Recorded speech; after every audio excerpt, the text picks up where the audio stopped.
Dia meregang nyawa karena pembunuhan berencana, bukan tembak-menembak seperti keterangan polisi sebelumnya. Inspektur Jenderal Verdi Sambo dan 3 anak buahnya ditetapkan sebagai tersangka. Tak hanya menetapkan Verdi Sambo sebagai tersangka, Kapolri juga menonaktifkan dan memutasi belasan anggotanya. 31 personel kepolisian diperiksa. 11 diantaranya sudah ditahan usai menjalani pemeriksaan. Akankah langkah Kapolri ini menyisakan persoalan? Ataukah akan semakin menguatkan barisan? Inilah Satu Meja The Forum setelah Jenderal Sambo jadi tersangka.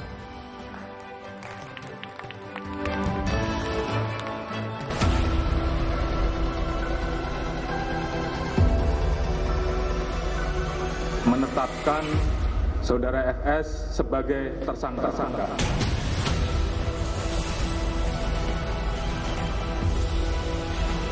Ungkap kebenaran apa adanya, sehingga jangan sampai menurunkan kepercayaan masyarakat terhadap Polri.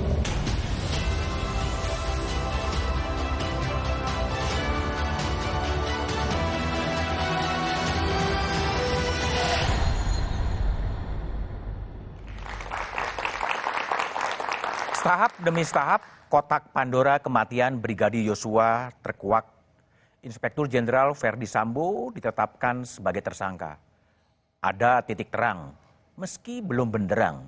Motif pembunuhan masih samar-samar dan masih butuh waktu untuk dibuka. Itulah tema Satu Meja The Forum malam ini setelah Jenderal Sambo jadi tersangka dengan sejumlah narasumber yang telah hadir di studio. Di sebelah kanan saya ada Taufik Basari, anggota Komisi 3 DPR. Taufik, malam. Di sebelah kiri saya ada Guru Besar Universitas Bhayangkara, Profesor Hermawan Sulistyo. Malam, Prof. Hermawan. Melalui sambungan Zoom, ada Menteri Koordinator Politik Hukum dan Keamanan, Mahfud MD. Malam, Pak Mahfud. Malam, Budiman. Kemudian, malam, para pemirsa. Ya, kemudian ada Kepala Divisi Humas Mabes Polri, Irjen Dedi Prastyo. Malam, Pak Dedi. Malam, Pak. Oke. Sebelum memulai diskusi, dialog, kita coba lihat, dengarkan terlebih dahulu paket yang sudah disiapkan oleh tim Satu Meja.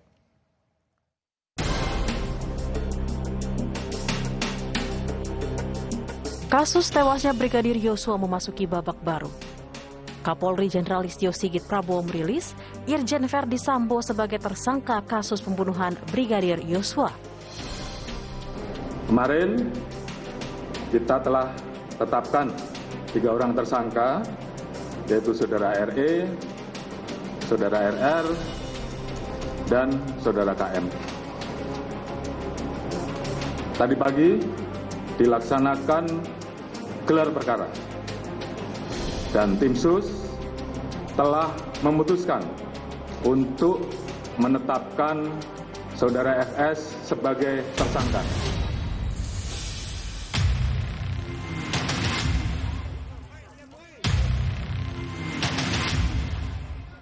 Irjen Verdi Sambo dijerat pasal pembunuhan berencana dengan ancaman maksimal hukuman mati.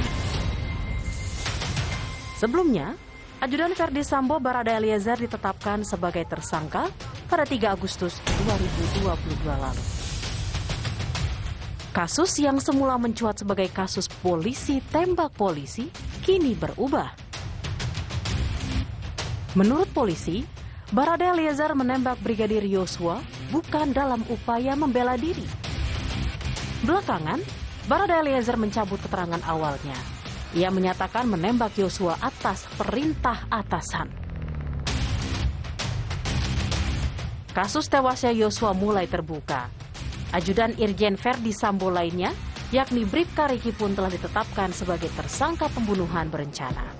Kapolri menyatakan memeriksa 31 anggotanya yang diduga terlibat dalam kasus ini.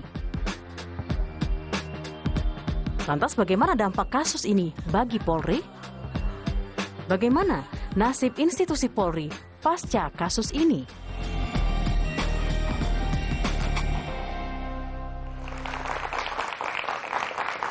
Oke, saya akan bertanya kepada Menko Polhukam Mahfud MD. Pak Mahfud, Pak Kapolri akhirnya menetapkan Verdi Sambo sebagai tersangka. ini akibat dari tekanan dari Presiden, Pak Mahfud, dan tekanan publik, atau memang genuine ini upaya-upaya yang dilakukan oleh Mabes Polri, khususnya Pak Kapolri? Campuran dua-duanya. Pak Kapolri memang punya keinginan untuk membuka ini dengan baik, tetapi itu perlu dukungan, dukungan politik dari kita, gitu, agar kekuatan, karena kita tahu ya banyak masalahnya, ada ranjau-ranjaunya di dalam. Banyak gitu ya. ranjau. Iya, sehingga Pak Presiden mengatakan selesaikan dengan tuntas, dengan transparan. Pemerintah, ini yang dikatakan Pak Presiden, pemerintah percaya Kapolri bisa menyelesaikan ini, tapi jangan terlalu lama. Itu artinya kepercayaan itu kalau terlalu lama bisa agak berkurang kan gitu.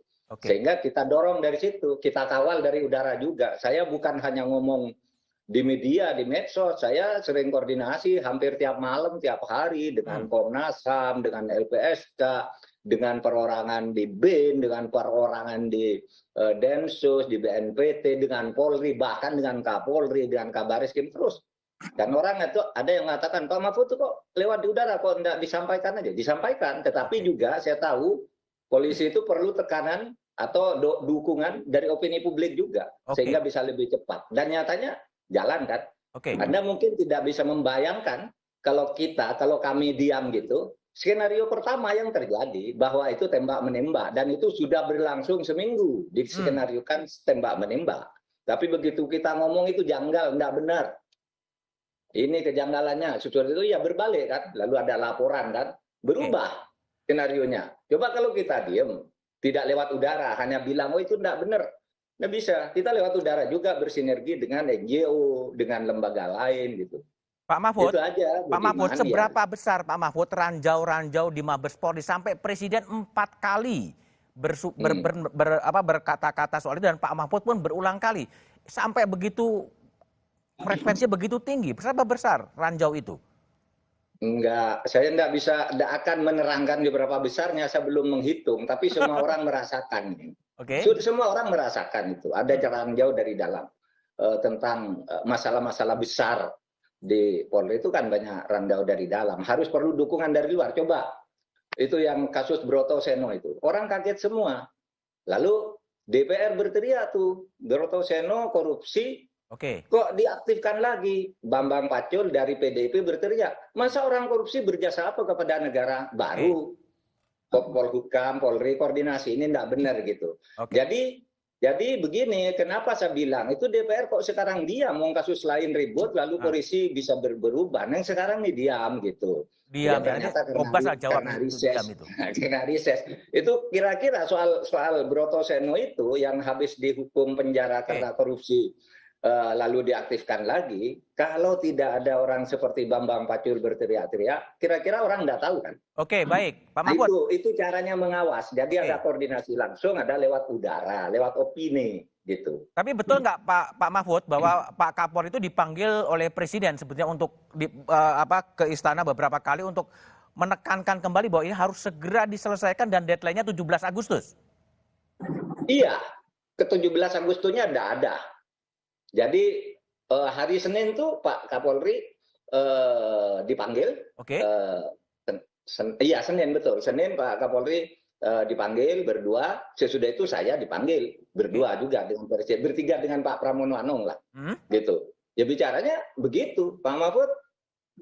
Sampaikan ke masyarakat, pemerintah itu percaya kepada Kapolri, tapi harus cepat gitu. Itu makanya saya sampaikan, pemerintah percaya kepada Kapolri, tapi harus cepat. Kata tapi itu saya ganti kata asal cepat, gitu aja. Saya yang ganti kata tapi menjadi asal itu. Maksudnya biar tidak berlarut-larut, bertele-tele, biar segera diputus. Dan saya terus komunikasi dengan Polri. Yang saya katakan itu bukan buat sendiri. Misalnya saya katakan tersangka sudah 3, itu saya dapat dari Polri. Gitu. Orang ribut, Pak Mahfud dari mana? Polri baru ngomongkan 2. Lihat dari Polri dapatnya, cuma yang 1 ternyata belum diumumkan. Oleh sebab itu dijelaskan oleh Pak Kapolri tadi malam. Kemarin tersangkanya sudah 3, sekarang tambah 1 menjadi 4. Betul saya. Ya Tapi kan, gini ketika Pak saya Mahfud, ngomong, tersangka sudah diumumkan, tetapi motif yang belum terlalu jelas. Kemudian Pak Mahfud sempat juga mengatakan motif ini agak sensitif dan hanya untuk orang-orang dewasa. Ini maksudnya apa, Pak? oh gampang maksudnya, karena kalau Anda ikuti jumpa pers itu kan wartawan TV One bertanya, Pak ini sudah jelas pelakunya, tapi motifnya apa? Gitu. Lalu saya bilang, lo kalau motif, biar dikonstruksikan hukumnya oleh Polri, jangan tanya ke saya, gitu. Karena apa? Karena ini menurut saya sensitif. Apa sensitifnya? Ngangkut orang dewasa. Satu ya, pertama katanya pelecehan. Pelecehan itu apa sih? Apakah membuka baju atau apa? Gitu kan, itu untuk orang dewasa. Yang kedua katanya perselingkuhan 4 segi. Siapa yang bercinta dengan siapa? Gitu kan? Lalu yang ketiga ada yang terakhir yang muncul karena perkosaan. Upaya usaha perkosaan lalu ditembak. Itu kan sensitif. Jadi yang buka tuh jangan saya bilang biar polisi aja karena itu uraiannya panjang gitu. Nanti publik yang membuka kepada polisi yang membuka ke publik lalu dibuka di pengadilan oleh jaksa. Kalau tanya ke saya nanti malah salah. Tapi Pak Mahfud sudah dapat bocoran lebih dulu ya soal motif yang itu. Banyak saya dapat bocoran, tapi kan tidak boleh saya mengatakan yang begitu-begitu. Biar dikonstruksi dulu. Ya orang dewasa kan bocoran juga, Pak. Dapat hal-hal yang mungkin tidak pernah muncul di publik dari Komnas HAM, dari LPSK, dari orang perorangan, dari para senior Polri, senior tentara dan sebagainya. Hampir jam malam saya ketemu dengan Pak Listo juga saya begitu, meskipun sebentar ya pernah ketemu di suatu saat koordinasi langsung secara fisik. Di mana itu? Ketika Anies Baswedan mantu, gitu. Saya datang, dia datang, lalu duduk berdua di pojok. Gimana Bapak ini? Oke, baik Pak Mahfud. Tapi gini, koordinasi di situ. Pertanyaannya Pak Mahfud, ini kan Presiden 4 kali bicara, Pak Mahfud juga berulang kali bicara, dan pemerintah kelihatannya juga konsisten untuk mengawal kasus ini. Betapa pentingnya, betapa seriusnya kasus ini bagi pemerintah, Pak? Iya, sangat penting karena ini menyangkut kepercayaan masyarakat terhadap Polri. Kalau masyarakat, kalau ada orang mati, terbunuh di rumah pejabat tinggi Polri, kemudian duganya ke Polri, dan tidak dibuka secara terang benderang, negaranya kan hancur. Padahal Polri itu ya, satkernya itu ribuan. Sehari itu yang ditangani lebih dari 100 ribu pengamanan di seluruh Indonesia. Lalu ada satu kasus gini masa nggak bisa dibuka? Wong yang ratusan ribu aja diamankan, diselesaikan dengan baik. Orang yang sering nyinyir kepada Polri itu kan orang yang di kota-kota besar aja dan lebih politis. Tapi kalau tanya ke rakyat desa sudah banyak Polri. Polri yang bagus juga yang mendirikan pesantren, yang gajinya dikuasakan kepada ambil tiap bulan dia bekerja sebagai polisi. Begitu tuh banyak, tapi kan tidak diberitakan. Nah, oleh sebab itu kepercayaan masyarakat yang ditandai oleh persepsi publik tertinggi pada tahun ini diperoleh oleh Polri dan oleh pemerintah. Ini Kompas nih Mas Budiman kan. Ya. Kepercayaan publik terhadap pemerintah tertinggi tahun 2022 selama 7 tahun pemerintah Jokowi memerintah, dan sumbangan Polri di situ lebih tinggi dari angka rata-rata. Oke. Polkam itu nomor 1, politik dan keamanan.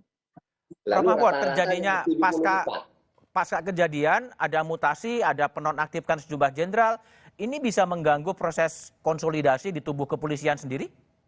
Unda, menurut saya justru ini proses mempercepat konsolidasi secara baik. Ini justru menjadi bersih-bersih kepolisian gitu, Prof? Halo? Menjadi bagian bersih-bersih kepolisian? Seharusnya ini dijadikan momentum.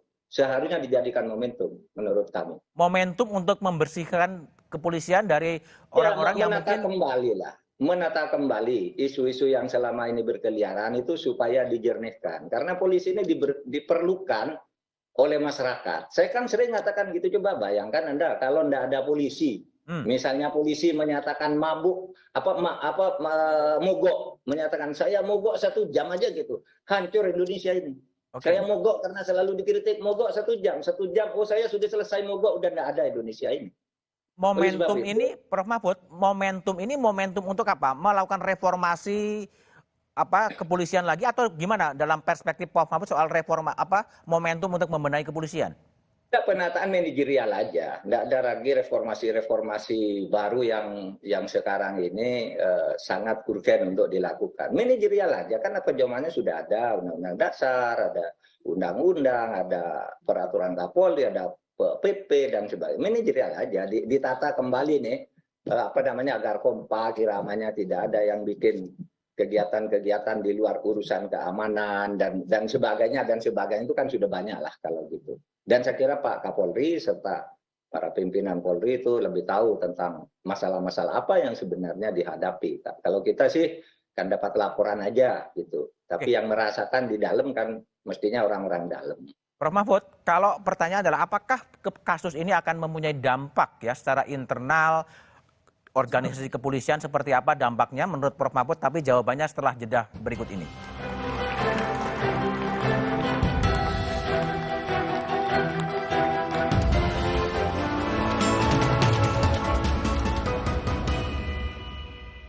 Pingin tahu apa gigi palsunya bisa ngunyah ayam goreng yang renyah? Untung kakek pakai Poliden yang dengan kuat melekatkan gigi palsunya hingga 12 jam.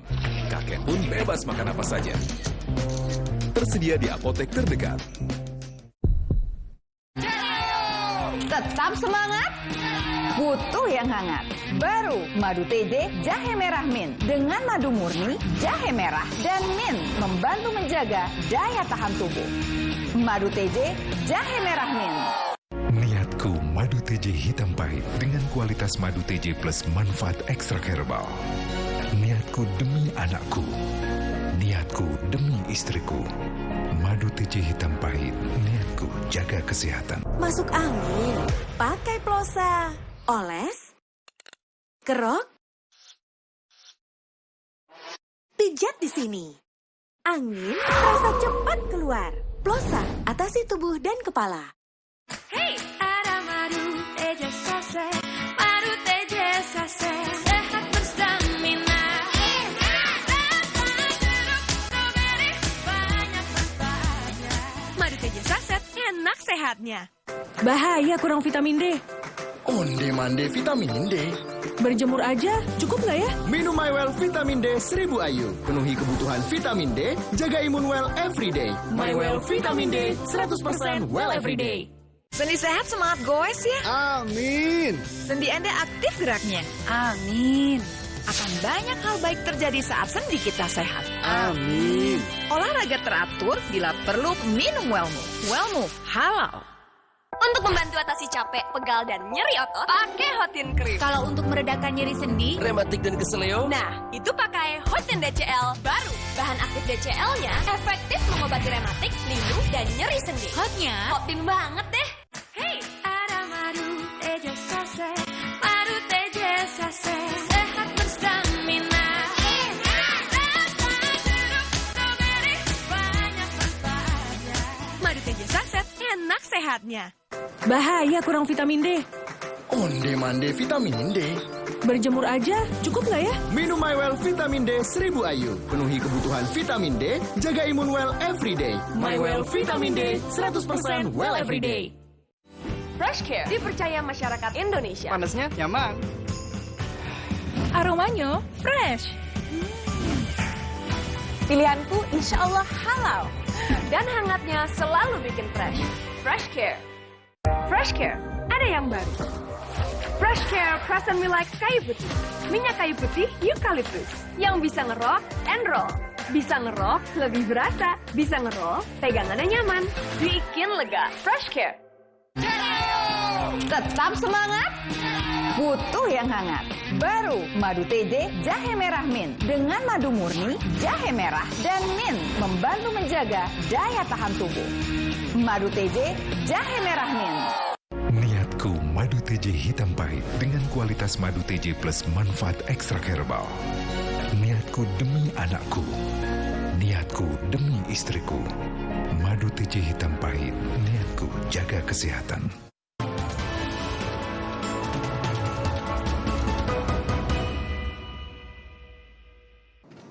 Kita telah tetapkan 3 orang tersangka, yaitu Saudara RE, Saudara RR, dan Saudara KM.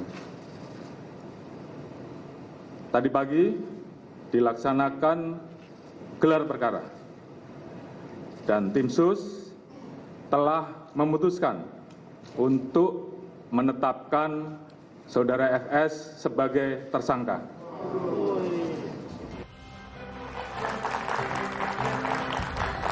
Masih bersama saya Budiman Tanurjo di Satu Meja The Forum. Kembali ke Menko Polhukam Mahfud MD. Pak Mahfud, apakah ada dampak politik internal di Polri setelah Kapolri menetapkan Ferdi Sambo sebagai tersangka?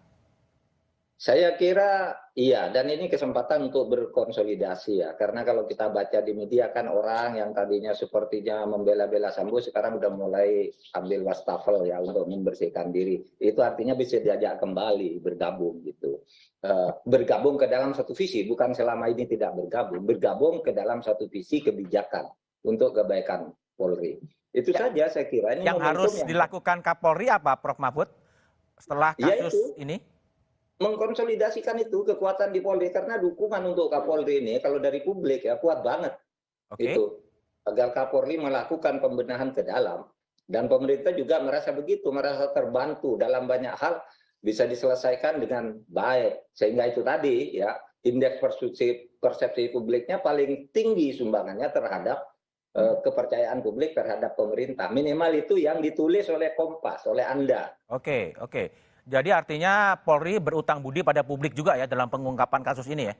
Oh iya, kalau publik diem aja mungkin berat melawan ke dalam itu. Tapi kalau dibantu oleh tekanan publik, dan itu yang selalu saya lakukan sejak saya jadi ketua MK, saya tidak punya pengikut, tidak punya partai, tapi saya selalu bersinergi dengan publik, dengan NGO, dengan apa yuk, lempar ke wartawan, gitu kan. Kalau wartawan sudah rame-rame gitu, siapa bisa mengelak, dan gitu. Sudah, titipkan aja ke Mas Kiki, ke Mas Basori gitu. Kalau sudah di wartawan rame, NGO rame, ya sudah jalan itu. Oke, Pak Mahfud, masih oke kan di program ini? Pertanyaan pertama saya, Pak Mahfud, soal Baradae yang minta perlindungan hukum, gimana, Prof. Mahfud? Iya, menurut saya harus dilindungi, karena begini ya, itu bisa saja nanti ada orang dalam menghabisi dia. Itu kan banyak di film-film dan di novel-novel yang begitu, dan di dalam praktek kita. Dulu ketika kasus pembunuhan Safrudin Kartasasmita apa itu? Itu yang pelakunya bunuh diri di dalam penjara, diberitakan bunuh diri dalam penjara.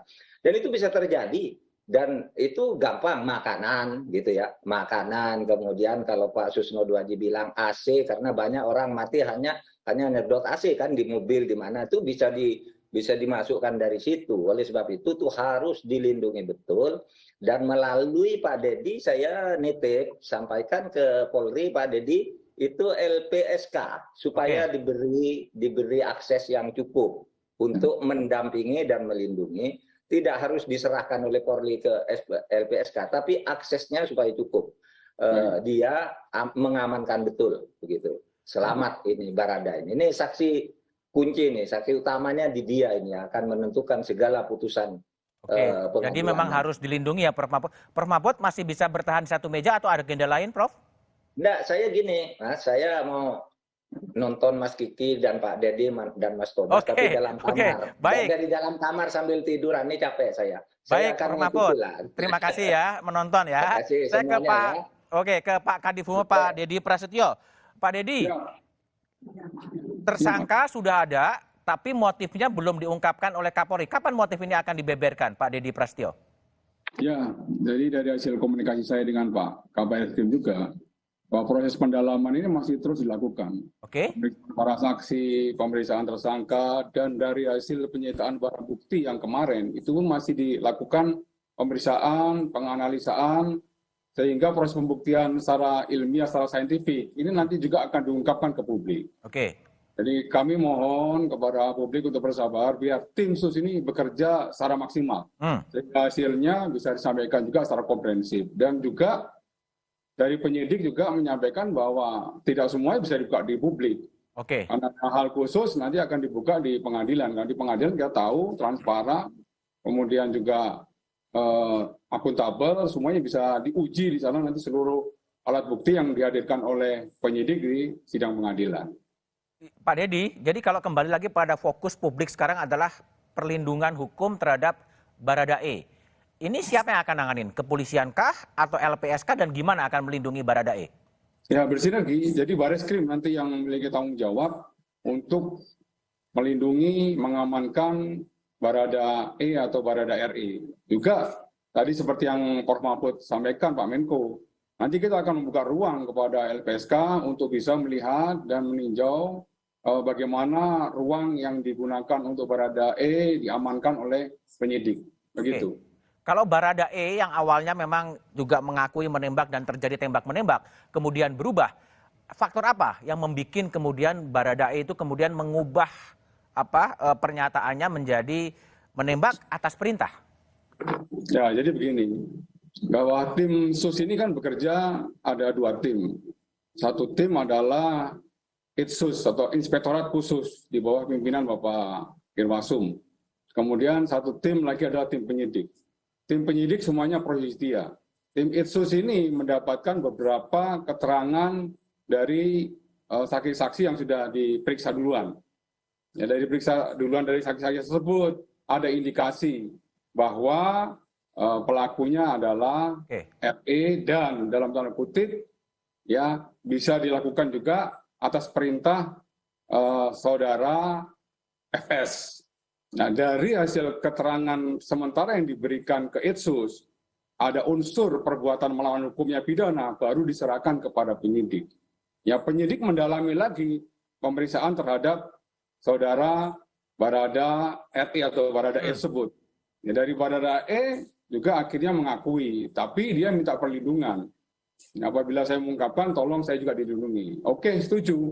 Penyidik memiliki kewajiban untuk melindungi Baradae dan diberikan kesempatan untuk menghubungi orang tua. Setelah diberikan kesempatan orang tua, luluhlah Baradae. Baru Baradae menyebutkan bahwa dia melaksanakan penembakan tersebut atas perintah saudara FS. Ya, pada tanggal 30 yang lalu baru dari penyidik ya Dirpidu menetapkan saudara Barada RE atau Barada E sebagai tersangka. Ini merupakan pintu masuk untuk menetapkan tersangka-tersangka selanjutnya. Begitu. Pak Dedi, jadi kalau ini baru 1 bulan kemudian Barada E baru terungkap siapa tersangkanya, sebenarnya problemnya kenapa? Karena apa TKP-nya sudah dirusak atau seperti apa sih? Ya, jadi perlu saya sampaikan juga ini menindaklanjuti apa yang disampaikan oleh Pak Kabar Eskrim dan Pak Irwasum. Bahwa tim ini dibentuk, tim khusus dibentuk oleh Bapak Kapolri tanggal 12.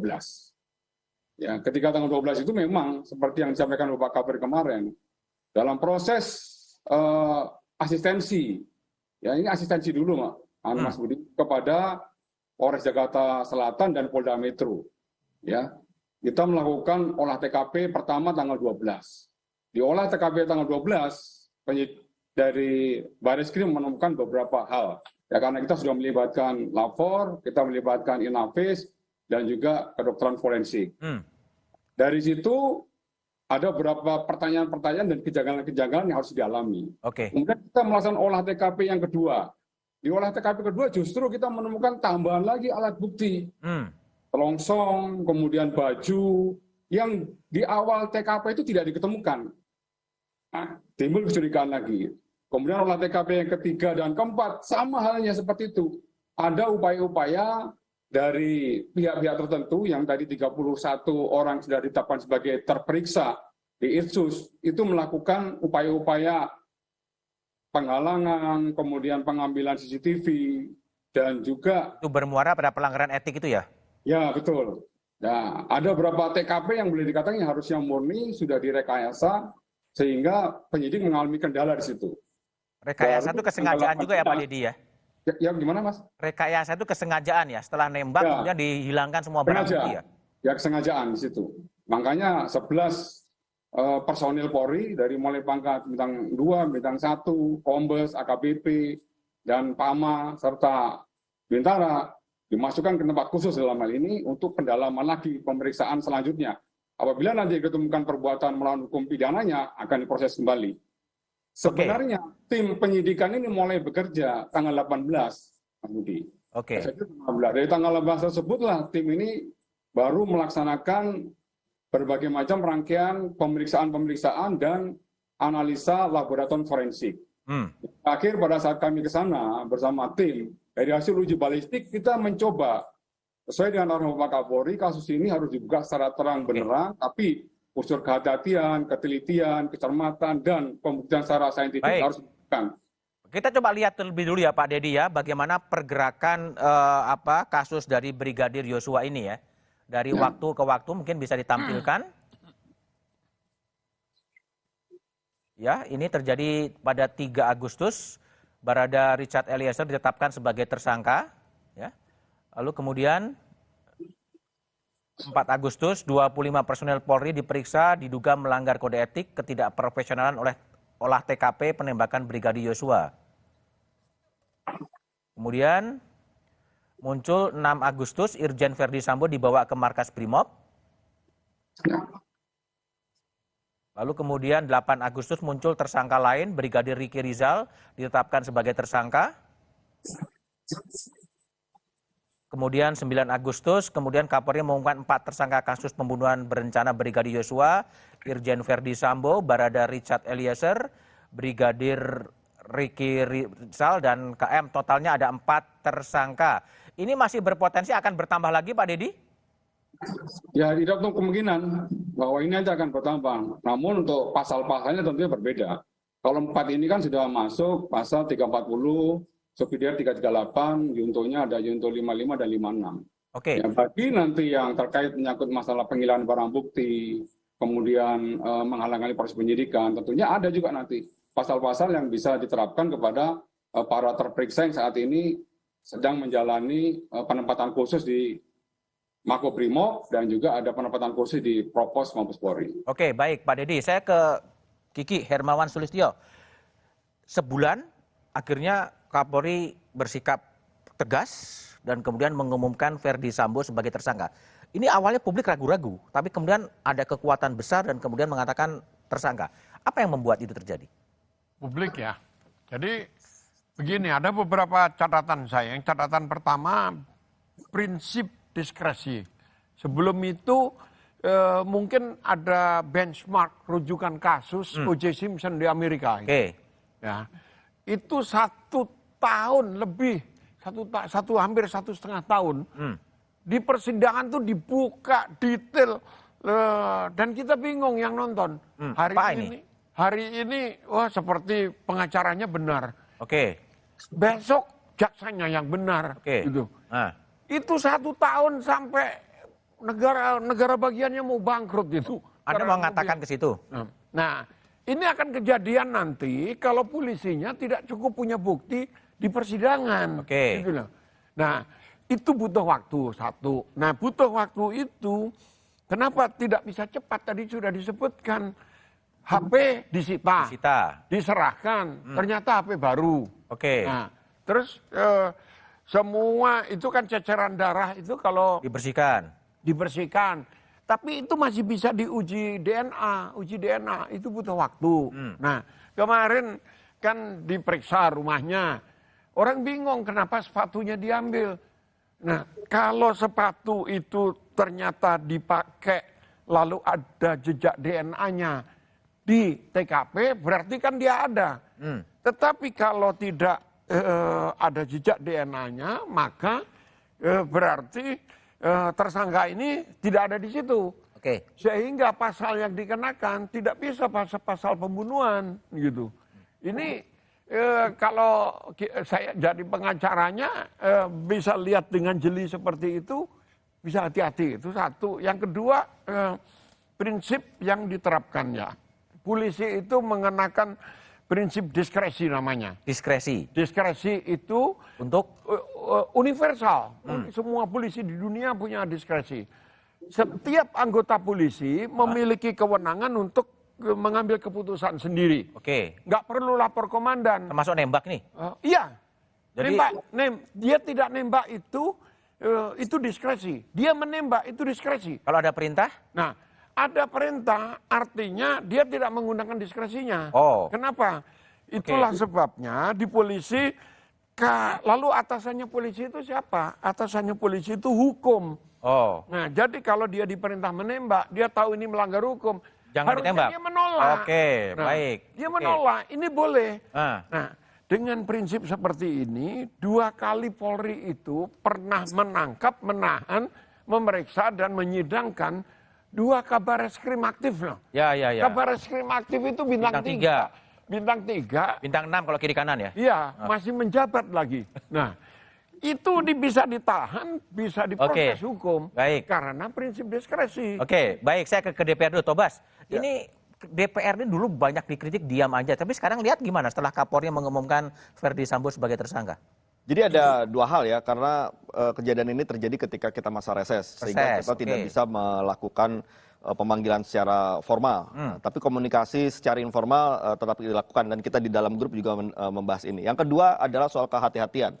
Ketika kejadian ini terjadi, memang berbagai versi cerita yang kita dapatkan. DPR bingung juga ya? Ya, kita juga tidak berani mengambil sikap tertentu sebelum kita mendapatkan kepastian. Tapi biasanya agresif kali biasanya. Ya karena itu tadi, karena ternyata versinya macam-macam nih. Kita mau menunggu dulu apa yang temuan-temuan berikutnya untuk menunjukkan ini sebenarnya seperti apa.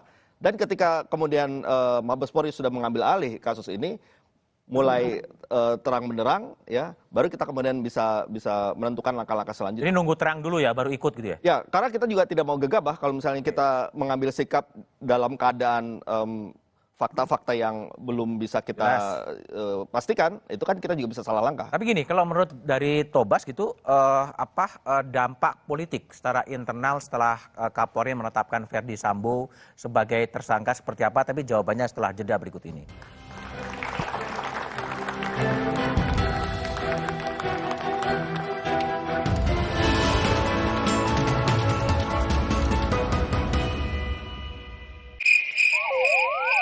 Sakit kepala berkepanjangan, muka kaku susah tersenyum, badan terasa nyeri. Ini gejala kurang tertawa. Tenang, sebagai teman tertawa, kami punya solusinya. Suci X, tawa 1 dekade, setiap Jumat pukul 9:30 malam. Bila tertawa berlanjut, segera ajak teman-teman Anda agar tidak tertawa sendirian. Kompas Update dipersembahkan oleh Hydro Coco. Selamat malam saudara. Polisi menangkap pelaku curanmor berkedok menawarkan pekerjaan. Aksi pelaku dilakukan melalui media sosial Facebook. Setelah 6 bulan diburu polisi, pelaku ditangkap di rumah indekosnya di Gedangan, Sidoarjo. Untuk meyakinkan korban, pelaku berpura-pura menjadi pemilik restoran dengan menawarkan pekerjaan. Tawaran tersebut diunggah di media sosial Facebook. Saat melakukan wawancara, pelaku membawa kabur motor korban dengan berpura-pura meminjam motor untuk membeli materai. Hingga saat ini setidaknya 4 motor berhasil dibawa kabur.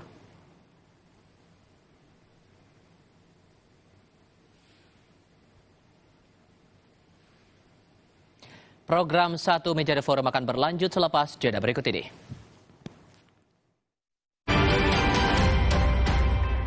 Kompas Update dipersembahkan oleh Entrasol. Hydro Coco. Why choose Hydro Coco? Healthy, taste good. Rasakan manfaat air kelapa asli untuk bantu jaga imun tubuh. We choose Hydro Coco. Real coconut water. Hai, tahukah Anda?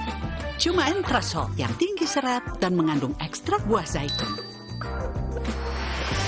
Bantu jaga kesehatan jantungku. Rendah laktosanya bikin nyaman di perutku. Entrasol. Hotin Cream. Selalu ada untuk membantu redakan pegal dan nyeri otot. Panasnya pas, hotnya in sampai ke dalam. Selalu ada Hotin Cream. Bantu redakan capek, pegal, dan nyeri otot. Otot dihantam capek pegal habis-habisan. Lawan dengan Hotin Strong. Baru krim otot ekstra panas. Hotnya in, strong sampai ke otot. Atasi capek dan pegal. Nggak lengket tanpa bekas. Hotin Strong. Panasnya berani adu strong. Kakek pingin tahu apa gigi palsunya bisa ngunyah ayam goreng yang renyah. Untung kakek pakai Poliden yang dengan kuat melekatkan gigi palsunya hingga 12 jam. Kakek pun bebas makan apa saja. Tersedia di apotek terdekat. Masuk angin, pakai plosa, oles, kerok, pijat di sini.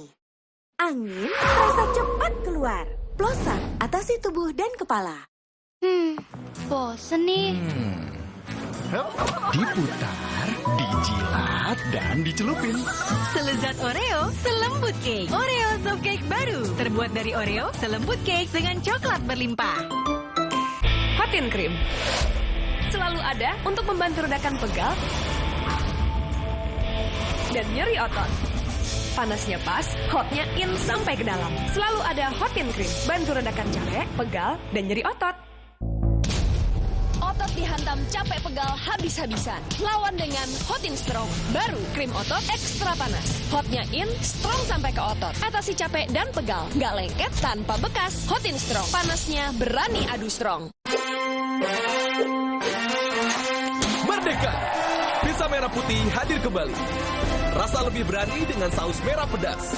Persembahan Pizza Hut untuk Indonesia. Pizza Hut selalu lebih berani. Omehar, minyak ikan pilihan dari laut dalam. Omehar, suplemen omega 3 esensial. Dalam mini kapsul, lebih mudah ditelan.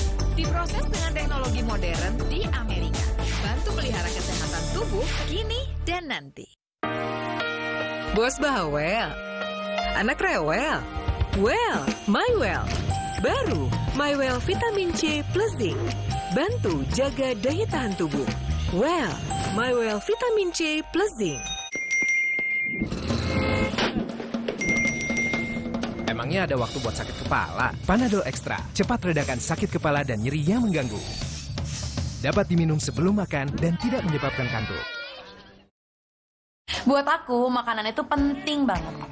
Aku cuma kasih yang terbaik buat pelanggan dan juga kritikus terbesar dan terimutku. Tapi dulu, nyicip masakan sendiri aja ngilu. Untung dokter gigi aku nyaranin untuk pakai Sensodyne setiap hari.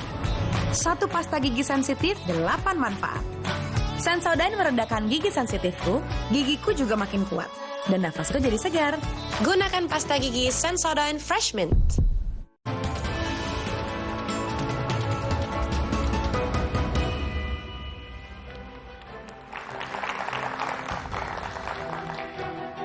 Masih bersama saya Budiman Tandurjo di Satu Meja The Forum. Taufik Basari, apa dampak internal politik setelah Kapolri menetapkan Ferdi Sambo sebagai tersangka?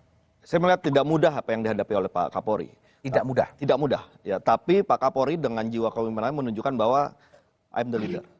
Saya mau memimpin ini, saya bertanggung jawab, saya akan bereskan ini semua. Nah, sehingga dengan jiwa kepemimpinan dari Pak Kapolri membuat halangan-halangan itu secara perlahan berhasil dikendalikan, ya, bahkan ada yang disingkirkan, ya, halangan disingkirkan, ada yang dikendalikan, sehingga saat ini menurut saya peluang bagi Pak Kapolri untuk menata ini kembali, melakukan konsolidasi itu sangat besar, ya, karena jiwa kepemimpinan yang sudah ditunjukkan ini. Apakah mungkin terjadi perlawanan atau serangan balik? Kalau saya melihatnya di awal-awal mungkin sempat ada yang berpikir untuk melakukan itu, ya, tapi karena langkahnya Pak Kapolri ini sudah sangat tepat, ya, dan benar-benar mampu untuk melakukan konsolidasi secara cepat ini juga, sekarang bola di tangan Pak Kapolri, sehingga tidak ada yang bisa merebut bola itu. Tidak akan ada yang merebut bola itu. Betul. Oke, Kiki, banyak orang berspekulasi akan ada revenge atau serangan balik dari Ferdi Sambo pribadi maupun kelompok terhadap institusi kepolisian. Mungkin nggak? Enggak lah, kenapa? Tadinya iya benar mungkin berpikir seperti itu. Tapi dilihat ini menghadapi seluruh institusi loh. Seluruh institusi udah satu sikap seperti sekarang. Nggak mungkin akan melawan, nggak mungkin. Termasuk menggunakan forum pengadilan dalam pledoi, dalam apapun juga? Potensi membeli bisa. Tapi kalau melawan sulit.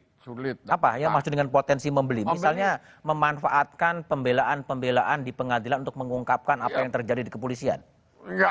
Nggak bisa. Kartunya kan juga banyak yang lain. Kenapa?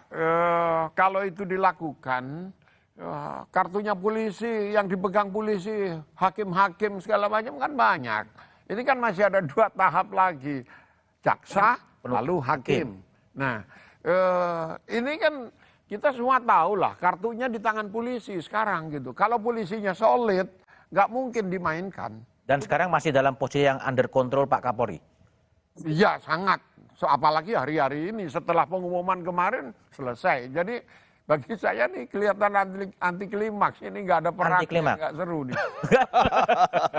Mestinya ada kalau ada. Jadi apa persisnya yang dilakukan oleh Kapolri agar Bayangkara tetap dalam satu komando? Sudah kok, sudah selesai. Kalau dari bisik-bisik, dari ngomong-ngomong, dari bawah sampai ke atas, semua unexpectable. Jadi orang berpikir tadinya Kapolri ini kan karena pendiam, dia tipikal orang Jawa lah, kayak presidennya gitu, diem aja gitu, dianggap lemah. Tapi begitu dia tak 31 orang ditangkap, nggak mudah loh. Nggak mudah ya? Nggak mudah. Dan itu simbolisasinya waktu konferensi pers didampingi sejumlah jenderal itu ya? Iya, dan ini propam loh. Propam itu simbol dari marwahnya polisi. Dibabat kok. Dibabat. Baik, Pak Dedi, pertanyaan saya, hasil otopsi ulang yang akan ditunggu publik, kapan itu akan keluar? Ya, dari hasil komunikasi saya dengan kedokteran forensik, saya dapat informasi dalam waktu dekat dari Dr. Ade dari Perhimpunan Kedokteran Forensik Indonesia akan mengumumkan hasilnya. Ya, dalam waktu dekat itu minggu ini? Bisa jadi dalam minggu ini nanti akan disampaikan kepada publik hasilnya secara objektif, ya, secara ilmiah dengan menggunakan metodologi yang sahih, begitu, Mas. Oke, ada juga pertanyaan publik, Pak Dedi, soal FA, ya, staf ahli Kapolri yang juga dikabarkan oleh berbagai media atau media sosial, termasuk yang menyusun skenario dalam kasusnya Verdi Sambo. Itu duduk soalnya gimana? Ya, dari hasil komunikasi saya hari ini di Korsahli Pak Kapolri bahwa yang bersangkutan dari hari ini sudah tidak menjabat lagi sebagai penasihat ahli Kapolri. Ya, dan tentunya saya menyampaikan kembali bahwa komitmen kuat Pak Kapolri, siapapun yang terlibat maupun terkait menyangkut masalah kasus Duren 3, pasti akan dimintain keterangan baik oleh Itsus maupun dari penyidik Barreskrim Polri. Agar kasus ini betul-betul terang benderang. Dia berbuat apa dan kemudian dia harus mampu mempertanggungjawabkan apa yang sudah dia lakukan. Artinya FA itu sudah diperiksa atau akan diperiksa dalam konteks penyusunan skenario atau pembikinan rilis atau seperti apa? Informasi saya dapat pagi hari ini yang bersangkutan baru tidak menjabat. Kalau untuk nanti mekanisme diperiksa tentunya nanti akan saya coba tanyakan kembali kepada Pak Kabar Eskrim maupun kepada Pak Wairwasum. Oke. Gitu, Pak Kiki, FA ini mundur. Anda lihat apa yang terjadi di balik tiba-tiba dia namanya mencuat, orang nggak tahu tiba-tiba dia mundur sebagai PA penasihat ahli Kapolri. Jadi dimundurkan. Kenapa? Dimundurkan? Iya, kan banyak penasihat itu kumpul kesel kan. Kita udah tahu, orang itu kan tahu. Tetapi ketika pengakuan muncul di media massa dan jelas-jelas dia mengaku, nggak tahu mengaku atau ketahuan, lalu diminta mundur, silakan mundur, kan ini memalukan dan diminta merusak. Mundur atau mundur sebetulnya? Diminta mundur awalnya, tidak mau, lalu dipaksa. Saya dikasih tahu, saya bilang, saya tidak rela, saya yang pasang badan dulu memisahkan polisi dari TNI, ikut mereformasi dari awal, ini diacak-acak kalau kayak gini. Saya bilang, kalau Anda nggak mau mundur, kita perang aja udah. Saya bilang. Akhirnya, dan saya kasih deadline, malam ini jam 12 malam, kalau tidak lakukan, mari kita perang besok. Ya. Apa sih kesalahan terbesarnya disuruh mundur? Hah? Kesalahan terbesarnya disuruh mundur apa? Dia ngaku dia bikin, menskenariokan publisis ya, sebagai publisis. Saya tidak tahu kalau menskenariokan sebelumnya. Membela Sambo dengan cara memanipulasi informasi. Karena informasi yang salah ini pula, Kapolri ngambil kebijakan yang salah kan. Gitu. Bukan buat rilis itu sebetulnya, dikerjakan apa sebetulnya? Ya dirilis, yang dia ngaku kan rilis-rilis segala macam. Yang ngaku, gitu. Yang nggak ngaku? Yang nggak ngaku kan, ini kura-kura dalam perahu. Wartawan, siapa wartawan, medianya ditutup, masa nggak tahu siapa yang tutup. Baik, kembali ke Pak Dedi. Pak Dedi, sejauh ini apakah ada langkah-langkah perlawanan internal atau kasak-kusuk internal setelah ada sikap tegas dari Kapolri menangani kasus dan mentersangkakan Verdi Sambo, Pak Dedi? Ya, sejauh ini 460.000 anggota Polri semuanya Satya Prabu kepada Pak Kapolri. Oke. Jadi kita tetap tunduk, taat, dan setia kepada pimpinan kita yang tertinggi, Bapak Kapolri. Artinya solid penuh semuanya under control Pak Kapolri? Ya, semuanya full under control Bapak Kapolri sampai dengan hari ini. Dan ini merupakan komitmen Bapak Kapolri dalam mereka mengevaluasi secara menyeluruh ya dampak daripada kasus ini. Begitu Mas. Oke, Pak Dedi, kita coba lihat ya bagaimana kepercayaan menurut Litbang Kompas sebetulnya citra kepolisian itu trennya turun. Apa yang akan dikerjakan oleh kepolisian untuk kembali meningkatkan kepercayaan publik pada kepolisian? Ya, tentunya Pak Kapolri memiliki kebijakan presisi, yaitu transformasi.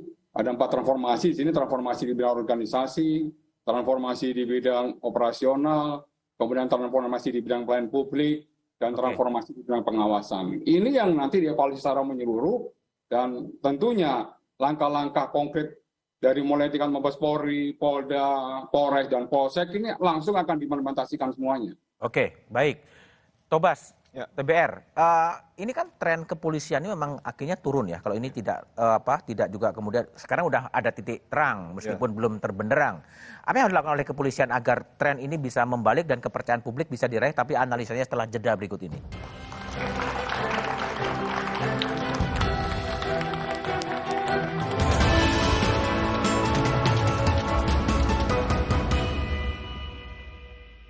Miligram vitamin C untuk membantumu tetap sehat. 4 rasa menyegarkan untuk pilihan sesuai selera. Dengan lisensi dan sertifikat terpercaya untuk produk berkualitas. Healthy inside, fresh outside. Ini Kalsel, salah satu kuliner otentiknya ada di Indomie Soto Banjar Limau Kuit. Gurih kuahnya endes, tapi limau kuitnya seger. Indomie Soto Banjar Limau Kuit, gurih segar kuah limaunya, nyaman banget. Dengan main di luar, anakku jadi belajar. Banyak kuman loh, gak khawatir dia sakit. Kan ada perlindungan Detol yang efektif melawan kuman. 100% perlindungan lebih baik, Detol. Baru bangun kerjaan udah numpuk. Aqua dulu. Datang dari sumber alam yang terlindungi, murninya air mineral Aqua, berikan air minum berkualitas.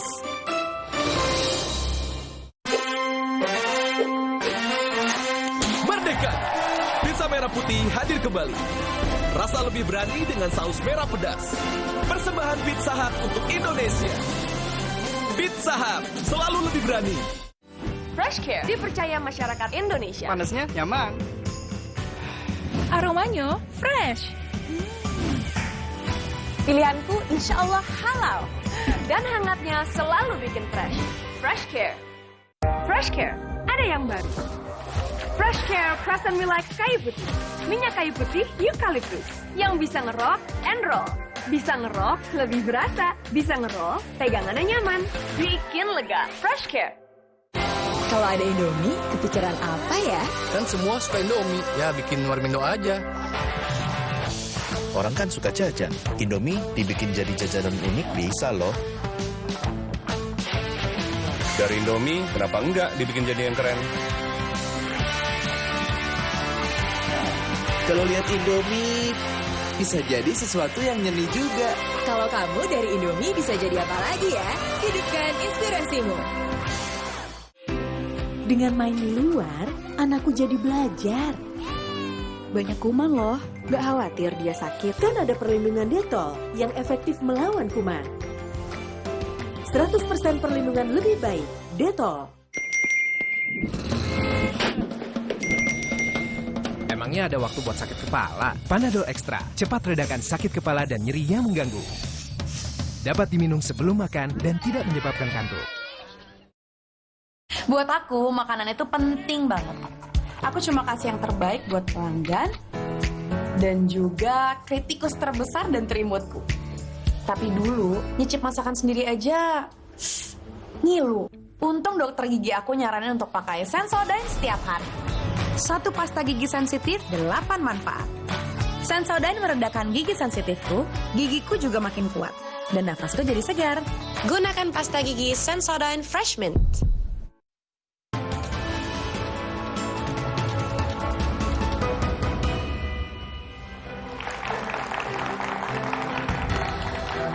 Masih bersama saya Budiman Tanurjo di Satu Meja The Forum. Taufik Basari, apa yang harus dilakukan oleh Kapolri agar kasus ini rekonsolidasi organisasi berjalan dan kepercayaan publik kembali bisa diraih? Yang mempengaruhi kepercayaan publik kepada Polri ini kan ada 3. Yang pertama adalah soal kinerja, yang kedua soal sistem yang berlaku di dalam Polri, dan yang ketiga yang paling berat yaitu kultur. Nah, itulah tantangan yang dihadapi oleh Pak Kapolri pada saat ini untuk memperbaiki itu semua. Kalau kinerja bisa diperbaiki dengan prestasi-prestasi, sistem bisa, atau kita bisa buat dengan aturan-aturan. Tapi kultur ini yang memang susah. Nah, oleh karena itulah maka apa yang dilakukan oleh Pak Kapolri ini sudah on the track karena mengandung pesan-pesan. Banyak pesan-pesannya di situ. Pesan pertama adalah bahwa ketika ada kesalahan-kesalahan yang dilakukan oleh personel Polri, maka tidak ada ruang lagi bagi upaya untuk menutup-nutupi, karena akan ditindak tegas dan akan dibuka. Yang kedua, yang paling penting juga bahwa di sini ada pesan, kita personel Polri ini juga harus menggunakan diskresinya ketika melihat ada perintah yang menyimpang. Maka jangan kemudian ikuti ketika ada perintah yang melawan hukum itu. Nah, ini pesan-pesan ini menurut saya akan membantu juga untuk memperbaiki kultur, dan mudah-mudahan ke depan secara perlahan kita bisa membangkitkan kembali kepercayaan publik kepada Polri. Baik, Tobas. Kiki, jadi apa langkah untuk memulihkan kembali citra kepolisian? Di level menengah ke atas, memberi ruang yang pas untuk diskresi. Yang terjadi ini adalah kewenangan itu disalahgunakan untuk menutupi kesalahannya sendiri. Nah, itu yang tidak boleh. Satu, yang ke bawah itu tadi setuju saya kultur. Lalu koridornya apa? Tagline-nya Kapolri kan presisi, udah pakai itu aja. Ini ada kesinambungan dari democratic policing dulu. Udah ada detailnya, karena saya ikut bikin. Sama Pak Tito, democratic policing. Lalu karena kendala-kendala struktural lingkungan, lanjut sekarang ini dengan presisi. Semua sudah ada di situ. Lalu kalau ada pertanyaan, kenapa sih sekarang dibuka-buka? Kan tagline pertamanya transparansi. Ini bagian dari penerapan presisi itu gitu loh. Jadi koridornya udah ada. Ya jangan ditinggalkan yang democratic policing itu. Baik Pak Dedi. Apa yang harus dilakukan oleh kepolisian untuk pembenahan institusi dan kejadian seperti ini tidak kembali terjadi? Ya, tentunya Pak Kapolri mengevaluasi secara menyeluruh. Beliau itu selalu mendengarkan saran, masukan, termasuk kritikan dari semua pihak. Yang selesai beliau mendengarkan, baru beliau nanti akan mengambil suatu langkah-langkah kebijakan strategis. Khusus untuk kasus ini, Pak Kapolri tentunya mengevaluasi secara menyeluruh, dan yang paling menjadi titik fokus daripada kedepannya adalah transformasi di bidang pengawasan, khususnya pengawasan internal. Nanti dari Pak Irwasum, Pak Wakapolri akan membuat suatu rumusan dari mulai level Polsek, Polres, Polda sampai dengan Mabes Polri, agar kasus-kasus seperti ini tidak terulang kembali di masa-masa yang akan datang. Dan kami tentunya Polri mengucapkan terima kasih atas seluruh saran, masukan dari semua pihak. Ya, dan apa yang menjadi perintah Bapak Presiden ini merupakan komitmen Bapak Kapolri dalam rangka untuk meningkatkan kembali public trust kepada masyarakat. Begitu, Mas. Intinya pada pengawasan yang akan diperketat lagi ya, Pak Dedi ya? Ya, transformasi di bidang pengawasan seperti yang tadi Prof. Vicky sampaikan juga memang dari culture ya. Culture ini memang masih menjadi salah satu PR yang harus dibenahi oleh Polri. Ini merupakan komitmen Bapak Kapolri. Ya, Bapak Kapolri akan betul-betul yang mendengarkan semua pihak dan mengkaji ulang kembali serta menentukan langkah-langkah kebijakan strategis apa yang harus dilakukan dalam rangka untuk pembenahan Polri ke depan yang menjadi Polri yang lebih baik. Termasuk usulan dari Prof. Kiki tadi mengatakan soal diskresi, artinya seorang anggota bisa saja menolak perintah dari atasan kalau memang perintah itu diyakini melanggar hukum.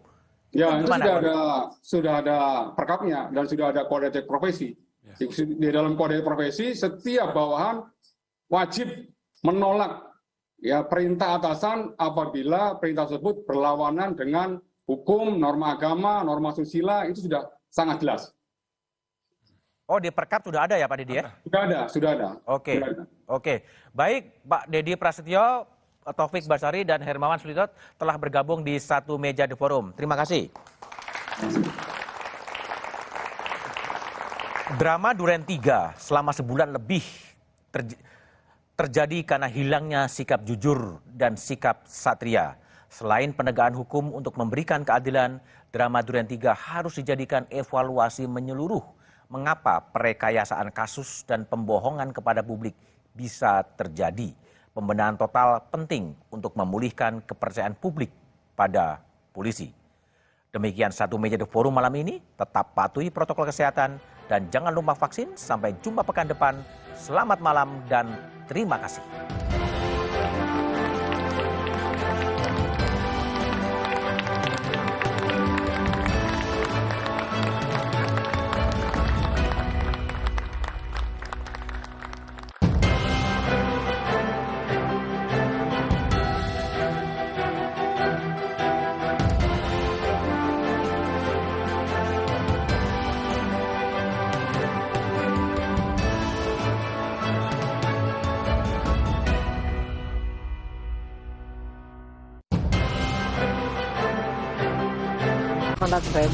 Yang ono 1,4. Lowongan kerja palsu banyak tersebar di internet dan media sosial. Yang dilakukan oleh pelaku ini membuat website untuk merekrut karyawan di dalam suatu perusahaan.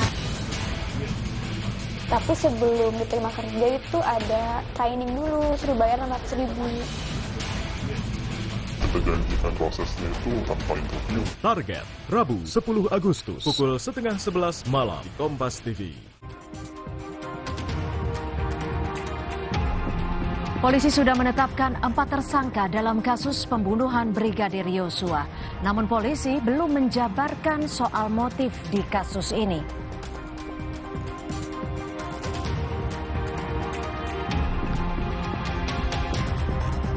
Keluarga Brigadir Yosua meminta nama anaknya dibersihkan dari tuduhan menembak dan pelecehan seksual.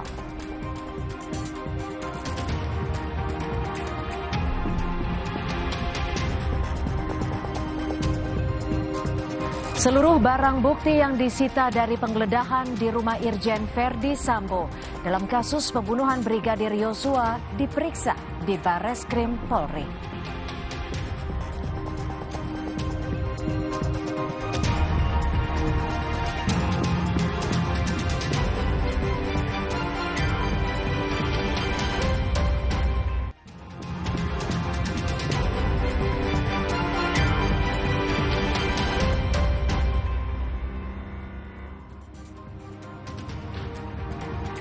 Halo, selamat malam saudara. Bagaimana kabar Anda malam ini? Semoga selalu sehat dan tetap menaati protokol kesehatan. Selain 3 informasi utama tadi, Kompas Malam juga menghadirkan sejumlah informasi pilihan lainnya. Selengkapnya bersama saya Cynthia Rompas hanya di Kompas TV, independen, terpercaya. Kita ke informasi pertama, saudara. Komnas HAM terima hasil uji balistik dari tim Puslapfor Mabes Polri dalam kasus pembunuhan Brigadir Yosua. Dalam hasil ini turut diberikan hasil data 5 rekaman kamera pemantau.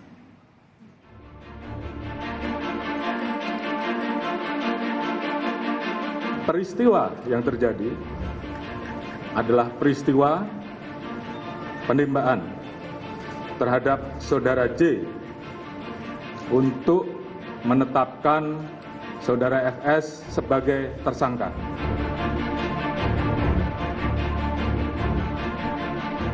Soal motif biar nanti dikonstruksi. Ia meregang nyawa karena pembunuhan berencana. Bukan tembak-menembak seperti keterangan polisi sebelumnya. Inspektur Jenderal Verdi Sambo dan 3 anak buahnya ditetapkan sebagai tersangka. Tak hanya menetapkan Verdi Sambo sebagai tersangka, Kapolri juga menonaktifkan dan memutasi belasan anggotanya. 31 personel kepolisian diperiksa. 11 diantaranya sudah ditahan usai menjalani pemeriksaan. Akankah langkah Kapolri ini menyisakan persoalan? Ataukah akan semakin menguatkan barisan? Inilah Satu Meja The Forum setelah Jenderal Sambo jadi tersangka.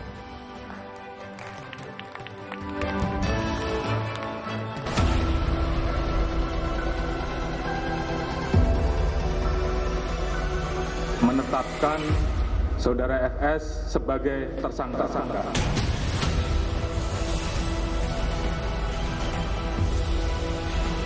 Ungkap kebenaran apa adanya, sehingga jangan sampai menurunkan kepercayaan masyarakat terhadap Polri.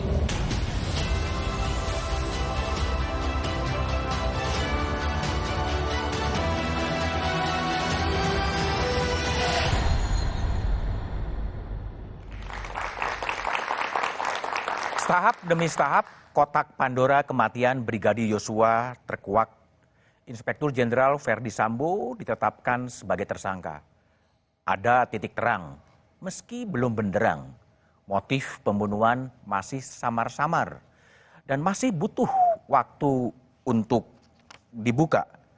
Itulah tema Satu Meja The Forum malam ini setelah Jenderal Sambo jadi tersangka dengan sejumlah narasumber yang telah hadir di studio. Di sebelah kanan saya ada Taufik Basari, anggota Komisi 3 DPR. Taufik, malam. Di sebelah kiri saya ada Guru Besar Universitas Bhayangkara, Profesor Hermawan Sulistyo. Malam, Prof. Hermawan. Melalui sambungan Zoom, ada Menteri Koordinator Politik Hukum dan Keamanan, Mahfud MD. Malam, Pak Mahfud. Malam, Budiman. Kemudian, malam, para pemirsa. Ya, kemudian ada Kepala Divisi Humas Mabes Polri, Irjen Dedi Prastyo. Malam, Pak Dedi. Malam, Pak. Oke. Sebelum memulai diskusi, dialog, kita coba lihat, dengarkan terlebih dahulu paket yang sudah disiapkan oleh tim Satu Meja.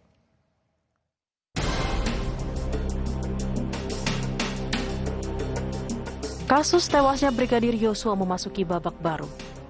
Kapolri Jenderal Listio Sigit Prabowo merilis Irjen Verdi Sambo sebagai tersangka kasus pembunuhan Brigadir Yosua.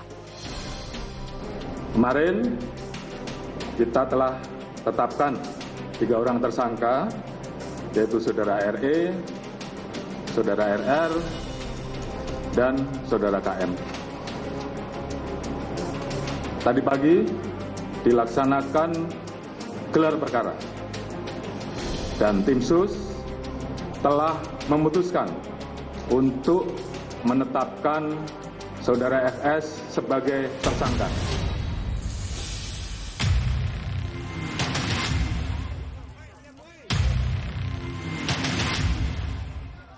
Irjen Verdi Sambo dijerat pasal pembunuhan berencana dengan ancaman maksimal hukuman mati. Sebelumnya, Ajudan Verdi Sambo Barada Eliezer ditetapkan sebagai tersangka pada 3 Agustus 2022 lalu. Kasus yang semula mencuat sebagai kasus polisi tembak polisi kini berubah. Menurut polisi, Barada Eliezer menembak Brigadir Yosua bukan dalam upaya membela diri. Belakangan, Barada Eliezer mencabut keterangan awalnya. Ia menyatakan menembak Yosua atas perintah atasan. Kasus tewasnya Yosua mulai terbuka. Ajudan Irjen Verdi Sambo lainnya, yakni Bribka Riki pun telah ditetapkan sebagai tersangka pembunuhan berencana. Kapolri menyatakan memeriksa 31 anggotanya yang diduga terlibat dalam kasus ini. Lantas bagaimana dampak kasus ini bagi Polri?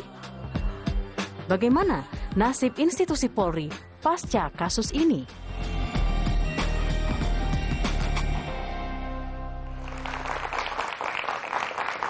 Oke, saya akan bertanya kepada Menko Polhukam Mahfud MD. Pak Mahfud, Pak Kapolri akhirnya menetapkan Verdi Sambo sebagai tersangka. Ini akibat dari tekanan dari Presiden, Pak Mahfud, dan tekanan publik, atau memang genuine ini upaya-upaya yang dilakukan oleh Mabes Polri, khususnya Pak Kapolri? Campuran dua-duanya. Pak Kapolri memang punya keinginan untuk membuka ini dengan baik, tetapi itu perlu dukungan, dukungan politik dari kita, gitu, agar kekuatan, karena kita tahu ya banyak masalahnya, ada ranjau-ranjaunya di dalam. Banyak gitu ya. Ranjau? Iya, sehingga Pak Presiden mengatakan selesaikan dengan tuntas, dengan transparan. Pemerintah, ini yang dikatakan Pak Presiden, pemerintah percaya Kapolri bisa menyelesaikan ini, tapi jangan terlalu lama. Itu artinya kepercayaan itu kalau terlalu lama bisa agak berkurang kan gitu. Sehingga kita dorong dari situ, kita kawal dari udara juga. Saya bukan hanya ngomong di media, di medsos, saya sering koordinasi hampir tiap malam, tiap hari dengan Komnas HAM, dengan LPSK, dengan perorangan di BIN, dengan perorangan di Densus, di BNPT, dengan Polri, bahkan dengan Kapolri, dengan Kabariskim terus. Dan orang itu ada yang mengatakan, Pak Mahfud itu kok lewat di udara, kok enggak disampaikan aja? Disampaikan, tetapi juga saya tahu polisi itu perlu tekanan atau dukungan dari opini publik juga, sehingga bisa lebih cepat. Dan nyatanya jalan kan. Anda mungkin tidak bisa membayangkan kalau kami diam gitu, skenario pertama yang terjadi bahwa itu tembak menembak dan itu sudah berlangsung seminggu di skenariokan tembak menembak. Tapi begitu kita ngomong itu janggal, tidak benar. Ini kejanggalannya, sesuatu itu ya berbalik kan, lalu ada laporan kan, berubah skenarionya. Coba kalau kita diem, tidak lewat udara, hanya bilang, oh itu tidak benar. Nggak bisa, kita lewat udara juga bersinergi dengan NGO, dengan lembaga lain gitu.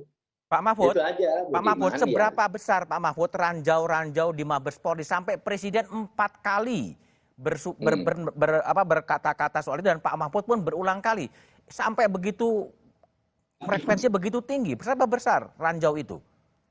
Enggak, saya enggak akan menerangkan berapa besarnya, saya belum menghitung, tapi semua orang merasakan. Semua orang merasakan itu. Ada ranjau dari dalam tentang masalah-masalah besar di Polri itu kan banyak ranjau dari dalam. Harus perlu dukungan dari luar. Coba, itu yang kasus Broto Seno itu. Orang kaget semua. Lalu DPR berteriak tuh, Broto Seno korupsi, kok diaktifkan lagi? Bambang Pacul dari PDIP berteriak, masa orang korupsi berjasa apa kepada negara? Baru Polhukam, Polri koordinasi, ini tidak benar gitu. Jadi begini, kenapa saya bilang itu DPR kok sekarang diam, mau kasus lain ribut, lalu polisi bisa berubah. Yang sekarang nih diam gitu. Diam, karena riset. Itu kira-kira soal Broto Seno itu yang habis dihukum penjara karena korupsi. Lalu diaktifkan lagi, kalau tidak ada orang seperti Bambang Pacul berteriak-teriak, kira-kira orang nggak tahu kan?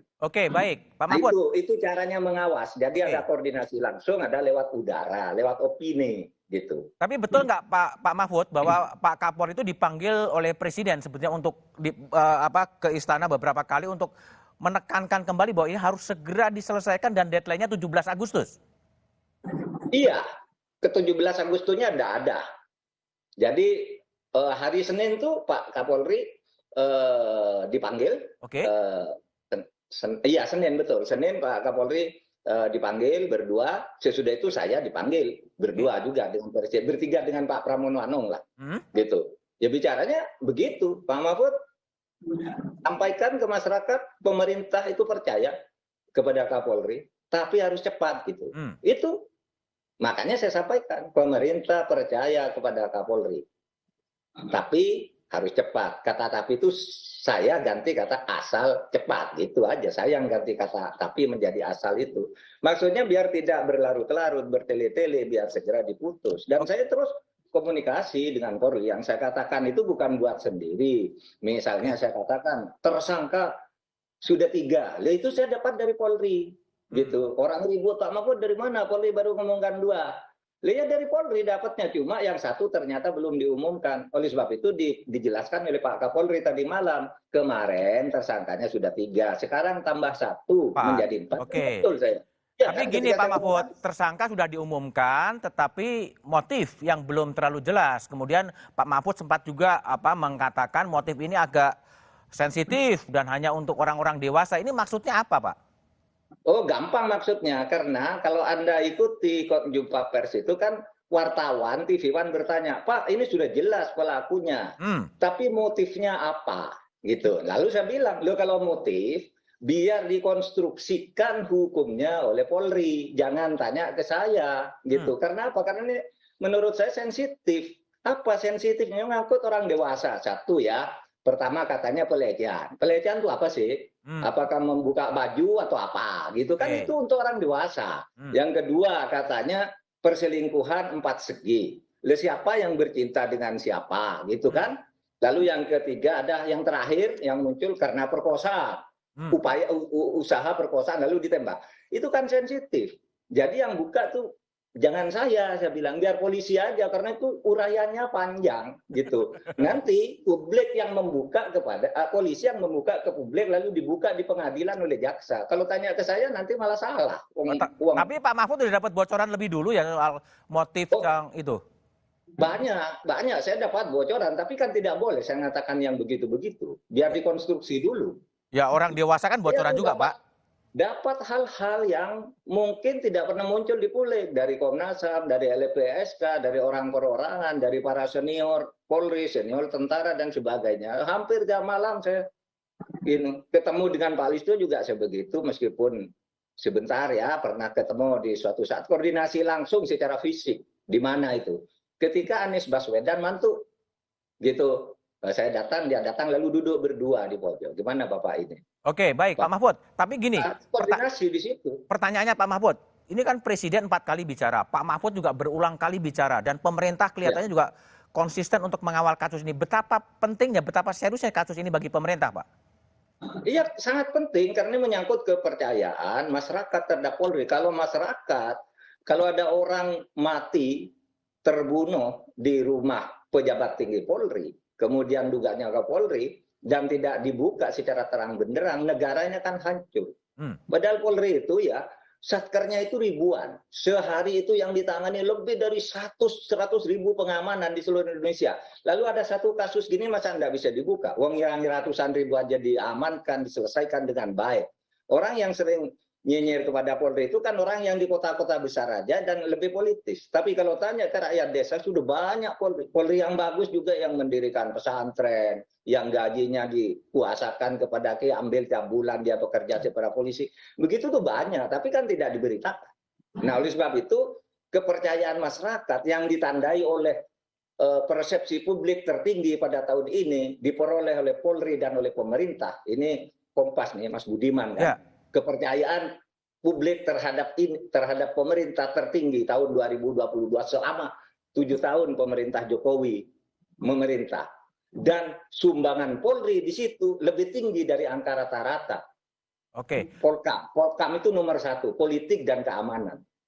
Lalu terjadinya pasca kejadian, ada mutasi, ada penonaktifkan sejumlah jenderal. Ini bisa mengganggu proses konsolidasi di tubuh kepolisian sendiri? Enggak, menurut saya justru ini proses mempercepat konsolidasi secara baik. Ini justru menjadi bersih-bersih kepolisian gitu, Prof? Halo? Menjadi bagian bersih-bersih kepolisian? Seharusnya ini dijadikan momentum. Seharusnya dijadikan momentum, menurut kami. Momentum untuk membersihkan kepolisian dari orang-orang yang mungkin...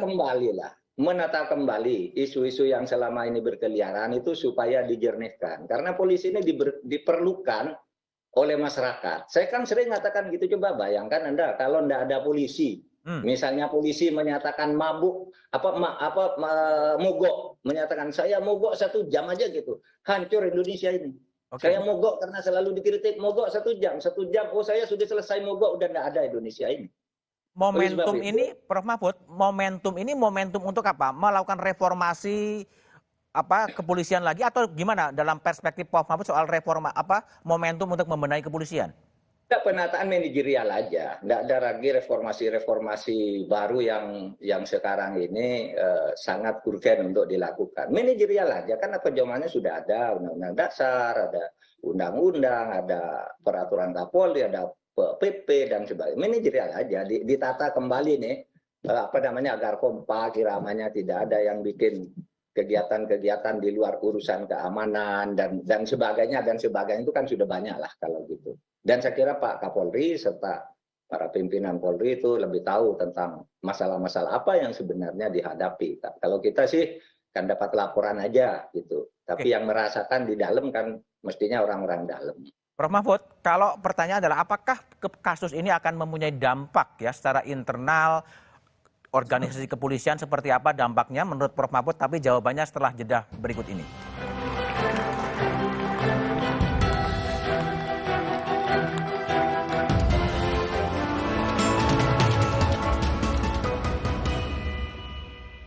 Ingin tahu apa gigi palsunya bisa ngunyah ayam goreng yang renyah? Untung kakek pakai Poliden yang dengan kuat melekatkan gigi palsunya hingga 12 jam. Kakek pun bebas makan apa saja. Tersedia di apotek terdekat. Tetap semangat, butuh yang hangat. Baru Madu TJ Jahe Merah Mint. Dengan madu murni, jahe merah, dan mint membantu menjaga daya tahan tubuh. Madu TJ Jahe Merah Mint. Niatku Madu TJ hitam pahit dengan kualitas Madu TJ plus manfaat ekstra herbal. Niatku demi anakku. Niatku demi istriku. Madu TJ hitam pahit, niatku jaga kesehatan. Masuk angin, pakai plosa. Oles, kerok, pijat di sini. Angin terasa cepat keluar. Plosa, atasi tubuh dan kepala. Hey, ada madu TJ Saset, madu TJ Saset, sehat berstamina. Banyak manfaatnya. Madu TJ Saset, enak sehatnya. Bahaya kurang vitamin D. Onde-mande vitamin D. Berjemur aja, cukup nggak ya? Minum MyWell Vitamin D 1000 IU. Penuhi kebutuhan vitamin D, jaga imun well everyday. MyWell Vitamin D 100% well everyday. Sendi sehat semangat goes ya. Amin. Sendi Anda aktif geraknya. Amin.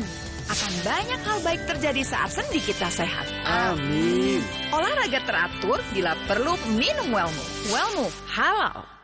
Untuk membantu atasi capek, pegal, dan nyeri otot, pakai Hotin Cream. Kalau untuk meredakan nyeri sendi, rematik dan keseleo, Nah, itu pakai Hotin DCL baru. Bahan aktif DCL-nya efektif mengobati rematik, linu, dan nyeri sendi. hotnya Hotin banget deh.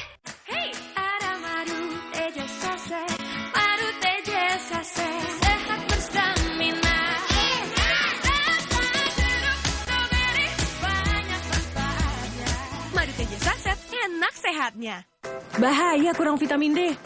onde-mande vitamin D. Berjemur aja, cukup nggak ya? Minum MyWell Vitamin D 1000 IU. Penuhi kebutuhan vitamin D, jaga imun well everyday. MyWell Vitamin D 100% well everyday. Fresh Care dipercaya masyarakat Indonesia. Panasnya nyaman. Aromanya fresh. pilihanku insya Allah halal. Dan hangatnya selalu bikin fresh. Fresh Care. Fresh Care, ada yang baru.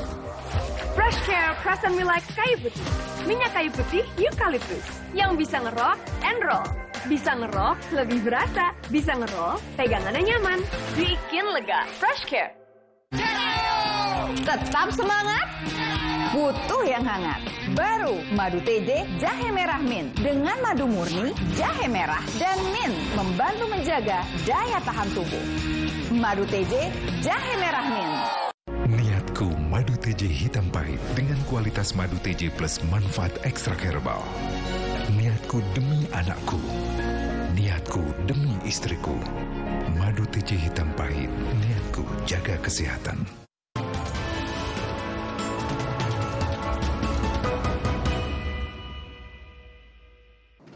Kita telah tetapkan 3 orang tersangka, yaitu Saudara RE, Saudara RR, dan Saudara KM. Tadi pagi dilaksanakan gelar perkara, dan tim sus telah memutuskan untuk menetapkan Saudara FS sebagai tersangka.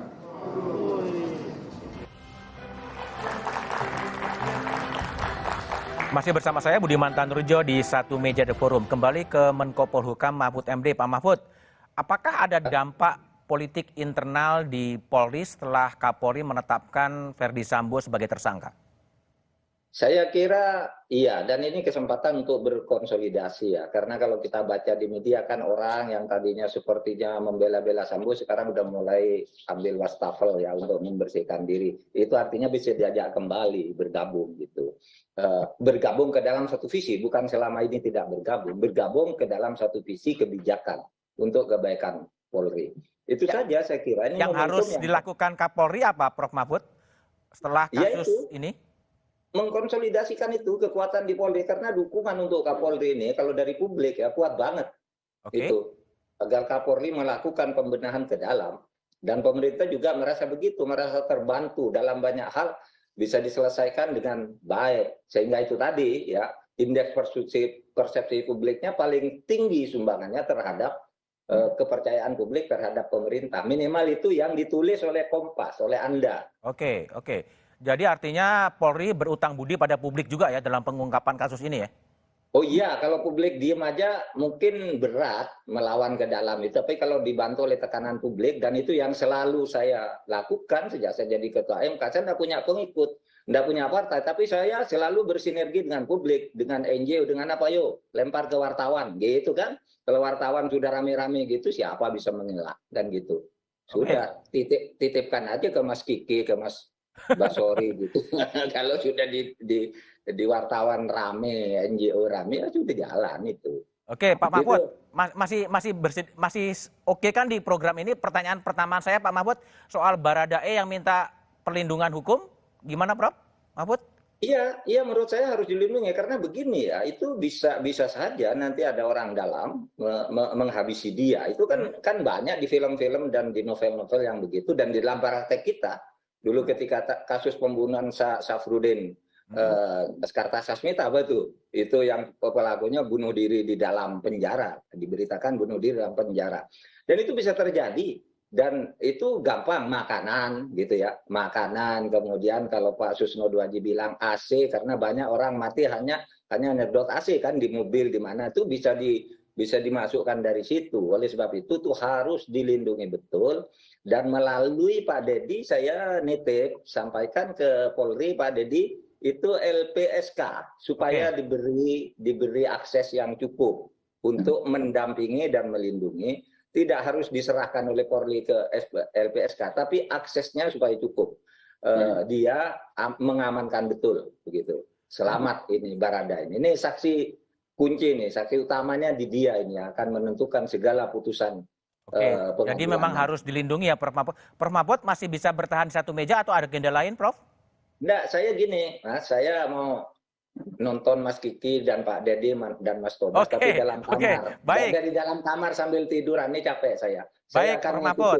Terima kasih ya menonton ya. Saya ke Pak, ke Pak Kadif Humas, Pak Dedi Prasetyo.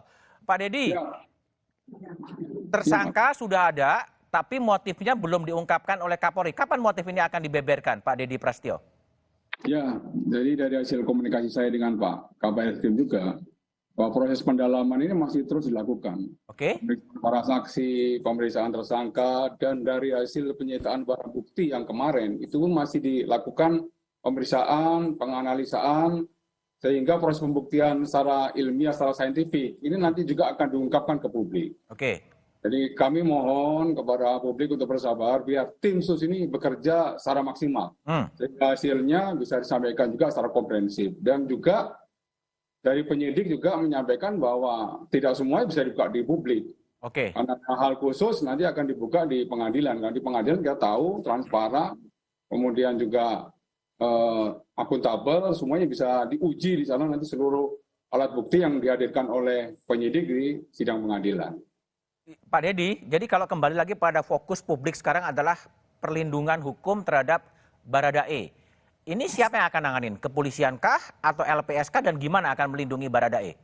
Ya, bersinergi. Jadi Bareskrim nanti yang memiliki tanggung jawab untuk melindungi, mengamankan Baradae atau Barada RI. Juga tadi seperti yang Prof. Mahfud sampaikan, Pak Menko, nanti kita akan membuka ruang kepada LPSK untuk bisa melihat dan meninjau bagaimana ruang yang digunakan untuk Baradae diamankan oleh penyidik. Begitu. Kalau Baradae yang awalnya memang juga mengakui menembak dan terjadi tembak-menembak, kemudian berubah, faktor apa yang membuat kemudian Baradae itu kemudian mengubah pernyataannya menjadi menembak atas perintah? Ya, jadi begini, bahwa tim sus ini kan bekerja ada dua tim. Satu tim adalah Itsus atau Inspektorat Khusus di bawah pimpinan Bapak Irwasum. Kemudian satu tim lagi adalah tim penyidik. Tim penyidik semuanya pro justia. Tim Itsus ini mendapatkan beberapa keterangan dari saksi-saksi yang sudah diperiksa duluan. Ya, dari periksa duluan dari saksi-saksi tersebut ada indikasi bahwa pelakunya adalah RE dan dalam tanda kutip ya bisa dilakukan juga atas perintah saudara FS.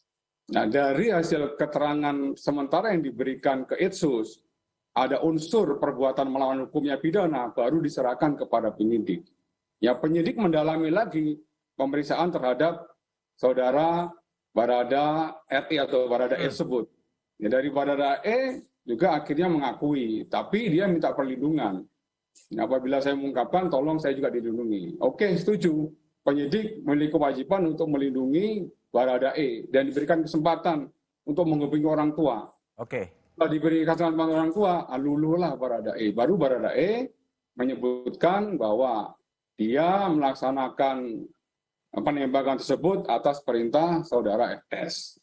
Ya, pada tanggal 30 yang lalu baru dari penyidik ya Dirpidu menetapkan saudara Barada RE atau Barada E sebagai tersangka. Ini merupakan pintu masuk untuk menetapkan tersangka-tersangka selanjutnya. Gitu. Pak Dedi, jadi kalau ini baru 1 bulan, kemudian Barada E baru terungkap siapa tersangkanya, sebenarnya problemnya kenapa? Karena apa TKP-nya sudah dirusak atau seperti apa sih? Ya, jadi perlu saya sampaikan juga ini menindaklanjuti apa yang disampaikan oleh Pak Kabar Eskrim dan Pak Irwasum. Bahwa tim ini dibentuk, tim khusus dibentuk oleh Bapak Kapolri tanggal 12. Ya, ketika tanggal 12 itu memang seperti yang disampaikan oleh Pak Kapolri kemarin, dalam proses asistensi, ya ini asistensi dulu Mas Budi, kepada Polres Jakarta Selatan dan Polda Metro. Ya, kita melakukan olah TKP pertama tanggal 12. Di olah TKP tanggal 12, dari Bareskrim menemukan beberapa hal. Ya, karena kita sudah melibatkan lapor, kita melibatkan Inavis, dan juga kedokteran forensik. Dari situ ada beberapa pertanyaan-pertanyaan dan kejanggalan-kejanggalan yang harus dialami. Kemudian kita melaksanakan olah TKP yang kedua. Di olah TKP kedua justru kita menemukan tambahan lagi alat bukti. Telongsong, kemudian baju, yang di awal TKP itu tidak diketemukan. Nah, timbul kecurigaan lagi. Kemudian olah TKP yang ketiga dan keempat, sama halnya seperti itu. Ada upaya-upaya dari pihak-pihak tertentu yang tadi 31 orang sudah ditetapkan sebagai terperiksa di Irsus, itu melakukan upaya-upaya penghalangan, kemudian pengambilan CCTV, dan juga... Itu bermuara pada pelanggaran etik itu ya? Ya, betul. Nah, ada beberapa TKP yang boleh dikatakan yang harusnya murni, sudah direkayasa, sehingga penyidik mengalami kendala di situ. Rekayasa itu kesengajaan juga ya Pak Dedi ya? Ya gimana Mas? Rekayasa itu kesengajaan ya, setelah nembak kemudian dihilangkan semua barang bukti ya? Ya kesengajaan di situ. Makanya 11 personil Polri dari mulai pangkat bintang 2, bintang 1, Kombes, AKBP, dan PAMA, serta Bintara dimasukkan ke tempat khusus dalam hal ini untuk pendalaman lagi pemeriksaan selanjutnya. Apabila nanti ditemukan perbuatan melawan hukum pidananya, akan diproses kembali. Sebenarnya tim penyidikan ini mulai bekerja tanggal 18, Mas Budi. Dari tanggal 18 tersebutlah tim ini baru melaksanakan berbagai macam rangkaian pemeriksaan-pemeriksaan dan analisa laboratorium forensik. Akhir pada saat kami ke sana bersama tim, dari hasil uji balistik kita mencoba, sesuai dengan arahan Bapak Kapolri, kasus ini harus dibuka secara terang benerang, tapi unsur kehati-hatian, ketelitian, kecermatan, dan pembuktian secara saintifik harus dilakukan. Kita coba lihat terlebih dulu ya Pak Dedi ya, bagaimana pergerakan kasus dari Brigadir Yosua ini ya. Dari waktu ke waktu mungkin bisa ditampilkan. Ya, ini terjadi pada 3 Agustus, Barada Richard Eliezer ditetapkan sebagai tersangka. Ya. Lalu kemudian 4 Agustus, 25 personel Polri diperiksa diduga melanggar kode etik ketidakprofesionalan oleh olah TKP penembakan Brigadir Yosua. Kemudian muncul 6 Agustus, Irjen Verdi Sambo dibawa ke markas Brimob.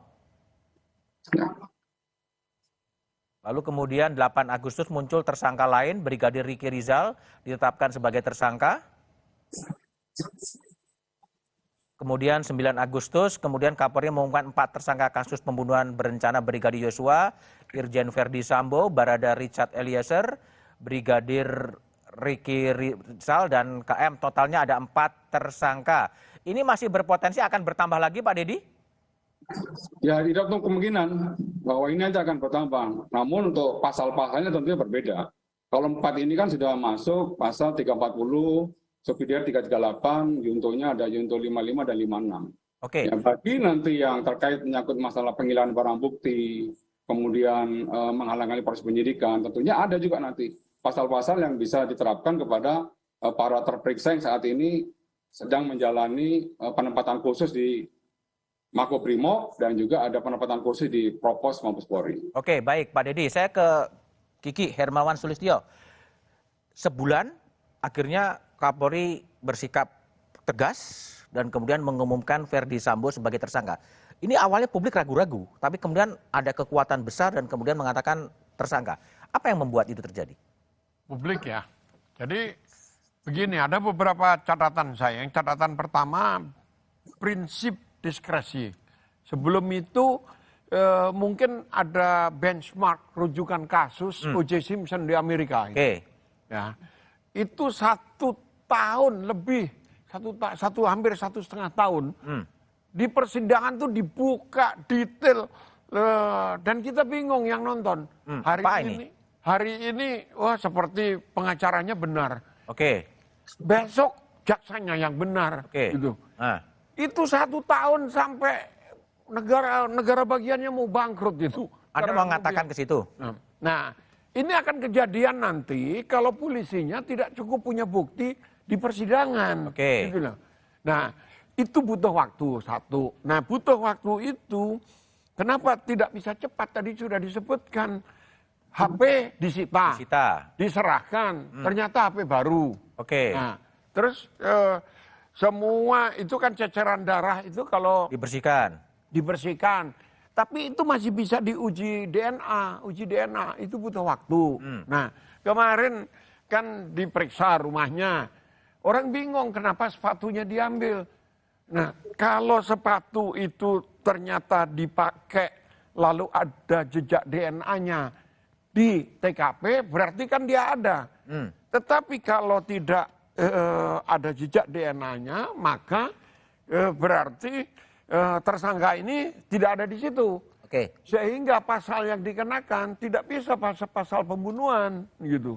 Ini kalau saya jadi pengacaranya bisa lihat dengan jeli seperti itu, bisa hati-hati. Itu satu. Yang kedua, prinsip yang diterapkan ya. Polisi itu mengenakan prinsip diskresi namanya. Diskresi itu untuk universal. Semua polisi di dunia punya diskresi. Setiap anggota polisi memiliki kewenangan untuk mengambil keputusan sendiri. Nggak perlu lapor komandan. Termasuk nembak nih? Iya. Jadi dia tidak nembak itu diskresi. Dia menembak itu diskresi. Kalau ada perintah? Nah, ada perintah artinya dia tidak menggunakan diskresinya. Kenapa? Itulah sebabnya di polisi, lalu atasannya polisi itu siapa? Atasannya polisi itu hukum. Nah, jadi kalau dia diperintah menembak, dia tahu ini melanggar hukum. Jangan ditembak. Dia menolak. Baik. Dia menolak, ini boleh. Nah, dengan prinsip seperti ini, 2 kali Polri itu pernah menangkap, menahan, memeriksa dan menyidangkan 2 kabar reskrim aktif loh. Kabar reskrim aktif itu bintang 3. Bintang 3. Bintang 6 kalau kiri kanan ya? Iya, masih menjabat lagi. Nah, itu bisa ditahan, bisa diproses hukum. Karena prinsip diskresi. Baik, saya ke DPR dulu, Tobas. Ini DPR ini dulu banyak dikritik diam aja, tapi sekarang lihat gimana setelah Kapolri mengumumkan Ferdi Sambo sebagai tersangka? Jadi ada 2 hal ya, karena kejadian ini terjadi ketika kita masa reses, sehingga kita tidak bisa melakukan pemanggilan secara formal. Tapi komunikasi secara informal tetap dilakukan dan kita di dalam grup juga membahas ini. Yang kedua adalah soal kehati-hatian.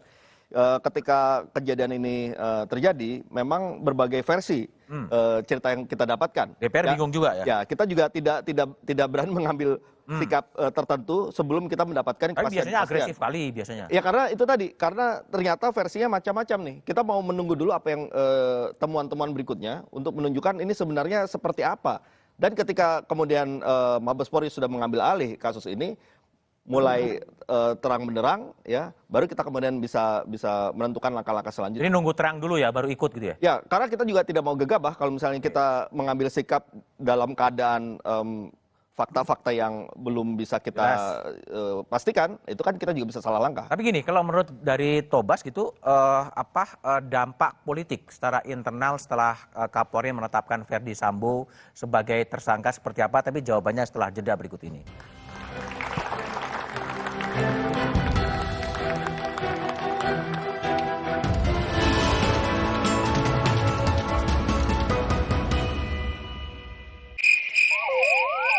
Sakit kepala berkepanjangan, muka kaku susah tersenyum, badan terasa nyeri. Ini gejala kurang tertawa. Tenang, sebagai teman tertawa, kami punya solusinya. Suci X, tawa 1 dekade, setiap Jumat pukul 9:30 malam. Bila tertawa berlanjut, segera ajak teman-teman Anda agar tidak tertawa sendirian. Kompas Update dipersembahkan oleh Hydro Coco. Selamat malam, saudara. Polisi menangkap pelaku curanmor berkedok menawarkan pekerjaan. Aksi pelaku dilakukan melalui media sosial Facebook. Setelah 6 bulan diburu polisi, pelaku ditangkap di rumah indekosnya di Gedangan, Sidoarjo. Untuk meyakinkan korban, pelaku berpura-pura menjadi pemilik restoran dengan menawarkan pekerjaan. Tawaran tersebut diunggah di media sosial Facebook. Saat melakukan wawancara, pelaku membawa kabur motor korban dengan berpura-pura meminjam motor untuk membeli materai. Hingga saat ini setidaknya 4 motor berhasil dibawa kabur.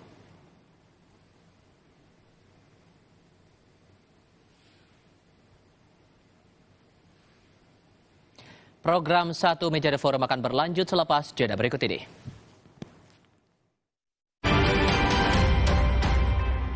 Kompas Update dipersembahkan oleh Entrasol. Hydro Coco. Why choose Hydro Coco? Healthy, taste good. Rasakan manfaat air kelapa asli untuk bantu jaga imun tubuh. We choose Hydro Coco. Real coconut water. Hai, tahukah Anda? Cuma Entrasol yang tinggi serat dan mengandung ekstrak buah zaitun. Bantu jaga kesehatan jantungku. Rendah laktosanya bikin nyaman di perutku. Entrasol. Hotin Cream. Selalu ada untuk membantu redakan pegal dan nyeri otot. Panasnya pas, hotnya in sampai ke dalam. Selalu ada Hotin Cream. Bantu redakan capek, pegal, dan nyeri otot. Otot dihantam capek pegal habis-habisan. Lawan dengan Hotin Strong. Baru krim otot ekstra panas. Hotnya in, strong sampai ke otot. Atasi capek dan pegal. Nggak lengket tanpa bekas. Hotin Strong. Panasnya berani adu strong. Kakek pingin tahu apa gigi palsunya bisa ngunyah ayam goreng yang renyah. Untung kakek pakai Poliden yang dengan kuat melekatkan gigi palsunya hingga 12 jam. Kakek pun bebas makan apa saja. Tersedia di apotek terdekat. Masuk angin, pakai plosa, oles, kerok, pijat di sini. Angin terasa cepat keluar. Plosa, atasi tubuh dan kepala. Bosen nih. Diputar, dijilat, dan dicelupin. Selezat Oreo, selembut cake. Oreo Soft Cake baru. Terbuat dari Oreo, selembut cake dengan coklat berlimpah. Hotin Cream. Selalu ada untuk membantu redakan pegal dan nyeri otot. Panasnya pas, hotnya in sampai ke dalam. Selalu ada Hotin Cream. Bantu redakan capek, pegal, dan nyeri otot. Otot dihantam capek pegal habis-habisan. Lawan dengan Hotin Strong. Baru krim otot ekstra panas. Hotnya in, strong sampai ke otot. Atasi capek dan pegal. Nggak lengket tanpa bekas. Hotin Strong. Panasnya berani adu strong. Merdeka! Pizza merah putih hadir kembali. Rasa lebih berani dengan saus merah pedas. Persembahan Pizza Hut untuk Indonesia. Pizza Hut selalu lebih berani.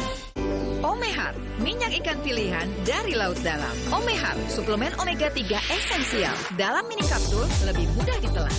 Diproses dengan teknologi modern di Amerika. Bantu pelihara kesehatan tubuh kini dan nanti. Bos bawel, anak rewel. Well, MyWell. Baru, MyWell Vitamin C plus Zinc. Bantu jaga daya tahan tubuh. Well, MyWell Vitamin C plus Zinc. Emangnya ada waktu buat sakit kepala? Panadol Extra, cepat redakan sakit kepala dan nyeri yang mengganggu. Dapat diminum sebelum makan dan tidak menyebabkan kantuk. Buat aku, makanan itu penting banget. Aku cuma kasih yang terbaik buat pelanggan dan juga kritikus terbesar dan terimutku. Tapi dulu, nyicip masakan sendiri aja ngilu. Untung dokter gigi aku nyaranin untuk pakai Sensodyne setiap hari. 1 pasta gigi sensitif, 8 manfaat. Sensodyne meredakan gigi sensitifku, gigiku juga makin kuat. Dan nafasku jadi segar. Gunakan pasta gigi Sensodyne Fresh Mint.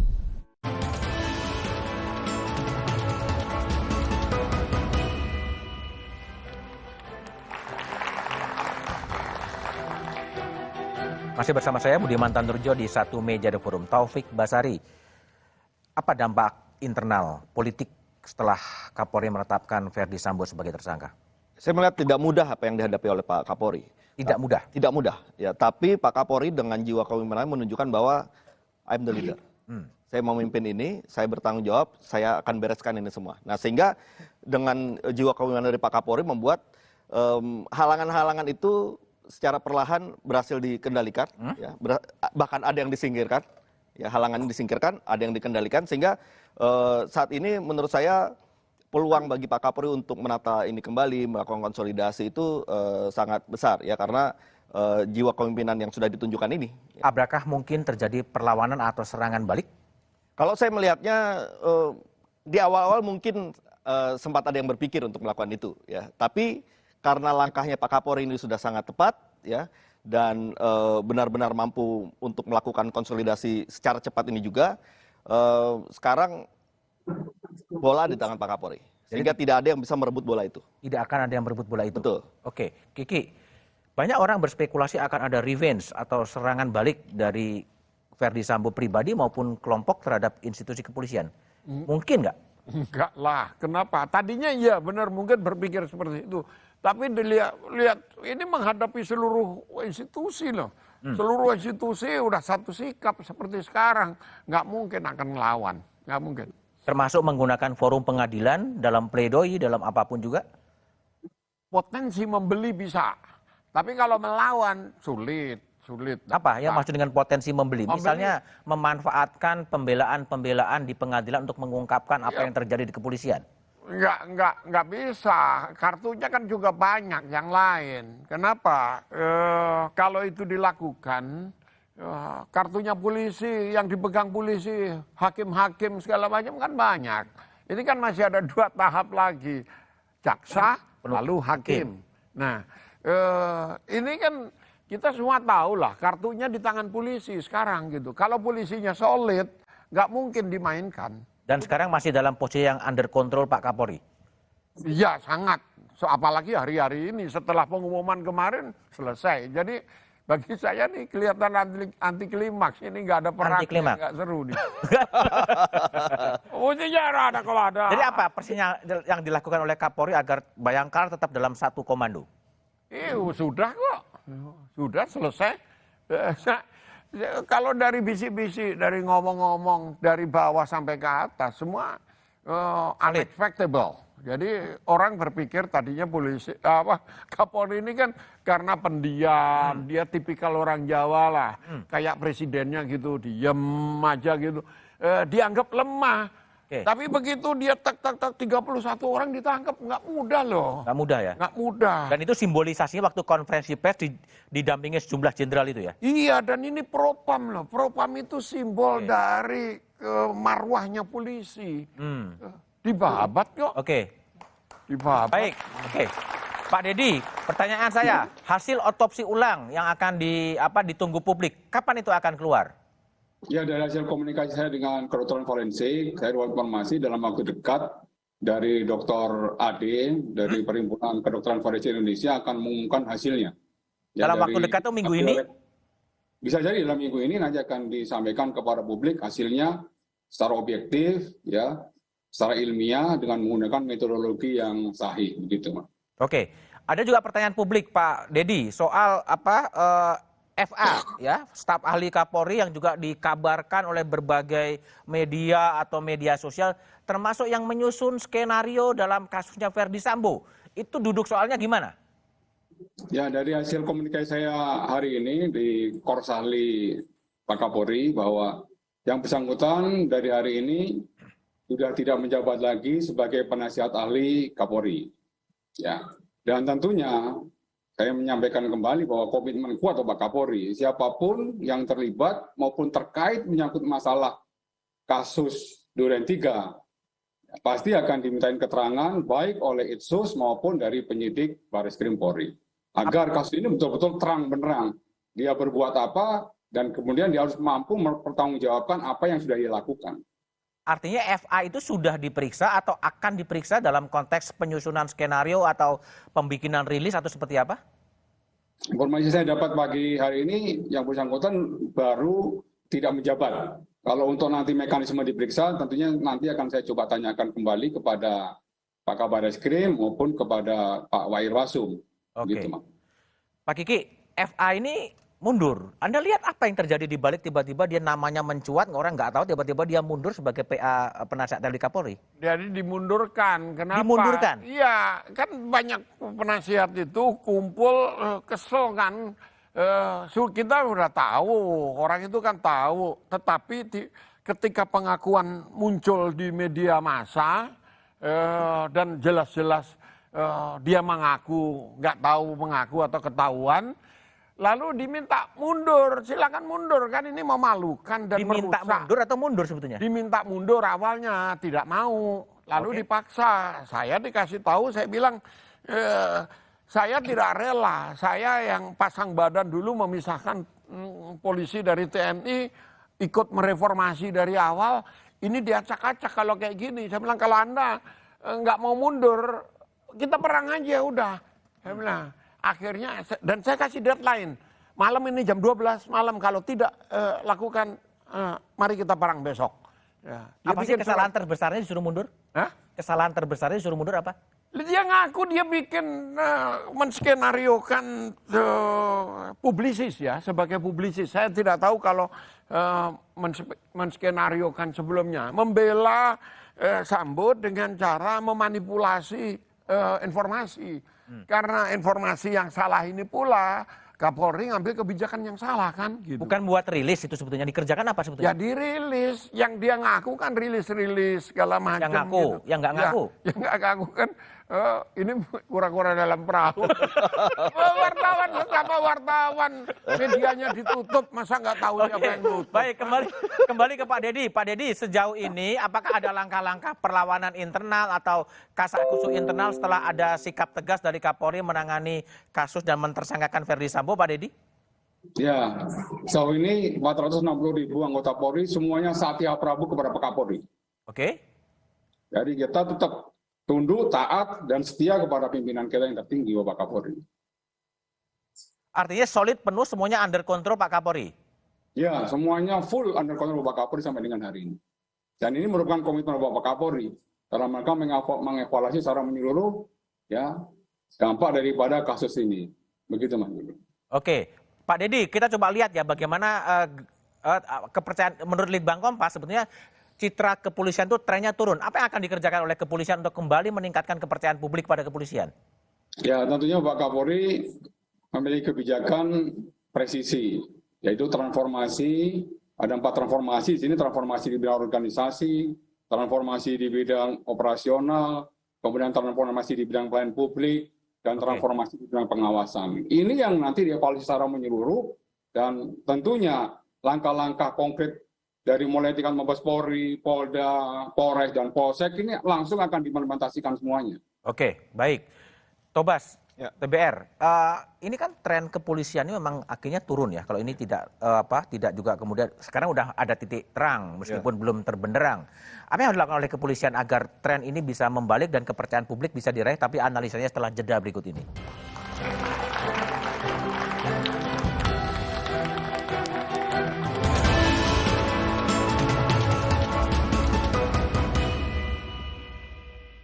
Miligram vitamin C untuk membantumu tetap sehat. 4 rasa menyegarkan untuk pilihan sesuai selera.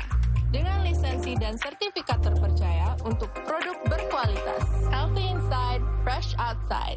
Ini Kalsel, salah satu kuliner otentiknya ada di Indomie Soto Banjar Limau Kuit. Gurih kuahnya endes, tapi limau kuitnya seger. Indomie Soto Banjar Limau Kuit, gurih segar kuah limaunya, nyaman banget. Dengan main di luar, anakku jadi belajar. Banyak kuman loh, gak khawatir dia sakit. Kan ada perlindungan Dettol yang efektif melawan kuman. 100% perlindungan lebih baik, Dettol. Baru bangun kerjaan udah numpuk. Aqua dulu. Datang dari sumber alam yang terlindungi, murninya air mineral Aqua, berikan air minum berkualitas.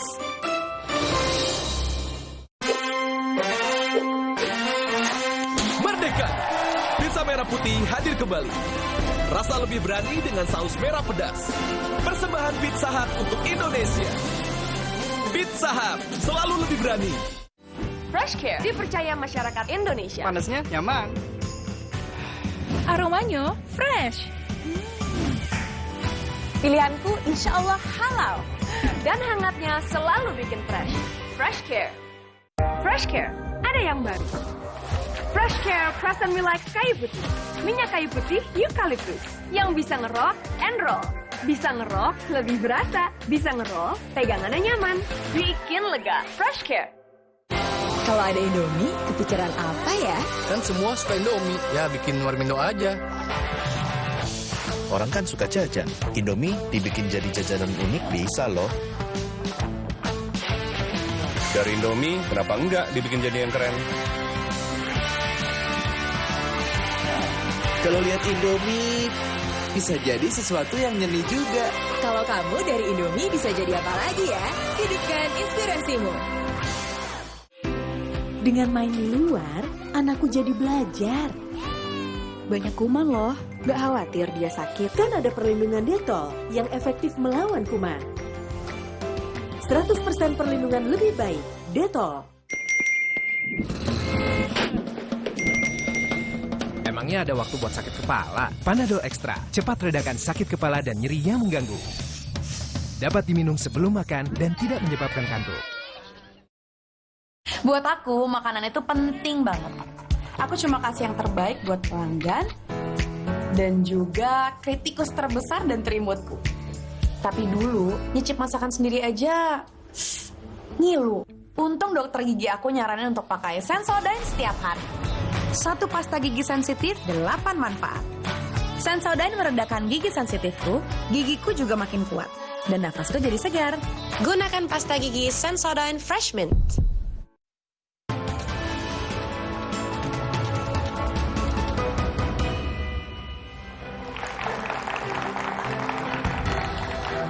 Masih bersama saya Budiman Tanrujo di Satu Meja The Forum. Taufik Basari, apa yang harus dilakukan oleh Kapolri agar kasus ini rekonsolidasi organisasi berjalan dan kepercayaan publik kembali bisa diraih? Yang mempengaruhi kepercayaan publik kepada Polri ini kan ada 3. Yang pertama adalah soal kinerja, yang kedua soal sistem yang berlaku di dalam Polri, dan yang ketiga yang paling berat yaitu kultur. Nah, itulah tantangan yang dihadapi oleh Pak Kapolri pada saat ini untuk memperbaiki itu semua. Kalau kinerja bisa diperbaiki dengan prestasi-prestasi, sistem kita bisa buat dengan aturan-aturan. Tapi kultur ini yang memang susah. Nah, oleh karena itulah maka apa yang dilakukan oleh Pak Kapolri ini sudah on the track karena mengandung pesan-pesan. Banyak pesan-pesannya di situ. Pesan pertama adalah bahwa ketika ada kesalahan-kesalahan yang dilakukan oleh personal Polri, maka tidak ada ruang lagi bagi upaya untuk menutup-nutupi. Karena akan ditindak tegas dan akan dibuka. Yang kedua, yang paling penting juga bahwa di sini ada pesan, kita personal Polri ini juga harus menggunakan diskresinya ketika melihat ada perintah yang menyimpang. Maka jangan kemudian ikuti ketika ada perintah yang melawan hukum itu. Nah, ini pesan-pesan ini menurut saya akan membantu juga untuk memperbaiki kultur dan mudah-mudahan ke depan secara perlahan kita bisa membangkitkan kembali kepercayaan publik kepada Polri. Baik, Tobas, Kiki. Jadi apa langkah untuk memulihkan kembali citra kepolisian? Di level menengah ke atas, memberi ruang yang pas untuk diskresi. Oke. Yang terjadi ini adalah kewenangan itu disalahgunakan untuk menutupi kesalahannya sendiri. Nah, itu yang tidak boleh. Satu, yang ke bawah itu tadi setuju saya kultur. Lalu koridornya apa? Tagline-nya Kapolri kan presisi, udah pakai itu aja. Ini ada kesinambungan dari democratic policing dulu. Udah ada detailnya, karena saya ikut bikin. Coba Pak Tito, democratic policing. Lalu karena kendala-kendala struktural lingkungan, lanjut sekarang ini dengan presisi. Semua sudah ada di situ. Lalu kalau ada pertanyaan, kenapa sih sekarang dibuka-buka? Kan tagline pertamanya transparansi. Ini bagian dari penerapan presisi itu gitu loh. Jadi koridornya udah ada. Ya jangan ditinggalkan yang democratic policing itu. Oke, baik Pak Dedi. Apa yang harus dilakukan oleh kepolisian untuk pembenahan institusi dan kejadian seperti ini tidak kembali terjadi? Ya, tentunya Pak Kapolri mengevaluasi secara menyeluruh. Beliau itu selalu mendengarkan saran, masukan, termasuk kritikan dari semua pihak. Yang selesai beliau mendengarkan, baru beliau nanti akan mengambil suatu langkah-langkah kebijakan strategis. Khusus untuk kasus ini, Pak Kapolri tentunya mengevaluasi secara menyeluruh, dan yang paling menjadi titik fokus daripada kedepannya adalah transformasi di bidang pengawasan, khususnya pengawasan internal. Nanti dari Pak Irwasum, Pak Wakapolri akan membuat suatu rumusan dari mulai level Polsek, Polres, Polda sampai dengan Mabes Polri, agar kasus-kasus seperti ini tidak terulang kembali di masa-masa yang akan datang. Dan kami tentunya Polri mengucapkan terima kasih atas seluruh saran, masukan dari semua pihak. Ya, dan apa yang menjadi perintah Bapak Presiden ini merupakan komitmen Bapak Kapolri dalam rangka untuk meningkatkan kembali public trust kepada masyarakat. Begitu, Mas. Intinya pada pengawasan yang akan diperketat lagi ya, Pak Didi ya? Ya, transformasi di bidang pengawasan seperti yang tadi Prof. Vicky sampaikan juga memang dari culture ya. Culture ini memang masih menjadi salah satu PR yang harus dibenahi oleh Polri. Ini merupakan komitmen Bapak Kapolri. Ya, Bapak Kapolri akan betul-betul ya mendengarkan semua pihak dan mengkaji ulang kembali serta menentukan langkah-langkah kebijakan strategis apa yang harus dilakukan dalam rangka untuk pembenahan Polri ke depan yang menjadi Polri yang lebih baik. Termasuk usulan dari Prof. Kiki tadi mengatakan soal diskresi, artinya seorang anggota bisa saja menolak perintah dari atasan kalau memang perintah itu diyakini melanggar hukum. Ya, itu sudah ada perkapnya dan sudah ada kode etik profesi. Di dalam kode etik profesi, setiap bawahan wajib menolak ya perintah atasan apabila perintah tersebut berlawanan dengan hukum, norma agama, norma susila, itu sudah sangat jelas. Oh, di Perkap sudah ada ya Pak Dedi ya? Sudah ada. Oke. Baik, Pak Dedi Prasetyo, Taufik Basari, dan Hermawan Sulitot telah bergabung di satu meja di forum. Terima kasih. Drama Duren 3 selama sebulan lebih terjadi karena hilangnya sikap jujur dan sikap satria. Selain penegakan hukum untuk memberikan keadilan, drama Duren 3 harus dijadikan evaluasi menyeluruh.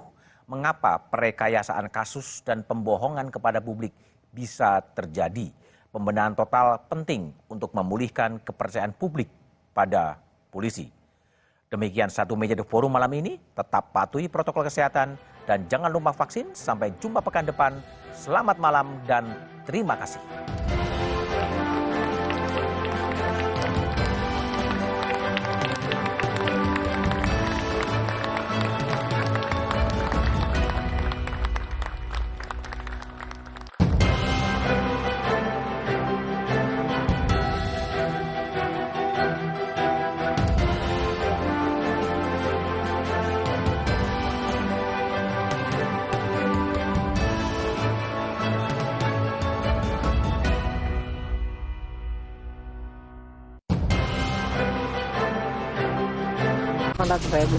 Yang ono 1,4. Lowongan kerja palsu banyak tersebar di internet dan media sosial. Yang dilakukan oleh pelaku ini membuat website untuk merekrut karyawan di dalam suatu perusahaan. Tapi sebelum diterima kerja itu ada training dulu, suruh bayar 600.000. Kita janjikan prosesnya itu tanpa interview. Target, Rabu 10 Agustus, pukul 10:30 malam di Kompas TV. Polisi sudah menetapkan 4 tersangka dalam kasus pembunuhan Brigadir Yosua. Namun polisi belum menjabarkan soal motif di kasus ini.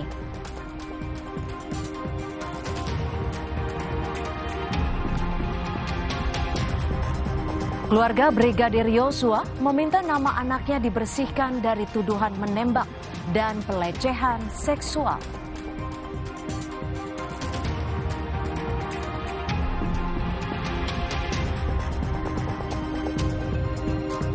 Seluruh barang bukti yang disita dari penggeledahan di rumah Irjen Verdi Sambo dalam kasus pembunuhan Brigadir Yosua diperiksa di Barreskrim Polri.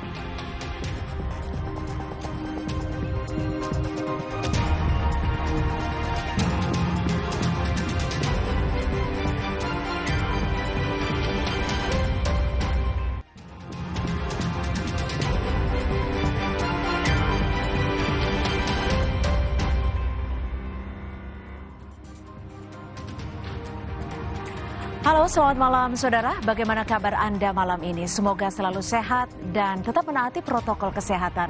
Selain 3 informasi utama tadi, Kompas Malam juga menghadirkan sejumlah informasi pilihan lainnya. Selengkapnya bersama saya Cynthia Rompas hanya di Kompas TV, independen, terpercaya. Kita ke informasi pertama, saudara. Komnas HAM terima hasil uji balistik dari tim Puslapor Mabes Polri dalam kasus pembunuhan Brigadir Yosua.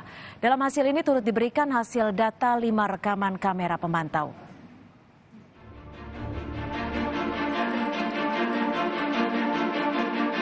Peristiwa yang terjadi adalah peristiwa penembakan terhadap saudara J untuk menetapkan saudara FS sebagai tersangka.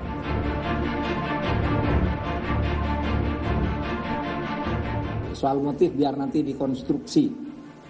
Ia meregang nyawa karena pembunuhan berencana. Bukan tembak-menembak seperti keterangan polisi sebelumnya. Inspektur Jenderal Verdi Sambo dan 3 anak buahnya ditetapkan sebagai tersangka. Tak hanya menetapkan Verdi Sambo sebagai tersangka, Kapolri juga menonaktifkan dan memutasi belasan anggotanya. 31 personel kepolisian diperiksa. 11 diantaranya sudah ditahan usai menjalani pemeriksaan. Akankah langkah Kapolri ini menyisakan persoalan? Ataukah akan semakin menguatkan barisan? Inilah Satu Meja The Forum setelah Jenderal Sambo jadi tersangka.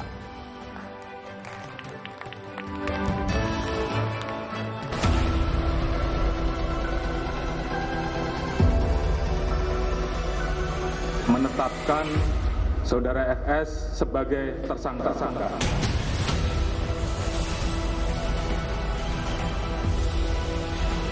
Ungkap kebenaran apa adanya, sehingga jangan sampai menurunkan kepercayaan masyarakat terhadap Polri.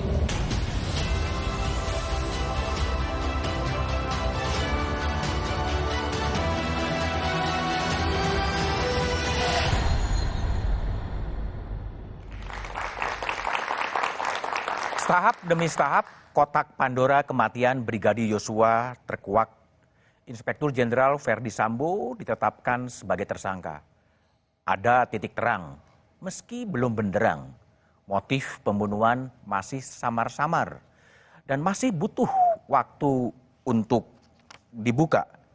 Itulah tema Satu Meja The Forum malam ini setelah Jenderal Sambo jadi tersangka dengan sejumlah narasumber yang telah hadir di studio. Di sebelah kanan saya ada Taufik Basari, anggota Komisi 3 DPR. Taufik, malam. Di sebelah kiri saya ada Guru Besar Universitas Bhayangkara, Profesor Hermawan Sulistyo. Malam, Prof. Hermawan. Melalui sambungan Zoom, ada Menteri Koordinator Politik Hukum dan Keamanan, Mahfud MD. Malam, Pak Mahfud. Malam, Budiman. Kemudian, malam, para pemirsa. Ya, kemudian ada Kepala Divisi Humas Mabes Polri, Irjen Dedi Prastyo. Malam, Pak Dedi. Malam, Pak. Oke. Sebelum memulai diskusi, dialog, kita coba lihat, dengarkan terlebih dahulu paket yang sudah disiapkan oleh tim Satu Meja.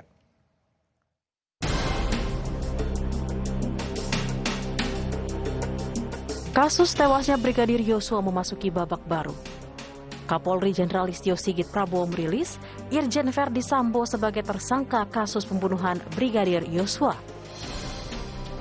Kemarin kita telah tetapkan 3 orang tersangka, yaitu saudara RE, saudara RR, dan saudara KM. Tadi pagi dilaksanakan gelar perkara dan tim sus telah memutuskan untuk menetapkan saudara FS sebagai tersangka.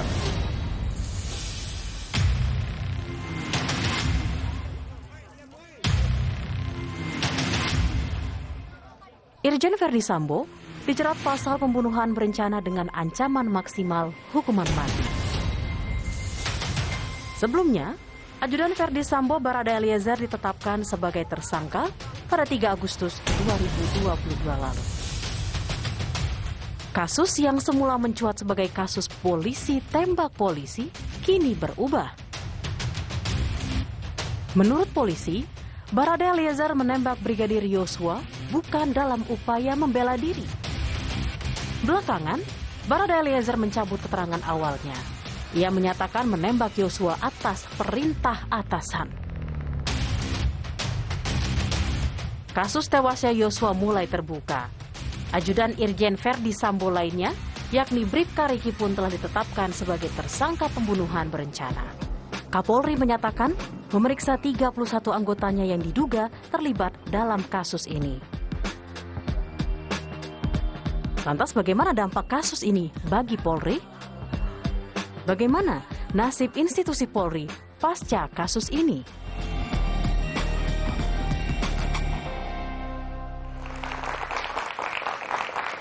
Oke, saya akan bertanya kepada Menko Polhukam Mahfud MD. Pak Mahfud, Pak Kapolri akhirnya menetapkan Verdi Sambo sebagai tersangka. Ini akibat dari tekanan dari Presiden, Pak Mahfud, dan tekanan publik, atau memang genuine ini upaya-upaya yang dilakukan oleh Mabes Polri, khususnya Pak Kapolri? Campuran dua-duanya. Pak Kapolri memang punya keinginan untuk membuka ini dengan baik, tetapi itu perlu dukungan. Dukungan politik dari kita gitu agar kekuatan, karena kita tahu ya banyak masalahnya, ada ranjau-ranjaunya di dalam. Banyak gitu ya. ranjau. Iya, sehingga Pak Presiden mengatakan selesaikan dengan tuntas, dengan transparan.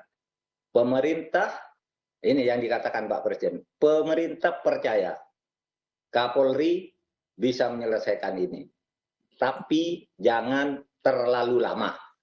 Itu artinya kepercayaan itu kalau terlalu lama bisa agak berkurang kan gitu.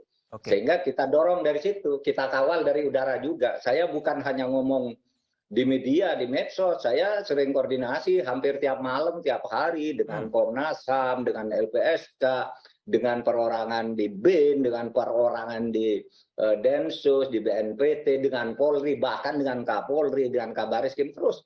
Dan orang itu ada yang mengatakan, Pak Mahfud itu kok lewat di udara, kok enggak disampaikan aja? Disampaikan, tetapi juga saya tahu polisi itu perlu tekanan atau dukungan dari opini publik juga, sehingga bisa lebih cepat. Dan nyatanya jalan kan? Anda mungkin tidak bisa membayangkan kalau kami diam gitu, skenario pertama yang terjadi bahwa itu tembak-menembak, dan itu sudah berlangsung seminggu, diskenariokan tembak-menembak. Tapi begitu kita ngomong itu janggal, enggak benar. Ini kejanggalannya, sesuatu itu ya berbalik kan, lalu ada laporan kan, berubah skenarionya. Coba kalau kita diem, tidak lewat udara, hanya bilang, oh itu tidak benar. Nggak bisa, kita lewat udara juga bersinergi dengan NGO, dengan lembaga lain gitu. Pak Mahfud, itu aja, Pak Mahfud, seberapa besar Pak Mahfud ranjau-ranjau di Mabes Polri sampai Presiden 4 kali berkata-kata soal itu, dan Pak Mahfud pun berulang kali. Sampai begitu frekuensinya begitu tinggi, berapa besar ranjau itu? Enggak, saya enggak akan menerangkan berapa besarnya, saya belum menghitung, tapi semua orang merasakan. Semua orang merasakan itu, ada ranjau dari dalam. Tentang masalah-masalah besar di Polri itu kan banyak ranjau dari dalam, harus perlu dukungan dari luar. Coba, itu yang kasus Broto Seno itu, orang kaget semua. Lalu DPR berteriak tuh, Broto Seno korupsi, kok diaktifkan lagi? Bambang Pacul dari PDIP berteriak, masa orang korupsi berjasa apa kepada negara? Baru Polhukam, Polri koordinasi, ini tidak benar gitu. Jadi begini, kenapa saya bilang itu DPR kok sekarang diam, mau kasus lain ribut, lalu polisi bisa berubah. Yang sekarang ini diam gitu. Diam, ternyata karena riset. Itu kira-kira soal Broto Seno itu yang habis dihukum penjara karena korupsi lalu diaktifkan lagi, kalau tidak ada orang seperti Bambang Pacul berteriak-teriak, kira-kira orang nggak tahu kan? Oke, baik. Pak Mahfud. Itu caranya mengawas. Jadi ada koordinasi langsung, ada lewat udara, lewat opini gitu. Tapi betul nggak Pak Mahfud bahwa Pak Kapolri itu dipanggil oleh Presiden sebetulnya untuk ke istana beberapa kali untuk menekankan kembali bahwa ini harus segera diselesaikan dan deadline-nya 17 Agustus? Iya, ke 17 Agustusnya tidak ada. Jadi hari Senin tuh Pak Kapolri dipanggil. Oke. Iya Senin betul. Senin Pak Kapolri dipanggil berdua. Sesudah itu saya dipanggil berdua juga dengan Presiden, bertiga dengan Pak Pramono Anung lah. Gitu. Ya bicaranya begitu, Pak Mahfud. Sampaikan ke masyarakat, pemerintah itu percaya kepada Kapolri, tapi harus cepat gitu. Itu. Makanya saya sampaikan, pemerintah percaya kepada Kapolri. Tapi harus cepat. Kata tapi itu saya ganti kata asal cepat. Gitu aja. Saya yang ganti kata tapi menjadi asal itu. Maksudnya biar tidak berlarut-larut, bertele-tele, biar segera diputus. Dan saya terus komunikasi dengan Polri. Yang saya katakan itu bukan buat sendiri. Misalnya saya katakan, tersangka sudah 3. Itu saya dapat dari Polri. Gitu. Orang ribut, Pak Mahfud dari mana? Polri baru ngomongkan 2. Lihat dari Polri dapatnya, cuma yang 1 ternyata belum diumumkan. Oleh sebab itu dijelaskan oleh Pak Kapolri tadi malam. Kemarin tersangkanya sudah 3, sekarang tambah 1 menjadi 4. Oke. Betul saya. Ya, tapi gini Pak Mahfud, tersangka sudah diumumkan, tetapi motif yang belum terlalu jelas. Kemudian Pak Mahfud sempat juga mengatakan motif ini agak sensitif dan hanya untuk orang-orang dewasa. Ini maksudnya apa, Pak? Oh, gampang maksudnya. Karena kalau Anda ikuti jumpa pers itu kan wartawan, TV One bertanya, Pak ini sudah jelas pelakunya, tapi motifnya apa? Gitu. Lalu saya bilang, loh kalau motif, biar dikonstruksikan hukumnya oleh Polri. Jangan tanya ke saya. Gitu. Karena apa? Karena ini menurut saya sensitif. Apa sensitifnya? Ngangkut orang dewasa. 1 ya. Pertama katanya pelecehan. Pelecehan itu apa sih? Apakah membuka baju atau apa? Gitu kan itu untuk orang dewasa. Yang kedua katanya perselingkuhan 4 segi. Siapa yang bercinta dengan siapa? Gitu kan? Lalu yang ketiga ada yang terakhir yang muncul karena perkosaan. Upaya usaha perkosaan lalu ditembak. Itu kan sensitif. Jadi yang buka tuh jangan saya bilang biar polisi aja karena itu uraiannya panjang gitu. Nanti publik yang membuka kepada polisi yang membuka ke publik lalu dibuka di pengadilan oleh jaksa. Kalau tanya ke saya nanti malah salah. Tapi Pak Mahfud sudah dapat bocoran lebih dulu ya soal motif yang itu.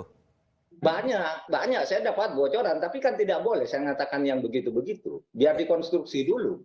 Ya orang dewasa kan bocoran juga, Pak. Dapat hal-hal yang mungkin tidak pernah muncul di publik dari Komnas HAM, dari LPSK, dari orang perorangan, dari para senior Polri, senior tentara dan sebagainya. Hampir jam malam saya ketemu dengan Pak Listio juga saya begitu, meskipun sebentar ya pernah ketemu di suatu saat koordinasi langsung secara fisik. Di mana itu? Ketika Anies Baswedan mantu, gitu. Saya datang, dia datang, lalu duduk berdua di pojok. Gimana Bapak ini? Oke, baik Pak Mahfud. Tapi gini, koordinasi di situ. Pertanyaannya Pak Mahfud, ini kan Presiden 4 kali bicara, Pak Mahfud juga berulang kali bicara, dan pemerintah kelihatannya juga konsisten untuk mengawal kasus ini. Betapa pentingnya, betapa seriusnya kasus ini bagi pemerintah, Pak? Iya, sangat penting karena menyangkut kepercayaan masyarakat terhadap Polri. Kalau masyarakat, kalau ada orang mati, terbunuh di rumah pejabat tinggi Polri, kemudian dugaannya ke Polri, dan tidak dibuka secara terang benderang, negaranya kan hancur. Padahal Polri itu ya, satkernya itu ribuan. Sehari itu yang ditangani lebih dari 100 ribu pengamanan di seluruh Indonesia. Lalu ada satu kasus gini masa nggak bisa dibuka? Wong yang ratusan ribu aja diamankan, diselesaikan dengan baik. Orang yang sering nyinyir kepada Polri itu kan orang yang di kota-kota besar aja dan lebih politis. Tapi kalau tanya ke rakyat desa sudah banyak Polri. Polri yang bagus juga yang mendirikan pesantren, yang gajinya dikuasakan kepada ambil tiap bulan dia bekerja sebagai polisi. Begitu tuh banyak, tapi kan tidak diberitakan. Nah, oleh sebab itu kepercayaan masyarakat yang ditandai oleh persepsi publik tertinggi pada tahun ini diperoleh oleh Polri dan oleh pemerintah. Ini Kompas nih Mas Budiman kan. Ya. Kepercayaan publik terhadap pemerintah tertinggi tahun 2022 selama 7 tahun pemerintah Jokowi memerintah. Dan sumbangan Polri di situ lebih tinggi dari angka rata-rata. Oke. Polkam itu nomor 1, politik dan keamanan.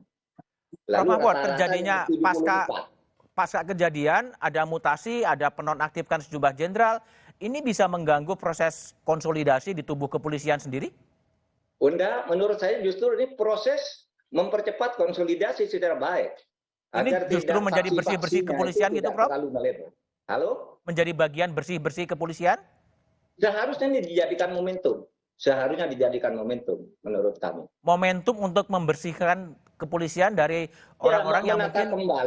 Menata kembali isu-isu yang selama ini berkeliaran itu supaya dijernihkan. Karena polisi ini diperlukan oleh masyarakat. Saya kan sering mengatakan gitu, coba bayangkan Anda kalau tidak ada polisi. Misalnya polisi menyatakan mabuk, mogok, menyatakan saya mogok 1 jam aja gitu. Hancur Indonesia ini. Saya mogok karena selalu dikritik, mogok 1 jam. 1 jam, oh saya sudah selesai mogok, udah tidak ada Indonesia ini. Momentum ini, Prof. Mahfud, momentum ini momentum untuk apa? Melakukan reformasi kepolisian lagi atau gimana dalam perspektif Prof. Mahfud soal momentum untuk membenahi kepolisian? Tidak, penataan manajerial aja. Tidak ada lagi reformasi baru yang sekarang ini sangat urgen untuk dilakukan. Manajerial aja, kan pedomannya sudah ada undang-undang dasar, ada undang-undang, ada peraturan Kapolri, ada PP dan sebagainya. Manajerial aja, ditata kembali nih, agar kompak, iramanya tidak ada yang bikin kegiatan-kegiatan di luar urusan keamanan dan sebagainya itu kan sudah banyak lah kalau gitu. Dan saya kira Pak Kapolri serta para pimpinan Polri itu lebih tahu tentang masalah-masalah apa yang sebenarnya dihadapi. Kalau kita sih kan dapat laporan aja gitu. Tapi yang merasakan di dalam kan mestinya orang-orang dalam. Prof. Mahfud, kalau pertanyaan adalah apakah kasus ini akan mempunyai dampak ya secara internal organisasi kepolisian, seperti apa dampaknya menurut Prof. Mahfud, tapi jawabannya setelah jeda berikut ini.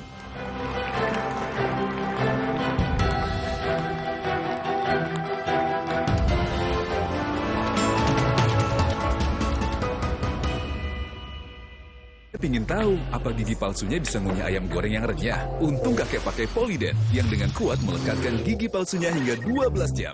Kakek pun bebas makan apa saja. Tersedia di apotek terdekat.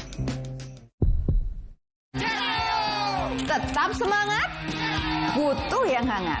Baru Madu TJ Jahe Merah Mint. Dengan madu murni, jahe merah, dan mint membantu menjaga daya tahan tubuh. Madu TJ Jahe Merah Mint. Niatku Madu TJ hitam pahit dengan kualitas Madu TJ plus manfaat ekstra herbal. Niatku demi anakku. Niatku demi istriku. Madu TJ hitam pahit. Niatku jaga kesehatan. Masuk angin, pakai plosa. Oles, kerok, pijat di sini. Angin terasa cepat keluar. Plosa, atasi tubuh dan kepala. Hey, ada madu TJ Sase, madu TJ Sase, sehat berstamina. Banyak manfaatnya. Madu TJ Saset, enak sehatnya. Bahaya kurang vitamin D. Onde-mande vitamin D. Berjemur aja, cukup nggak ya? Minum MyWell Vitamin D 1000 IU. Penuhi kebutuhan vitamin D, jaga imun well everyday. MyWell Vitamin D 100% well everyday. Sendi sehat semangat goes ya. Amin. Sendi Anda aktif geraknya. Amin. Akan banyak hal baik terjadi saat sendi kita sehat. Amin. Olahraga teratur, bila perlu minum Wellmove. Wellmove halal. Untuk membantu atasi capek, pegal, dan nyeri otot, pakai Hotin Cream. Kalau untuk meredakan nyeri sendi, rematik dan keseleo, nah, itu pakai Hotin DCL baru. Bahan aktif DCL-nya efektif mengobati rematik, lindung, dan nyeri sendi. Hotnya, Hotin banget deh. Hey, ada madu TJ Sase, madu TJ Sase, sehat berstamina. Banyak manfaatnya. Madu TJ Saset, enak sehatnya. Bahaya kurang vitamin D. Onde-mande vitamin D. Berjemur aja, cukup nggak ya? Minum MyWell Vitamin D 1000 IU. Penuhi kebutuhan vitamin D, jaga imun well everyday. MyWell Vitamin D 100% well everyday. Fresh Care dipercaya masyarakat Indonesia. Panasnya nyaman. Aromanya fresh. Pilihanku insya Allah halal. Dan hangatnya selalu bikin fresh. Fresh Care. Fresh Care, ada yang baru. Fresh Care Present Me Like kayu putih. Minyak kayu putih eukaliptus yang bisa ngerok and roll.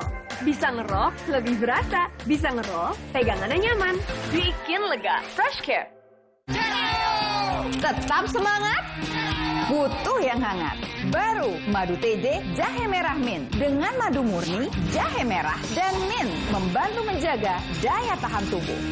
Madu TJ Jahe Merah Mint. Niatku madu TJ hitam pahit dengan kualitas madu TJ plus manfaat ekstrak herbal. Niatku demi anakku. Niatku demi istriku. Madu TJ hitam pahit. Niatku jaga kesehatan.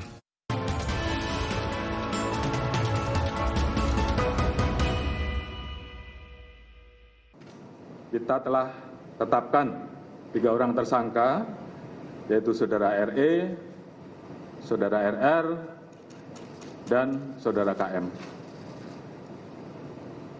Tadi pagi dilaksanakan gelar perkara, dan tim sus telah memutuskan untuk menetapkan Saudara FS sebagai tersangka.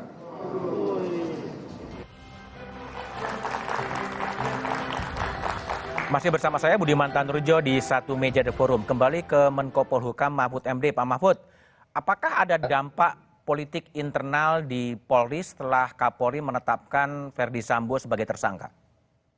Saya kira iya, dan ini kesempatan untuk berkonsolidasi ya. Karena kalau kita baca di media kan orang yang tadinya sepertinya membela-bela Sambo sekarang udah mulai ambil wastafel ya untuk membersihkan diri. Itu artinya bisa diajak kembali bergabung gitu.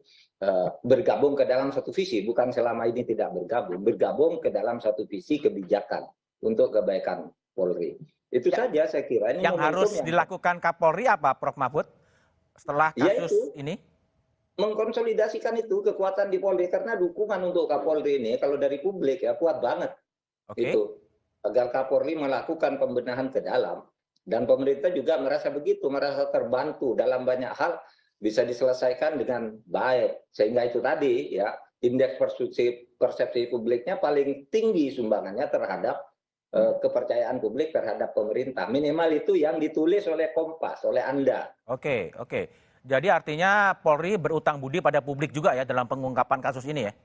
Oh iya, kalau publik diem aja mungkin berat melawan ke dalam itu. Tapi kalau dibantu oleh tekanan publik, dan itu yang selalu saya lakukan sejak saya jadi Ketua MK, saya tidak punya pengikut, tidak punya partai, tapi saya selalu bersinergi dengan publik, dengan NGO, dengan apa yuk, lempar ke wartawan, gitu kan. Kalau wartawan sudah rame-rame gitu, siapa bisa mengelak, kan gitu. Sudah, titipkan aja ke Mas Kiki, ke Mas Basori gitu. Kalau sudah di wartawan rame, NGO rame, ya sudah jalan itu. Oke, Pak Mahfud, masih oke kan di program ini? Pertanyaan pertama saya, Pak Mahfud, soal Baradae yang minta perlindungan hukum, gimana, Prof. Mahfud? Iya, menurut saya harus dilindungi karena begini ya, itu bisa saja nanti ada orang dalam menghabisi dia. Itu kan banyak di film-film dan di novel-novel yang begitu, dan di dalam praktek kita. Dulu ketika kasus pembunuhan Safrudin Kartasasmita apa itu yang pelakunya bunuh diri di dalam penjara, diberitakan bunuh diri dalam penjara, dan itu bisa terjadi, dan itu gampang, makanan gitu ya, makanan. Kemudian kalau Pak Susno Duaji bilang AC, karena banyak orang mati hanya nyedot AC kan di mobil di mana, itu bisa dimasukkan dari situ. Oleh sebab itu tuh harus dilindungi betul. Dan melalui Pak Dedi saya nitip sampaikan ke Polri, Pak Dedi itu LPSK supaya diberi akses yang cukup untuk mendampingi dan melindungi. Tidak harus diserahkan oleh Polri ke LPSK, tapi aksesnya supaya cukup. Dia mengamankan betul begitu. Selamat ini Barada ini. Ini saksi kunci nih, saksi utamanya di dia ini akan menentukan segala putusan. Jadi memang harus dilindungi ya, Prof. Mahfud. Prof. Mahfud masih bisa bertahan di satu meja atau ada agenda lain, Prof? Enggak, saya gini, Mas, saya mau nonton Mas Kiki dan Pak Dedi dan Mas Thomas, tapi dalam kamar. Baik. Dari dalam kamar sambil tiduran, ini capek saya. Baik, Pak Mahfud. Terima kasih ya menonton ya. Saya ke Pak, ke Pak Kadif Humas Pak Dedi Prasetyo. Pak Dedi, tersangka sudah ada, tapi motifnya belum diungkapkan oleh Kapolri. Kapan motif ini akan dibeberkan, Pak Dedi Prasetyo?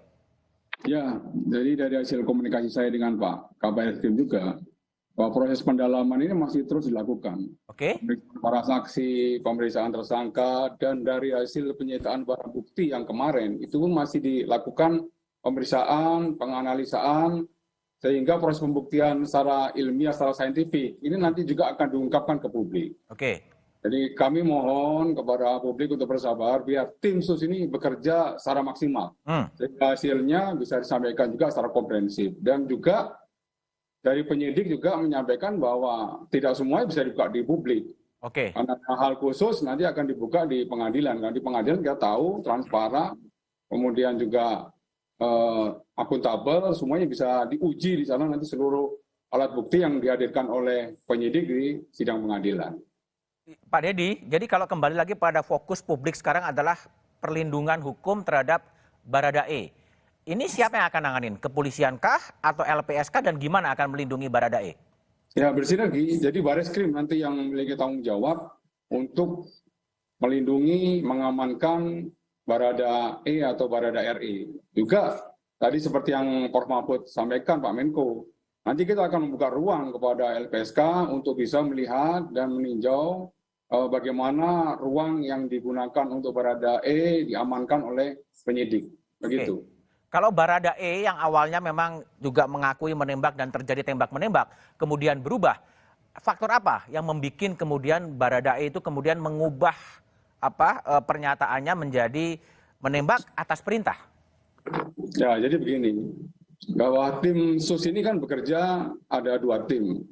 Satu tim adalah Itsus atau Inspektorat Khusus di bawah pimpinan Bapak Irwasum. Kemudian satu tim lagi adalah tim penyidik. Tim penyidik semuanya pro justia. Tim Itsus ini mendapatkan beberapa keterangan dari saksi-saksi yang sudah diperiksa duluan. Ya, dari periksa duluan dari saksi-saksi tersebut ada indikasi bahwa pelakunya adalah RE dan dalam tanda kutip ya bisa dilakukan juga atas perintah saudara FS. Nah, dari hasil keterangan sementara yang diberikan ke Itsus, ada unsur perbuatan melawan hukumnya pidana baru diserahkan kepada penyidik. Ya, penyidik mendalami lagi pemeriksaan terhadap saudara Barada RI atau Barada E tersebut. Ya, dari Barada E juga akhirnya mengakui, tapi dia minta perlindungan. Nah, apabila saya mengungkapkan, tolong saya juga dilindungi. Oke, setuju. Penyidik memiliki kewajiban untuk melindungi Baradae dan diberikan kesempatan untuk menghubungi orang tua. Oke. Setelah diberi kesempatan orang tua, lululah Baradae. Baru Baradae menyebutkan bahwa dia melaksanakan penembakan tersebut atas perintah saudara FS. Ya, pada tanggal 30 yang lalu baru dari penyidik ya Dirpidu menetapkan saudara Barada RE atau Barada E sebagai tersangka. Ini merupakan pintu masuk untuk menetapkan tersangka-tersangka selanjutnya. Begitu. Pak Dedi, jadi kalau ini baru 1 bulan, kemudian Barada E baru terungkap siapa tersangkanya, sebenarnya problemnya kenapa? Karena apa TKP-nya sudah dirusak atau seperti apa sih? Ya, jadi perlu saya sampaikan juga ini menindaklanjuti apa yang disampaikan oleh Pak Kabar Eskrim dan Pak Irwasum. Bahwa tim ini dibentuk, tim sus dibentuk oleh Bapak Kapolri tanggal 12. Ya, ketika tanggal 12 itu memang seperti yang disampaikan Bapak Kapolri kemarin, dalam proses asistensi, ya ini asistensi dulu Mas Budi, kepada Polres Jakarta Selatan dan Polda Metro. Ya, kita melakukan olah TKP pertama tanggal 12. Di olah TKP tanggal 12, dari Bareskrim menemukan beberapa hal. Ya, karena kita sudah melibatkan lapor, kita melibatkan Inavis, dan juga kedokteran forensik. Dari situ ada beberapa pertanyaan-pertanyaan dan kejanggalan-kejanggalan yang harus dialami. Kemudian kita melaksanakan olah TKP yang kedua. Di olah TKP kedua justru kita menemukan tambahan lagi alat bukti. Telongsong, kemudian baju, yang di awal TKP itu tidak diketemukan. Nah, timbul kecurigaan lagi. Kemudian olah TKP yang ketiga dan keempat, sama halnya seperti itu. Ada upaya-upaya dari pihak-pihak tertentu yang tadi 31 orang sudah ditetapkan sebagai terperiksa di Itsus, itu melakukan upaya-upaya penghalangan, kemudian pengambilan CCTV, dan juga... Itu bermuara pada pelanggaran etik itu ya? Ya, betul. Nah, ada beberapa TKP yang boleh dikatakan yang harusnya murni, sudah direkayasa, sehingga penyidik mengalami kendala di situ. Rekayasa itu kesengajaan juga ya Pak Dedi ya? Ya gimana Mas? Rekayasa itu kesengajaan ya, setelah nembak ya, kemudian dihilangkan semua barang bukti ya? Ya kesengajaan di situ. Makanya 11 personil Polri dari mulai pangkat bintang 2, bintang 1, Kombes, AKBP, dan PAMA, serta Bintara dimasukkan ke tempat khusus dalam hal ini untuk pendalaman lagi pemeriksaan selanjutnya. Apabila nanti ditemukan perbuatan melawan hukum pidananya, akan diproses kembali. Sebenarnya tim penyidikan ini mulai bekerja tanggal 18, Mas Budi. Dari tanggal 18 tersebutlah tim ini baru melaksanakan berbagai macam rangkaian pemeriksaan-pemeriksaan dan analisa laboratorium forensik. Akhir pada saat kami ke sana bersama tim, dari hasil uji balistik kita mencoba sesuai dengan arahan Bapak Kapolri, kasus ini harus dibuka secara terang benerang, tapi unsur kehati-hatian, ketelitian, kecermatan, dan pembuktian secara saintifik harus dilakukan. Kita coba lihat terlebih dulu ya Pak Dedi ya, bagaimana pergerakan kasus dari Brigadir Yosua ini ya. Dari waktu ke waktu mungkin bisa ditampilkan. Ya, ini terjadi pada 3 Agustus, Barada Richard Eliezer ditetapkan sebagai tersangka. Ya. Lalu kemudian 4 Agustus, 25 personel Polri diperiksa diduga melanggar kode etik ketidakprofesionalan oleh olah TKP penembakan Brigadir Yosua. Kemudian muncul 6 Agustus, Irjen Verdi Sambo dibawa ke markas Brimob. Lalu kemudian 8 Agustus muncul tersangka lain, Brigadir Ricky Rizal ditetapkan sebagai tersangka. Kemudian 9 Agustus, kemudian Kapolri mengumumkan 4 tersangka kasus pembunuhan berencana Brigadir Yosua, Irjen Verdi Sambo, Barada Richard Eliezer, Brigadir Ricky Rizal, dan KM. Totalnya ada 4 tersangka. Ini masih berpotensi akan bertambah lagi Pak Dedi? Ya, tidak untuk kemungkinan bahwa ini aja akan bertambah. Namun untuk pasal-pasalnya tentunya berbeda. Kalau 4 ini kan sudah masuk pasal 340, Subsidiar 338, juntonya ada junto 55 dan 56. Ya, bagi nanti yang terkait menyangkut masalah penghilangan barang bukti, kemudian menghalangi proses penyidikan, tentunya ada juga nanti pasal-pasal yang bisa diterapkan kepada para terperiksa yang saat ini sedang menjalani penempatan khusus di Makobrimob dan juga ada penempatan khusus di Propos Mabes Polri. Oke, baik Pak Dedi, saya ke Kiki Hermawan Sulistyo. Sebulan akhirnya Kapolri bersikap tegas dan kemudian mengumumkan Verdi Sambo sebagai tersangka. Ini awalnya publik ragu-ragu, tapi kemudian ada kekuatan besar dan kemudian mengatakan tersangka. Apa yang membuat itu terjadi? Publik ya.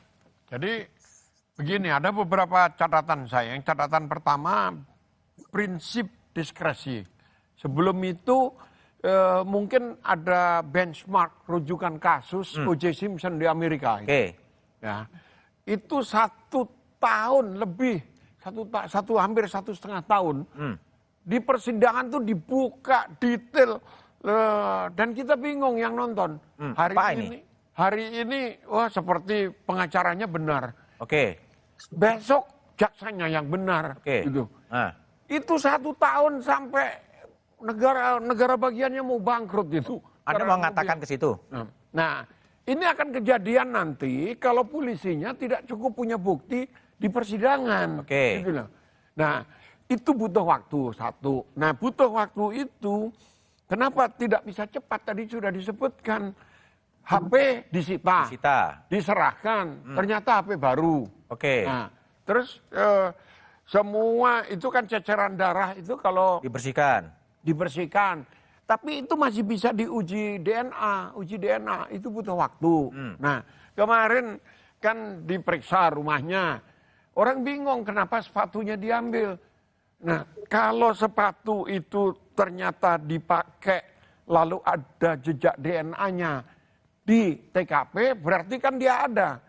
Tetapi kalau tidak ada jejak DNA-nya, maka berarti tersangka ini tidak ada di situ. Sehingga pasal yang dikenakan tidak bisa pasal pembunuhan gitu. Ini kalau saya jadi pengacaranya bisa lihat dengan jeli seperti itu, bisa hati-hati. Itu satu. Yang kedua, prinsip yang diterapkannya. Polisi itu mengenakan prinsip diskresi namanya. Diskresi? Diskresi itu untuk universal. Semua polisi di dunia punya diskresi. Setiap anggota polisi memiliki kewenangan untuk mengambil keputusan sendiri. Nggak perlu lapor komandan. Termasuk nembak nih? Iya.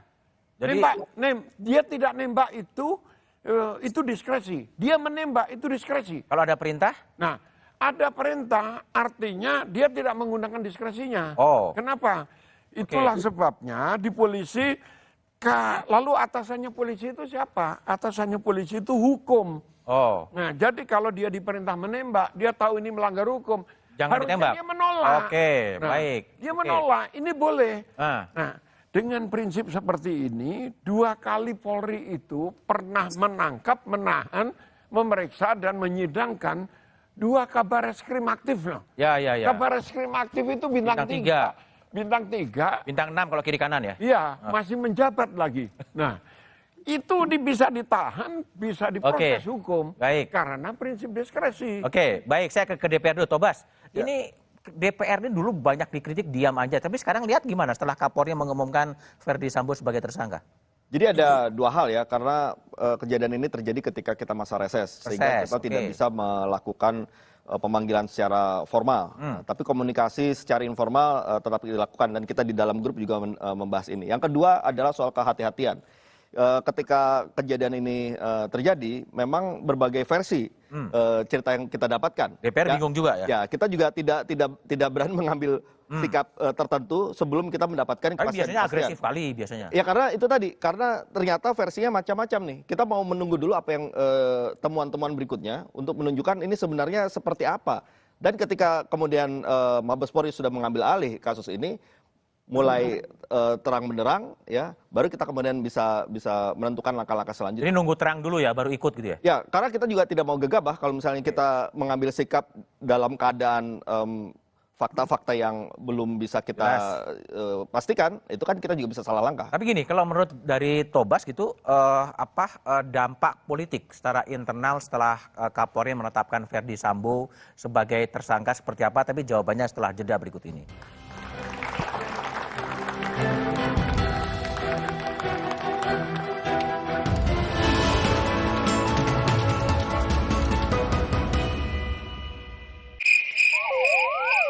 Sakit kepala berkepanjangan, muka kaku susah tersenyum, badan terasa nyeri. Ini gejala kurang tertawa. Tenang, sebagai teman tertawa, kami punya solusinya. Suci X, tawa 1 dekade, setiap Jumat pukul 9:30 malam. Bila tertawa berlanjut, segera ajak teman-teman Anda agar tidak tertawa sendirian. Kompas Update dipersembahkan oleh Hydro Coco. Selamat malam saudara. Polisi menangkap pelaku curanmor berkedok menawarkan pekerjaan. Aksi pelaku dilakukan melalui media sosial Facebook. Setelah 6 bulan diburu polisi, pelaku ditangkap di rumah indekosnya di Gedangan, Sidoarjo. Untuk meyakinkan korban, pelaku berpura-pura menjadi pemilik restoran dengan menawarkan pekerjaan. Tawaran tersebut diunggah di media sosial Facebook. Saat melakukan wawancara, pelaku membawa kabur motor korban dengan berpura-pura meminjam motor untuk membeli materai. Hingga saat ini setidaknya 4 motor berhasil dibawa kabur.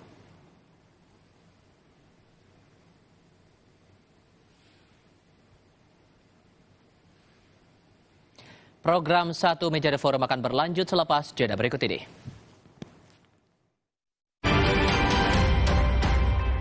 Kompas Update dipersembahkan oleh Entrasol. Hydro Coco. Why choose Hydro Coco? Healthy, Taste good.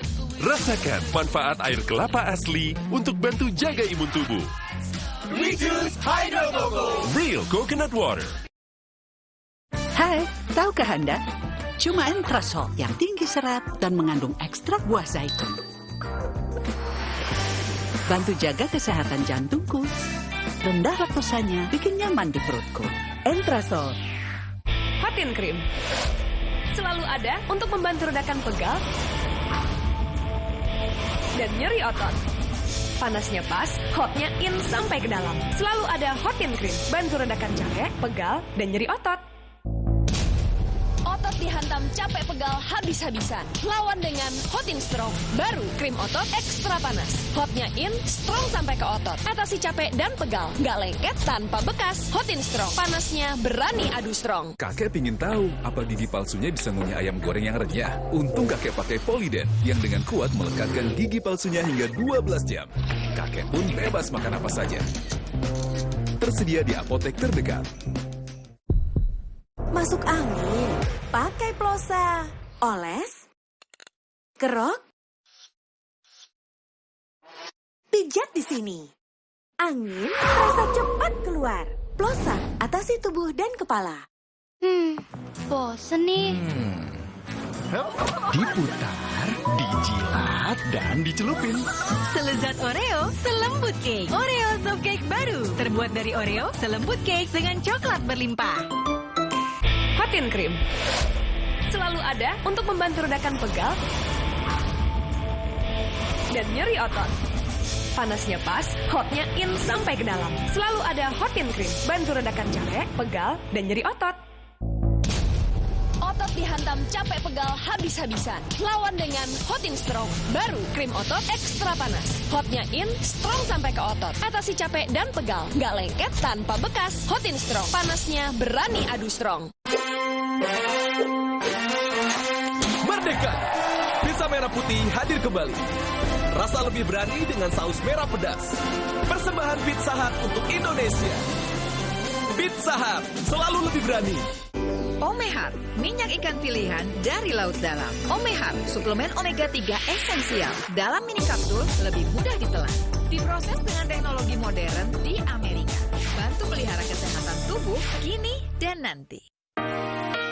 Bos bawel, anak rewel. Well, MyWell. Baru, MyWell Vitamin C plus Zinc. Bantu jaga daya tahan tubuh. Well, MyWell Vitamin C plus Zinc. Emangnya ada waktu buat sakit kepala? Panadol Extra, cepat redakan sakit kepala dan nyeri yang mengganggu. Dapat diminum sebelum makan dan tidak menyebabkan kantuk. Buat aku, makanan itu penting banget. Aku cuma kasih yang terbaik buat pelanggan dan juga kritikus terbesar dan terimutku. Tapi dulu, nyicip masakan sendiri aja ngilu. Untung dokter gigi aku nyaranin untuk pakai Sensodyne setiap hari. 1 pasta gigi sensitif, 8 manfaat. Sensodyne meredakan gigi sensitifku, gigiku juga makin kuat. Dan nafasku jadi segar. Gunakan pasta gigi Sensodyne Fresh Mint.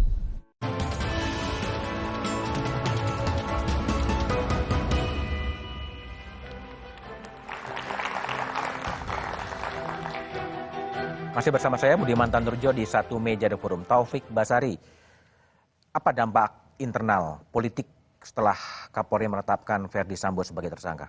Saya melihat tidak mudah apa yang dihadapi oleh Pak Kapolri. Tidak mudah? Tidak mudah, ya. Tapi Pak Kapolri dengan jiwa kepemimpinan menunjukkan bahwa I'm the leader.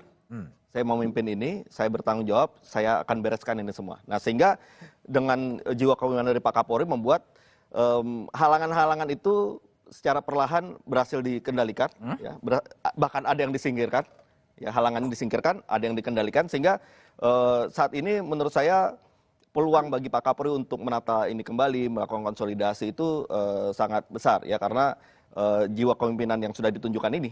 Apakah mungkin terjadi perlawanan atau serangan balik? Kalau saya melihatnya di awal-awal mungkin sempat ada yang berpikir untuk melakukan itu, ya, tapi karena langkahnya Pak Kapolri ini sudah sangat tepat, ya, dan benar-benar mampu untuk melakukan konsolidasi secara cepat ini juga, sekarang bola di tangan Pak Kapolri. Sehingga tidak ada yang bisa merebut bola itu. Tidak akan ada yang merebut bola itu. Betul. Oke, Kiki. Banyak orang berspekulasi akan ada revenge atau serangan balik dari Verdi Sambo pribadi maupun kelompok terhadap institusi kepolisian. Mungkin nggak? Enggak lah. Kenapa? Tadinya iya benar mungkin berpikir seperti itu. Tapi dilihat ini menghadapi seluruh institusi loh. Seluruh institusi udah satu sikap seperti sekarang. Nggak mungkin akan ngelawan. Nggak mungkin. Termasuk menggunakan forum pengadilan dalam pledoi, dalam apapun juga? Potensi membeli bisa. Tapi kalau melawan sulit. Apa yang maksud dengan potensi membeli? Misalnya memanfaatkan pembelaan-pembelaan di pengadilan untuk mengungkapkan apa yang terjadi di kepolisian? Enggak bisa. Kartunya kan juga banyak. Yang pengumuman kemarin selesai. Jadi bagi saya nih kelihatan anti klimaks. Ini nggak ada perang, nggak seru nih. Ujinya ada kalau ada. Jadi apa persisnya yang dilakukan oleh Kapolri agar Bayangkara tetap dalam satu komando? Sudah kok. Sudah selesai. Kalau dari bisik-bisik, dari ngomong-ngomong, dari bawah sampai ke atas, semua unexpectable. Jadi orang berpikir tadinya Kapolri ini kan karena pendiam, dia tipikal orang Jawa lah, kayak presidennya gitu, diem aja gitu, dianggap lemah. Tapi begitu dia 31 orang ditangkap, nggak mudah loh. Nggak mudah ya? Nggak mudah. Dan itu simbolisasinya waktu konferensi pers didampingi sejumlah jenderal itu ya? Iya, dan ini propam loh. Propam itu simbol dari marwahnya polisi. Dibabat kok. Dibabat. Baik, Pak Dedi, pertanyaan saya, hasil otopsi ulang yang akan ditunggu publik, kapan itu akan keluar? Ya, dari hasil komunikasi saya dengan kedokteran forensik, saya dapat informasi dalam waktu dekat dari Dr. Ade, dari Perhimpunan Kedokteran Forensik Indonesia akan mengumumkan hasilnya. Ya, dalam waktu dekat itu minggu ini? Bisa jadi dalam minggu ini nanti akan disampaikan kepada publik hasilnya secara objektif, ya, secara ilmiah dengan menggunakan metodologi yang sahih, begitu, Mas. Oke, ada juga pertanyaan publik, Pak Dedi, soal FA, ya, staf ahli Kapolri yang juga dikabarkan oleh berbagai media atau media sosial, termasuk yang menyusun skenario dalam kasusnya Verdi Sambo. Itu duduk soalnya gimana? Ya, dari hasil komunikasi saya hari ini di Korsahli Pak Kapolri bahwa yang bersangkutan dari hari ini sudah tidak menjabat lagi sebagai penasihat ahli Kapolri. Ya, dan tentunya saya menyampaikan kembali bahwa komitmen kuat Pak Kapolri, siapapun yang terlibat maupun terkait menyangkut masalah kasus Duren 3, pasti akan dimintain keterangan baik oleh Itsus maupun dari penyidik Baris Krim Polri. Agar kasus ini betul-betul terang benderang. Dia berbuat apa dan kemudian dia harus mampu mempertanggungjawabkan apa yang sudah dia lakukan. Artinya FA itu sudah diperiksa atau akan diperiksa dalam konteks penyusunan skenario atau pembikinan rilis atau seperti apa? Informasi saya dapat pagi hari ini yang bersangkutan baru tidak menjabat. Kalau untuk nanti mekanisme diperiksa tentunya nanti akan saya coba tanyakan kembali kepada Pak Kabaris Krim maupun kepada Pak Wairwasum.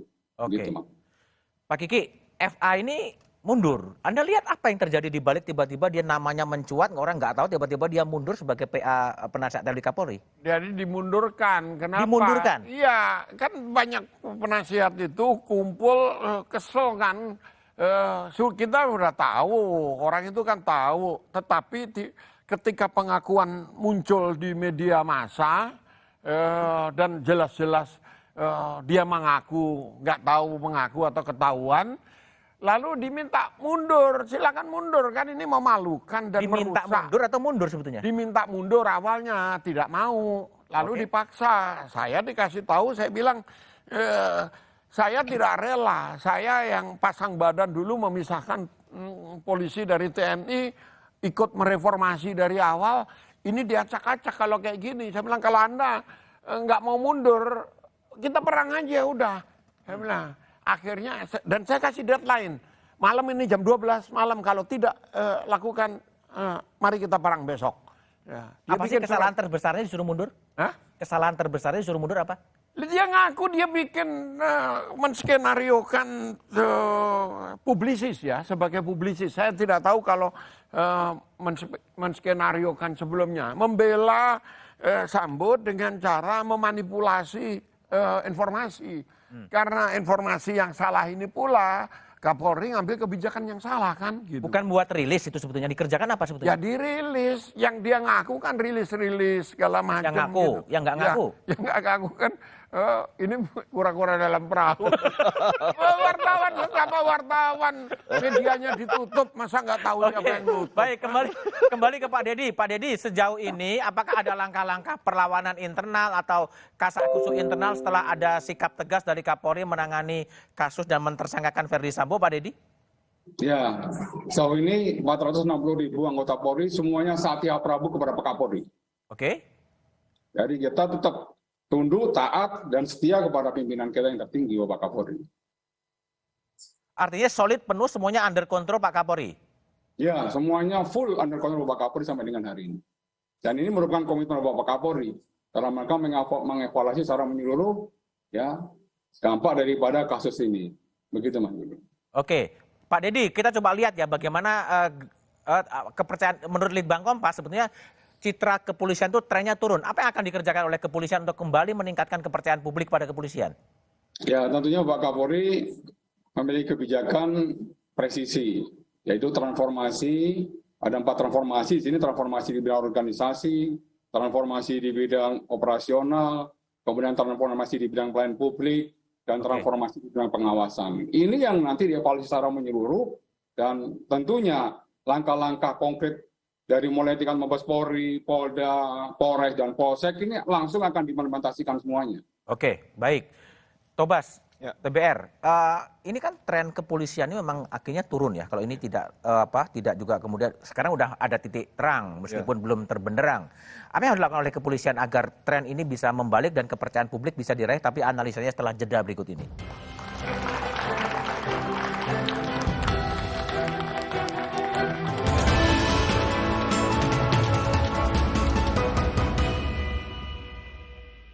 Miligram vitamin C untuk membantumu tetap sehat. 4 rasa menyegarkan untuk pilihan sesuai selera. Dengan lisensi dan sertifikat terpercaya untuk produk berkualitas. Healthy inside, fresh outside.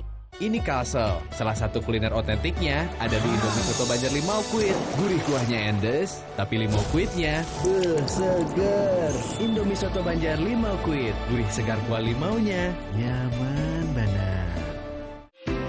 Dengan main di luar, anakku jadi belajar. Banyak kuman loh, gak khawatir dia sakit. Kan ada perlindungan Detol yang efektif melawan kuman. 100% perlindungan lebih baik, Detol. Baru bangun kerjaan udah numpuk. Aqua dulu. Datang dari sumber alam yang terlindungi, murninya air mineral Aqua, berikan air minum berkualitas.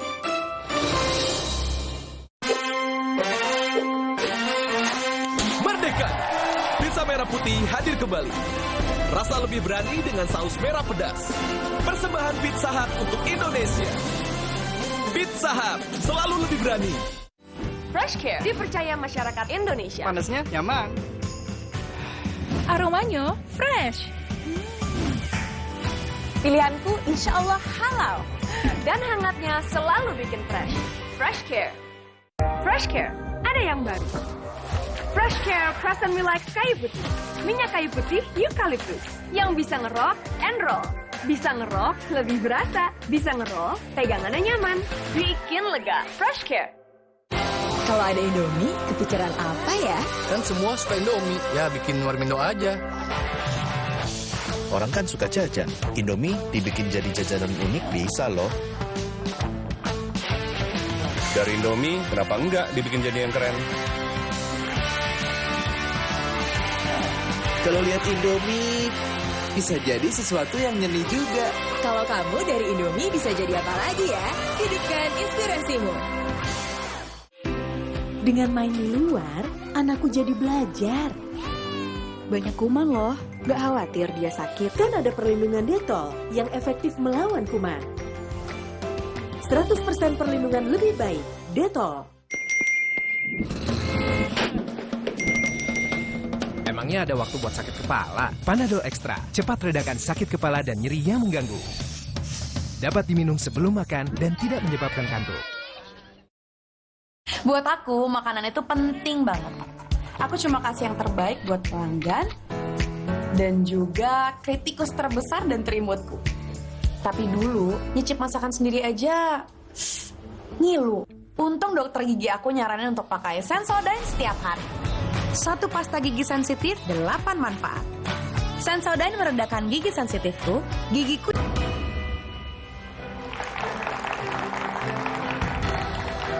Masih bersama saya Budiman Tanurjo di Satu Meja The Forum. Taufik Basari, apa yang harus dilakukan oleh Kapolri agar kasus ini rekonsolidasi organisasi berjalan dan kepercayaan publik kembali bisa diraih? Yang mempengaruhi kepercayaan publik pada Polri ini kan ada 3. Yang pertama adalah soal kinerja, yang kedua soal sistem yang berlaku di dalam Polri, dan yang ketiga yang paling berat yaitu kultur. Nah, itulah tantangan yang dihadapi oleh Pak Kapolri pada saat ini untuk memperbaiki itu semua. Kalau kinerja bisa diperbaiki dengan prestasi-prestasi, sistem atau kita bisa buat dengan aturan-aturan. Tapi kultur ini yang memang susah. Nah, oleh karena itulah maka apa yang dilakukan oleh Pak Kapolri ini sudah on the track karena mengandung pesan-pesan. Banyak pesan-pesannya di situ. Pesan pertama adalah bahwa ketika ada kesalahan-kesalahan yang dilakukan oleh personal Polri, maka tidak ada ruang lagi bagi upaya untuk menutup-nutupi. Karena akan ditindak tegas dan akan dibuka.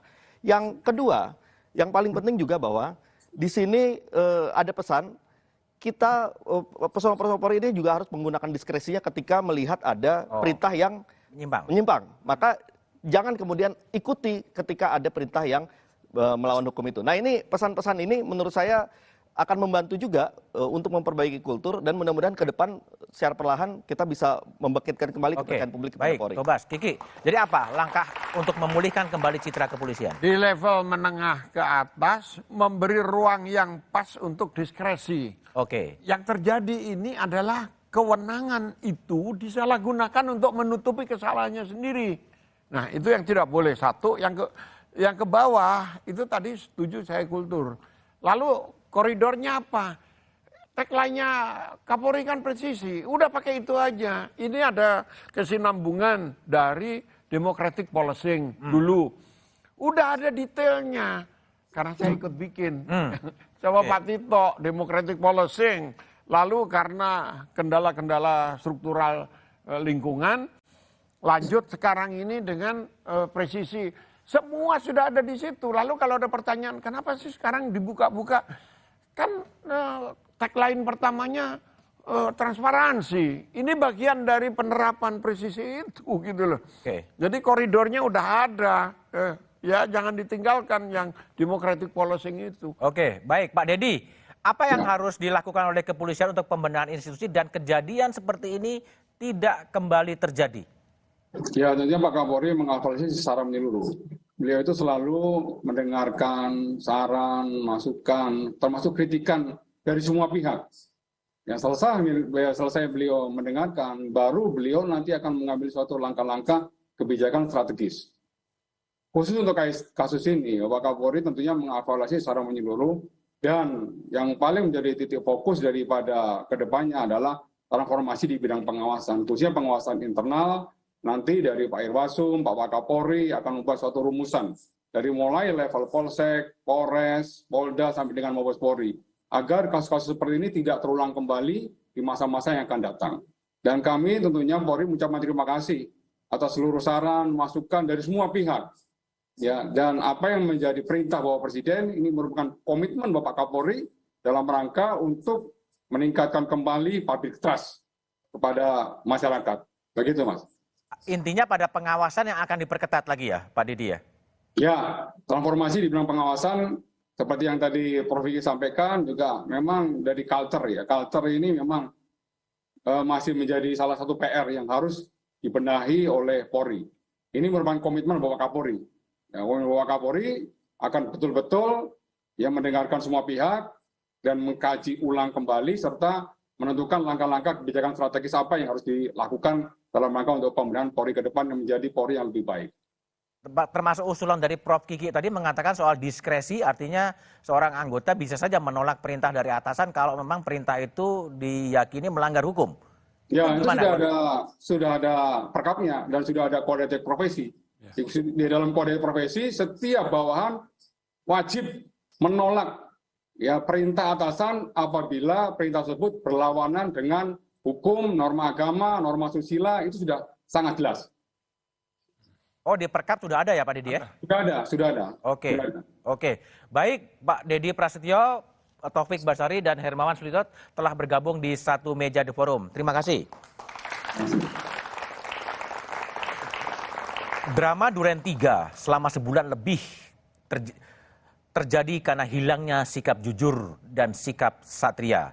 Selain penegakan hukum untuk memberikan keadilan, drama Duren 3 harus dijadikan evaluasi menyeluruh.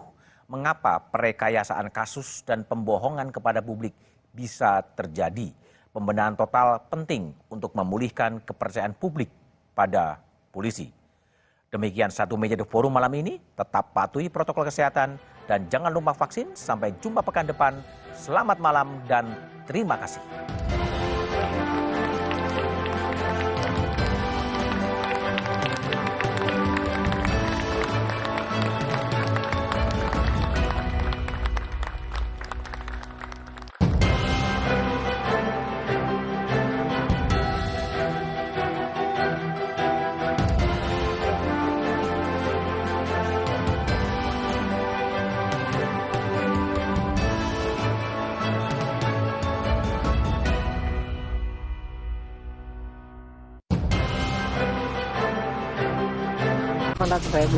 Yang ono 1,4.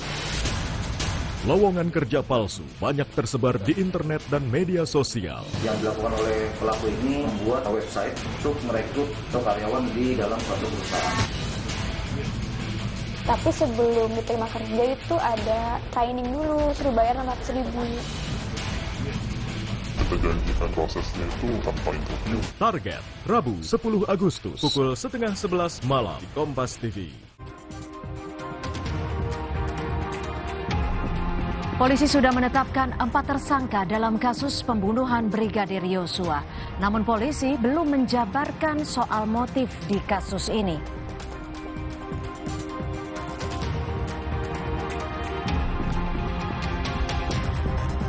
Keluarga Brigadir Yosua meminta nama anaknya dibersihkan dari tuduhan menembak dan pelecehan seksual.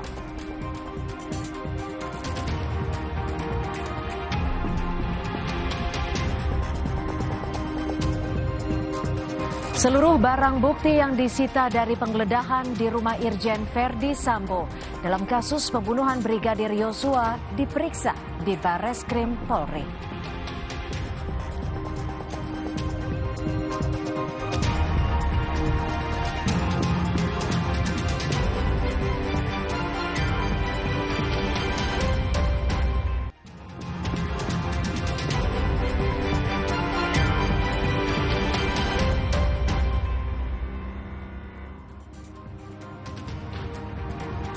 Halo, selamat malam saudara. Bagaimana kabar Anda malam ini? Semoga selalu sehat dan tetap menaati protokol kesehatan. Selain 3 informasi utama tadi, Kompas Malam juga menghadirkan sejumlah informasi pilihan lainnya. Terhadap saudara J untuk menetapkan saudara FS sebagai tersangka.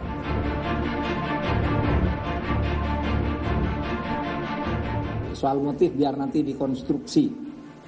Ia meregang nyawa karena pembunuhan berencana, bukan tembak-menembak seperti keterangan polisi sebelumnya. Inspektur Jenderal Verdi Sambo dan 3 anak buahnya ditetapkan sebagai tersangka. Tak hanya menetapkan Verdi Sambo sebagai tersangka, Kapolri juga menonaktifkan dan memutasi belasan anggotanya. 31 personel kepolisian diperiksa. 11 diantaranya sudah ditahan usai menjalani pemeriksaan. Akankah langkah Kapolri ini menyisakan persoalan?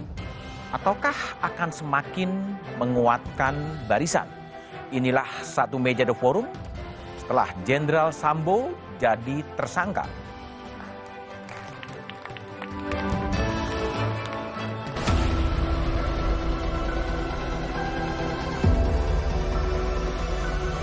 Menetapkan saudara FS sebagai tersangka.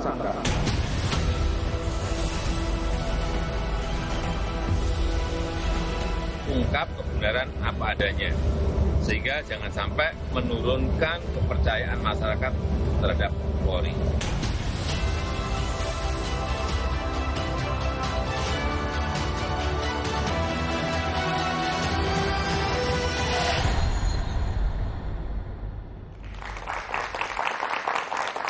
Tahap demi tahap, kotak Pandora kematian Brigadir Yosua terkuak.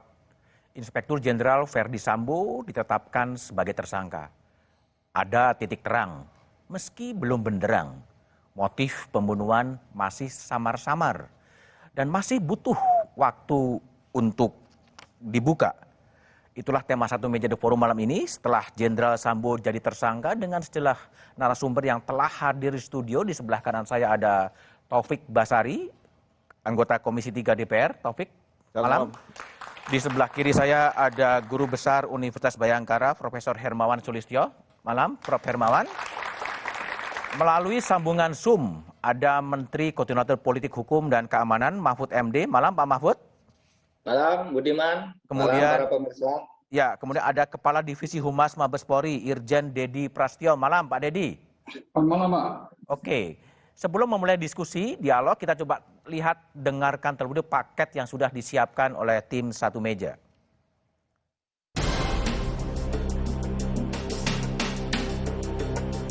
Kasus tewasnya Brigadir Yosua memasuki babak baru. Kapolri Jenderal Listio Sigit Prabowo merilis Irjen Verdi Sambo sebagai tersangka kasus pembunuhan Brigadir Yosua. Kemarin kita telah tetapkan 3 orang tersangka, yaitu Saudara RE, Saudara RR, dan Saudara KM. Tadi pagi dilaksanakan gelar perkara dan tim sus telah memutuskan untuk menetapkan Saudara FS sebagai tersangka.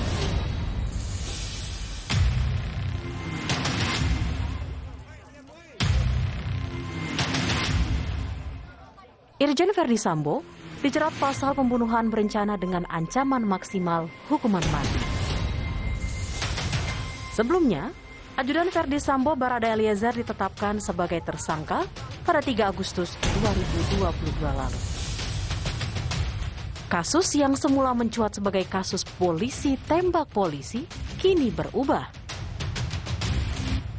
Menurut polisi, Barada Eliezer menembak Brigadir Yosua bukan dalam upaya membela diri. Belakangan, Barada Eliezer mencabut keterangan awalnya. Ia menyatakan menembak Yosua atas perintah atasan. Kasus tewasnya Yosua mulai terbuka. Ajudan Irjen Verdi Sambo lainnya, yakni Bribka Riki pun telah ditetapkan sebagai tersangka pembunuhan berencana. Kapolri menyatakan memeriksa 31 anggotanya yang diduga terlibat dalam kasus ini. Lantas bagaimana dampak kasus ini bagi Polri?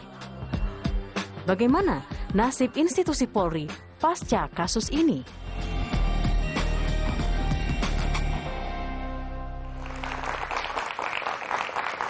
Oke, saya akan bertanya kepada Menko Polhukam Mahfud MD. Pak Mahfud, Pak Kapolri akhirnya menetapkan Verdi Sambo sebagai tersangka. Ini akibat dari tekanan dari Presiden, Pak Mahfud, dan tekanan publik, atau memang genuine ini upaya-upaya yang dilakukan oleh Mabes Polri, khususnya Pak Kapolri? Campuran dua-duanya. Pak Kapolri memang punya keinginan untuk membuka ini dengan baik, tetapi itu perlu dukungan, dukungan politik dari kita, gitu, agar kekuatan, karena kita tahu ya banyak masalahnya, ada ranjau-ranjaunya di dalam. Banyak gitu ya. ranjau? Iya, sehingga Pak Presiden mengatakan selesaikan dengan tuntas, dengan transparan. Pemerintah, ini yang dikatakan Pak Presiden, pemerintah percaya Kapolri bisa menyelesaikan ini. Tapi jangan terlalu lama. Nah, itu artinya kepercayaan itu kalau terlalu lama bisa agak berkurang kan gitu. Sehingga kita dorong dari situ, kita kawal dari udara juga. Saya bukan hanya ngomong di media, di medsos, saya sering koordinasi hampir tiap malam, tiap hari dengan Komnas HAM, dengan LPSK, dengan perorangan di BIN, dengan perorangan di Densus, di BNPT, dengan Polri, bahkan dengan Kapolri, dengan Kabariskim terus. Dan orang itu ada yang mengatakan, Pak Mahfud itu kok lewat di udara, kok enggak disampaikan aja? Disampaikan, tetapi juga saya tahu polisi itu perlu tekanan atau dukungan dari opini publik juga, sehingga bisa lebih cepat. Dan nyatanya jalan kan. Anda mungkin tidak bisa membayangkan kalau kami diam gitu, skenario pertama yang terjadi bahwa itu tembak menembak dan itu sudah berlangsung seminggu diskenariokan tembak menembak. Tapi begitu kita ngomong itu janggal, tidak benar. Ini kejanggalannya, sesuatu itu ya berbalik kan, lalu ada laporan kan, berubah skenarionya. Coba kalau kita diam, tidak lewat udara, hanya bilang oh itu tidak benar. Nggak bisa, kita lewat udara juga bersinergi dengan NGO, dengan lembaga lain gitu. Pak Mahfud, itu aja, Pak Mahfud, seberapa besar Pak Mahfud ranjau-ranjau di Mabes Polri sampai Presiden 4 kali berkata-kata soal itu dan Pak Mahfud pun berulang kali sampai begitu frekuensi begitu tinggi, berapa besar ranjau itu? Enggak, saya tidak akan menerangkan di berapa besarnya, saya belum menghitung, tapi semua orang merasakan. Semua orang merasakan itu, ada ranjau dari dalam tentang masalah-masalah besar di Polri itu kan banyak ranjau dari dalam, harus perlu dukungan dari luar. Coba, itu yang kasus Broto Seno itu, orang kaget semua. Lalu DPR berteriak tuh, Broto Seno korupsi, kok diaktifkan lagi? Bambang Pacul dari PDIP berteriak, masa orang korupsi berjasa apa kepada negara baru? Polhukam, Polri, koordinasi ini tidak benar gitu. Jadi begini, kenapa saya bilang itu DPR kok sekarang diam, mau kasus lain ribut, lalu polisi bisa berubah. Yang sekarang ini diam gitu. Diam, ternyata karena riset. Itu kira-kira soal Broto Seno itu yang habis dihukum penjara karena korupsi. Lalu diaktifkan lagi, kalau tidak ada orang seperti Bambang Pacul berteriak-teriak, kira-kira orang nggak tahu kan? Baik, Pak Mahfud. Itu caranya mengawas. Jadi ada koordinasi langsung, ada lewat udara, lewat opini, gitu. Tapi betul nggak Pak Mahfud bahwa Pak Kapolri itu dipanggil oleh Presiden sebetulnya untuk ke istana beberapa kali untuk menekankan kembali bahwa ini harus segera diselesaikan dan deadline-nya 17 Agustus? Iya, ke 17 Agustusnya ada. Jadi hari Senin tuh Pak Kapolri dipanggil. Iya Senin betul. Senin Pak Kapolri dipanggil berdua. Sesudah itu saya dipanggil berdua juga dengan Presiden, bertiga dengan Pak Pramono Anung lah. Gitu. Ya bicaranya begitu. Pak Mahfud sampaikan ke masyarakat, pemerintah itu percaya kepada Kapolri, tapi harus cepat gitu. Itu. Makanya saya sampaikan, pemerintah percaya kepada Kapolri. Tapi harus cepat. Kata tapi itu saya ganti kata asal cepat. Gitu aja. Saya yang ganti kata tapi menjadi asal itu. Maksudnya biar tidak berlarut-larut, bertele-tele, biar segera diputus. Dan saya terus komunikasi dengan Polri. Yang saya katakan itu bukan buat sendiri. Misalnya saya katakan, tersangka sudah 3. Itu saya dapat dari Polri.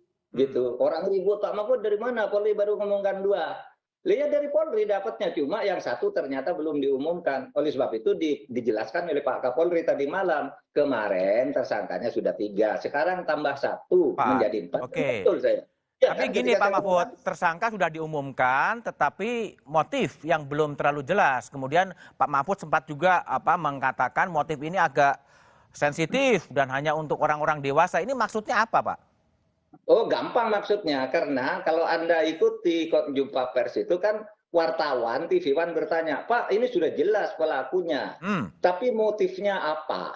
Gitu. Lalu saya bilang, loh kalau motif biar dikonstruksikan hukumnya oleh Polri, jangan tanya ke saya, gitu. Karena apa? Karena ini menurut saya sensitif. Apa sensitifnya? Ngangkut orang dewasa. 1 ya. Pertama katanya pelecehan. Pelecehan itu apa sih? Apakah membuka baju atau apa? Gitu kan itu untuk orang dewasa. Yang kedua katanya perselingkuhan 4 segi. Siapa yang bercinta dengan siapa? Gitu kan? Lalu yang ketiga ada yang terakhir yang muncul karena perkosaan. Upaya usaha perkosaan lalu ditembak. Itu kan sensitif. Jadi yang buka tuh jangan saya bilang biar polisi aja karena itu uraiannya panjang gitu. Nanti publik yang membuka kepada polisi yang membuka ke publik lalu dibuka di pengadilan oleh jaksa. Kalau tanya ke saya nanti malah salah. Tapi Pak Mahfud sudah dapat bocoran lebih dulu ya soal motif yang itu. Banyak saya dapat bocoran tapi kan tidak boleh saya mengatakan yang begitu-begitu. Biar dikonstruksi dulu. Ya orang dewasa kan bocoran juga, Pak. dapat hal-hal yang mungkin tidak pernah muncul di publik, dari Komnas HAM, dari LPSK, dari orang perorangan, dari para senior Polri, senior tentara dan sebagainya. Hampir jam malam saya ketemu dengan Pak Listio juga sebegitu, meskipun sebentar ya, pernah ketemu di suatu saat koordinasi langsung secara fisik. Di mana itu? Ketika Anies Baswedan mantu, gitu. Saya datang, dia datang, lalu duduk berdua di pojok. Gimana Bapak ini? Oke, baik Pak Mahfud. Tapi gini, koordinasi di situ. Pertanyaannya Pak Mahfud, ini kan Presiden 4 kali bicara, Pak Mahfud juga berulang kali bicara, dan pemerintah kelihatannya juga konsisten untuk mengawal kasus ini. Betapa pentingnya, betapa seriusnya kasus ini bagi pemerintah, Pak?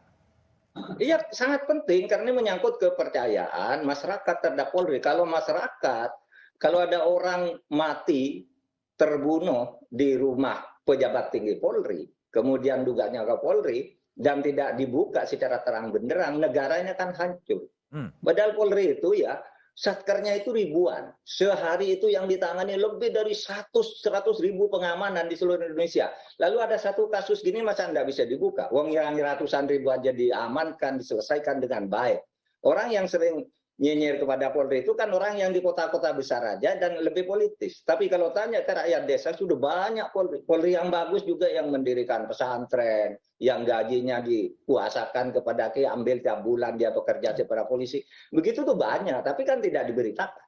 Nah, oleh sebab itu kepercayaan masyarakat yang ditandai oleh persepsi publik tertinggi pada tahun ini diperoleh oleh Polri dan oleh pemerintah. Ini Kompas nih Mas Budiman kan. Ya. Kepercayaan publik terhadap pemerintah tertinggi tahun 2022 selama 7 tahun pemerintah Jokowi memerintah. Dan sumbangan Polri di situ lebih tinggi dari angka rata-rata. Oke. Polkam itu nomor 1, politik dan keamanan. Lalu terjadinya pasca kejadian ada mutasi, ada penonaktifkan sejumlah jenderal. Ini bisa mengganggu proses konsolidasi di tubuh kepolisian sendiri? Unda, menurut saya justru ini proses mempercepat konsolidasi secara baik. Ini justru menjadi bersih-bersih kepolisian gitu, Prof? Halo? Menjadi bagian bersih-bersih kepolisian?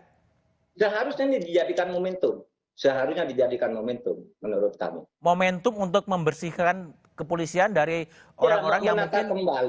Menata kembali isu-isu yang selama ini berkeliaran itu supaya dijernihkan. Karena polisi ini diperlukan oleh masyarakat. Saya kan sering mengatakan gitu, coba bayangkan Anda kalau tidak ada polisi, misalnya polisi menyatakan mabuk, mogok, menyatakan saya mogok 1 jam aja gitu, hancur Indonesia ini.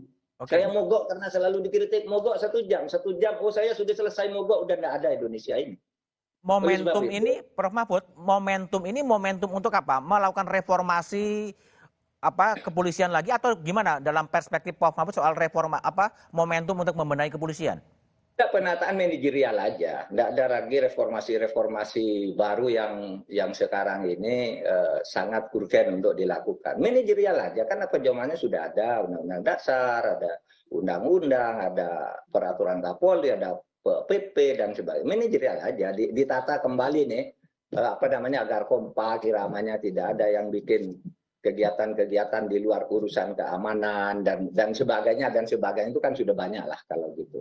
Dan saya kira Pak Kapolri serta para pimpinan Polri itu lebih tahu tentang masalah-masalah apa yang sebenarnya dihadapi. Kalau kita sih kan dapat laporan aja gitu, tapi yang merasakan di dalam kan mestinya orang-orang dalam.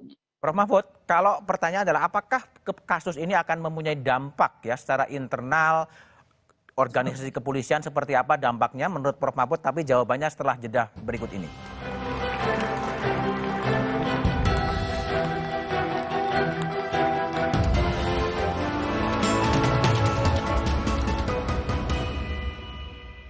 Ingin tahu apa gigi palsunya bisa ngunyah ayam goreng yang renyah? Untung kakek pakai Poliden yang dengan kuat melekatkan gigi palsunya hingga 12 jam.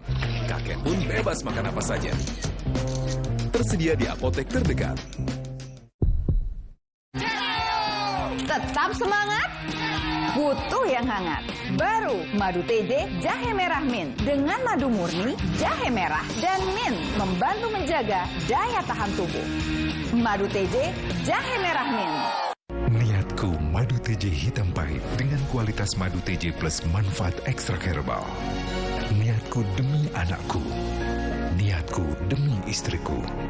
Madu TJ hitam pahit, niatku jaga kesehatan. Masuk angin, pakai Plosa. Oles, kerok, pijat di sini. Angin terasa cepat keluar. Plosa, atasi tubuh dan kepala. Hey, ada madu TJ Sase, madu TJ Sase, sehat berstamina. Banyak manfaatnya. Madu TJ Sase, enak sehatnya. Bahaya kurang vitamin D. Onde-mande vitamin D. Berjemur aja, cukup nggak ya? Minum MyWell Vitamin D 1000 IU. Penuhi kebutuhan vitamin D, jaga imun well everyday. MyWell Vitamin D 100% well everyday. Sendi sehat semangat goes ya. Amin. Sendi Anda aktif geraknya. Amin.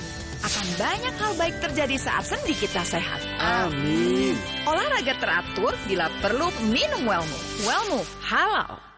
Untuk membantu atasi capek, pegal, dan nyeri otot, pakai Hotin Cream. Kalau untuk meredakan nyeri sendi, rematik dan keseleo, Nah, itu pakai Hotin DCL baru. Bahan aktif DCL-nya efektif mengobati rematik, lindung, dan nyeri sendi. hotnya Hotin banget deh. Hey, ada madu TJ Sase, madu TJ Sase, sehat berstamina. Banyak manfaatnya. Madu TJ Sase, enak sehatnya. Bahaya kurang vitamin D. onde-mande vitamin D. Berjemur aja, cukup nggak ya? Minum MyWell Vitamin D 1000 IU. Penuhi kebutuhan vitamin D, jaga imun well everyday. MyWell Vitamin D 100% well everyday. Fresh Care dipercaya masyarakat Indonesia. Panasnya nyaman. aromanya fresh. Pilihanku insya Allah halal. Dan hangatnya selalu bikin fresh. Fresh Care. Fresh Care, ada yang baru. Fresh Care Crescent Milk kayu putih. Minyak kayu putih eukaliptus. Yang bisa ngerok and roll. Bisa ngerok lebih berasa. Bisa ngerol, pegangannya nyaman. Bikin lega. Fresh Care. Tetap semangat, butuh yang hangat. Baru madu TJ jahe merah mint dengan madu murni, jahe merah, dan mint membantu menjaga daya tahan tubuh. Madu TJ jahe merah mint. Niatku madu TJ hitam pahit dengan kualitas madu TJ plus manfaat ekstrak herbal. Niatku demi anakku. Niatku demi istriku. Madu TJ hitam pahit, niatku jaga kesehatan.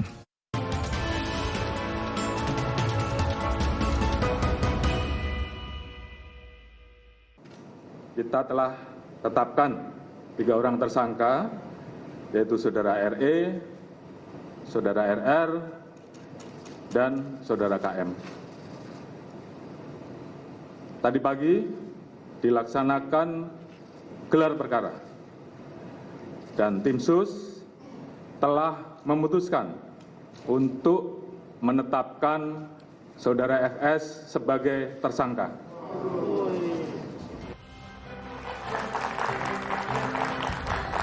Masih bersama saya Budiman Tanurjo di Satu Meja The Forum. Kembali ke Menko Polhukam Mahfud MD. Pak Mahfud, apakah ada dampak politik internal di Polri setelah Kapolri menetapkan Ferdi Sambo sebagai tersangka?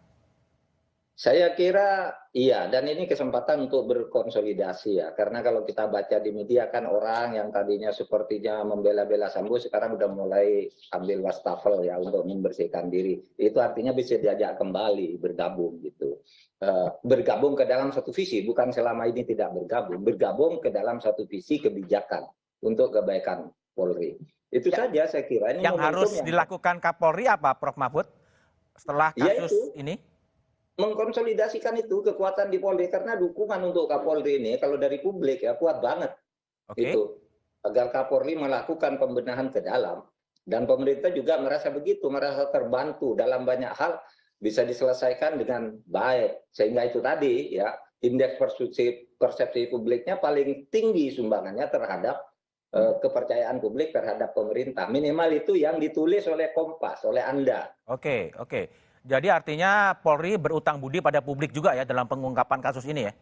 Oh iya, kalau publik diem aja mungkin berat melawan ke dalam itu. Tapi kalau dibantu oleh tekanan publik, dan itu yang selalu saya lakukan sejak saya jadi Ketua MK, saya tidak punya pengikut. Nggak punya partai, tapi saya selalu bersinergi dengan publik, dengan NGO, dengan apa, yuk lempar ke wartawan, gitu kan. Kalau wartawan sudah rame-rame gitu, siapa bisa mengelak, dan gitu.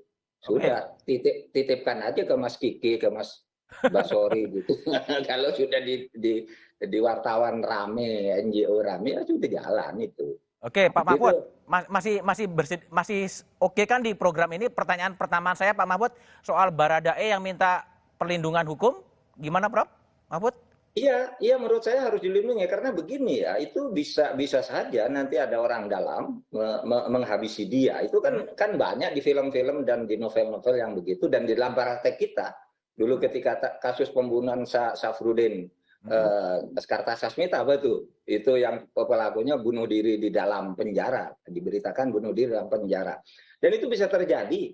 Dan itu gampang, makanan gitu ya, makanan. Kemudian kalau Pak Susno Duaji bilang AC, karena banyak orang mati hanya nyedot AC kan di mobil di mana, itu bisa dimasukkan dari situ. Oleh sebab itu tuh harus dilindungi betul.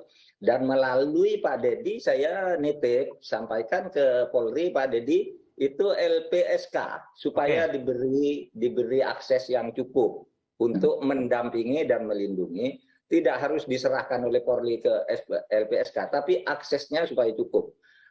Dia mengamankan betul, begitu. Selamat ini Baradae ini. Ini saksi kunci nih, saksi utamanya di dia ini akan menentukan segala putusan.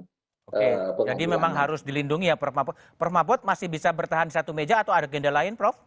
Enggak, saya gini, Mas, saya mau nonton Mas Kiki dan Pak Dedi dan Mas Tobas, tapi dalam kamar. Baik. Dari dalam kamar sambil tiduran, ini capek saya. Baik, Prof Mahfud.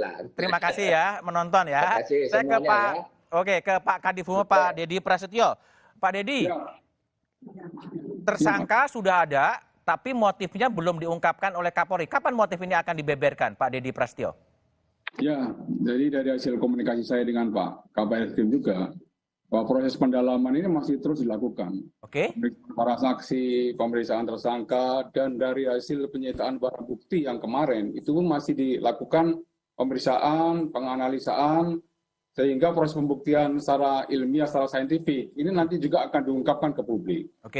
Jadi kami mohon kepada publik untuk bersabar, biar tim sus ini bekerja secara maksimal.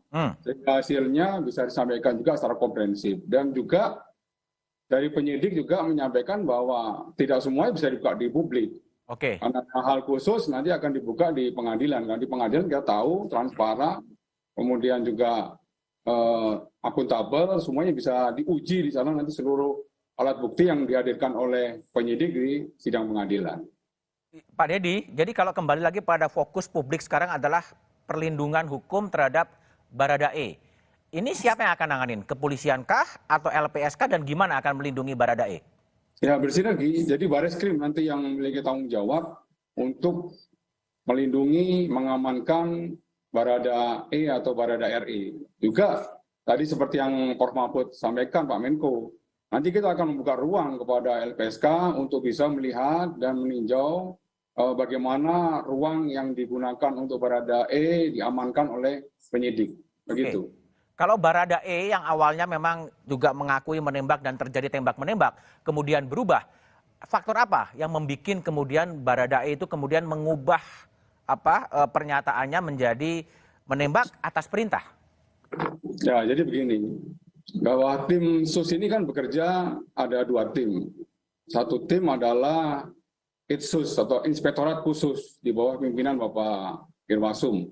Kemudian satu tim lagi adalah tim penyidik. Tim penyidik semuanya pro justia. Tim Itsus ini mendapatkan beberapa keterangan dari saksi-saksi yang sudah diperiksa duluan.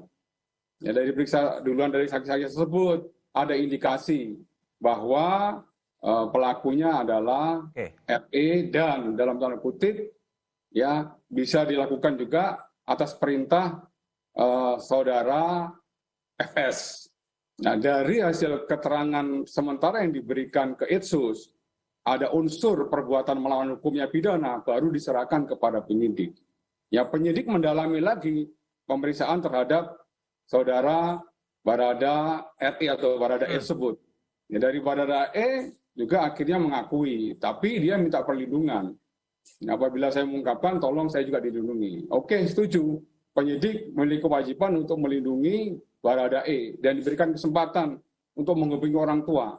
Oke. Setelah diberi kesempatan orang tua, lululah Baradae. Baru Baradae menyebutkan bahwa dia melaksanakan penembakan tersebut atas perintah saudara FS. Ya, pada tanggal 30 yang lalu baru dari penyidik ya Dirpidu menetapkan saudara Barada RE atau Barada E sebagai tersangka. Ini merupakan pintu masuk untuk menetapkan tersangka-tersangka selanjutnya. Gitu. Pak Dedi, jadi kalau ini baru 1 bulan, kemudian Baradae baru terungkap siapa tersangkanya, sebenarnya problemnya kenapa? Karena apa TKP-nya sudah dirusak atau seperti apa sih? Ya, jadi perlu saya sampaikan juga ini menindaklanjuti apa yang disampaikan oleh Pak Kabar Eskrim dan Pak Irwasum. Bahwa tim ini dibentuk, tim khusus dibentuk oleh Bapak Kapolri tanggal 12. Ya, ketika tanggal 12 itu memang seperti yang disampaikan oleh Pak Kabar kemarin, dalam proses asistensi, ya ini asistensi dulu Mas Budi, kepada Polres Jakarta Selatan dan Polda Metro. Ya, kita melakukan olah TKP pertama tanggal 12. Di olah TKP tanggal 12, dari Bareskrim menemukan beberapa hal. Ya, karena kita sudah melibatkan lapor, kita melibatkan Inavis, dan juga kedokteran forensik. Dari situ ada beberapa pertanyaan-pertanyaan dan kejanggalan-kejanggalan yang harus dialami. Kemudian kita melaksanakan olah TKP yang kedua. Di olah TKP kedua justru kita menemukan tambahan lagi alat bukti. Telongsong, kemudian baju, yang di awal TKP itu tidak diketemukan. Nah, timbul kecurigaan lagi. Kemudian olah TKP yang ketiga dan keempat, sama halnya seperti itu. Ada upaya-upaya dari pihak-pihak tertentu yang tadi 31 orang sudah ditetapkan sebagai terperiksa di Irsus, itu melakukan upaya-upaya penghalangan, kemudian pengambilan CCTV, dan juga... Itu bermuara pada pelanggaran etik itu ya? Ya, betul. Nah, ada beberapa TKP yang boleh dikatakan yang harusnya murni, sudah direkayasa, sehingga penyidik mengalami kendala di situ. Rekayasa itu kesengajaan juga ya Pak Dedi ya? Ya gimana Mas? Rekayasa itu kesengajaan ya, setelah nembak kemudian dihilangkan semua barang bukti ya? Ya kesengajaan di situ. Makanya 11 personil Polri dari mulai pangkat bintang 2, bintang 1, Kombes, AKBP, dan PAMA, serta Bintara dimasukkan ke tempat khusus dalam hal ini untuk pendalaman lagi pemeriksaan selanjutnya. Apabila nanti ditemukan perbuatan melawan hukum pidananya, akan diproses kembali. Sebenarnya tim penyidikan ini mulai bekerja tanggal 18, Mas Budi. Dari tanggal 18 tersebutlah tim ini baru melaksanakan berbagai macam rangkaian pemeriksaan-pemeriksaan dan analisa laboratorium forensik. Akhir pada saat kami ke sana bersama tim, dari hasil uji balistik kita mencoba, sesuai dengan arahan Bapak Kapolri, kasus ini harus dibuka secara terang benerang, tapi unsur kehati-hatian, ketelitian, kecermatan, dan pembuktian secara saintifik harus dilakukan. Kita coba lihat terlebih dulu ya Pak Dedi ya, bagaimana pergerakan kasus dari Brigadir Yosua ini ya. Dari waktu ke waktu mungkin bisa ditampilkan. Ya, ini terjadi pada 3 Agustus, Barada Richard Eliezer ditetapkan sebagai tersangka. Ya. Lalu kemudian 4 Agustus, 25 personel Polri diperiksa diduga melanggar kode etik ketidakprofesionalan oleh olah TKP penembakan Brigadir Yosua. Kemudian muncul 6 Agustus, Irjen Verdi Sambo dibawa ke markas Brimob. Lalu kemudian 8 Agustus muncul tersangka lain, Brigadir Riki Rizal ditetapkan sebagai tersangka. Kemudian 9 Agustus, kemudian Kapolri mengumumkan 4 tersangka kasus pembunuhan berencana Brigadir Yosua, Irjen Verdi Sambo, Barada Richard Eliezer, Brigadir Riki Rizal, dan KM. Totalnya ada 4 tersangka. Ini masih berpotensi akan bertambah lagi Pak Dedi? Ya, tidak untuk kemungkinan bahwa ini aja akan bertambah. Namun untuk pasal-pasalnya tentunya berbeda. Kalau 4 ini kan sudah masuk pasal 340, Subsidiar 338, Yuntonya ada Yunto 55 dan 56. Ya, bagi nanti yang terkait menyangkut masalah penghilangan barang bukti, kemudian menghalang-halangi proses penyidikan, tentunya ada juga nanti pasal-pasal yang bisa diterapkan kepada para terperiksa yang saat ini sedang menjalani penempatan khusus di Makobrimob dan juga ada penempatan kursi di Propos Mabes Polri. Oke, baik Pak Dedi. Saya ke Kiki Hermawan Sulistyo. Sebulan akhirnya Kapolri bersikap tegas dan kemudian mengumumkan Ferdi Sambo sebagai tersangka. Ini awalnya publik ragu-ragu, tapi kemudian ada kekuatan besar dan kemudian mengatakan tersangka. Apa yang membuat itu terjadi? Publik ya. Jadi begini, ada beberapa catatan saya. Yang catatan pertama, prinsip diskresi. Sebelum itu mungkin ada benchmark rujukan kasus O.J. Simpson di Amerika. Ya, itu 1 tahun lebih, hampir 1,5 tahun. Di persidangan tuh dibuka detail dan kita bingung yang nonton. Hari ini wah seperti pengacaranya benar. Besok jaksanya yang benar. Gitu. Itu 1 tahun sampai negara bagiannya mau bangkrut gitu. Anda mau mengatakan ke situ? Nah, ini akan kejadian nanti kalau polisinya tidak cukup punya bukti di persidangan. Gitu loh. Nah, itu butuh waktu satu. Nah, butuh waktu itu kenapa tidak bisa cepat? Tadi sudah disebutkan HP disita. Diserahkan. Ternyata HP baru. Nah, terus semua itu kan ceceran darah itu kalau dibersihkan. Tapi itu masih bisa diuji DNA. Uji DNA itu butuh waktu. Nah, kemarin kan diperiksa rumahnya. Orang bingung kenapa sepatunya diambil. Nah, kalau sepatu itu ternyata dipakai lalu ada jejak DNA-nya di TKP, berarti kan dia ada. Tetapi kalau tidak ada jejak DNA-nya, maka berarti tersangka ini tidak ada di situ. Sehingga pasal yang dikenakan tidak bisa pasal pembunuhan gitu. Ini kalau saya jadi pengacaranya bisa lihat dengan jeli seperti itu, bisa hati-hati. Itu satu. Yang kedua, prinsip yang diterapkannya. Polisi itu mengenakan prinsip diskresi namanya. Diskresi itu untuk universal. Semua polisi di dunia punya diskresi. Setiap anggota polisi memiliki kewenangan untuk mengambil keputusan sendiri. Nggak perlu lapor komandan. Termasuk nembak nih? Iya. Jadi dia tidak nembak itu diskresi. Dia menembak itu diskresi. Kalau ada perintah? Nah, ada perintah artinya dia tidak menggunakan diskresinya. Kenapa? Itulah sebabnya di polisi, lalu atasannya polisi itu siapa? Atasannya polisi itu hukum. Nah, jadi kalau dia diperintah menembak, dia tahu ini melanggar hukum. Jangan ditembak. Dia menolak. Baik. Dia menolak, ini boleh. Nah, dengan prinsip seperti ini, 2 kali Polri itu pernah menangkap, menahan, memeriksa dan menyidangkan 2 kabar reskrim aktif loh. Kabar reskrim aktif itu bintang 3. Bintang 3. Bintang 6 kalau kiri kanan ya? Iya, masih menjabat lagi. Nah, itu bisa ditahan, bisa diproses hukum. Karena prinsip diskresi. Baik, saya ke DPR dulu, Tobas. Ini DPR ini dulu banyak dikritik diam aja, tapi sekarang lihat gimana setelah Kapolri mengumumkan Ferdi Sambo sebagai tersangka? Jadi ada 2 hal ya, karena kejadian ini terjadi ketika kita masa reses, sehingga kita tidak bisa melakukan pemanggilan secara formal. Tapi komunikasi secara informal tetap dilakukan, dan kita di dalam grup juga membahas ini. Yang kedua adalah soal kehati-hatian.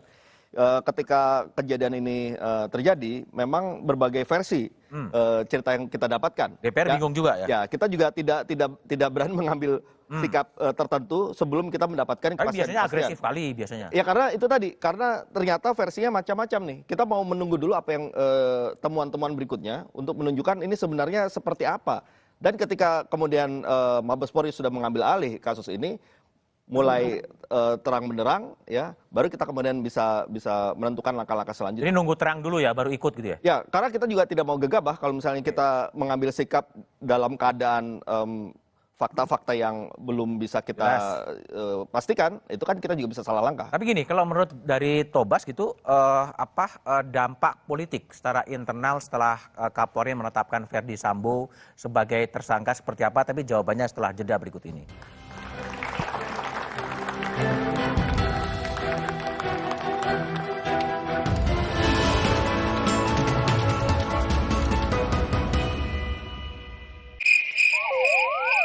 Sakit kepala berkepanjangan, muka kaku susah tersenyum, badan terasa nyeri. Ini gejala kurang tertawa. Tenang, sebagai teman tertawa, kami punya solusinya. Suci X, tawa 1 dekade, setiap Jumat pukul 9:30 malam. Bila tertawa berlanjut, segera ajak teman-teman Anda agar tidak tertawa sendirian. Kompas Update dipersembahkan oleh Hydro Coco. Selamat malam, saudara. Polisi menangkap pelaku curanmor berkedok menawarkan pekerjaan. Aksi pelaku dilakukan melalui media sosial Facebook. Setelah 6 bulan diburu polisi, pelaku ditangkap di rumah indekosnya di Gedangan, Sidoarjo. Untuk meyakinkan korban, pelaku berpura-pura menjadi pemilik restoran dengan menawarkan pekerjaan. Tawaran tersebut diunggah di media sosial Facebook. Saat melakukan wawancara, pelaku membawa kabur motor korban dengan berpura-pura meminjam motor untuk membeli materai. Hingga saat ini setidaknya 4 motor berhasil dibawa kabur.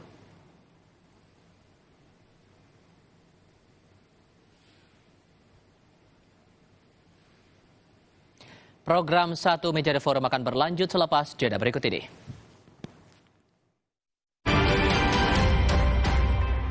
Kompas Update dipersembahkan oleh Entrasol. Hydro Coco. Why choose Hydro Coco? Healthy, taste good. Rasakan manfaat air kelapa asli untuk bantu jaga imun tubuh. We choose Hydro Coco. Real coconut water. Hai, tahukah Anda? Cuma Entrasol yang tinggi serat dan mengandung ekstrak buah zaitun. Bantu jaga kesehatan jantungku. Rendah laktosanya bikin nyaman di perutku. Entrasol. Hotin Cream. Selalu ada untuk membantu redakan pegal dan nyeri otot. Panasnya pas, hotnya in sampai ke dalam. Selalu ada Hotin Cream. Bantu redakan capek, pegal, dan nyeri otot.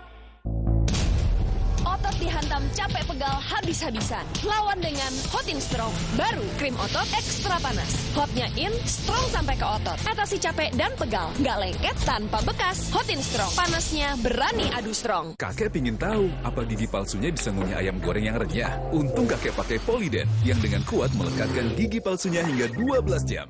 Kakek pun bebas makan apa saja. Tersedia di apotek terdekat. Masuk angin, pakai plosa, oles, kerok, pijat di sini. Angin terasa cepat keluar. Plosa, atasi tubuh dan kepala. Bosen nih. Diputar, dijilat, dan dicelupin.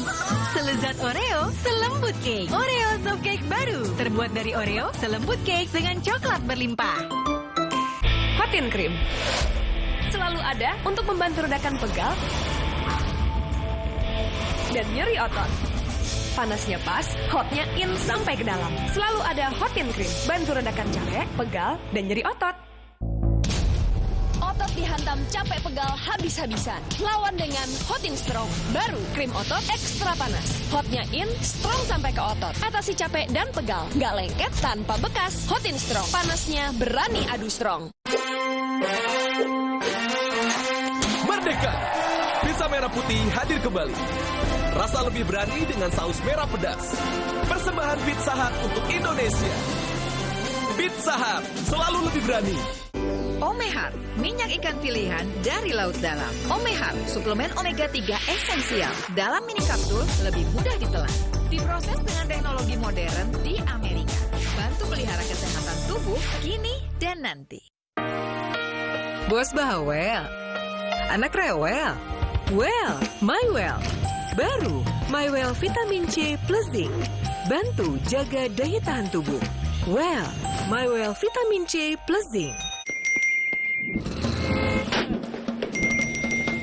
Emangnya ada waktu buat sakit kepala? Panadol Extra, cepat redakan sakit kepala dan nyeri yang mengganggu. Dapat diminum sebelum makan dan tidak menyebabkan kantuk. Buat aku, makanan itu penting banget. Aku cuma kasih yang terbaik buat pelanggan dan juga kritikus terbesar dan terimutku. Tapi dulu, nyicip masakan sendiri aja ngilu. Untung dokter gigi aku nyaranin untuk pakai Sensodyne setiap hari. 1 pasta gigi sensitif, 8 manfaat. Sensodyne meredakan gigi sensitifku, gigiku juga makin kuat. Dan nafasku jadi segar. Gunakan pasta gigi Sensodyne Fresh Mint.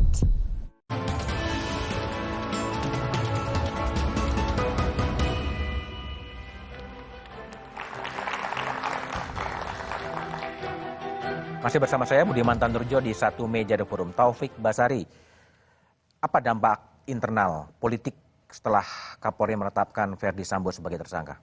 Saya melihat tidak mudah apa yang dihadapi oleh Pak Kapolri. Tidak mudah? Tidak mudah, ya. Tapi Pak Kapolri dengan jiwa kepemimpinan menunjukkan bahwa I'm the leader. Saya mau memimpin ini, saya bertanggung jawab, saya akan bereskan ini semua. Nah, sehingga dengan jiwa kepemimpinan dari Pak Kapolri membuat halangan-halangan itu secara perlahan berhasil dikendalikan, ya, bahkan ada yang disingkirkan, ya, halangannya disingkirkan, ada yang dikendalikan, sehingga saat ini menurut saya peluang bagi Pak Kapolri untuk menata ini kembali, melakukan konsolidasi itu sangat besar, ya, karena jiwa kepemimpinan yang sudah ditunjukkan ini. Apakah mungkin terjadi perlawanan atau serangan balik?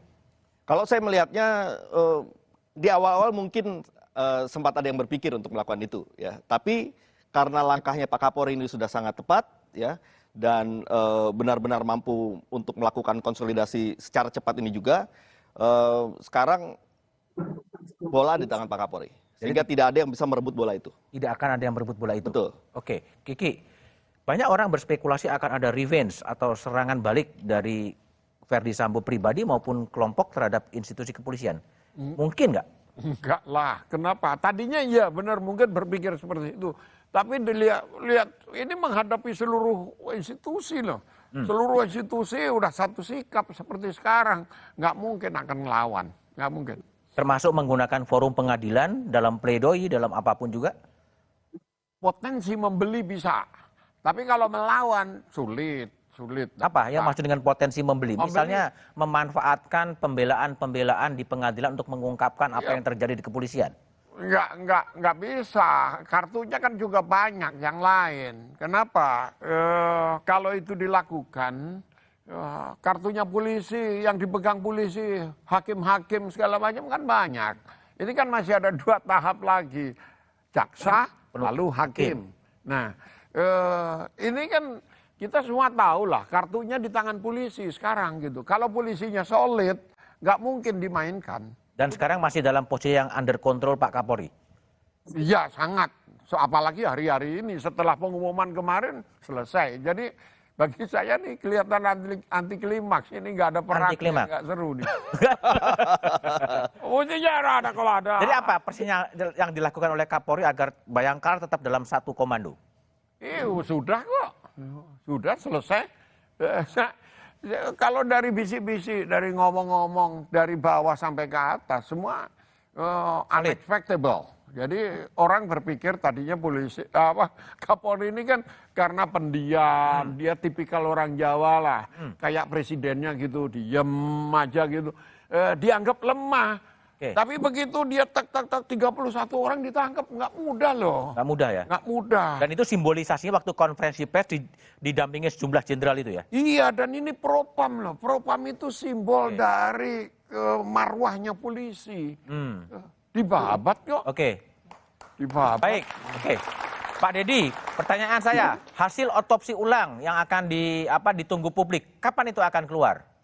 Ya, dari hasil komunikasi saya dengan kedokteran forensik, saya dapat informasi dalam waktu dekat dari Dr. Ade, dari Perhimpunan Kedokteran Forensik Indonesia akan mengumumkan hasilnya.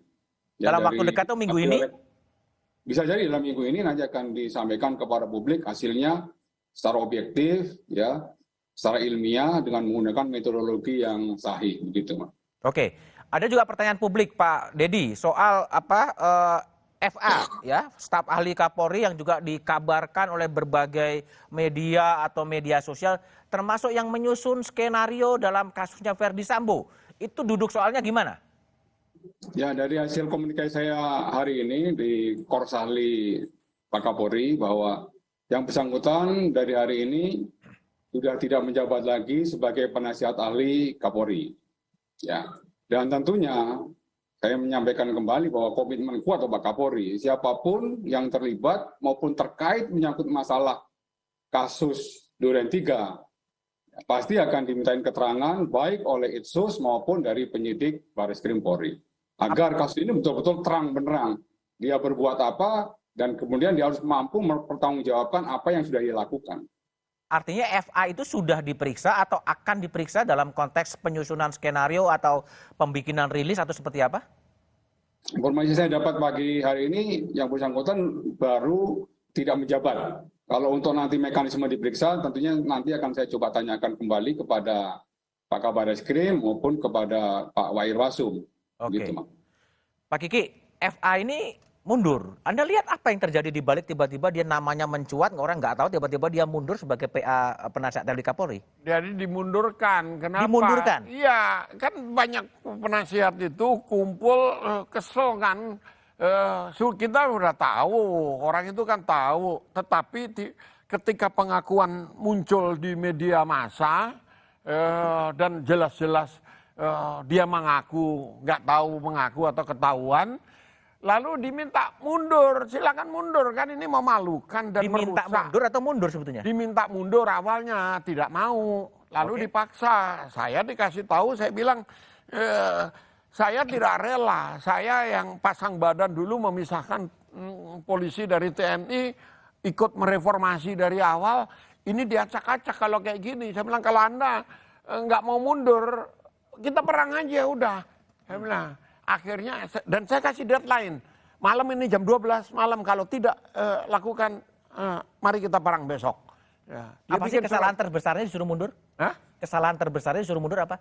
Dia ngaku dia bikin, menskenariokan publisis ya, sebagai publisis. Saya tidak tahu kalau menskenariokan sebelumnya. Membela Sambo dengan cara memanipulasi informasi.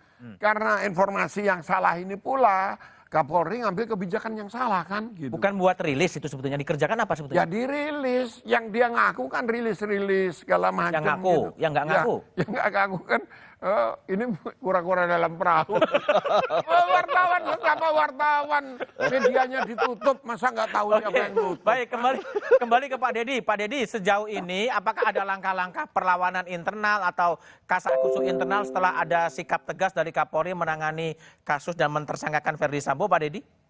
Ya, sejauh ini 460.000 anggota Polri semuanya Satya Prabu kepada Pak Kapolri. Oke. Jadi kita tetap tunduk, taat, dan setia kepada pimpinan kita yang tertinggi, Bapak Kapolri. Artinya solid penuh semuanya under control Pak Kapolri? Ya, semuanya full under control Bapak Kapolri sampai dengan hari ini. Dan ini merupakan komitmen Bapak Kapolri dalam rangka mengevaluasi secara menyeluruh ya dampak daripada kasus ini. Begitu, Mas. Oke, Pak Dedi, kita coba lihat ya bagaimana kepercayaan menurut Litbang Kompas sebetulnya citra kepolisian itu trennya turun. Apa yang akan dikerjakan oleh kepolisian untuk kembali meningkatkan kepercayaan publik pada kepolisian? Ya, tentunya Pak Kapolri memiliki kebijakan presisi, yaitu transformasi. Ada 4 transformasi, di sini transformasi di bidang organisasi, transformasi di bidang operasional, kemudian transformasi di bidang pelayanan publik, dan transformasi di bidang pengawasan. Ini yang nanti dievaluasi secara menyeluruh, dan tentunya langkah-langkah konkret dari mulai tingkat Mabes Polri, Polda, Polres, dan Polsek ini langsung akan diimplementasikan semuanya. Oke, baik. Tobas, TBR, ini kan tren kepolisian ini memang akhirnya turun ya. Kalau ini tidak tidak juga kemudian sekarang udah ada titik terang meskipun belum terbenderang. Apa yang harus dilakukan oleh kepolisian agar tren ini bisa membalik dan kepercayaan publik bisa diraih? Tapi analisanya setelah jeda berikut ini.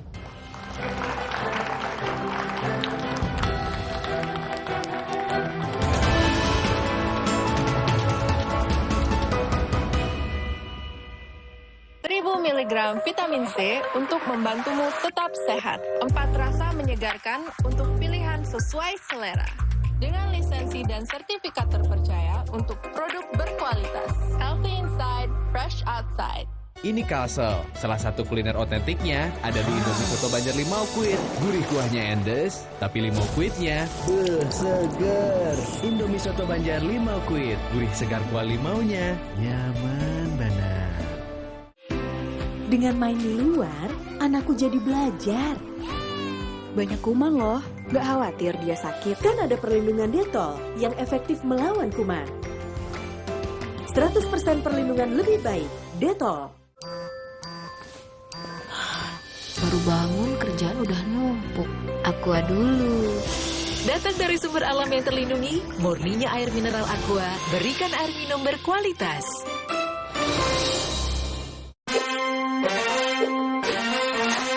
Merdeka! Pizza merah putih hadir kembali. Rasa lebih berani dengan saus merah pedas. Persembahan Pizza Hut untuk Indonesia. Pizza Hut, selalu lebih berani. Fresh Care dipercaya masyarakat Indonesia. Panasnya nyaman. Aromanya fresh. Pilihanku insya Allah halal. Dan hangatnya selalu bikin fresh. Fresh Care. Fresh Care, ada yang baru. Fresh Care Crescent Milk kayu putih. Minyak kayu putih eukaliptus. Yang bisa ngerok and roll. Bisa ngerok lebih berasa. Bisa ngerol, pegangannya nyaman. Bikin lega. Fresh Care. Kalau ada Indomie, kepikiran apa ya? Kan semua suka Indomie, ya bikin Warmindo aja. Orang kan suka jajan. Indomie dibikin jadi jajanan unik bisa loh. Dari Indomie, kenapa enggak dibikin jadi yang keren? Kalau lihat Indomie, bisa jadi sesuatu yang nyeni juga. Kalau kamu dari Indomie bisa jadi apa lagi ya? Hidupkan inspirasimu. Dengan main di luar, anakku jadi belajar. Banyak kuman loh, gak khawatir dia sakit. Kan ada perlindungan Detol yang efektif melawan kuman. 100% perlindungan lebih baik, Detol. Emangnya ada waktu buat sakit kepala? Panadol Extra, cepat redakan sakit kepala dan nyeri yang mengganggu. Dapat diminum sebelum makan dan tidak menyebabkan kantuk. Buat aku, makanan itu penting banget. Aku cuma kasih yang terbaik buat pelanggan dan juga kritikus terbesar dan terimutku. Tapi dulu, nyicip masakan sendiri aja ngilu.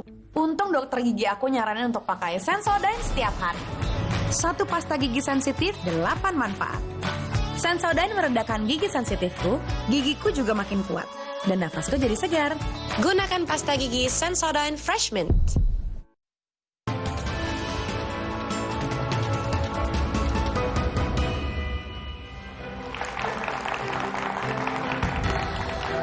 Masih bersama saya Budiman Tanrujo di Satu Meja The Forum. Taufik Basari, apa yang harus dilakukan oleh Kapolri agar kasus ini rekonsolidasi organisasi berjalan dan kepercayaan publik kembali bisa diraih? Yang mempengaruhi kepercayaan publik kepada Polri ini kan ada 3. Yang pertama adalah soal kinerja, yang kedua soal sistem yang berlaku di dalam Polri, dan yang ketiga yang paling berat yaitu kultur. Nah, itulah tantangan yang dihadapi oleh Pak Kapolri pada saat ini untuk memperbaiki itu semua. Kalau kinerja bisa diperbaiki dengan prestasi-prestasi, sistem bisa, atau kita bisa buat dengan aturan-aturan. Tapi kultur ini yang memang susah. Nah, oleh karena itulah maka apa yang dilakukan oleh Pak Kapolri ini sudah on the track karena mengandung pesan-pesan. Banyak pesan-pesannya di situ. Pesan pertama adalah bahwa ketika ada kesalahan-kesalahan yang dilakukan oleh personel Polri, maka tidak ada ruang lagi bagi upaya untuk menutup-nutupi. Karena akan ditindak tegas dan akan dibuka. Yang kedua, yang paling penting juga bahwa di sini ada pesan kita personel Polri ini juga harus menggunakan diskresinya ketika melihat ada perintah yang menyimpang. Maka jangan kemudian ikuti ketika ada perintah yang melawan hukum itu. Nah, ini pesan-pesan ini menurut saya akan membantu juga untuk memperbaiki kultur dan mudah-mudahan ke depan secara perlahan kita bisa membangkitkan kembali kepercayaan publik kepada Polri. Baik, Tobas, Kiki. Jadi apa langkah untuk memulihkan kembali citra kepolisian? Di level menengah ke atas memberi ruang yang pas untuk diskresi. Yang terjadi ini adalah kewenangan itu disalahgunakan untuk menutupi kesalahannya sendiri. Nah, itu yang tidak boleh. Satu, yang ke bawah itu tadi setuju saya kultur. Lalu koridornya apa? Tagline-nya Kapolri kan presisi, udah pakai itu aja. Ini ada kesinambungan dari democratic policing dulu. Udah ada detailnya, karena saya ikut bikin. Sama Pak Tito, democratic policing. Lalu karena kendala-kendala struktural lingkungan, lanjut sekarang ini dengan presisi. Semua sudah ada di situ. Lalu kalau ada pertanyaan, kenapa sih sekarang dibuka-buka?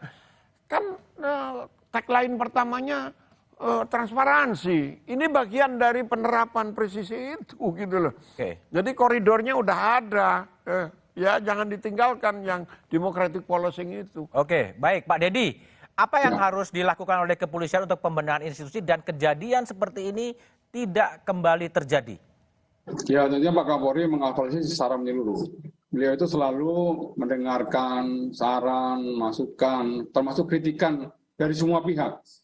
Yang selesai beliau mendengarkan, baru beliau nanti akan mengambil suatu langkah-langkah kebijakan strategis. Khusus untuk kasus ini, Pak Kapolri tentunya mengevaluasi secara menyeluruh, dan yang paling menjadi titik fokus daripada kedepannya adalah transformasi di bidang pengawasan, khususnya pengawasan internal. Nanti dari Pak Irwasum, Pak Wakapolri akan membuat suatu rumusan dari mulai level Polsek, Polres, Polda sampai dengan Mabes Polri, agar kasus-kasus seperti ini tidak terulang kembali di masa-masa yang akan datang. Dan kami tentunya Polri mengucapkan terima kasih atas seluruh saran, masukan dari semua pihak. Ya, dan apa yang menjadi perintah Bapak Presiden ini merupakan komitmen Bapak Kapolri dalam rangka untuk meningkatkan kembali public trust kepada masyarakat. Begitu, Mas. Intinya pada pengawasan yang akan diperketat lagi ya, Pak Dedi ya? Ya, transformasi di bidang pengawasan seperti yang tadi Prof. Vicky sampaikan juga memang dari culture ya. Culture ini memang masih menjadi salah satu PR yang harus dibenahi oleh Polri. Ini merupakan komitmen Bapak Kapolri. Ya, Bapak Kapolri akan betul-betul ya mendengarkan semua pihak dan mengkaji ulang kembali serta menentukan langkah-langkah kebijakan strategis apa yang harus dilakukan dalam rangka untuk pembenahan Polri ke depan yang menjadi Polri yang lebih baik.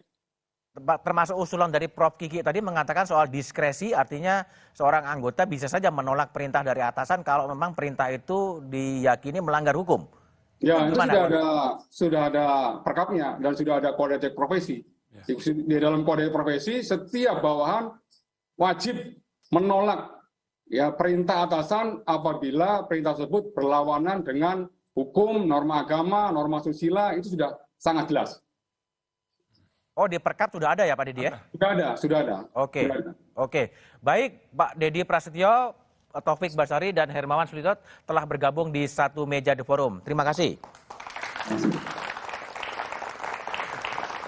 Drama Duren 3 selama sebulan lebih terjadi karena hilangnya sikap jujur dan sikap satria. Selain penegakan hukum untuk memberikan keadilan, drama Duren 3 harus dijadikan evaluasi menyeluruh. Mengapa perekayasaan kasus dan pembohongan kepada publik bisa terjadi? Pembenahan total penting untuk memulihkan kepercayaan publik pada polisi. Demikian satu meja The Forum malam ini. Tetap patuhi protokol kesehatan dan jangan lupa vaksin. Sampai jumpa pekan depan. Selamat malam dan terima kasih.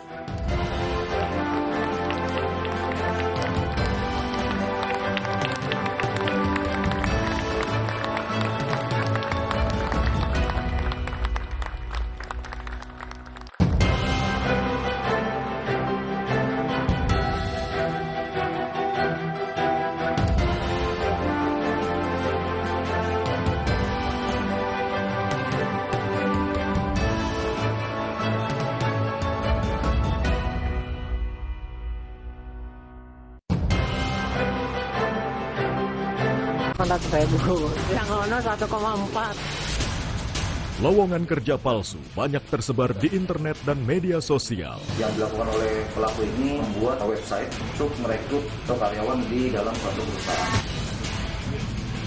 Tapi sebelum diterima kerja itu ada training dulu, suruh bayar 600.000.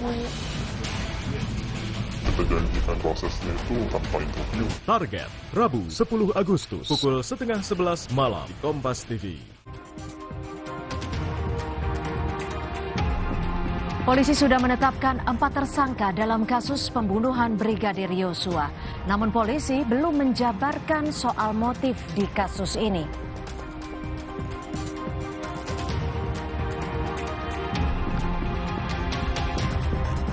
Keluarga Brigadir Yosua meminta nama anaknya dibersihkan dari tuduhan menembak dan pelecehan seksual.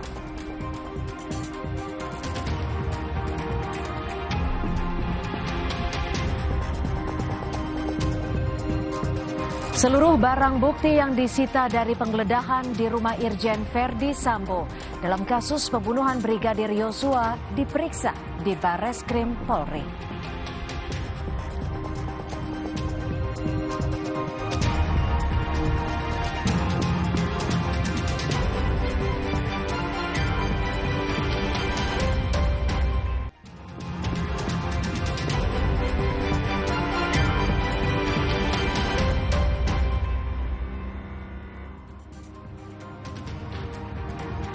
Halo, selamat malam saudara. Bagaimana kabar Anda malam ini? Semoga selalu sehat dan tetap menaati protokol kesehatan.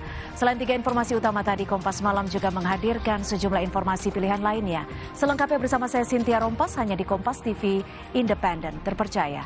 Kita ke informasi pertama, saudara. Komnas HAM terima hasil uji balistik dari tim Puslapfor Mabes Polri dalam kasus pembunuhan Brigadir Yosua.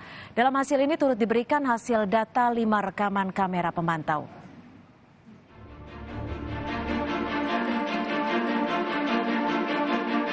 Peristiwa yang terjadi adalah peristiwa penembakan terhadap saudara J untuk menetapkan saudara FS sebagai tersangka.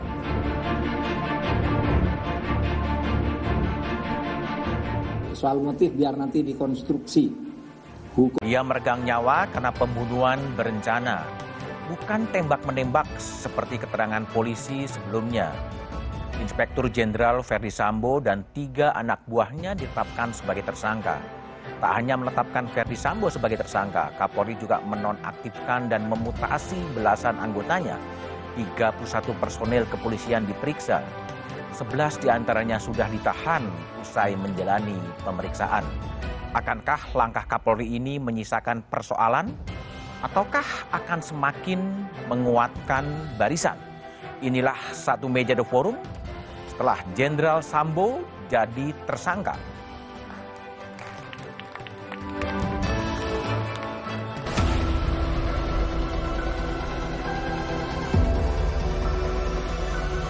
Menetapkan saudara FS sebagai tersangka.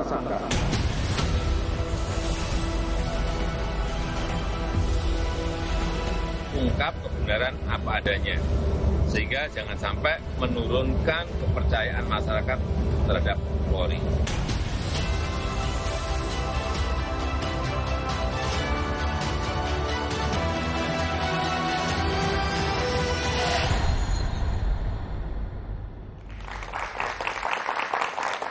Tahap demi tahap, kotak Pandora kematian Brigadir Yosua terkuak. Inspektur Jenderal Verdi Sambo ditetapkan sebagai tersangka. Ada titik terang, meski belum benderang. Motif pembunuhan masih samar-samar dan masih butuh waktu untuk dibuka. Itulah tema Satu Meja The Forum malam ini setelah Jenderal Sambo jadi tersangka dengan sejumlah narasumber yang telah hadir di studio. Di sebelah kanan saya ada Taufik Basari, anggota Komisi 3 DPR. Taufik, malam.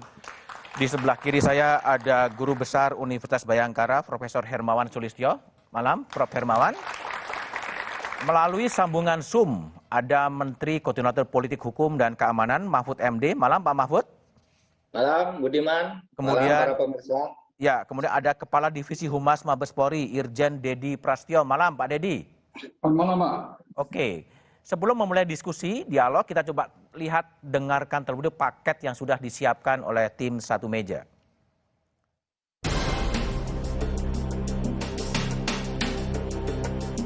Kasus tewasnya Brigadir Yosua memasuki babak baru. Kapolri Jenderal Listio Sigit Prabowo merilis Irjen Verdi Sambo sebagai tersangka kasus pembunuhan Brigadir Yosua. Kemarin kita telah tetapkan 3 orang tersangka, yaitu saudara RE, saudara RR, dan saudara KM. Tadi pagi dilaksanakan gelar perkara dan tim sus telah memutuskan untuk menetapkan saudara FS sebagai tersangka.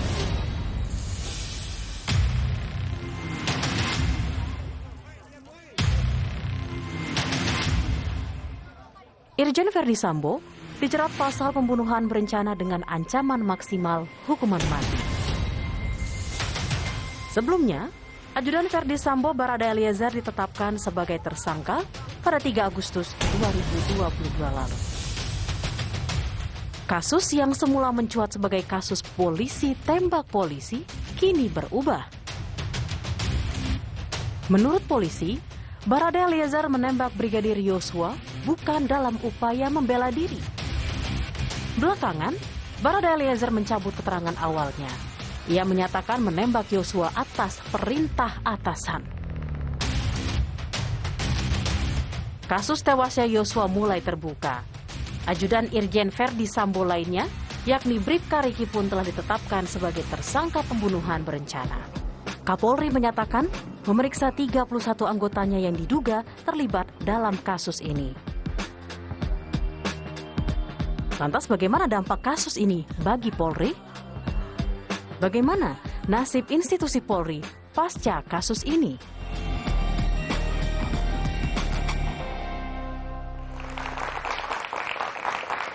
Oke, saya akan bertanya kepada Menko Polhukam Mahfud MD. Pak Mahfud, Pak Kapolri akhirnya menetapkan Verdi Sambo sebagai tersangka. Ini akibat dari tekanan dari Presiden, Pak Mahfud, dan tekanan publik, atau memang genuine ini upaya-upaya yang dilakukan oleh Mabes Polri, khususnya Pak Kapolri? Campuran dua-duanya. Pak Kapolri memang punya keinginan untuk membuka ini dengan baik, tetapi itu perlu dukungan. Dukungan politik dari kita gitu agar kekuatan, karena kita tahu ya banyak masalahnya, ada ranjau-ranjaunya di dalam. Banyak gitu ya. ranjau. Iya, sehingga Pak Presiden mengatakan selesaikan dengan tuntas, dengan transparan.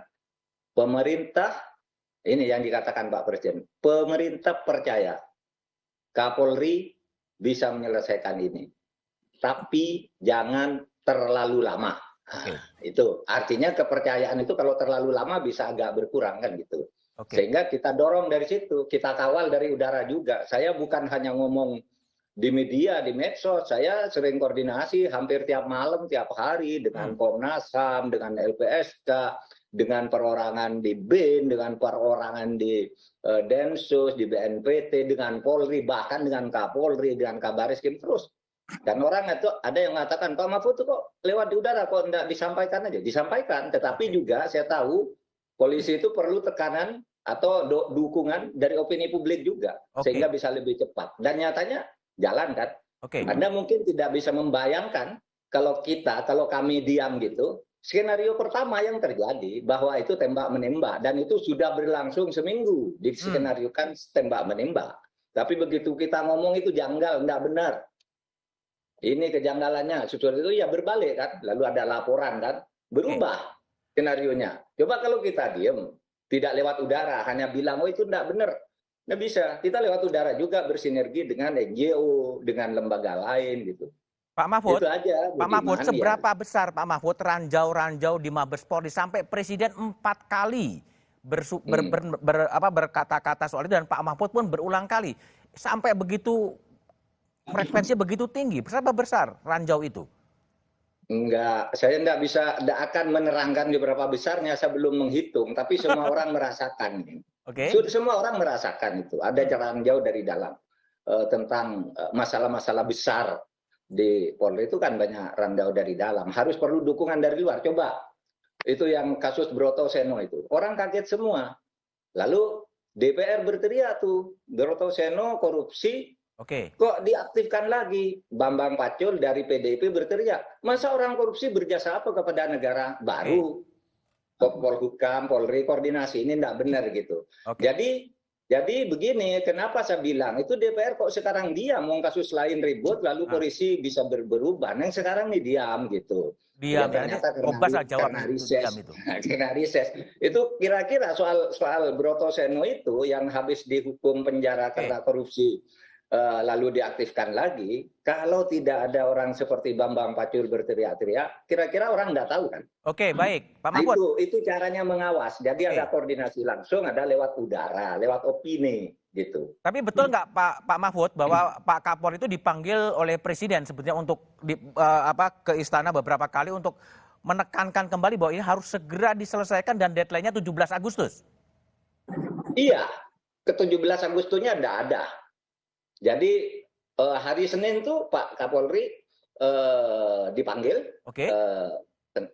Iya, Senin betul. Senin Pak Kapolri dipanggil berdua. Sesudah itu saya dipanggil berdua juga dengan Presiden, bertiga dengan Pak Pramono Anung lah. Gitu. Ya bicaranya begitu, Pak Mahfud.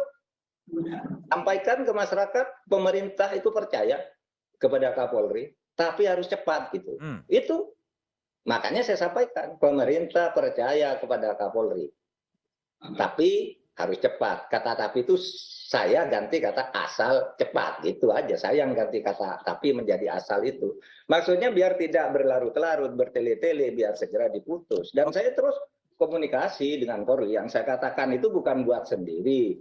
Misalnya saya katakan tersangka sudah 3. Lah itu saya dapat dari Polri. Gitu. Orang ribut, Pak Mahfud dari mana? Polri baru ngomongkan 2. Lihat dari Polri dapatnya, cuma yang satu ternyata belum diumumkan. Oleh sebab itu dijelaskan oleh Pak Kapolri tadi malam. Kemarin tersangkanya sudah 3. Sekarang tambah 1 menjadi 4. Oke. Betul saya.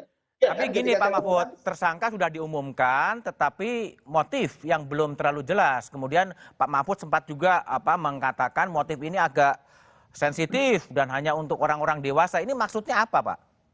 Oh, gampang maksudnya. Karena kalau Anda ikuti jumpa pers itu kan wartawan, TV One bertanya, Pak ini sudah jelas pelakunya, tapi motifnya apa? Gitu. Lalu saya bilang, loh kalau motif, biar dikonstruksikan hukumnya oleh Polri, jangan tanya ke saya, gitu. Karena apa? Karena ini menurut saya sensitif. Apa sensitifnya? Ngangkut orang dewasa. Satu ya, pertama katanya pelecehan. Pelecehan itu apa sih? Apakah membuka baju atau apa? Gitu kan itu untuk orang dewasa. Yang kedua katanya perselingkuhan 4 segi. Lalu siapa yang bercinta dengan siapa? Gitu kan? Lalu yang ketiga ada yang terakhir yang muncul karena perkosaan. Upaya usaha perkosaan lalu ditembak. Itu kan sensitif. Jadi yang buka tuh jangan saya bilang biar polisi aja karena itu uraiannya panjang gitu. Nanti publik yang membuka kepada polisi yang membuka ke publik lalu dibuka di pengadilan oleh jaksa. Kalau tanya ke saya nanti malah salah. Tapi Pak Mahfud sudah dapat bocoran lebih dulu ya soal motif yang itu. Banyak saya dapat bocoran, tapi kan tidak boleh saya mengatakan yang begitu-begitu. Biar dikonstruksi dulu. Ya orang dewasa kan bocoran juga Pak. Dapat hal-hal yang mungkin tidak pernah muncul di publik. Dari Komnas HAM, dari LPSK, dari orang perorangan, dari para senior Polri, senior tentara dan sebagainya. Hampir jam malam saya ketemu dengan Pak Listio juga sebegitu, meskipun sebentar ya pernah ketemu di suatu saat koordinasi langsung secara fisik. Di mana itu? Ketika Anies Baswedan mantu. Gitu. Saya datang, dia datang, lalu duduk berdua di pojok. Gimana Bapak ini? Oke, baik Pak Mahfud. Tapi gini, koordinasi di situ. Pertanyaannya Pak Mahfud, ini kan Presiden 4 kali bicara, Pak Mahfud juga berulang kali bicara, dan pemerintah kelihatannya juga konsisten untuk mengawal kasus ini. Betapa pentingnya, betapa seriusnya kasus ini bagi pemerintah, Pak? Iya, sangat penting karena ini menyangkut kepercayaan masyarakat terhadap Polri. Kalau masyarakat, kalau ada orang mati, terbunuh di rumah pejabat tinggi Polri, kemudian dugaannya ke Polri, dan tidak dibuka secara terang benderang, negaranya kan hancur. Padahal Polri itu ya, satkernya itu ribuan. Sehari itu yang ditangani lebih dari 100 ribu pengamanan di seluruh Indonesia. Lalu ada satu kasus gini masa nggak bisa dibuka? Wong yang ratusan ribu aja diamankan, diselesaikan dengan baik. Orang yang sering nyinyir kepada Polri itu kan orang yang di kota-kota besar aja dan lebih politis. Tapi kalau tanya ke rakyat desa sudah banyak Polri. Polri yang bagus juga yang mendirikan pesantren, yang gajinya dikuasakan kepada ambil tiap bulan dia bekerja sebagai polisi. Begitu tuh banyak, tapi kan tidak diberitakan. Nah, oleh sebab itu kepercayaan masyarakat yang ditandai oleh persepsi publik tertinggi pada tahun ini diperoleh oleh Polri dan oleh pemerintah. Ini Kompas nih Mas Budiman kan. Ya. Kepercayaan publik terhadap pemerintah tertinggi tahun 2022 selama 7 tahun pemerintah Jokowi memerintah. Dan sumbangan Polri di situ lebih tinggi dari angka rata-rata. Oke. Polkam itu nomor 1, politik dan keamanan. Lalu Pak Mahfud, terjadinya pasca kejadian ada mutasi, ada penonaktifkan sejumlah jenderal, ini bisa mengganggu proses konsolidasi di tubuh kepolisian sendiri? Enggak, menurut saya justru ini proses mempercepat konsolidasi secara baik. Ini justru menjadi bersih-bersih kepolisian gitu, Prof? Halo? Menjadi bagian bersih-bersih kepolisian? Seharusnya ini dijadikan momentum. Seharusnya dijadikan momentum, menurut kami. Momentum untuk membersihkan kepolisian dari orang-orang yang mungkin... Menata kembali isu-isu yang selama ini berkeliaran itu supaya dijernihkan. Karena polisi ini diperlukan oleh masyarakat. Saya kan sering mengatakan gitu, coba bayangkan Anda kalau tidak ada polisi. Misalnya polisi menyatakan mabuk, mogok, menyatakan saya mogok 1 jam aja gitu. Hancur Indonesia ini. Saya mogok karena selalu dikritik, mogok 1 jam. 1 jam, oh saya sudah selesai mogok, udah tidak ada Indonesia ini. Momentum ini, Prof. Mahfud, momentum ini momentum untuk apa? Melakukan reformasi kepolisian lagi atau gimana dalam perspektif Prof. Mahfud soal momentum untuk membenahi kepolisian?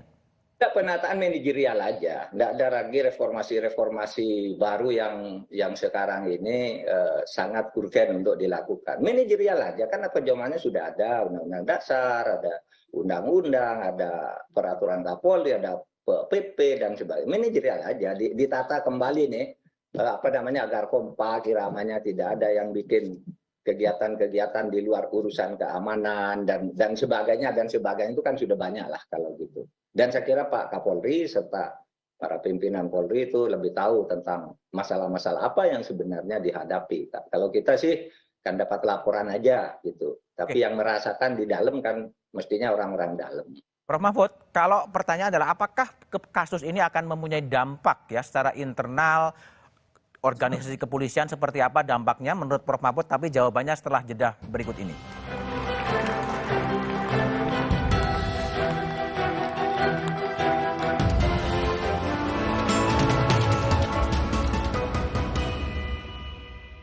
Pingin tahu apa gigi palsunya bisa ngunyah ayam goreng yang renyah? Untung kakek pakai Poliden yang dengan kuat melekatkan gigi palsunya hingga 12 jam. Kakek pun bebas makan apa saja. Tersedia di apotek terdekat. Tetap semangat, butuh yang hangat. Baru Madu TJ Jahe Merah Mint. Dengan madu murni, jahe merah, dan mint membantu menjaga daya tahan tubuh. Madu TJ Jahe Merah Mint. Niatku Madu TJ hitam pahit dengan kualitas Madu TJ plus manfaat ekstra herbal. Niatku demi anakku. Niatku demi istriku. Madu TJ hitam pahit, niatku jaga kesehatan. Masuk angin, pakai plosa. Oles, kerok, pijat di sini. Angin terasa cepat keluar. Plosa, atasi tubuh dan kepala. Hey, ada madu TJ Sase, madu TJ Sase, sehat berstamina.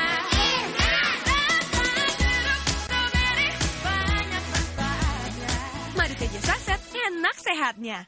Bahaya kurang vitamin D. Onde-mande vitamin D. Berjemur aja, cukup nggak ya? Minum MyWell Vitamin D 1000 IU. Penuhi kebutuhan vitamin D, jaga imun well everyday. MyWell Vitamin D 100% well everyday. Sendi sehat semangat goes ya. Amin. Sendi Anda aktif geraknya. Amin. Akan banyak hal baik terjadi saat sendi kita sehat. Amin. Olahraga teratur, bila perlu minum Wellmove. Wellmove halal.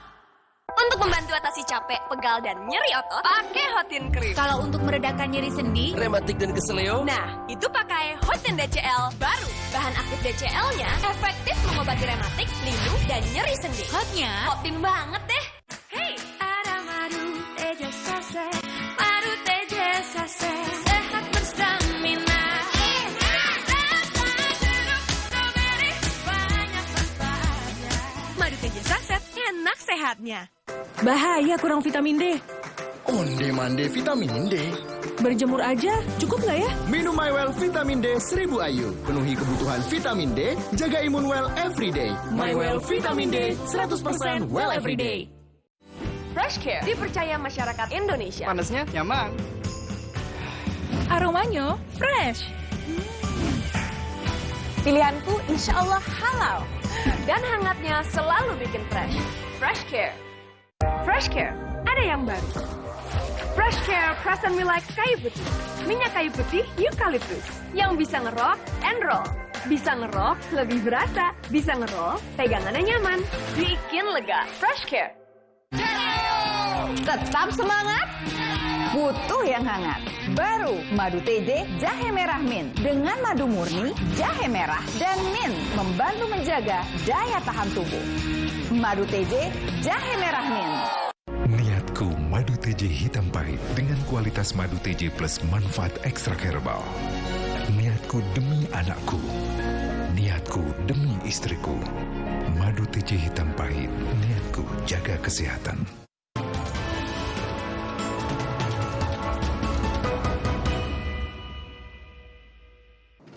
Kita telah tetapkan 3 orang tersangka, yaitu Saudara RE, Saudara RR, dan Saudara KM.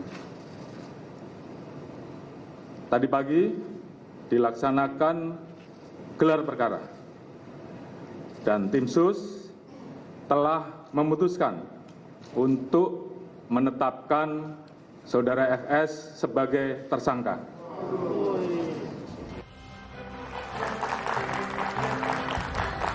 Masih bersama saya Budiman Tanurjo di Satu Meja The Forum. Kembali ke Menko Polhukam Mahfud MD. Pak Mahfud, apakah ada dampak politik internal di Polri setelah Kapolri menetapkan Ferdi Sambo sebagai tersangka?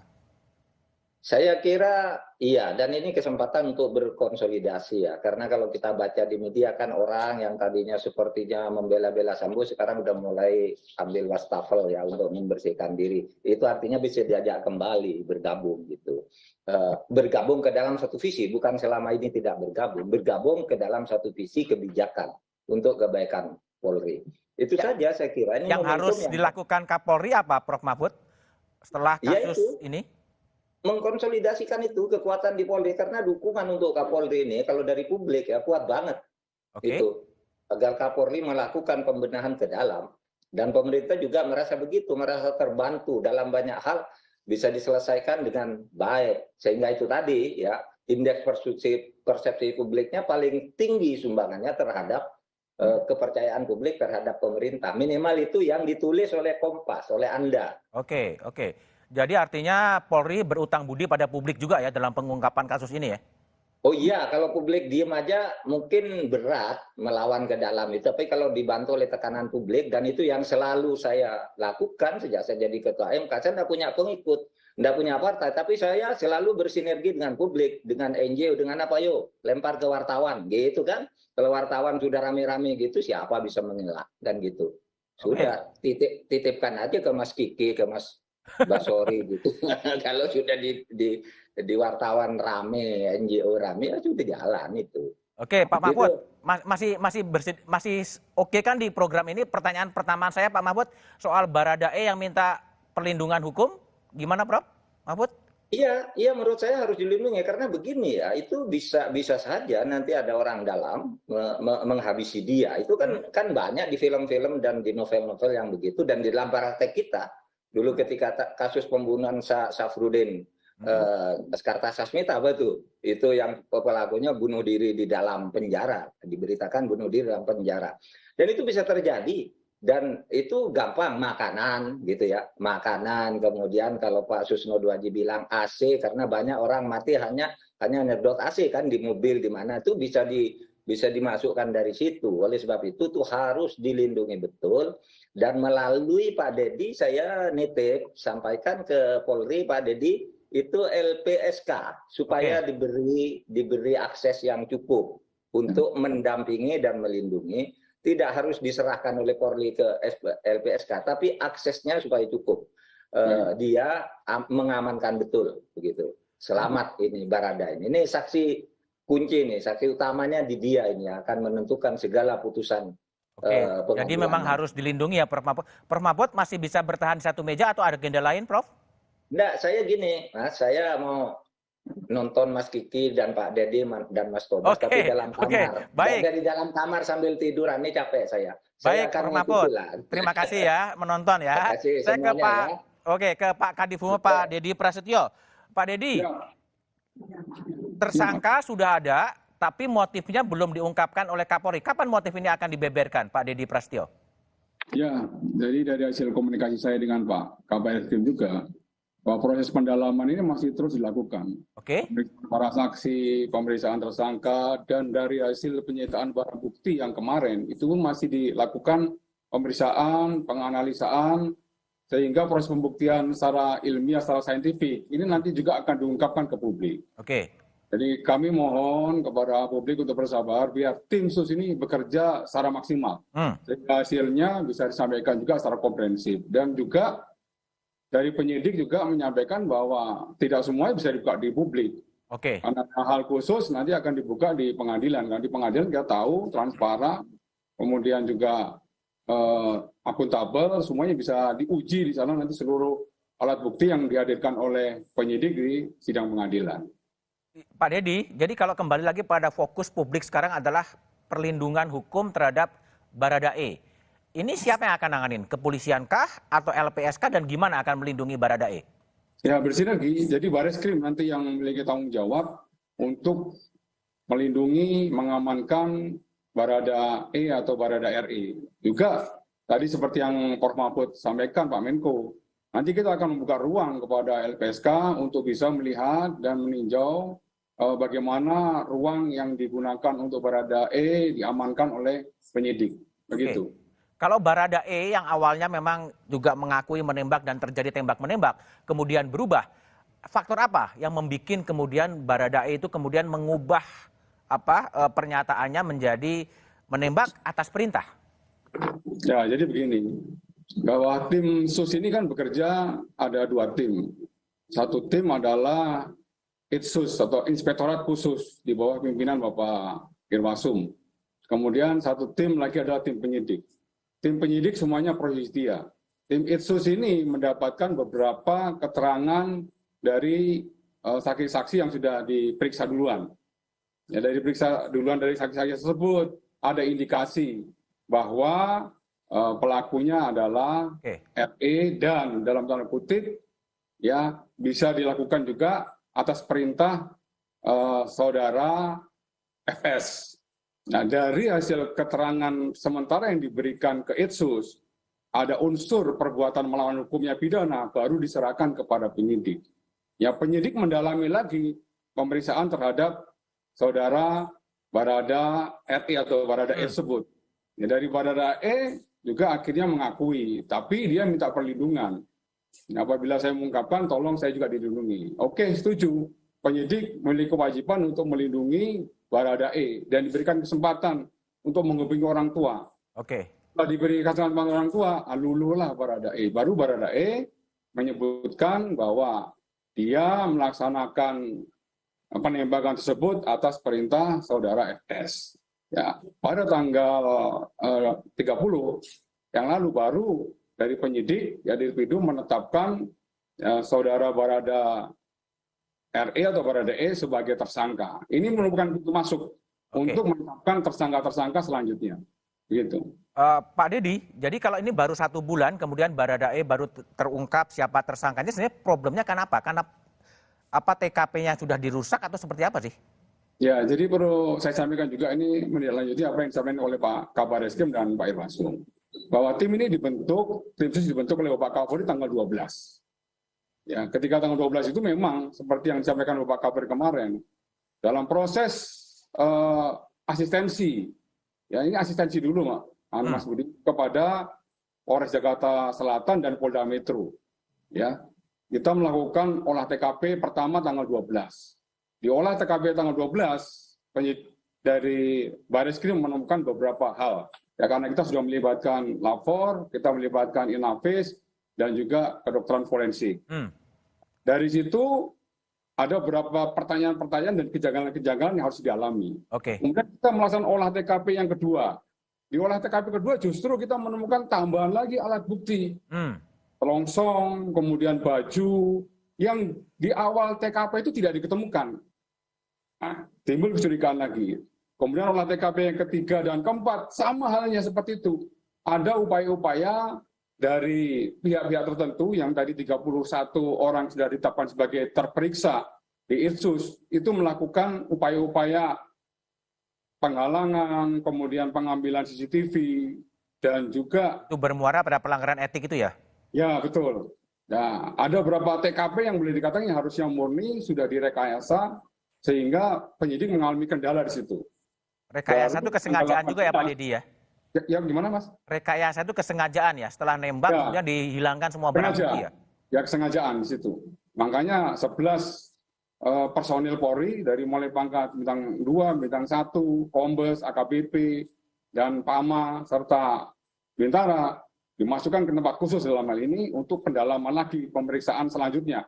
Apabila nanti ditemukan perbuatan melawan hukum pidananya, akan diproses kembali. Sebenarnya tim penyidikan ini mulai bekerja tanggal 18, Mas Budi. Dari tanggal 18 tersebutlah tim ini baru melaksanakan berbagai macam rangkaian pemeriksaan-pemeriksaan dan analisa laboratorium forensik. Akhir pada saat kami ke sana bersama tim, dari hasil uji balistik kita mencoba, sesuai dengan arahan Bapak Kapolri, kasus ini harus dibuka secara terang benerang, tapi unsur kehati-hatian, ketelitian, kecermatan, dan pembuktian secara saintifik harus dilakukan. Kita coba lihat terlebih dulu ya Pak Dedi ya, bagaimana pergerakan kasus dari Brigadir Yosua ini ya. Dari waktu ke waktu mungkin bisa ditampilkan. Ya, ini terjadi pada 3 Agustus. Barada Richard Eliezer ditetapkan sebagai tersangka. Ya. Lalu kemudian 4 Agustus, 25 personel Polri diperiksa diduga melanggar kode etik ketidakprofesionalan oleh olah TKP penembakan Brigadir Yosua. Kemudian muncul 6 Agustus, Irjen Verdi Sambo dibawa ke markas Brimob. Lalu kemudian 8 Agustus muncul tersangka lain, Brigadir Riki Rizal ditetapkan sebagai tersangka. Kemudian 9 Agustus, kemudian Kapolri mengumumkan 4 tersangka kasus pembunuhan berencana Brigadir Yosua, Irjen Verdi Sambo, Barada Richard Eliezer, Brigadir Riki Rizal, dan KM. Totalnya ada 4 tersangka. Ini masih berpotensi akan bertambah lagi Pak Dedi? Ya, tidak untuk kemungkinan bahwa ini aja akan bertambah. Namun untuk pasal-pasalnya tentunya berbeda. Kalau 4 ini kan sudah masuk pasal 340, subsidiar 338, yuntonya ada yunto 55 dan 56. Ya, bagi nanti yang terkait menyangkut masalah penghilangan barang bukti, kemudian menghalangi proses penyidikan, tentunya ada juga nanti pasal-pasal yang bisa diterapkan kepada para terperiksa yang saat ini sedang menjalani penempatan khusus di Makobrimob dan juga ada penempatan khusus di Propos Mabes Polri. Oke, baik Pak Dedi. Saya ke Kiki Hermawan Sulistyo. Sebulan akhirnya Kapolri bersikap tegas dan kemudian mengumumkan Verdi Sambo sebagai tersangka. Ini awalnya publik ragu-ragu, tapi kemudian ada kekuatan besar dan kemudian mengatakan tersangka. Apa yang membuat itu terjadi? Publik ya. Jadi begini, ada beberapa catatan saya. Yang catatan pertama, prinsip diskresi. Sebelum itu mungkin ada benchmark rujukan kasus O.J. Simpson di Amerika. Ya, itu 1 tahun lebih, hampir 1,5 tahun. Di persidangan tuh dibuka detail dan kita bingung yang nonton. Hari ini wah seperti pengacaranya benar. Besok jaksanya yang benar. Gitu. Itu 1 tahun sampai negara bagiannya mau bangkrut itu. Anda mau mengatakan ke situ? Nah, ini akan kejadian nanti kalau polisinya tidak cukup punya bukti di persidangan. Gitu loh. Nah, itu butuh waktu 1. Nah, butuh waktu itu kenapa tidak bisa cepat? Tadi sudah disebutkan HP disita. Diserahkan. Ternyata HP baru. Nah, terus semua itu kan ceceran darah itu kalau dibersihkan. Tapi itu masih bisa diuji DNA. Uji DNA itu butuh waktu. Nah, kemarin kan diperiksa rumahnya. Orang bingung kenapa sepatunya diambil. Nah, kalau sepatu itu ternyata dipakai lalu ada jejak DNA-nya di TKP, berarti kan dia ada. Tetapi kalau tidak ada jejak DNA-nya, maka berarti tersangka ini tidak ada di situ. Sehingga pasal yang dikenakan tidak bisa pasal pembunuhan gitu. Ini Kalau saya jadi pengacaranya bisa lihat dengan jeli seperti itu, bisa hati-hati. Itu satu. Yang kedua, prinsip yang diterapkannya.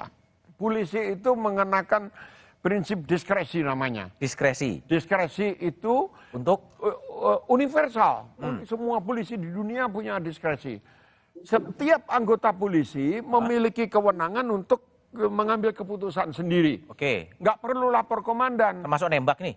Iya. Jadi Dia tidak nembak itu diskresi. Dia menembak itu diskresi. Kalau ada perintah? Nah, ada perintah artinya dia tidak menggunakan diskresinya. Oh. Kenapa? Itulah sebabnya di polisi, lalu atasannya polisi itu siapa? Atasannya polisi itu hukum. Oh. Nah, jadi kalau dia diperintah menembak, dia tahu ini melanggar hukum.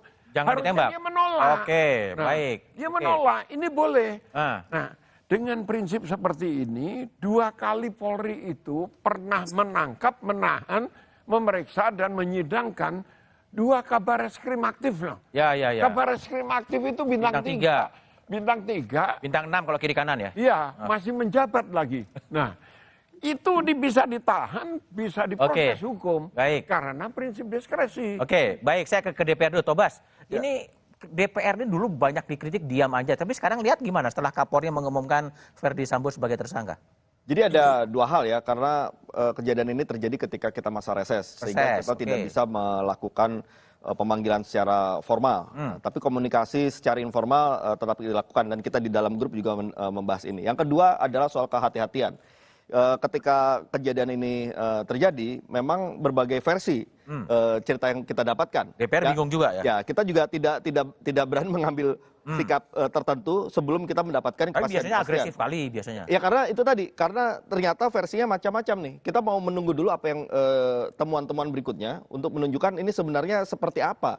Dan ketika kemudian Mabes Polri sudah mengambil alih kasus ini, mulai terang benderang, ya, baru kita kemudian bisa menentukan langkah-langkah selanjutnya. Jadi nunggu terang dulu ya, baru ikut gitu ya? Ya, karena kita juga tidak mau gegabah kalau misalnya kita mengambil sikap dalam keadaan fakta-fakta yang belum bisa kita pastikan, itu kan kita juga bisa salah langkah. Tapi gini, kalau menurut dari Tobas gitu, dampak politik secara internal setelah Kapolri menetapkan Verdi Sambo sebagai tersangka seperti apa? Tapi jawabannya setelah jeda berikut ini.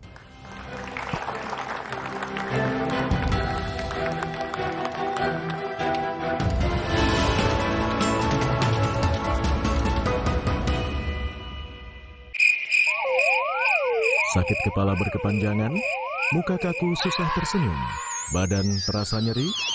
Ini gejala kurang tertawa. Tenang, sebagai teman tertawa, kami punya solusinya. Suci X, tawa 1 dekade, setiap Jumat pukul 9:30 malam. Bila tertawa berlanjut, segera ajak teman-teman Anda agar tidak tertawa sendirian. Kompas Update dipersembahkan oleh Hydro Coco. Selamat malam, saudara. Polisi menangkap pelaku curanmor berkedok menawarkan pekerjaan. Aksi pelaku dilakukan melalui media sosial Facebook. Setelah 6 bulan diburu polisi, pelaku ditangkap di rumah indekosnya di Gedangan, Sidoarjo. Untuk meyakinkan korban, pelaku berpura-pura menjadi pemilik restoran dengan menawarkan pekerjaan. Tawaran tersebut diunggah di media sosial Facebook. Saat melakukan wawancara, pelaku membawa kabur motor korban dengan berpura-pura meminjam motor untuk membeli materai. Hingga saat ini setidaknya 4 motor berhasil dibawa kabur.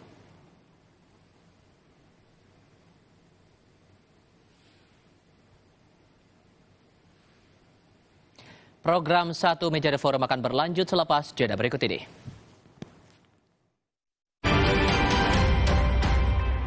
Kompas Update dipersembahkan oleh Entrasol.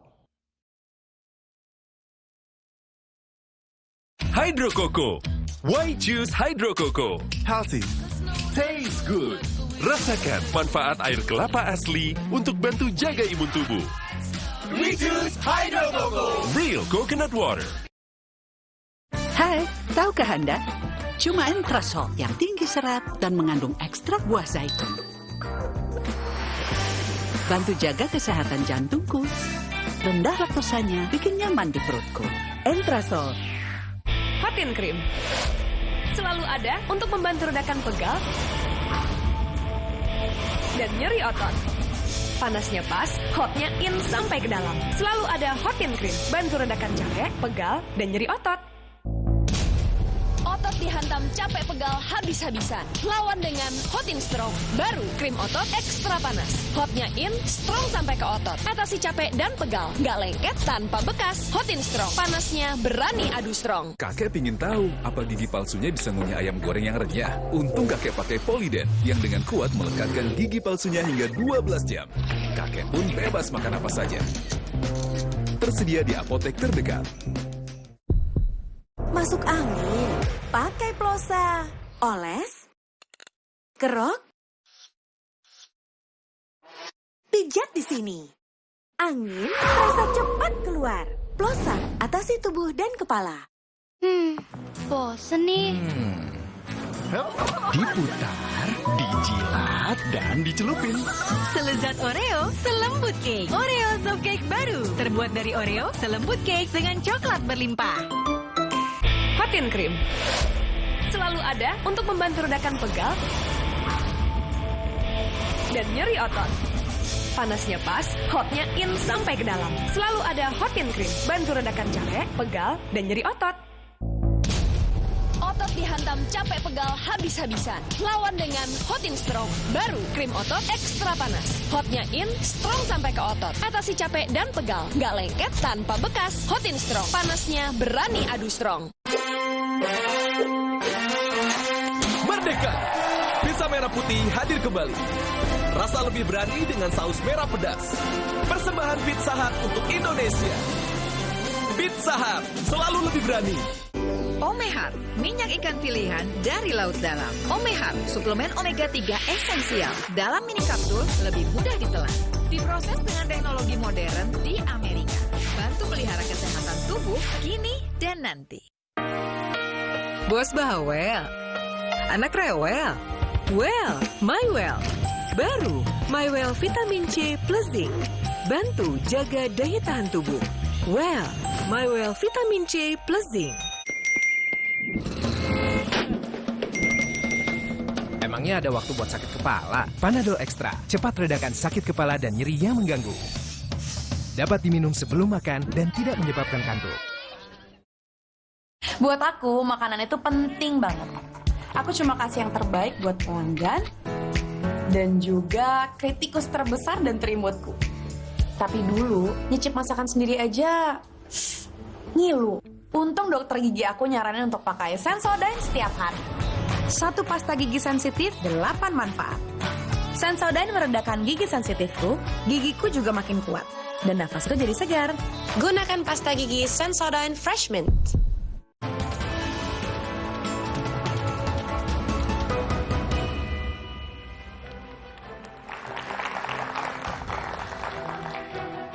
Masih bersama saya Budiman Tanurjo di satu meja The Forum. Taufik Basari, apa dampak internal politik setelah Kapolri menetapkan Verdi Sambo sebagai tersangka? Saya melihat tidak mudah apa yang dihadapi oleh Pak Kapolri. Tidak mudah? Tidak mudah, ya. Tapi Pak Kapolri dengan jiwa kepemimpinan menunjukkan bahwa I'm the leader. Saya mau memimpin ini, saya bertanggung jawab, saya akan bereskan ini semua. Nah, sehingga dengan jiwa kepemimpinan dari Pak Kapolri membuat halangan-halangan itu secara perlahan berhasil dikendalikan, ya, bahkan ada yang disingkirkan, ya, halangan disingkirkan, ada yang dikendalikan, sehingga saat ini menurut saya peluang bagi Pak Kapolri untuk menata ini kembali, melakukan konsolidasi itu sangat besar, ya, karena jiwa kepemimpinan yang sudah ditunjukkan ini. Apakah mungkin terjadi perlawanan atau serangan balik? Kalau saya melihatnya di awal-awal mungkin sempat ada yang berpikir untuk melakukan itu, ya, tapi karena langkahnya Pak Kapolri ini sudah sangat tepat, ya, dan benar-benar mampu untuk melakukan konsolidasi secara cepat ini juga, sekarang bola di tangan Pak Kapolri. Sehingga tidak ada yang bisa merebut bola itu. Tidak akan ada yang merebut bola itu? Betul. Oke, Kiki, banyak orang berspekulasi akan ada revenge atau serangan balik dari Verdi Sambo pribadi maupun kelompok terhadap institusi kepolisian. Mungkin nggak? Enggak lah, kenapa? Tadinya iya benar mungkin berpikir seperti itu. Tapi lihat ini menghadapi seluruh institusi loh. Seluruh institusi udah satu sikap seperti sekarang. Nggak mungkin akan ngelawan. Nggak mungkin. Termasuk menggunakan forum pengadilan dalam pledoi, dalam apapun juga? Potensi membeli bisa. Tapi kalau melawan sulit. Apa yang maksud dengan potensi membeli? Misalnya memanfaatkan pembelaan-pembelaan di pengadilan untuk mengungkapkan apa yang terjadi di kepolisian? Nggak bisa. Kartunya kan juga banyak yang lain. Kenapa? Kalau itu dilakukan, kartunya polisi, yang dipegang polisi, hakim-hakim segala macam kan banyak. Ini kan masih ada 2 tahap lagi. Jaksa, lalu hakim. Nah, ini kan kita semua tahu lah, kartunya di tangan polisi sekarang gitu. Kalau polisinya solid, nggak mungkin dimainkan. Dan sekarang masih dalam posisi yang under control Pak Kapolri? Iya, sangat. Apalagi hari-hari ini setelah pengumuman kemarin selesai. Jadi bagi saya nih kelihatan anti klimaks. Ini nggak ada perangnya, nggak seru nih. Mestinya ada kalau ada. Jadi apa persisnya yang dilakukan oleh Kapolri agar Bayangkara tetap dalam satu komando? Sudah kok. Sudah selesai. Kalau dari bisik-bisik, dari ngomong-ngomong, dari bawah sampai ke atas, semua unexpectable. Jadi orang berpikir tadinya Kapolri ini kan karena pendiam, dia tipikal orang Jawa lah, kayak presidennya gitu, diem aja gitu, dianggap lemah. Tapi begitu dia 31 orang ditangkap, nggak mudah loh. Nggak mudah ya? Nggak mudah. Dan itu simbolisasinya waktu konferensi pers didampingi sejumlah jenderal itu ya? Iya, dan ini propam loh. Propam itu simbol dari marwahnya polisi. Dibabat kok. Dibabat. Baik, Pak Dedi, pertanyaan saya, hasil otopsi ulang yang akan ditunggu publik, kapan itu akan keluar? Ya, dari hasil komunikasi saya dengan kedokteran forensik, saya dapat informasi dalam waktu dekat dari Dr. Ade dari Perhimpunan Kedokteran Forensik Indonesia akan mengumumkan hasilnya. Ya, dalam waktu dekat itu minggu ini? Bisa jadi dalam minggu ini nanti akan disampaikan kepada publik hasilnya secara objektif, ya, secara ilmiah dengan menggunakan metodologi yang sahih, begitu, Mas. Oke, ada juga pertanyaan publik, Pak Dedi, soal FA, ya, staf ahli Kapolri yang juga dikabarkan oleh berbagai media atau media sosial, termasuk yang menyusun skenario dalam kasusnya Ferdi Sambo. Itu duduk soalnya gimana? Ya, dari hasil komunikasi saya hari ini di Korsahli Pak Kapolri bahwa yang bersangkutan dari hari ini sudah tidak menjabat lagi sebagai penasihat ahli Kapolri. Ya, dan tentunya saya menyampaikan kembali bahwa komitmen kuat Pak Kapolri, siapapun yang terlibat maupun terkait menyangkut masalah kasus Duren 3, pasti akan dimintain keterangan baik oleh Itsus maupun dari penyidik Baris Krim Polri. Agar kasus ini betul-betul terang benderang. Dia berbuat apa dan kemudian dia harus mampu mempertanggungjawabkan apa yang sudah dia lakukan. Artinya FA itu sudah diperiksa atau akan diperiksa dalam konteks penyusunan skenario atau pembikinan rilis atau seperti apa? Informasi saya dapat pagi hari ini yang bersangkutan baru tidak menjabat. Kalau untuk nanti mekanisme diperiksa tentunya nanti akan saya coba tanyakan kembali kepada Pak Kabar Eskrim maupun kepada Pak Wairwasum. Oke. Gitu, Pak Kiki, FA ini mundur. Anda lihat apa yang terjadi di balik tiba-tiba dia namanya mencuat, orang nggak tahu tiba-tiba dia mundur sebagai PA penasihat ahli Kapolri. Jadi dimundurkan. Kenapa? Dimundurkan? Iya, kan banyak penasihat itu kumpul kesel kan. Kita udah tahu, orang itu kan tahu. Tetapi ketika pengakuan muncul di media massa dan jelas-jelas dia mengaku, nggak tahu mengaku atau ketahuan, lalu diminta mundur, silakan mundur, kan ini memalukan dan diminta merusak. Mundur atau mundur sebetulnya? Diminta mundur awalnya, tidak mau, lalu dipaksa. Saya dikasih tahu, saya bilang, saya tidak rela, saya yang pasang badan dulu memisahkan polisi dari TNI, ikut mereformasi dari awal, ini diacak-acak kalau kayak gini. Saya bilang, kalau Anda nggak mau mundur, kita perang aja udah. Saya bilang. Akhirnya, dan saya kasih deadline, malam ini jam 12 malam, kalau tidak lakukan, mari kita perang besok. Ya. Apa sih kesalahan terbesarnya disuruh mundur? Hah? Kesalahan terbesarnya disuruh mundur apa? Dia ngaku dia bikin menskenariokan publisis ya, sebagai publisis. Saya tidak tahu kalau menskenariokan sebelumnya. Membela Sambo dengan cara memanipulasi informasi. Karena informasi yang salah ini pula, Kapolri ngambil kebijakan yang salah kan gitu. Bukan buat rilis itu sebetulnya, dikerjakan apa sebetulnya? Ya dirilis, yang dia ngaku kan rilis-rilis segala macam. Yang ngaku, gitu. yang nggak ngaku. Ya, yang nggak ngaku kan ini kura-kura dalam perahu. Wartawan, betapa wartawan medianya ditutup, masa nggak tahu siapa yang nutup. Baik, kembali ke Pak Dedi. Pak Dedi, sejauh ini apakah ada langkah-langkah perlawanan internal atau kasakusuk internal setelah ada sikap tegas dari Kapolri menangani kasus dan mentersangkakan Verdi Sambo, Pak Dedi? Ya, sejauh ini 460.000 anggota Polri semuanya Satya Prabu kepada Pak Kapolri. Oke.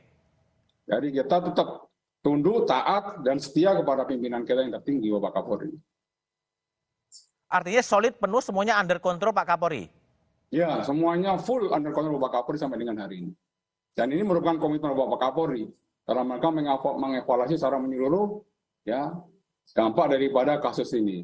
Begitu, Mas. Oke, Pak Dedi, kita coba lihat ya bagaimana kepercayaan menurut Litbang Kompas sebetulnya citra kepolisian itu trennya turun. Apa yang akan dikerjakan oleh kepolisian untuk kembali meningkatkan kepercayaan publik pada kepolisian? Ya, tentunya Pak Kapolri memiliki kebijakan presisi, yaitu transformasi. Ada 4 transformasi, di sini transformasi di bidang organisasi, transformasi di bidang operasional, kemudian transformasi di bidang pelayanan publik, dan transformasi di bidang pengawasan. Ini yang nanti dievaluasi secara menyeluruh, dan tentunya langkah-langkah konkret dari mulai tingkat Mabes Polri, Polda, Polres, dan Polsek ini langsung akan diimplementasikan semuanya. Oke, baik. Tobas, ya. TBR, ini kan tren kepolisian ini memang akhirnya turun ya. Kalau ini tidak tidak juga kemudian sekarang udah ada titik terang meskipun belum terbenderang. Apa yang harus dilakukan oleh kepolisian agar tren ini bisa membalik dan kepercayaan publik bisa diraih? Tapi analisanya setelah jeda berikut ini.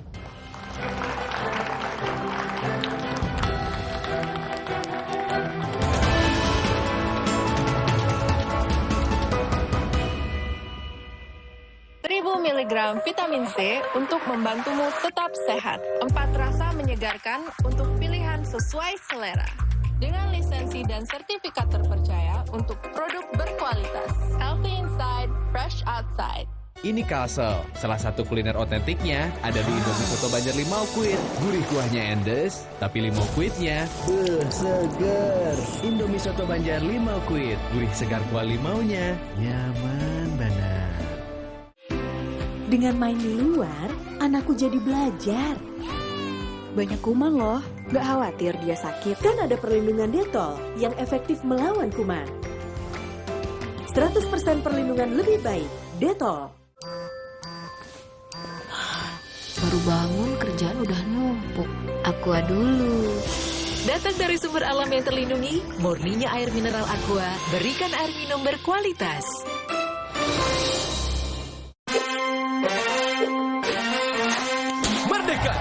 Pizza merah putih hadir kembali. Rasa lebih berani dengan saus merah pedas. Persembahan Pizza Hut untuk Indonesia. Pizza Hut selalu lebih berani. Fresh Care dipercaya masyarakat Indonesia. Panasnya nyaman. Aromanya fresh. Pilihanku insya Allah halal. Dan hangatnya selalu bikin fresh. Fresh Care. Fresh Care, ada yang baru. Fresh Care Present Me Like kayu putih. Minyak kayu putih eukaliptus yang bisa ngerok and roll. Bisa ngerok lebih berasa, bisa ngerol pegangannya nyaman, bikin lega. Fresh Care. Kalau ada Indomie, kepikiran apa ya? Kan semua suka Indomie, ya bikin Warmindo aja. Orang kan suka jajan, Indomie dibikin jadi jajanan unik bisa loh. Dari Indomie, kenapa enggak dibikin jadi yang keren? Kalau lihat Indomie, bisa jadi sesuatu yang nyeni juga. Kalau kamu dari Indomie bisa jadi apa lagi ya? Hidupkan inspirasimu. Dengan main di luar, anakku jadi belajar. Banyak kuman loh, gak khawatir dia sakit. Kan ada perlindungan Detol yang efektif melawan kuman. 100% perlindungan lebih baik, Detol. Emangnya ada waktu buat sakit kepala? Panadol Extra, cepat redakan sakit kepala dan nyeri yang mengganggu. Dapat diminum sebelum makan dan tidak menyebabkan kantuk. Buat aku, makanan itu penting banget. Aku cuma kasih yang terbaik buat pelanggan dan juga kritikus terbesar dan terimutku. Tapi dulu, nyicip masakan sendiri aja ngilu. Untung dokter gigi aku nyaranin untuk pakai Sensodyne setiap hari. Satu pasta gigi sensitif, 8 manfaat. Sensodyne meredakan gigi sensitifku, gigiku juga makin kuat. Dan nafasku jadi segar. Gunakan pasta gigi Sensodyne Fresh Mint.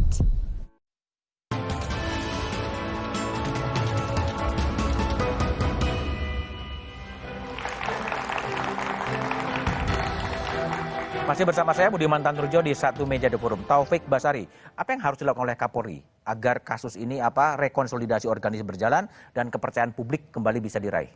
Yang mempengaruhi kepercayaan publik kepada Polri ini kan ada 3. Yang pertama adalah soal kinerja, yang kedua soal sistem yang berlaku di dalam Polri, dan yang ketiga yang paling berat yaitu kultur. Nah, itulah tantangan yang dihadapi oleh Pak Kapolri pada saat ini untuk memperbaiki itu semua. Kalau kinerja bisa diperbaiki dengan prestasi-prestasi, sistem kita bisa buat dengan aturan-aturan. Tapi kultur ini yang memang susah. Nah, oleh karena itulah maka apa yang dilakukan oleh Pak Kapolri ini sudah on the track karena mengandung pesan-pesan.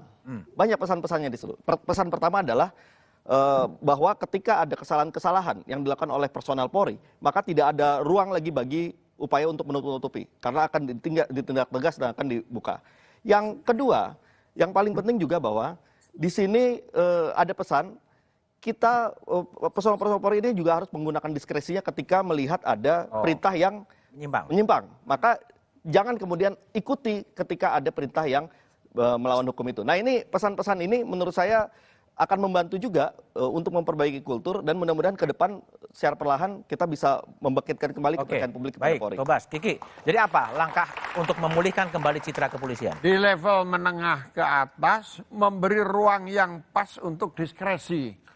Yang terjadi ini adalah kewenangan itu disalahgunakan untuk menutupi kesalahannya sendiri.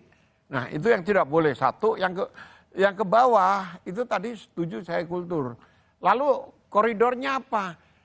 Tagline-nya Kapolri kan presisi, udah pakai itu aja. Ini ada kesinambungan dari democratic policing dulu. Udah ada detailnya, karena saya ikut bikin. Coba Pak Tito, democratic policing. Lalu karena kendala-kendala struktural lingkungan, lanjut sekarang ini dengan presisi. Semua sudah ada di situ. Lalu kalau ada pertanyaan, kenapa sih sekarang dibuka-buka?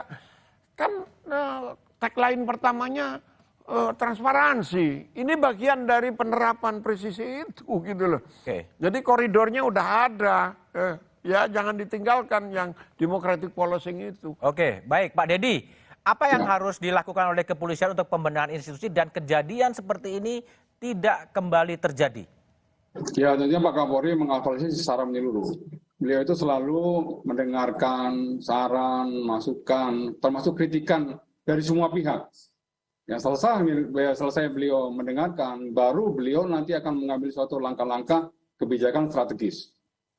Khusus untuk kasus ini, Pak Kapolri tentunya mengevaluasi secara menyeluruh, dan yang paling menjadi titik fokus daripada kedepannya adalah transformasi di bidang pengawasan, khususnya pengawasan internal. Nanti dari Pak Irwasum, Pak Wakapolri akan membuat suatu rumusan dari mulai level Polsek, Polres, Polda sampai dengan Mabes Polri, agar kasus-kasus seperti ini tidak terulang kembali di masa-masa yang akan datang. Dan kami tentunya Polri mengucapkan terima kasih atas seluruh saran, masukan dari semua pihak. Ya, dan apa yang menjadi perintah Bapak Presiden ini merupakan komitmen Bapak Kapolri dalam rangka untuk meningkatkan kembali public trust kepada masyarakat. Begitu, Mas. Intinya pada pengawasan yang akan diperketat lagi ya, Pak Didi ya? Ya, transformasi di bidang pengawasan seperti yang tadi Prof. Vicky sampaikan juga memang dari culture ya. Culture ini memang masih menjadi salah satu PR yang harus dibenahi oleh Polri. Ini merupakan komitmen Bapak Kapolri. Ya, Bapak Kapolri akan betul-betul mendengarkan semua pihak dan mengkaji ulang kembali serta menentukan langkah-langkah kebijakan strategis apa yang harus dilakukan dalam rangka untuk pembenahan Polri ke depan yang menjadi Polri yang lebih baik. termasuk usulan dari Prof. Kiki tadi mengatakan soal diskresi, artinya seorang anggota bisa saja menolak perintah dari atasan kalau memang perintah itu diyakini melanggar hukum. Ya, itu sudah ada perkapnya dan sudah ada kode etik profesi. Di dalam kode etik profesi, setiap bawahan wajib menolak ya perintah atasan apabila perintah tersebut berlawanan dengan hukum, norma agama, norma susila, itu sudah sangat jelas. Oh, di Perkap sudah ada ya Pak Dedi ya? Sudah ada. Oke. Baik, Pak Dedi Prasetyo, Taufik Basari, dan Hermawan Sulitot telah bergabung di satu meja di forum. Terima kasih. Drama Duren 3 selama sebulan lebih terjadi karena hilangnya sikap jujur dan sikap satria. Selain penegakan hukum untuk memberikan keadilan, drama Duren 3 harus dijadikan evaluasi menyeluruh. Mengapa perekayasaan kasus dan pembohongan kepada publik bisa terjadi? Pembenahan total penting untuk memulihkan kepercayaan publik pada polisi. Demikian satu meja di forum malam ini. Tetap patuhi protokol kesehatan dan jangan lupa vaksin. Sampai jumpa pekan depan. Selamat malam dan terima kasih.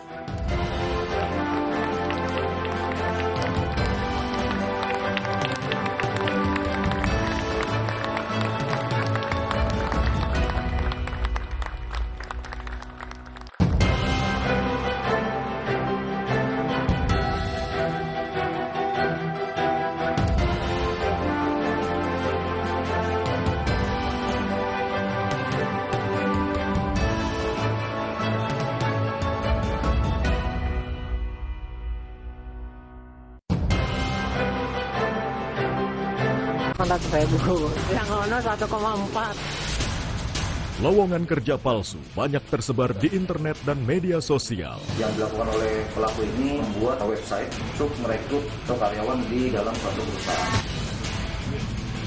Tapi sebelum diterima kerja itu ada training dulu, suruh bayar 600.000. Kita janjikan prosesnya itu tanpa interview. Target, Rabu 10 Agustus, pukul 10:30 malam di Kompas TV. Polisi sudah menetapkan 4 tersangka dalam kasus pembunuhan Brigadir Yosua. Namun polisi belum menjabarkan soal motif di kasus ini.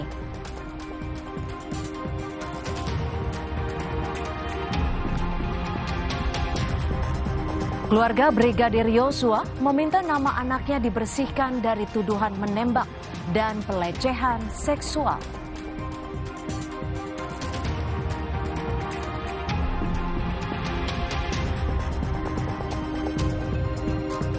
Seluruh barang bukti yang disita dari penggeledahan di rumah Irjen Verdi Sambo dalam kasus pembunuhan Brigadir Yosua diperiksa di Barreskrim Polri.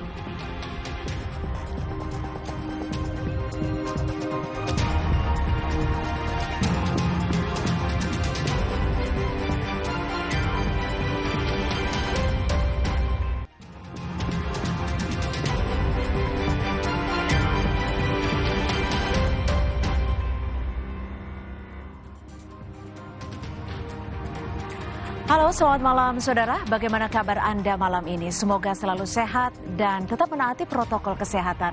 Selain 3 informasi utama tadi, Kompas Malam juga menghadirkan sejumlah informasi pilihan lainnya. Selengkapnya bersama saya Cynthia Rompas hanya di Kompas TV, independen, terpercaya. Kita ke informasi pertama, saudara. Komnas HAM terima hasil uji balistik dari tim Puslapor Mabes Polri dalam kasus pembunuhan Brigadir Yosua. Dalam hasil ini turut diberikan hasil data 5 rekaman kamera pemantau.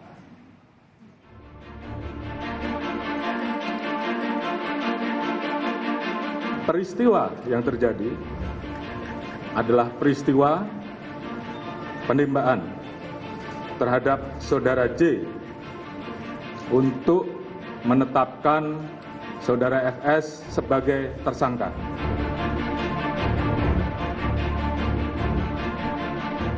Soal motif biar nanti dikonstruksi hukum. Ia meregang nyawa karena pembunuhan berencana. Bukan tembak-menembak seperti keterangan polisi sebelumnya. Inspektur Jenderal Verdi Sambo dan 3 anak buahnya ditetapkan sebagai tersangka. Tak hanya menetapkan Verdi Sambo sebagai tersangka, Kapolri juga menonaktifkan dan memutasi belasan anggotanya. 31 personel kepolisian diperiksa. 11 diantaranya sudah ditahan usai menjalani pemeriksaan. Akankah langkah Kapolri ini menyisakan persoalan? Ataukah akan semakin menguatkan barisan? Inilah Satu Meja The Forum setelah Jenderal Sambo jadi tersangka.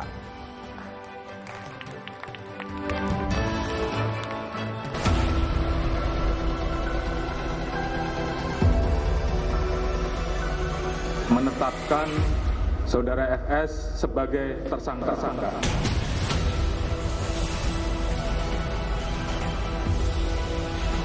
Ungkap kebenaran apa adanya, sehingga jangan sampai menurunkan kepercayaan masyarakat terhadap Polri.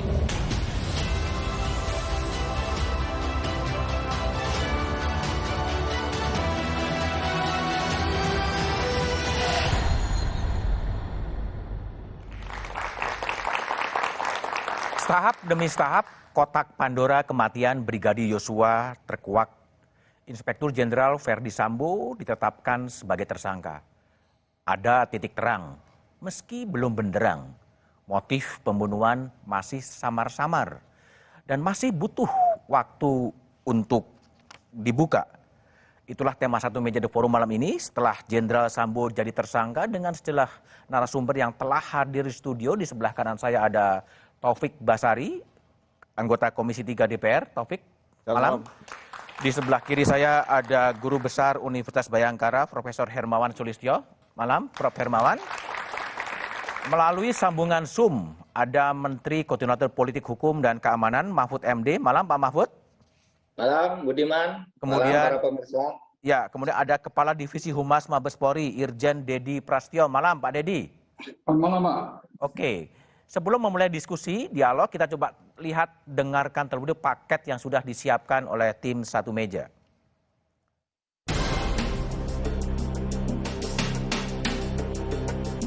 Kasus tewasnya Brigadir Yosua memasuki babak baru. Kapolri Jenderal Listio Sigit Prabowo merilis Irjen Verdi Sambo sebagai tersangka kasus pembunuhan Brigadir Yosua. Kemarin kita telah tetapkan 3 orang tersangka, yaitu Saudara RE, Saudara RR, dan Saudara KM.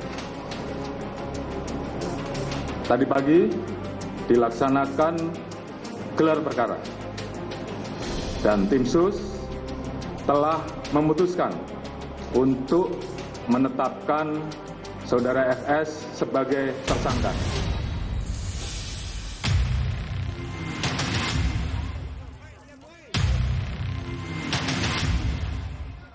Irjen Verdi Sambo dijerat pasal pembunuhan berencana dengan ancaman maksimal hukuman mati.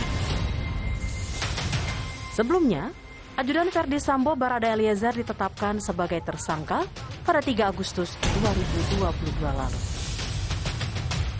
Kasus yang semula mencuat sebagai kasus polisi tembak polisi kini berubah. Menurut polisi, Barada Eliezer menembak Brigadir Yosua bukan dalam upaya membela diri. Belakangan, Barada Eliezer mencabut keterangan awalnya. Ia menyatakan menembak Yosua atas perintah atasan. Kasus tewasnya Yosua mulai terbuka. Ajudan Irjen Verdi Sambo lainnya, yakni Bribka Riki pun telah ditetapkan sebagai tersangka pembunuhan berencana. Kapolri menyatakan memeriksa 31 anggotanya yang diduga terlibat dalam kasus ini. Lantas bagaimana dampak kasus ini bagi Polri? Bagaimana nasib institusi Polri pasca kasus ini?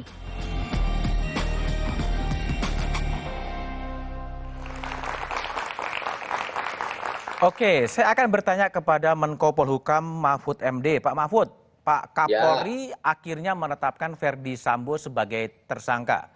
Ini akibat dari tekanan dari Presiden, Pak Mahfud, dan tekanan publik, atau memang genuine ini upaya-upaya yang dilakukan oleh Mabes Polri, khususnya Pak Kapolri?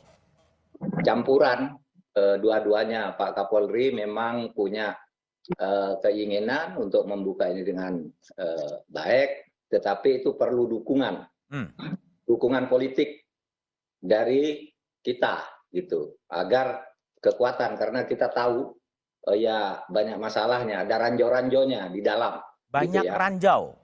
Iya, sehingga Pak Presiden mengatakan selesaikan dengan tuntas, dengan transparan, pemerintah, ini yang dikatakan Pak Presiden, pemerintah percaya Kapolri bisa menyelesaikan ini. Tapi jangan terlalu lama. Itu artinya kepercayaan itu kalau terlalu lama bisa agak berkurang kan gitu. Sehingga kita dorong dari situ, kita kawal dari udara juga. Saya bukan hanya ngomong di media, di medsos, saya sering koordinasi hampir tiap malam, tiap hari dengan Komnas HAM, dengan LPSK, dengan perorangan di BIN, dengan perorangan di Densus, di BNPT, dengan Polri, bahkan dengan Kapolri, dengan Kabariskim terus. Dan orang itu ada yang mengatakan, Pak Mahfud itu kok lewat di udara, kok enggak disampaikan aja? Disampaikan, tetapi juga saya tahu polisi itu perlu tekanan atau dukungan dari opini publik juga, sehingga bisa lebih cepat. Dan nyatanya jalan kan. Anda mungkin tidak bisa membayangkan kalau kami diam gitu, skenario pertama yang terjadi bahwa itu tembak-menembak, dan itu sudah berlangsung seminggu, diskenariokan tembak-menembak.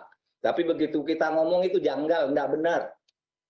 Ini kejanggalannya, sesuatu itu ya berbalik kan, lalu ada laporan kan, berubah skenarionya. Coba kalau kita diem, tidak lewat udara, hanya bilang, oh itu enggak benar. Nggak bisa, kita lewat udara juga bersinergi dengan NGO, dengan lembaga lain gitu. Pak Mahfud, itu aja, Pak Mahfud, seberapa besar Pak Mahfud ranjau-ranjau di Mabes Polri sampai Presiden 4 kali berkata-kata soal itu, dan Pak Mahfud pun berulang kali. Sampai begitu frekuensi begitu tinggi, berapa besar ranjau itu? Enggak, saya enggak akan menerangkan berapa besarnya, saya belum menghitung, tapi semua orang merasakan. Semua orang merasakan itu, ada ranjau dari dalam. Tentang masalah-masalah besar di Polri itu kan banyak ranjau dari dalam, harus perlu dukungan dari luar. Coba, itu yang kasus Broto Seno itu, orang kaget semua.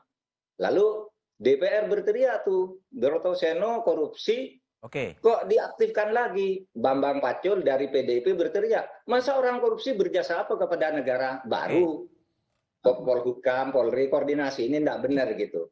Jadi begini, kenapa saya bilang itu DPR kok sekarang diam, mau kasus lain ribut, lalu polisi bisa berubah. Yang sekarang ini diam gitu. Diam, karena riset. Itu kira-kira soal Broto Seno itu yang habis dihukum penjara karena korupsi. Lalu diaktifkan lagi, kalau tidak ada orang seperti Bambang Pacul berteriak-teriak, kira-kira orang nggak tahu kan? Baik, Pak Mahfud. Itu caranya mengawas. Jadi ada koordinasi langsung, ada lewat udara, lewat opini, gitu. Tapi betul nggak Pak Mahfud bahwa Pak Kapolri itu dipanggil oleh Presiden sebetulnya untuk ke istana beberapa kali untuk menekankan kembali bahwa ini harus segera diselesaikan dan deadline-nya 17 Agustus? Iya, ke 17 Agustusnya nggak ada. Jadi hari Senin tuh Pak Kapolri dipanggil. Iya Senin betul. Senin Pak Kapolri dipanggil berdua. Sesudah itu saya dipanggil berdua juga dengan Presiden, bertiga dengan Pak Pramono Anung lah. Gitu. Ya bicaranya begitu, Pak Mahfud. Sampaikan ke masyarakat, pemerintah itu percaya kepada Kapolri, tapi harus cepat gitu. Itu. Makanya saya sampaikan, pemerintah percaya kepada Kapolri. Tapi harus cepat. Kata tapi itu saya ganti kata asal cepat. Gitu aja. Saya yang ganti kata tapi menjadi asal itu. Maksudnya biar tidak berlarut-larut, bertele-tele, biar segera diputus. Dan saya terus komunikasi dengan Polri. Yang saya katakan itu bukan buat sendiri. Misalnya saya katakan, tersangka sudah 3. Lah itu saya dapat dari Polri. Gitu. Orang ribut, Pak Mahfud dari mana? Polri baru ngomongkan 2. Lihat dari Polri dapatnya, cuma yang 1 ternyata belum diumumkan. Oleh sebab itu dijelaskan oleh Pak Kapolri tadi malam. Kemarin tersangkanya sudah 3, sekarang tambah 1 menjadi 4. Betul saya. Ya, tapi gini Pak Mahfud, tersangka sudah diumumkan, tetapi motif yang belum terlalu jelas. Kemudian Pak Mahfud sempat juga mengatakan motif ini agak sensitif dan hanya untuk orang-orang dewasa. Ini maksudnya apa, Pak? Oh, gampang maksudnya, karena kalau Anda ikuti jumpa pers itu kan wartawan, TV One bertanya, Pak ini sudah jelas pelakunya, tapi motifnya apa? Gitu. Lalu saya bilang, loh kalau motif, biar dikonstruksikan hukumnya oleh Polri, jangan tanya ke saya gitu. Karena apa? Karena ini menurut saya sensitif. Apa sensitifnya? Ngangkut orang dewasa. Satu ya, pertama katanya pelecehan. Pelecehan itu apa sih? Apakah membuka baju atau apa gitu kan? Itu untuk orang dewasa. Yang kedua katanya perselingkuhan 4 segi. Siapa yang bercinta dengan siapa gitu kan? Lalu yang ketiga ada yang terakhir yang muncul karena perkosaan. Upaya usaha perkosaan lalu ditembak. Itu kan sensitif. Jadi yang buka tuh jangan saya bilang biar polisi aja karena itu uraiannya panjang gitu. Nanti publik yang membuka kepada polisi yang membuka ke publik lalu dibuka di pengadilan oleh jaksa. Kalau tanya ke saya nanti malah salah. Tapi Pak Mahfud sudah dapat bocoran lebih dulu ya soal motif yang itu. Banyak saya dapat bocoran, tapi kan tidak boleh saya mengatakan yang begitu-begitu. Biar dikonstruksi dulu. Ya orang dewasa kan bocoran juga, Pak. Dapat hal-hal yang mungkin tidak pernah muncul di publik dari Komnas HAM, dari LPSK, dari orang perorangan, dari para senior Polri, senior tentara dan sebagainya. Hampir tiap malam saya ketemu dengan Pak Listo juga sebegitu, meskipun sebentar ya pernah ketemu di suatu saat koordinasi langsung secara fisik. Di mana itu? Ketika Anies Baswedan mantu, gitu. Saya datang, dia datang, lalu duduk berdua di pojok. Gimana Bapak ini? Oke, baik Pak Mahfud. Tapi gini, koordinasi di situ. Pertanyaannya Pak Mahfud, ini kan Presiden 4 kali bicara, Pak Mahfud juga berulang kali bicara, dan pemerintah kelihatannya juga konsisten untuk mengawal kasus ini. Betapa pentingnya, betapa seriusnya kasus ini bagi pemerintah, Pak? Iya, sangat penting karena ini menyangkut kepercayaan masyarakat terhadap Polri. Kalau masyarakat, kalau ada orang mati, terbunuh di rumah pejabat tinggi Polri, kemudian dugaannya ke Polri, dan tidak dibuka secara terang benderang, negaranya kan hancur. Padahal Polri itu ya, satkernya itu ribuan. Sehari itu yang ditangani lebih dari 100 ribu pengamanan di seluruh Indonesia. Lalu ada satu kasus gini masa nggak bisa dibuka? Wong yang ratusan ribu aja diamankan, diselesaikan dengan baik. Orang yang sering nyinyir kepada Polri itu kan orang yang di kota-kota besar aja dan lebih politis. Tapi kalau tanya ke rakyat desa sudah banyak Polri. Polri yang bagus juga yang mendirikan pesantren, yang gajinya dikuasakan kepada ambil tiap bulan dia bekerja sebagai polisi. Begitu tuh banyak, tapi kan tidak diberitakan. Nah, oleh sebab itu kepercayaan masyarakat yang ditandai oleh persepsi publik tertinggi pada tahun ini diperoleh oleh Polri dan oleh pemerintah. Ini Kompas nih Mas Budiman kan. Ya. Kepercayaan publik terhadap pemerintah tertinggi tahun 2022 selama 7 tahun pemerintah Jokowi memerintah, dan sumbangan Polri di situ lebih tinggi dari angka rata-rata. Oke. Polkam itu nomor 1, politik dan keamanan. Lalu terjadinya pasca kejadian ada mutasi, ada penonaktifkan sejumlah jenderal. Ini bisa mengganggu proses konsolidasi di tubuh kepolisian sendiri? Enggak, menurut saya justru ini proses mempercepat konsolidasi secara baik. Ini justru menjadi bersih-bersih kepolisian gitu, Prof? Halo? Menjadi bagian bersih-bersih kepolisian? Seharusnya ini dijadikan momentum. Seharusnya dijadikan momentum, menurut kami. Momentum untuk membersihkan kepolisian dari orang-orang yang mungkin... Menata kembali isu-isu yang selama ini berkeliaran itu supaya dijernihkan. Karena polisi ini diperlukan oleh masyarakat. Saya kan sering mengatakan gitu, coba bayangkan Anda kalau tidak ada polisi, misalnya polisi menyatakan mabuk, mogok, menyatakan saya mogok 1 jam aja gitu, hancur Indonesia ini. Saya mogok karena selalu dikritik, mogok 1 jam, oh saya sudah selesai mogok, udah tidak ada Indonesia ini. Momentum ini, Prof Mahfud, momentum ini momentum untuk apa? Melakukan reformasi kepolisian lagi atau gimana dalam perspektif Prof Mahfud soal momentum untuk membenahi kepolisian?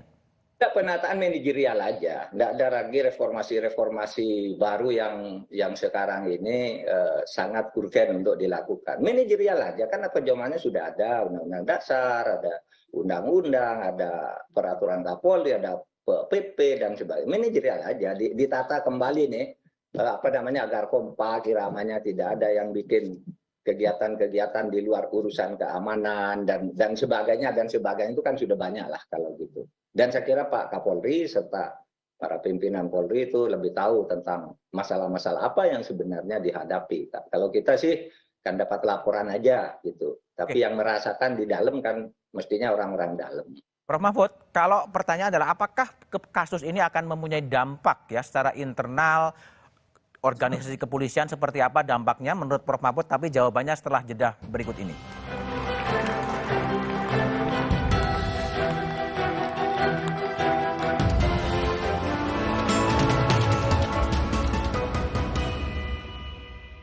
Ingin tahu apa gigi palsunya bisa ngunyah ayam goreng yang renyah? Untung kakek pakai Poliden yang dengan kuat melekatkan gigi palsunya hingga 12 jam. Kakek pun bebas makan apa saja. Tersedia di apotek terdekat. Tetap semangat, butuh yang hangat. Baru Madu TJ Jahe Merah Mint dengan madu murni, jahe merah, dan mint membantu menjaga daya tahan tubuh. Madu TJ Jahe Merah Mint. Niatku Madu TJ hitam pahit dengan kualitas Madu TJ plus manfaat ekstrak herbal. Niatku demi anakku. Niatku demi istriku. Madu TJ hitam pahit, niatku jaga kesehatan. Masuk angin, pakai plosa.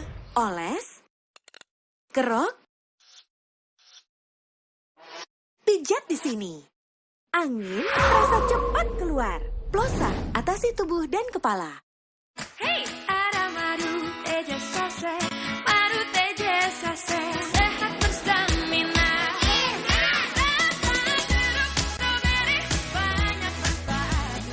Madu TJ Saset, enak sehatnya. Bahaya kurang vitamin D. Onde-mande vitamin D. Berjemur aja, cukup nggak ya? Minum MyWell Vitamin D 1000 IU. Penuhi kebutuhan vitamin D, jaga imun well everyday. MyWell Vitamin D 100% well everyday. Sendi sehat semangat goes ya. Amin. Sendi Anda aktif geraknya. Amin. Akan banyak hal baik terjadi saat sendi kita sehat. Amin. Olahraga teratur, bila perlu minum Wellmove. Wellmove halal.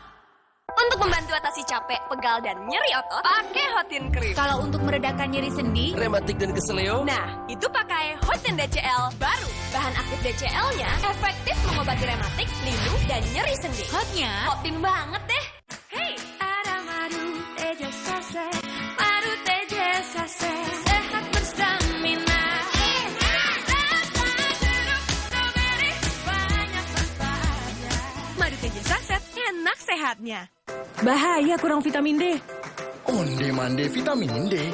Berjemur aja, cukup nggak ya? Minum MyWell Vitamin D 1000 IU. Penuhi kebutuhan vitamin D, jaga imun well everyday. MyWell Vitamin D 100% well everyday. Fresh Care dipercaya masyarakat Indonesia. Panasnya nyaman. Aromanya fresh. Pilihanku insya Allah halal. Dan hangatnya selalu bikin fresh. Fresh Care. Fresh Care, ada yang baru. Fresh Care Press and Relax kayu putih. Minyak kayu putih eukaliptus. Yang bisa ngerok and roll. Bisa ngerok, lebih berasa. Bisa ngerol, pegangannya nyaman. Bikin lega. Fresh Care. tetap semangat, butuh yang hangat. Baru Madu TJ Jahe Merah Mint dengan madu murni, jahe merah, dan mint membantu menjaga daya tahan tubuh. Madu TJ Jahe Merah Mint. Niatku Madu TJ hitam pahit dengan kualitas Madu TJ plus manfaat ekstrak herbal. Niatku demi anakku. Niatku demi istriku. Madu TJ hitam pahit, niatku jaga kesehatan.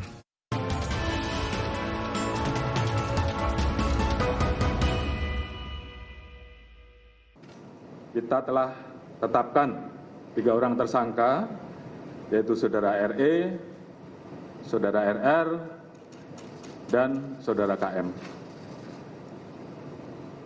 Tadi pagi dilaksanakan gelar perkara, dan tim sus telah memutuskan untuk menetapkan Saudara FS sebagai tersangka.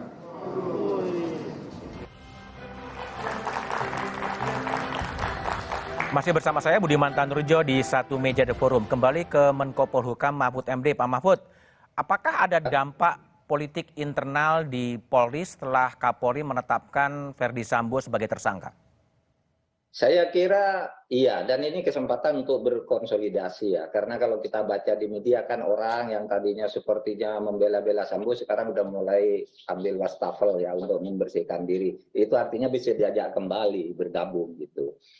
Bergabung ke dalam satu visi, bukan selama ini tidak bergabung. Bergabung ke dalam satu visi kebijakan untuk kebaikan Polri. Itu saja saya kira. Ini yang harus dilakukan Kapolri apa Prof. Mahfud setelah kasus ini? Mengkonsolidasikan itu kekuatan di Polri, karena dukungan untuk Kapolri ini kalau dari publik ya kuat banget. Itu agar Kapolri melakukan pembenahan ke dalam, dan pemerintah juga merasa begitu, merasa terbantu dalam banyak hal bisa diselesaikan dengan baik, sehingga itu tadi ya indeks persepsi publiknya paling tinggi sumbangannya terhadap kepercayaan publik terhadap pemerintah, minimal itu yang ditulis oleh Kompas, oleh Anda. Oke.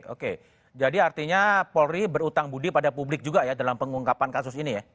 Oh iya, kalau publik diem aja mungkin berat melawan ke dalam itu. Tapi kalau dibantu oleh tekanan publik, dan itu yang selalu saya lakukan sejak saya jadi ketua MK, saya tidak punya pengikut, tidak punya partai, tapi saya selalu bersinergi dengan publik, dengan NGO, dengan apa yuk, lempar ke wartawan, gitu kan. Kalau wartawan sudah rame-rame gitu, siapa bisa mengelak, dan gitu. Sudah, titipkan aja ke Mas Kiki, ke Mas Basori gitu. Kalau sudah di wartawan rame, NGO rame, ya sudah jalan itu. Oke, Pak Mahfud, masih oke kan di program ini? Pertanyaan pertama saya, Pak Mahfud, soal Baradae yang minta perlindungan hukum, gimana, Prof. Mahfud? Iya, menurut saya harus dilindungi karena begini ya, itu bisa saja nanti ada orang dalam menghabisi dia. Itu kan banyak di film-film dan di novel-novel yang begitu, dan di dalam praktek kita. Dulu ketika kasus pembunuhan Safrudin Kartasasmita apa itu yang pelakunya bunuh diri di dalam penjara, diberitakan bunuh diri dalam penjara, dan itu bisa terjadi, dan itu gampang, makanan gitu ya, makanan. Kemudian kalau Pak Susno Duaji bilang AC karena banyak orang mati hanya nyedot AC kan di mobil di mana, itu bisa dimasukkan dari situ. Oleh sebab itu tuh harus dilindungi betul. Dan melalui Pak Dedi saya nitip sampaikan ke Polri, Pak Dedi itu LPSK supaya diberi akses yang cukup untuk mendampingi dan melindungi. Tidak harus diserahkan oleh Polri ke LPSK, tapi aksesnya supaya cukup. Dia mengamankan betul begitu. Selamat ini Barada ini. Ini saksi kunci nih, saksi utamanya di dia ini akan menentukan segala putusan. Jadi memang harus dilindungi ya, Prof. Mahfud. Prof. Mahfud masih bisa bertahan di satu meja atau ada agenda lain, Prof? Enggak, saya gini, Mas, saya mau nonton Mas Kiki dan Pak Dedi dan Mas Tobas, tapi dalam kamar. Baik. Dari dalam kamar sambil tiduran, ini capek saya. Baik, Prof. Mahfud. Terima kasih ya menonton ya. Saya ke Pak, ke Pak Kadif Humas, Pak Dedi Prasetyo. Pak Dedi, tersangka sudah ada, tapi motifnya belum diungkapkan oleh Kapolri. Kapan motif ini akan dibeberkan, Pak Dedi Prasetyo? Ya, jadi dari hasil komunikasi saya dengan Pak Kabar Eskrim juga, bahwa proses pendalaman ini masih terus dilakukan. Para saksi, pemeriksaan tersangka, dan dari hasil penyitaan barang bukti yang kemarin, itu pun masih dilakukan pemeriksaan, penganalisaan, sehingga proses pembuktian secara ilmiah, secara saintifik, ini nanti juga akan diungkapkan ke publik. Jadi kami mohon kepada publik untuk bersabar biar tim sus ini bekerja secara maksimal. Sehingga hasilnya bisa disampaikan juga secara komprehensif. Dan juga dari penyidik juga menyampaikan bahwa tidak semuanya bisa dibuka di publik.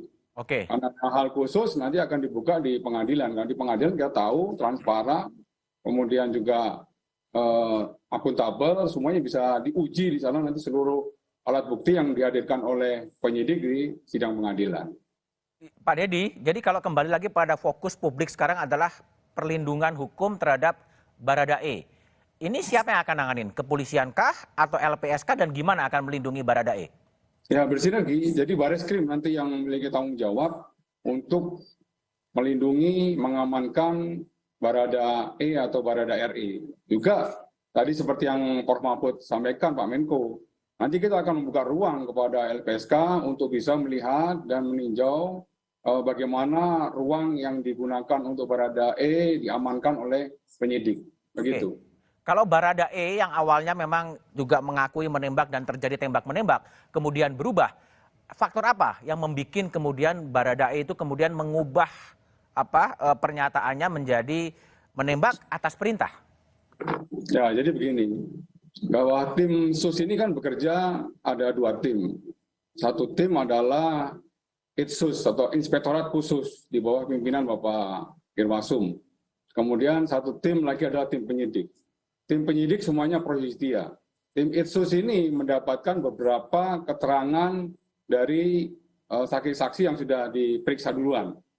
Ya, dari periksa duluan dari saksi-saksi tersebut ada indikasi bahwa pelakunya adalah RE dan dalam tanda kutip ya bisa dilakukan juga atas perintah saudara FS. Nah, dari hasil keterangan sementara yang diberikan ke ITSUS, ada unsur perbuatan melawan hukumnya pidana baru diserahkan kepada penyidik. Ya, penyidik mendalami lagi pemeriksaan terhadap saudara Barada RI atau Barada E tersebut. Ya, dari Barada E juga akhirnya mengakui, tapi dia minta perlindungan.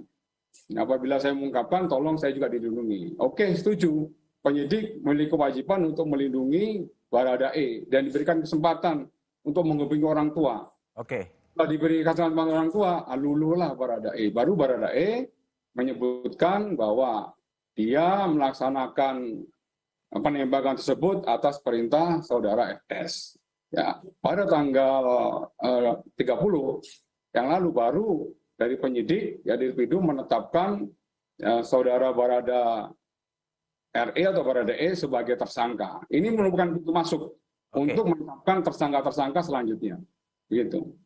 Pak Dedi, jadi kalau ini baru 1 bulan, kemudian Barada E baru terungkap siapa tersangkanya, sebenarnya problemnya kan apa? Karena apa TKP-nya sudah dirusak atau seperti apa sih? Ya, jadi perlu saya sampaikan juga ini menindaklanjuti apa yang disampaikan oleh Pak Kabar Eskrim dan Pak Irwasum. Bahwa tim ini dibentuk, tim khusus dibentuk oleh Bapak Kapolri tanggal 12. Ya, ketika tanggal 12 itu memang seperti yang disampaikan oleh Pak Kabar kemarin, dalam proses asistensi, ya ini asistensi dulu Mas Budi, kepada Polres Jakarta Selatan dan Polda Metro. Ya, kita melakukan olah TKP pertama tanggal 12. Di olah TKP tanggal 12, dari Bareskrim menemukan beberapa hal. Ya, karena kita sudah melibatkan lapor, kita melibatkan Inavis, dan juga kedokteran forensik. Dari situ ada beberapa pertanyaan-pertanyaan dan kejanggalan-kejanggalan yang harus dialami. Kemudian kita melakukan olah TKP yang kedua. Di olah TKP kedua justru kita menemukan tambahan lagi alat bukti. Telongsong, kemudian baju, yang di awal TKP itu tidak diketemukan. Nah, timbul kecurigaan lagi. Kemudian olah TKP yang ketiga dan keempat, sama halnya seperti itu. Ada upaya-upaya dari pihak-pihak tertentu yang tadi 31 orang sudah ditetapkan sebagai terperiksa di ITSUS, itu melakukan upaya-upaya penghalangan, kemudian pengambilan CCTV, dan juga... Itu bermuara pada pelanggaran etik itu ya? Ya, betul. Nah, ada beberapa TKP yang boleh dikatakan yang harusnya murni, sudah direkayasa, sehingga penyidik mengalami kendala di situ. Rekayasa itu kesengajaan juga ya Pak Dedi ya? Ya gimana Mas? Rekayasa itu kesengajaan ya? Setelah nembak kemudian dihilangkan semua barang bukti ya?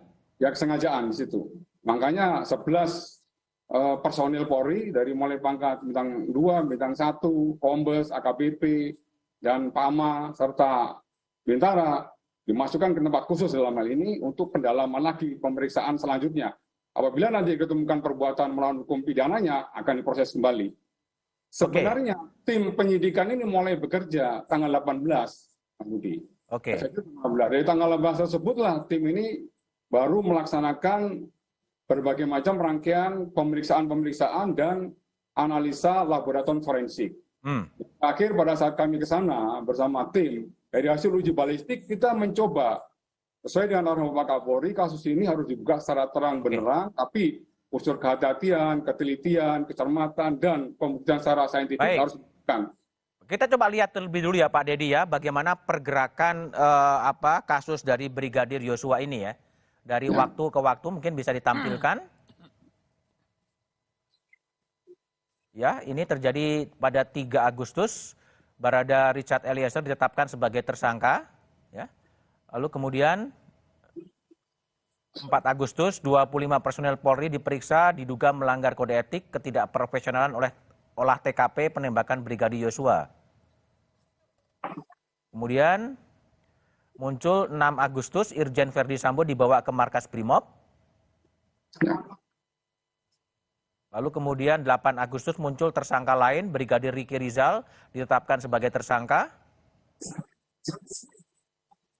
Kemudian 9 Agustus, kemudian Kapolri mengumumkan 4 tersangka kasus pembunuhan berencana Brigadir Yosua, Irjen Verdi Sambo, Barada Richard Eliezer, Brigadir Riki Rizal, dan KM. Totalnya ada 4 tersangka. Ini masih berpotensi akan bertambah lagi, Pak Dedi? Ya, tidak untuk kemungkinan bahwa ini aja akan bertambah. Namun untuk pasal-pasalnya tentunya berbeda. Kalau 4 ini kan sudah masuk pasal 340, subsidiar 338, juntonya ada junto 55 dan 56. Oke. Ya, bagi nanti yang terkait menyangkut masalah penghilangan barang bukti, kemudian menghalang-halangi proses penyidikan, tentunya ada juga nanti pasal-pasal yang bisa diterapkan kepada para terperiksa yang saat ini sedang menjalani penempatan khusus di Makobrimob dan juga ada penempatan khusus di Propos Mabes Polri. Oke, baik Pak Dedi. Saya ke Kiki Hermawan Sulistyo. Sebulan akhirnya Kapolri bersikap tegas dan kemudian mengumumkan Verdi Sambo sebagai tersangka. Ini awalnya publik ragu-ragu, tapi kemudian ada kekuatan besar dan kemudian mengatakan tersangka. Apa yang membuat itu terjadi? Publik ya. Jadi begini, ada beberapa catatan saya. Yang catatan pertama, prinsip diskresi.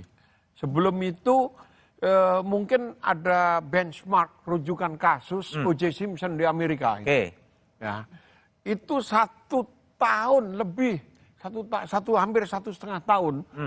Di persidangan tuh dibuka detail dan kita bingung yang nonton.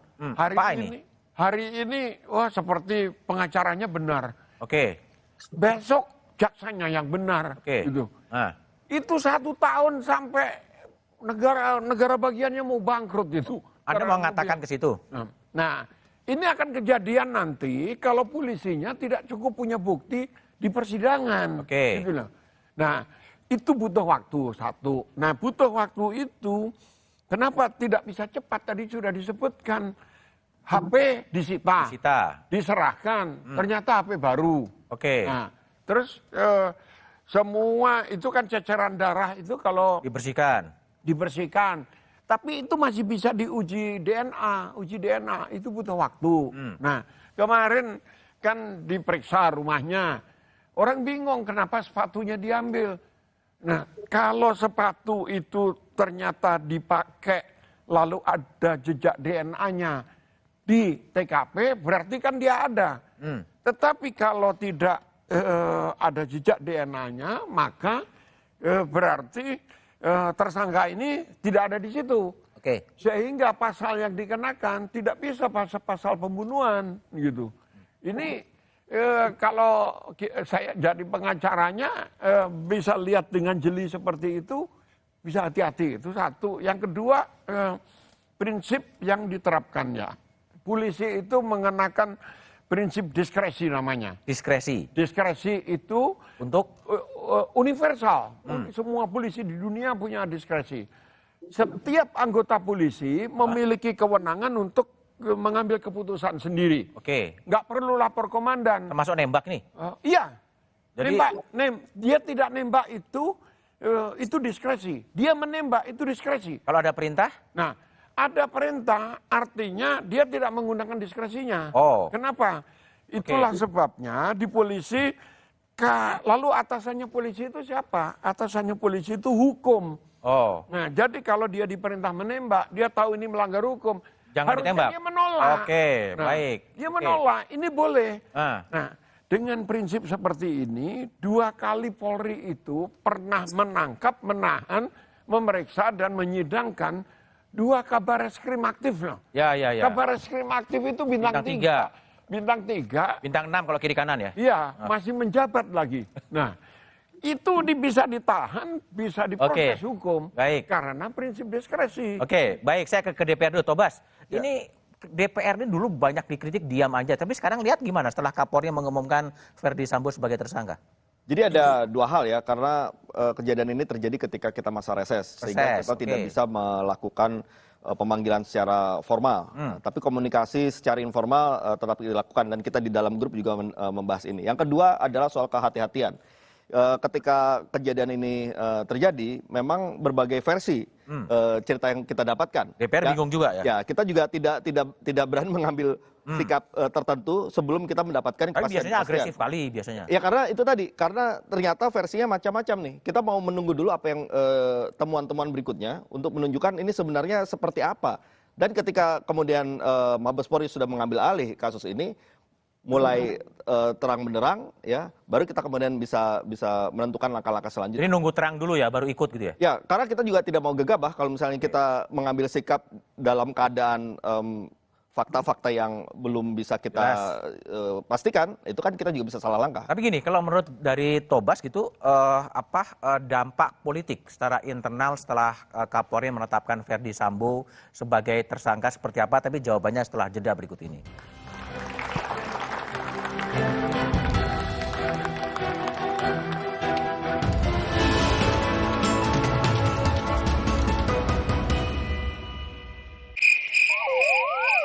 Sakit kepala berkepanjangan, muka kaku susah tersenyum, badan terasa nyeri.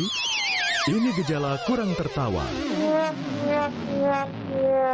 Tenang, sebagai teman tertawa, kami punya solusinya. Suci X, tawa 1 dekade, setiap Jumat pukul 9:30 malam. Bila tertawa berlanjut, segera ajak teman-teman Anda agar tidak tertawa sendirian.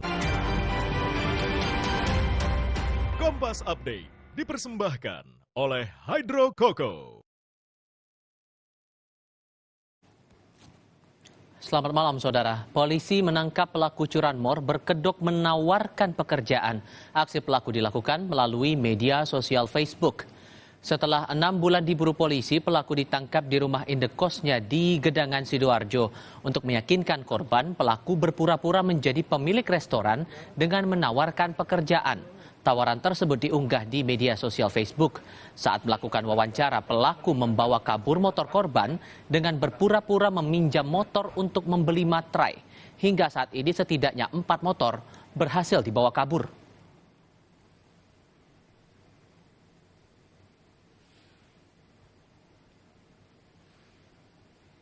Program 1 Meja The Forum akan berlanjut selepas jeda berikut ini.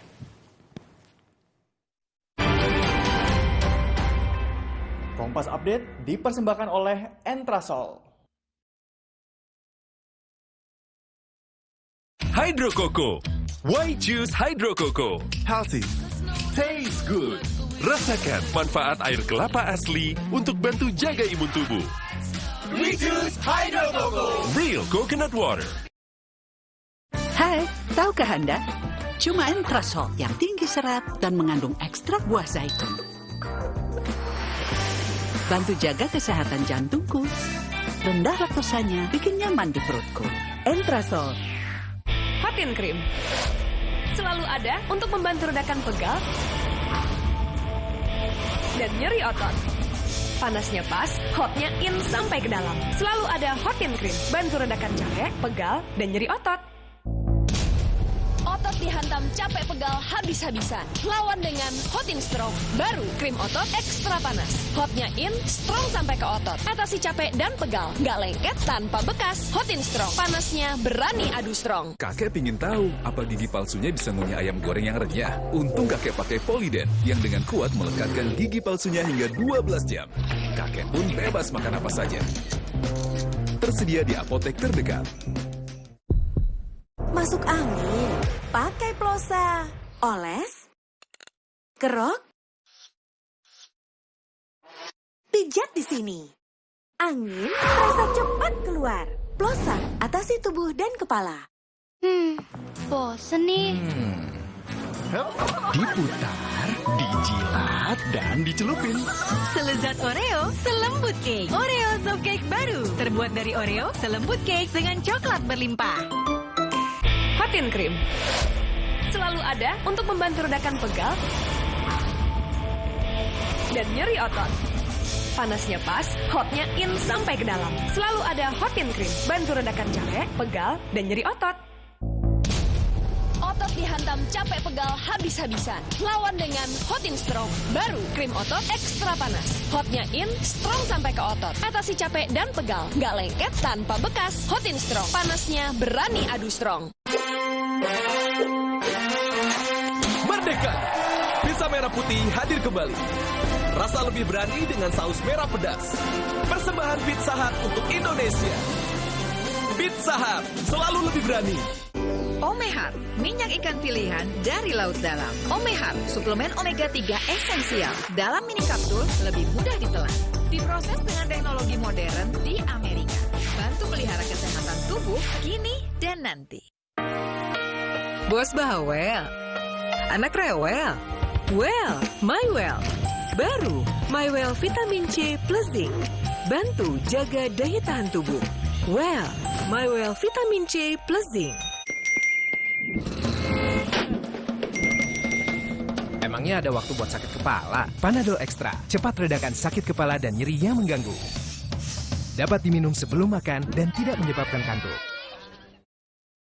Buat aku, makanan itu penting banget. Aku cuma kasih yang terbaik buat pelanggan dan juga kritikus terbesar dan terimutku. Tapi dulu, nyicip masakan sendiri aja ngilu. Untung dokter gigi aku nyaranin untuk pakai Sensodyne setiap hari. 1 pasta gigi sensitif, 8 manfaat. Sensodyne meredakan gigi sensitifku, gigiku juga makin kuat. Dan nafasku jadi segar. Gunakan pasta gigi Sensodyne Fresh Mint.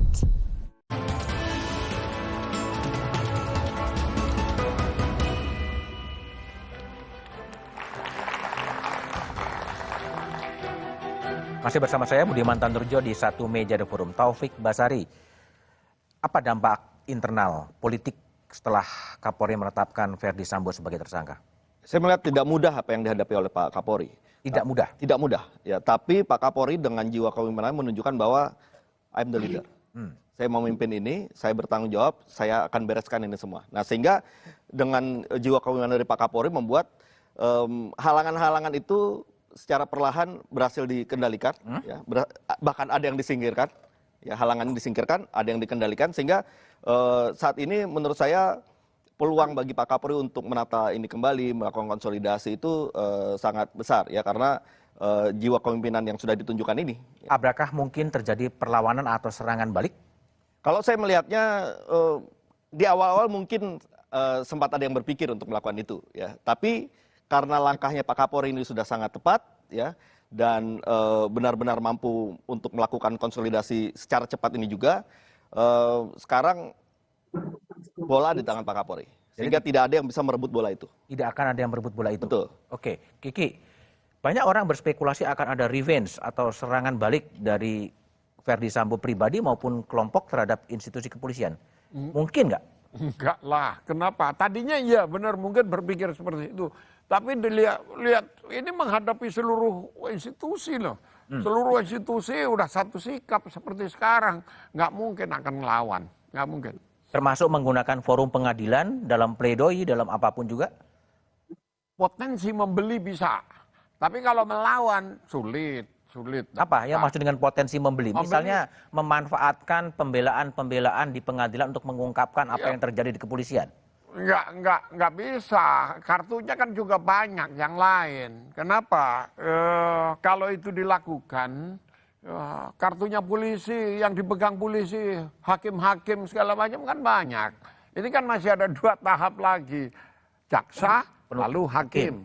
Nah, ini kan kita semua tahu lah, kartunya di tangan polisi sekarang gitu. Kalau polisinya solid, nggak mungkin dimainkan. Dan sekarang masih dalam posisi yang under control Pak Kapolri? Iya, sangat. Apalagi hari-hari ini, setelah pengumuman kemarin, selesai. Jadi bagi saya nih kelihatan anti klimaks. Ini nggak ada perang, nggak seru nih. Mestinya ada kalau ada. Jadi apa persisnya yang dilakukan oleh Kapolri agar Bayangkara tetap dalam satu komando? Sudah kok. Sudah selesai. Kalau dari bisik-bisik, dari ngomong-ngomong, dari bawah sampai ke atas, semua unexpectable. Jadi orang berpikir tadinya polisi Kapolri ini kan karena pendiam, dia tipikal orang Jawa lah, kayak presidennya gitu, diem aja gitu, dianggap lemah. Tapi begitu dia tak 31 orang ditangkap, nggak mudah loh. Nggak mudah ya? Nggak mudah. Dan itu simbolisasinya waktu konferensi pers didampingi sejumlah jenderal itu ya? Iya, dan ini propam loh. Propam itu simbol dari marwahnya polisi. Dibabat kok. Dibabat. Baik, Pak Dedi, pertanyaan saya, hasil otopsi ulang yang akan ditunggu publik, kapan itu akan keluar? Ya, dari hasil komunikasi saya dengan kedokteran forensik, saya dapat informasi dalam waktu dekat dari Dr. Ade dari Perhimpunan Kedokteran Forensik Indonesia akan mengumumkan hasilnya. Ya, dalam waktu dekat tuh minggu ini? Bisa jadi dalam minggu ini nanti akan disampaikan kepada publik hasilnya secara objektif, ya, secara ilmiah dengan menggunakan metodologi yang sahih, begitu, Mas. Oke, ada juga pertanyaan publik, Pak Dedi, soal FA, ya, staf ahli Kapolri yang juga dikabarkan oleh berbagai media atau media sosial, termasuk yang menyusun skenario dalam kasusnya Verdi Sambo. Itu duduk soalnya gimana? Ya, dari hasil komunikasi saya hari ini di Korps Ahli Pak Kapolri bahwa yang bersangkutan dari hari ini sudah tidak menjabat lagi sebagai penasihat ahli Kapolri. Ya, dan tentunya saya menyampaikan kembali bahwa komitmen kuat Pak Kapolri, siapapun yang terlibat maupun terkait menyangkut masalah kasus Duren 3, pasti akan dimintain keterangan baik oleh Itsus maupun dari penyidik Barreskrim Polri. Agar kasus ini betul-betul terang benderang.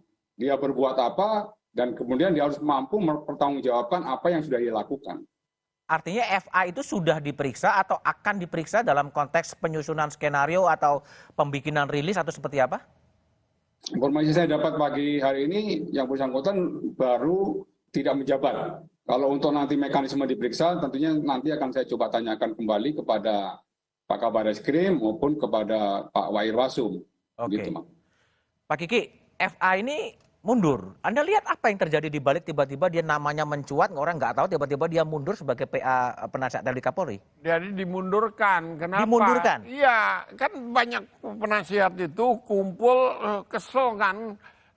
Kita udah tahu, orang itu kan tahu. Tetapi ketika pengakuan muncul di media massa dan jelas-jelas dia mengaku, nggak tahu mengaku atau ketahuan, lalu diminta mundur, silakan mundur, kan ini memalukan dan diminta merusak. Mundur atau mundur sebetulnya? Diminta mundur awalnya, tidak mau, lalu dipaksa. Saya dikasih tahu, saya bilang, saya tidak rela, saya yang pasang badan dulu memisahkan polisi dari TNI, ikut mereformasi dari awal, ini diacak-acak kalau kayak gini. Saya bilang, kalau Anda nggak mau mundur, kita perang aja udah. Saya bilang. Akhirnya, dan saya kasih deadline, malam ini jam 12 malam, kalau tidak lakukan, mari kita perang besok. Ya. Apa sih kesalahan terbesarnya disuruh mundur? Hah? Kesalahan terbesarnya disuruh mundur apa? Dia ngaku dia bikin, menskenariokan publisis ya, sebagai publisis. Saya tidak tahu kalau menskenariokan sebelumnya. Membela Sambo dengan cara memanipulasi informasi. Karena informasi yang salah ini pula, Kapolri ngambil kebijakan yang salah kan. Gitu. Bukan buat rilis itu sebetulnya, dikerjakan apa sebetulnya? Ya dirilis, yang dia ngaku kan rilis-rilis segala macam. Yang ngaku, gitu. yang nggak ngaku? Ya, yang nggak ngaku kan, ini kura-kura dalam perahu.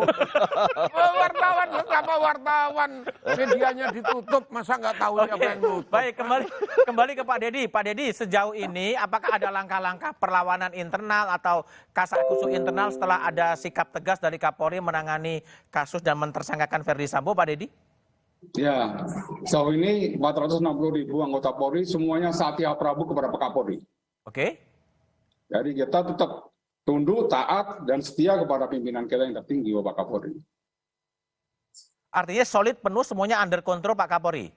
Ya, semuanya full under control Bapak Kapolri sampai dengan hari ini. Dan ini merupakan komitmen Bapak Kapolri dalam mereka mengevaluasi secara menyeluruh ya dampak daripada kasus ini. Begitu, Mas. Oke, Pak Dedi, kita coba lihat ya bagaimana kepercayaan menurut Litbang Kompas sebetulnya citra kepolisian itu trennya turun. Apa yang akan dikerjakan oleh kepolisian untuk kembali meningkatkan kepercayaan publik pada kepolisian? Ya, tentunya Pak Kapolri memiliki kebijakan presisi, yaitu transformasi. Ada 4 transformasi di sini, transformasi di bidang organisasi, transformasi di bidang operasional, kemudian transformasi di bidang pelayanan publik, dan transformasi di bidang pengawasan. Ini yang nanti dievaluasi secara menyeluruh, dan tentunya langkah-langkah konkret dari mulai tingkat Mabes Polri, Polda, Polres, dan Polsek ini langsung akan diimplementasikan semuanya. Oke, baik. Tobas, TBR, ini kan tren kepolisian ini memang akhirnya turun ya. Kalau ini tidak tidak juga kemudian sekarang udah ada titik terang meskipun belum terbenderang. Apa yang harus dilakukan oleh kepolisian agar tren ini bisa membalik dan kepercayaan publik bisa diraih? Tapi analisanya setelah jeda berikut ini.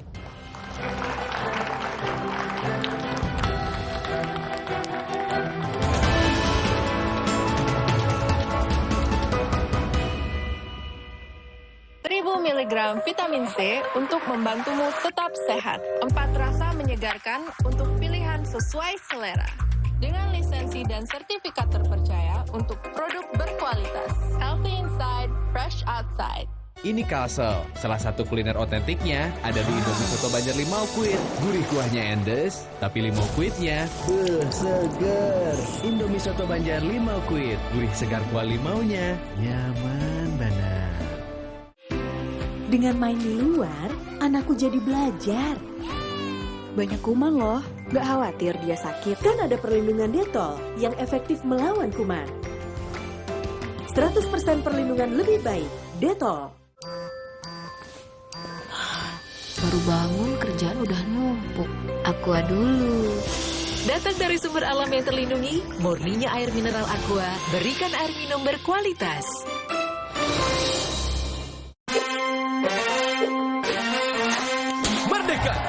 Pizza merah putih hadir kembali. Rasa lebih berani dengan saus merah pedas. Persembahan Pizza Hut untuk Indonesia. Pizza Hut selalu lebih berani. Fresh Care dipercaya masyarakat Indonesia. Panasnya nyaman. Aromanya fresh. Pilihanku insya Allah halal. Dan hangatnya selalu bikin fresh. Fresh Care. Fresh Care, ada yang baru. Fresh Care Press and Relax kayu putih. Minyak kayu putih eukaliptus yang bisa ngerok and roll. Bisa ngerok lebih berasa, bisa ngerol pegangannya nyaman, bikin lega. Fresh Care. Kalau ada Indomie, kepikiran apa ya? Kan semua suka Indomie, ya bikin Warmindo aja. Orang kan suka jajan, Indomie dibikin jadi jajanan unik bisa loh. Dari Indomie, kenapa enggak dibikin jadi yang keren? Kalau lihat Indomie, bisa jadi sesuatu yang nyeni juga. Kalau kamu dari Indomie bisa jadi apa lagi ya? Hidupkan inspirasimu. Dengan main di luar, anakku jadi belajar. Banyak kuman loh, gak khawatir dia sakit. Kan ada perlindungan Detol yang efektif melawan kuman. 100% perlindungan lebih baik, Detol. Emangnya ada waktu buat sakit kepala? Panadol Extra, cepat redakan sakit kepala dan nyeri yang mengganggu. Dapat diminum sebelum makan dan tidak menyebabkan kantuk. Buat aku, makanan itu penting banget. Aku cuma kasih yang terbaik buat pelanggan dan juga kritikus terbesar dan terimutku. Tapi dulu, nyicip masakan sendiri aja ngilu. Untung dokter gigi aku nyaranin untuk pakai Sensodyne setiap hari. 1 pasta gigi sensitif, 8 manfaat.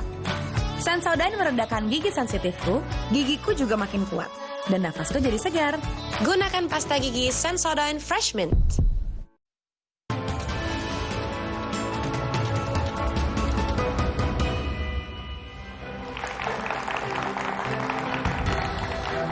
Masih bersama saya Budiman Tanrujo di Satu Meja The Forum. Taufik Basari, apa yang harus dilakukan oleh Kapolri agar kasus ini rekonsolidasi organisasi berjalan dan kepercayaan publik kembali bisa diraih?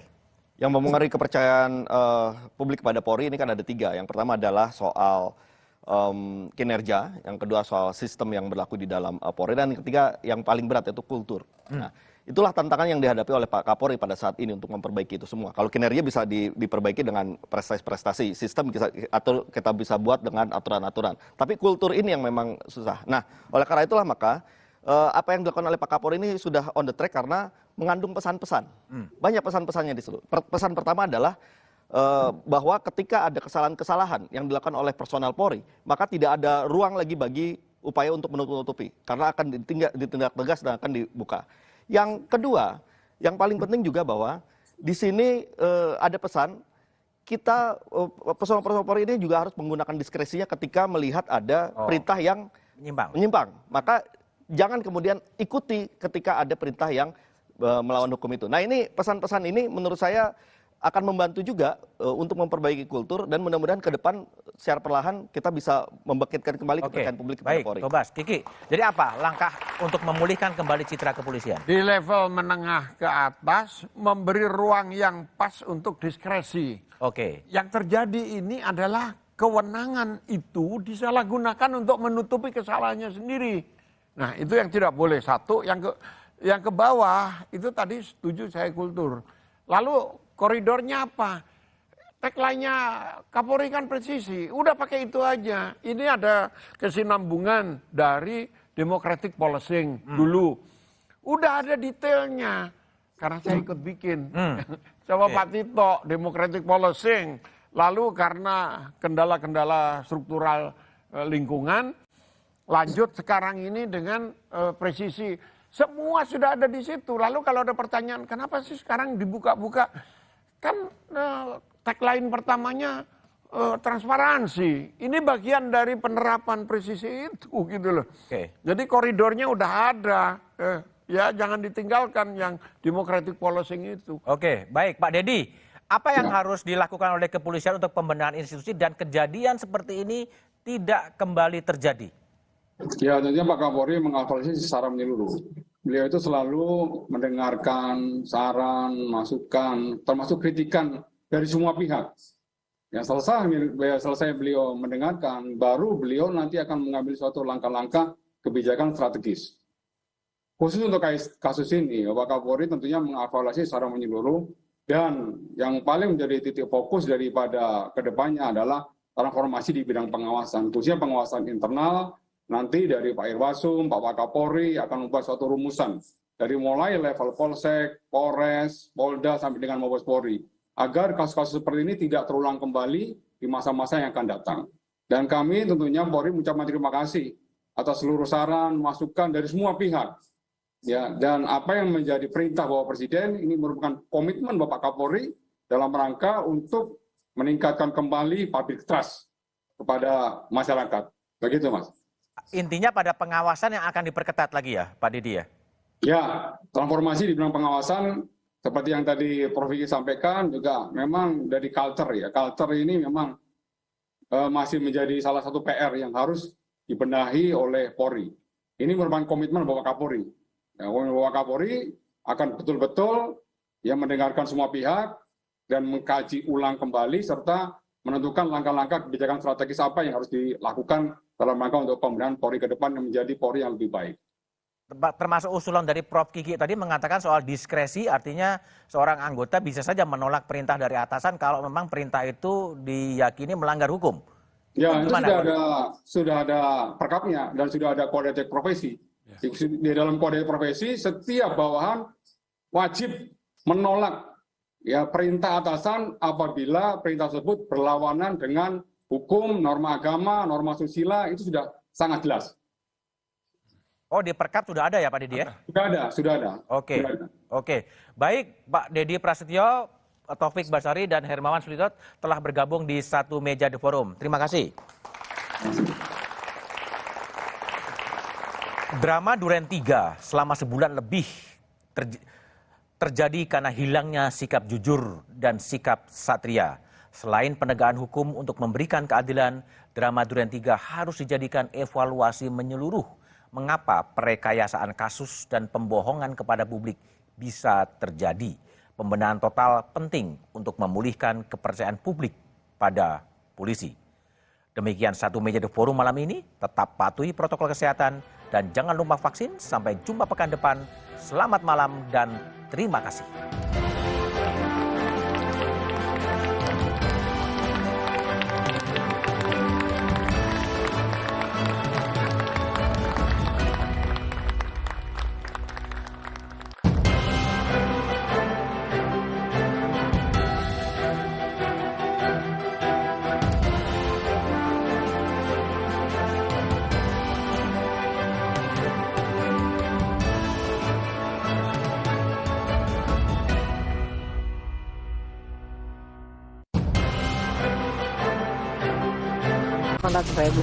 Yang ono 1,4. Lowongan kerja palsu banyak tersebar di internet dan media sosial. Yang dilakukan oleh pelaku ini membuat website untuk merekrut karyawan di dalam suatu perusahaan.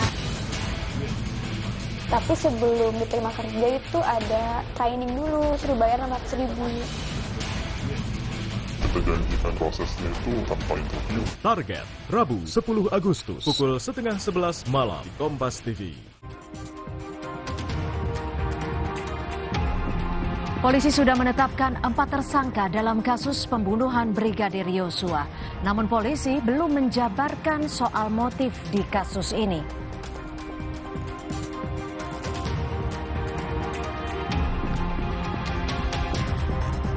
Keluarga Brigadir Yosua meminta nama anaknya dibersihkan dari tuduhan menembak dan pelecehan seksual.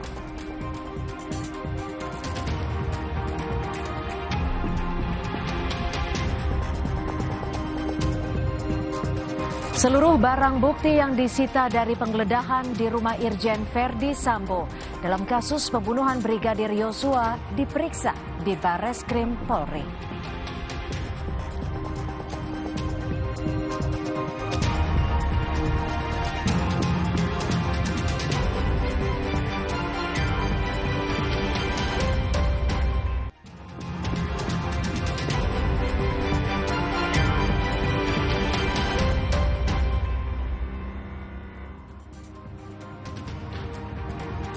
Halo, selamat malam saudara. Bagaimana kabar Anda malam ini? Semoga selalu sehat dan tetap menaati protokol kesehatan.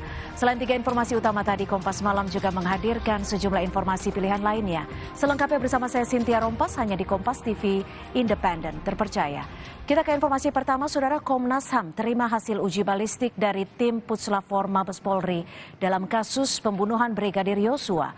Dalam hasil ini turut diberikan hasil data 5 rekaman kamera pemantau.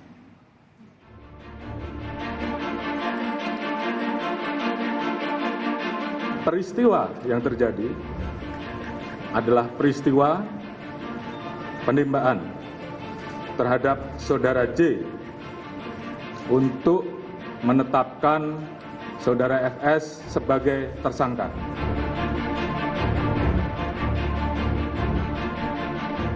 Soal motif biar nanti dikonstruksi. Ia meregang nyawa karena pembunuhan berencana. Bukan tembak-menembak seperti keterangan polisi sebelumnya. Inspektur Jenderal Verdi Sambo dan 3 anak buahnya ditetapkan sebagai tersangka. Tak hanya menetapkan Verdi Sambo sebagai tersangka, Kapolri juga menonaktifkan dan memutasi belasan anggotanya.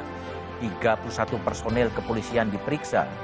11 diantaranya sudah ditahan usai menjalani pemeriksaan. Akankah langkah Kapolri ini menyisakan persoalan? Ataukah akan semakin menguatkan barisan? Inilah Satu Meja The Forum setelah Jenderal Sambo jadi tersangka.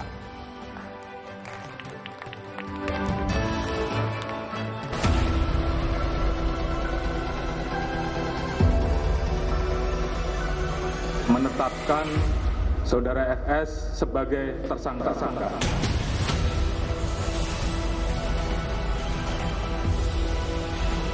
Ungkap kebenaran apa adanya, sehingga jangan sampai menurunkan kepercayaan masyarakat terhadap Polri.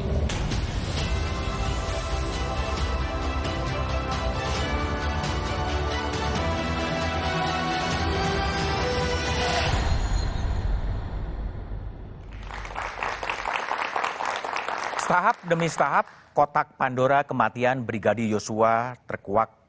Inspektur Jenderal Verdi Sambo ditetapkan sebagai tersangka. Ada titik terang, meski belum benderang. Motif pembunuhan masih samar-samar dan masih butuh waktu untuk dibuka. Itulah tema Satu Meja The Forum malam ini setelah Jenderal Sambo jadi tersangka dengan sejumlah narasumber yang telah hadir di studio. Di sebelah kanan saya ada Taufik Basari, anggota Komisi 3 DPR. Taufik, malam. Di sebelah kiri saya ada Guru Besar Universitas Bhayangkara, Profesor Hermawan Sulistyo. Malam, Prof. Hermawan. Melalui sambungan Zoom, ada Menteri Koordinator Politik Hukum dan Keamanan, Mahfud MD. Malam, Pak Mahfud. Malam, Budiman. Kemudian, malam, para pemirsa. Ya, kemudian ada Kepala Divisi Humas Mabes Polri, Irjen Dedi Prastyo. Malam, Pak Dedi. Malam, Pak. Oke. Sebelum memulai diskusi, dialog, kita coba lihat, dengarkan terlebih dahulu paket yang sudah disiapkan oleh tim Satu Meja.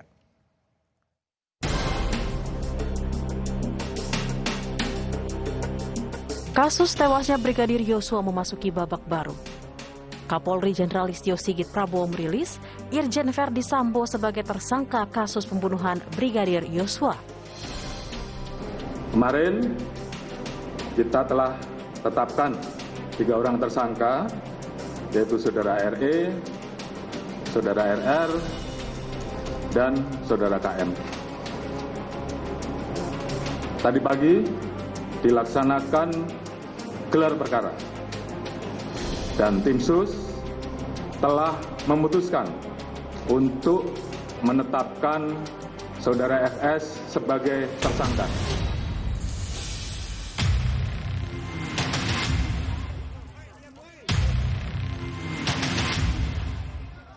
Irjen Verdi Sambo dijerat pasal pembunuhan berencana dengan ancaman maksimal hukuman mati. Sebelumnya, Ajudan Verdi Sambo Barada Eliezer ditetapkan sebagai tersangka pada 3 Agustus 2022 lalu.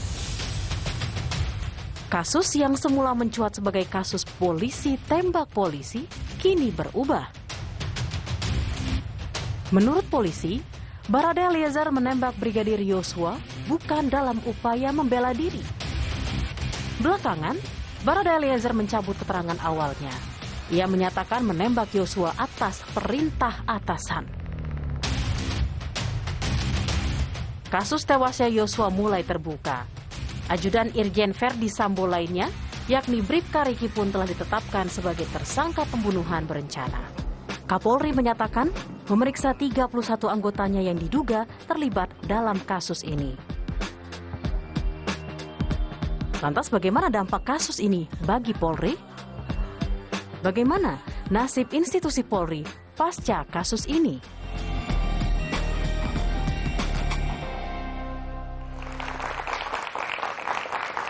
Oke, saya akan bertanya kepada Menko Polhukam Mahfud MD. Pak Mahfud, Pak Kapolri akhirnya menetapkan Verdi Sambo sebagai tersangka. Ini akibat dari tekanan dari Presiden, Pak Mahfud, dan tekanan publik, atau memang genuine ini upaya-upaya yang dilakukan oleh Mabes Polri, khususnya Pak Kapolri? Campuran dua-duanya. Pak Kapolri memang punya keinginan untuk membuka ini dengan baik, tetapi itu perlu dukungan, dukungan politik dari kita, gitu, agar kekuatan, karena kita tahu ya banyak masalahnya, ada ranjau-ranjaunya di dalam. Banyak gitu ya. Ranjau? Iya, sehingga Pak Presiden mengatakan selesaikan dengan tuntas, dengan transparan. Pemerintah, ini yang dikatakan Pak Presiden, pemerintah percaya Kapolri bisa menyelesaikan ini, tapi jangan terlalu lama. Itu artinya kepercayaan itu kalau terlalu lama bisa agak berkurang kan gitu. Sehingga kita dorong dari situ, kita kawal dari udara juga. Saya bukan hanya ngomong di media, di medsos, saya sering koordinasi hampir tiap malam, tiap hari dengan Komnas HAM, dengan LPSK, dengan perorangan di BIN, dengan perorangan di Densus, di BNPT, dengan Polri, bahkan dengan Kapolri, dengan Kabariskim terus. Dan orang itu ada yang mengatakan, Pak Mahfud itu kok lewat di udara, kok enggak disampaikan aja? Disampaikan, tetapi juga saya tahu polisi itu perlu tekanan atau dukungan dari opini publik juga, sehingga bisa lebih cepat. Dan nyatanya jalan kan. Anda mungkin tidak bisa membayangkan kalau kami diam gitu, skenario pertama yang terjadi bahwa itu tembak menembak dan itu sudah berlangsung seminggu di skenario kan tembak menembak. Tapi begitu kita ngomong itu janggal, enggak benar. Ini kejanggalannya, sesuatu itu ya berbalik kan, lalu ada laporan kan, berubah skenarionya. Coba kalau kita diem, tidak lewat udara, hanya bilang, oh itu enggak benar. Nggak bisa, kita lewat udara juga bersinergi dengan NGO, dengan lembaga lain gitu. Pak Mahfud, itu aja, Pak Mahfud, seberapa besar Pak Mahfud ranjau-ranjau di Mabes Polri sampai Presiden 4 kali berkata-kata soal itu dan Pak Mahfud pun berulang kali sampai begitu frekuensinya begitu tinggi. Berapa besar ranjau itu? Enggak, saya enggak akan menerangkan di berapa besarnya, saya belum menghitung, tapi semua orang merasakan. Semua orang merasakan itu. Ada ranjau dari dalam tentang masalah-masalah besar di Polri itu kan banyak ranjau dari dalam. Harus perlu dukungan dari luar. Coba, itu yang kasus Broto Seno itu. Orang kaget semua. Lalu DPR berteriak tuh, Broto Seno korupsi, kok diaktifkan lagi? Bambang Pacul dari PDIP berteriak, masa orang korupsi berjasa apa kepada negara? Baru Polhukam, Polri koordinasi, ini tidak benar gitu. Jadi begini, kenapa saya bilang itu DPR kok sekarang diam, mau kasus lain ribut, lalu polisi bisa berubah. Yang sekarang ini diam gitu. Diam, karena riset. Itu kira-kira soal Broto Seno itu yang habis dihukum penjara karena korupsi. Lalu diaktifkan lagi, kalau tidak ada orang seperti Bambang Pacul berteriak-teriak, kira-kira orang nggak tahu kan? Oke, baik. Pak Mahfud. Itu caranya mengawas. Jadi ada koordinasi langsung, ada lewat udara, lewat opini gitu. Tapi betul nggak Pak Mahfud bahwa Pak Kapolri itu dipanggil oleh Presiden sebetulnya untuk ke istana beberapa kali untuk menekankan kembali bahwa ini harus segera diselesaikan dan deadline-nya 17 Agustus? Iya, ke 17 Agustusnya tidak ada. Jadi hari Senin tuh Pak Kapolri dipanggil. Iya Senin betul. Senin Pak Kapolri dipanggil berdua. Sesudah itu saya dipanggil berdua juga dengan Presiden. Bertiga dengan Pak Pramono Anung lah. Gitu. Ya bicaranya begitu. Pak Mahfud sampaikan ke masyarakat pemerintah itu percaya kepada Kapolri, tapi harus cepat gitu. Itu. Makanya saya sampaikan, pemerintah percaya kepada Kapolri. Tapi harus cepat. Kata tapi itu saya ganti kata asal cepat. Gitu aja. Saya yang ganti kata tapi menjadi asal itu. Maksudnya biar tidak berlarut-larut, bertele-tele, biar segera diputus. Dan saya terus komunikasi dengan Polri. Yang saya katakan itu bukan buat sendiri. Misalnya saya katakan, tersangka sudah 3. Lah itu saya dapat dari Polri. Gitu. Orang ribut, Pak Mahfud dari mana? Polri baru ngomongkan 2. Lihat dari Polri dapatnya, cuma yang 1 ternyata belum diumumkan. Oleh sebab itu dijelaskan oleh Pak Kapolri tadi malam. Kemarin tersangkanya sudah 3, sekarang tambah 1 menjadi 4. Betul saya.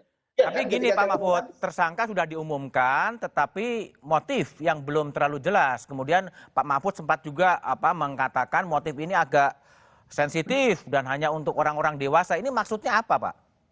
Oh, gampang maksudnya, karena kalau Anda ikuti jumpa pers itu kan wartawan, TV One bertanya, Pak ini sudah jelas pelakunya, tapi motifnya apa? Gitu. Lalu saya bilang, loh kalau motif, biar dikonstruksikan hukumnya oleh Polri, jangan tanya ke saya. Gitu. Karena apa? Karena ini menurut saya sensitif. Apa sensitifnya? Ngangkut orang dewasa, 1 ya. Pertama katanya pelecehan. Pelecehan itu apa sih? Apakah membuka baju atau apa? Gitu kan itu untuk orang dewasa. Yang kedua katanya perselingkuhan 4 segi. Siapa yang bercinta dengan siapa? Gitu kan? Lalu yang ketiga ada yang terakhir yang muncul karena perkosaan. Upaya usaha perkosaan lalu ditembak. Itu kan sensitif. Jadi yang buka tuh jangan saya bilang biar polisi aja karena itu uraiannya panjang gitu. Nanti publik yang membuka kepada polisi yang membuka ke publik lalu dibuka di pengadilan oleh jaksa. Kalau tanya ke saya nanti malah salah. Tapi Pak Mahfud sudah dapat bocoran lebih dulu ya soal motif yang itu. Banyak saya dapat bocoran, tapi kan tidak boleh saya mengatakan yang begitu-begitu. Biar dikonstruksi dulu. Ya orang dewasa kan bocoran ya, juga Pak.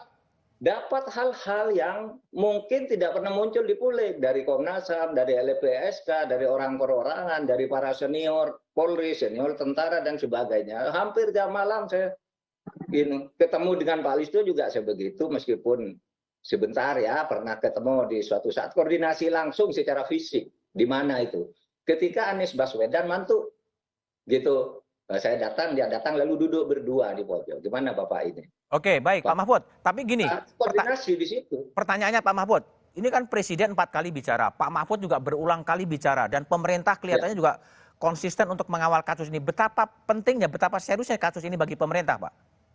Iya, sangat penting karena menyangkut kepercayaan masyarakat terhadap Polri. Kalau masyarakat, kalau ada orang mati, terbunuh di rumah pejabat tinggi Polri, kemudian dugaannya ke Polri, dan tidak dibuka secara terang benderang, negara ini akan hancur.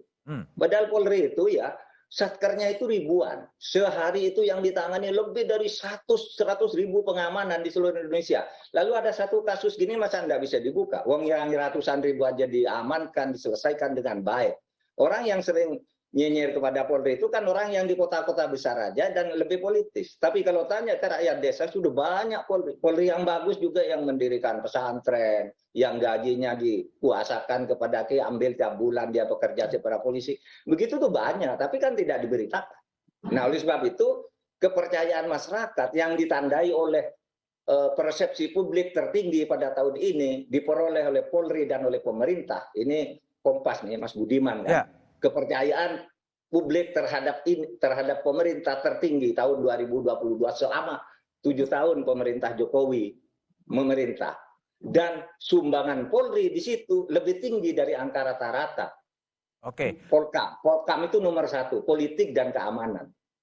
Lalu terjadinya pasca kejadian, ada mutasi, ada penonaktifkan sejumlah jenderal. Ini bisa mengganggu proses konsolidasi di tubuh kepolisian sendiri? Enggak, menurut saya justru ini proses mempercepat konsolidasi secara baik. Ini justru menjadi bersih-bersih kepolisian gitu, Prof? Halo? Menjadi bagian bersih-bersih kepolisian? Seharusnya ini dijadikan momentum. Seharusnya dijadikan momentum, menurut kami. Momentum untuk membersihkan kepolisian dari orang-orang yang mungkin... Menata kembali isu-isu yang selama ini berkeliaran itu supaya dijernihkan. Karena polisi ini diperlukan oleh masyarakat. Saya kan sering mengatakan gitu, coba bayangkan Anda kalau tidak ada polisi, misalnya polisi menyatakan mabuk, mogok, menyatakan saya mogok 1 jam aja gitu, hancur Indonesia ini. Saya mogok karena selalu dikritik, mogok 1 jam, oh saya sudah selesai mogok, udah tidak ada Indonesia ini. Momentum ini, Prof Mahfud, momentum ini momentum untuk apa? Melakukan reformasi kepolisian lagi atau gimana dalam perspektif Prof Mahfud soal reforma momentum untuk membenahi kepolisian?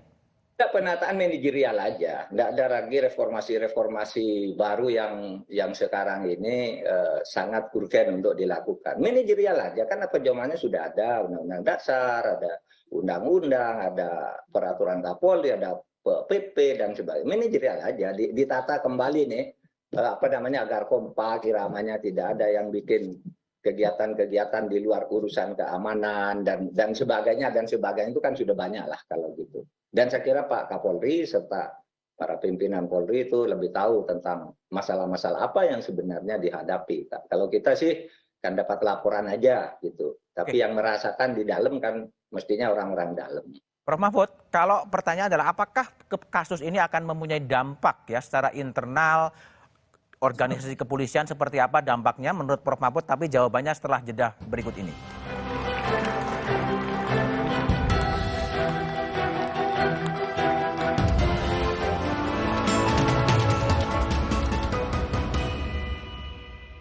Pingin tahu apa gigi palsunya bisa ngunyah ayam goreng yang renyah? Untung kakek pakai Poliden yang dengan kuat melekatkan gigi palsunya hingga 12 jam.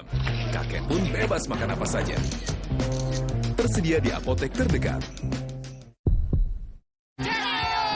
Tetap semangat, butuh yang hangat. Baru Madu TJ Jahe Merah Mint. Dengan madu murni, jahe merah, dan mint membantu menjaga daya tahan tubuh. Madu TJ Jahe Merah Mint. Niatku Madu TJ hitam pahit dengan kualitas Madu TJ plus manfaat ekstrak herbal. Niatku demi anakku. Niatku demi istriku. Madu TJ hitam pahit. Niatku jaga kesehatan. Masuk angin, pakai plosa. Oles, kerok, pijat di sini. Angin terasa cepat keluar. Plosa, atasi tubuh dan kepala. Hey, ada madu teja sase, madu teja sase, sehat berstamina. Banyak manfaatnya. Madu teja saset, enak sehatnya. Bahaya kurang vitamin D. Onde-mande vitamin D. Berjemur aja, cukup nggak ya? Minum MyWell Vitamin D 1000 IU. Penuhi kebutuhan vitamin D, jaga imun well everyday. MyWell Vitamin D, 100% well everyday. Sendi sehat semangat goes ya. Amin. Sendi Anda aktif geraknya. Amin. Akan banyak hal baik terjadi saat sendi kita sehat. Amin. Olahraga teratur, bila perlu minum Wellmove. Wellmove halal. Untuk membantu atasi capek, pegal, dan nyeri otot, pakai Hotin Cream. Kalau untuk meredakan nyeri sendi, rematik dan keseleo, Nah, itu pakai Hotin DCL baru. Bahan aktif DCL-nya efektif mengobati rematik, lindung, dan nyeri sendi. hotnya Hotin banget deh. Hey, ada madu teja sase, madu teja sase, sehat berstamina. Banyak manfaatnya. Madu teja saset, enak sehatnya. Bahaya kurang vitamin D. onde-mande vitamin D. Berjemur aja, cukup nggak ya? Minum MyWell Vitamin D 1000 IU. Penuhi kebutuhan vitamin D, jaga imun well everyday. MyWell Vitamin D, 100% well everyday. Fresh Care dipercaya masyarakat Indonesia. Panasnya nyaman.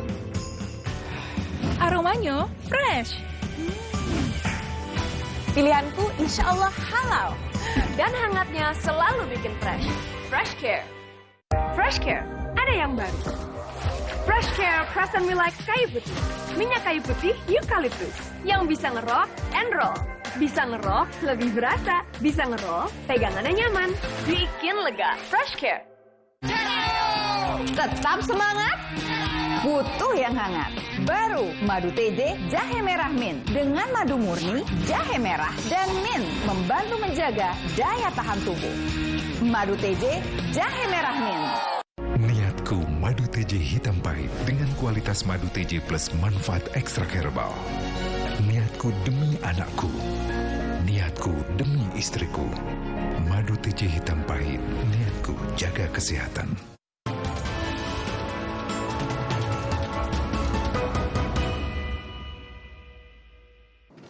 Kita telah tetapkan 3 orang tersangka, yaitu Saudara RE, Saudara RR, dan Saudara KM. Tadi pagi dilaksanakan gelar perkara, dan tim sus telah memutuskan untuk menetapkan Saudara FS sebagai tersangka.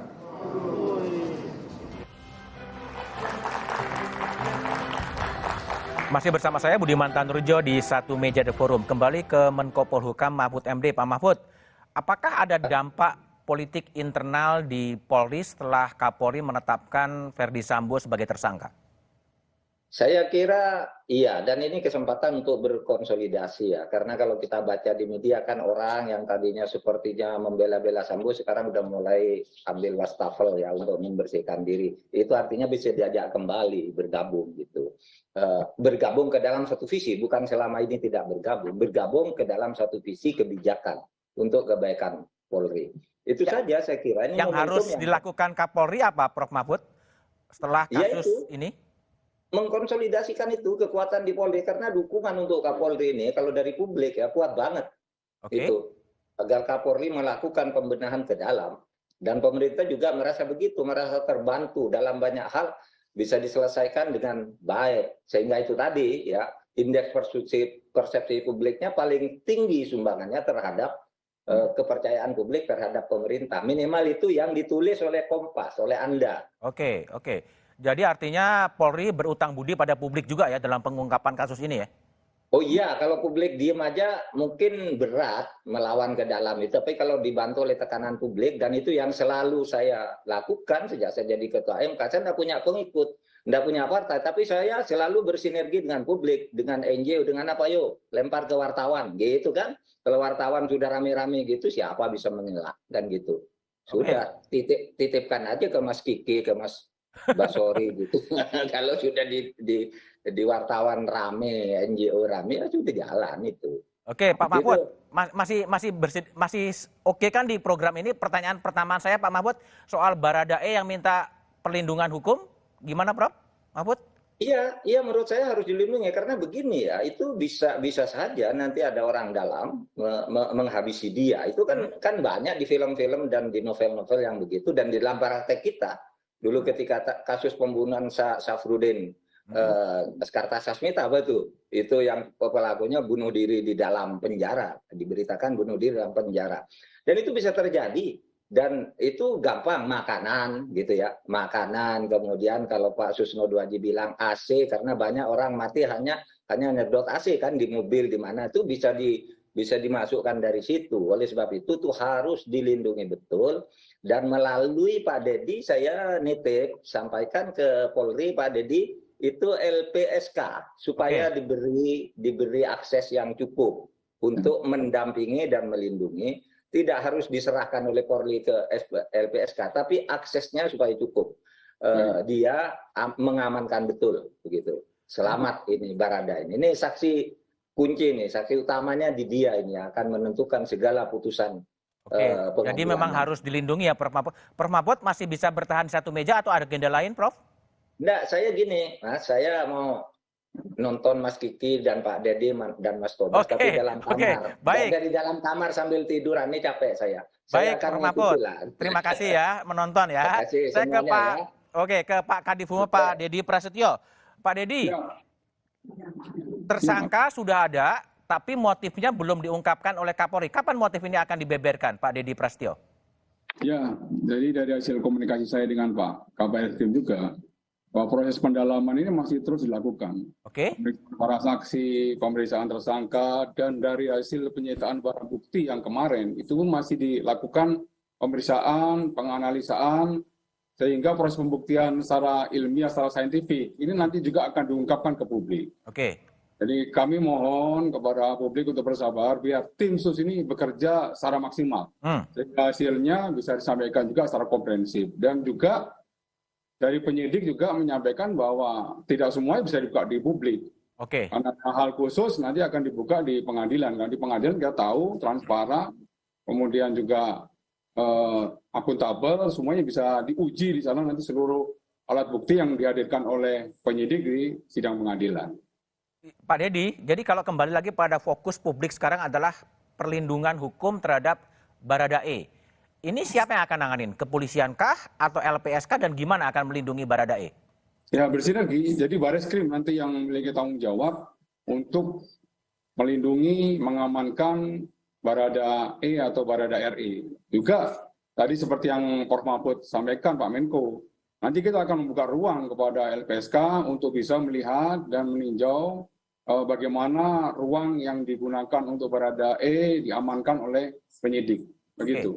Kalau Baradae yang awalnya memang juga mengakui menembak dan terjadi tembak-menembak, kemudian berubah, faktor apa yang membuat kemudian Baradae itu kemudian mengubah pernyataannya menjadi menembak atas perintah? Ya, jadi begini, bahwa tim sus ini kan bekerja ada dua tim. Satu tim adalah Itsus atau Inspektorat Khusus di bawah pimpinan Bapak Irwasum.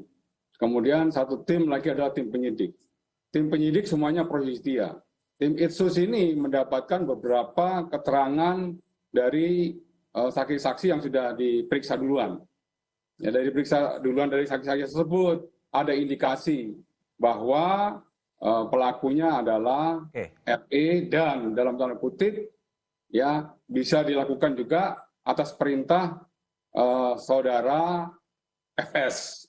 Nah, dari hasil keterangan sementara yang diberikan ke Itsus, ada unsur perbuatan melawan hukumnya pidana baru diserahkan kepada penyidik.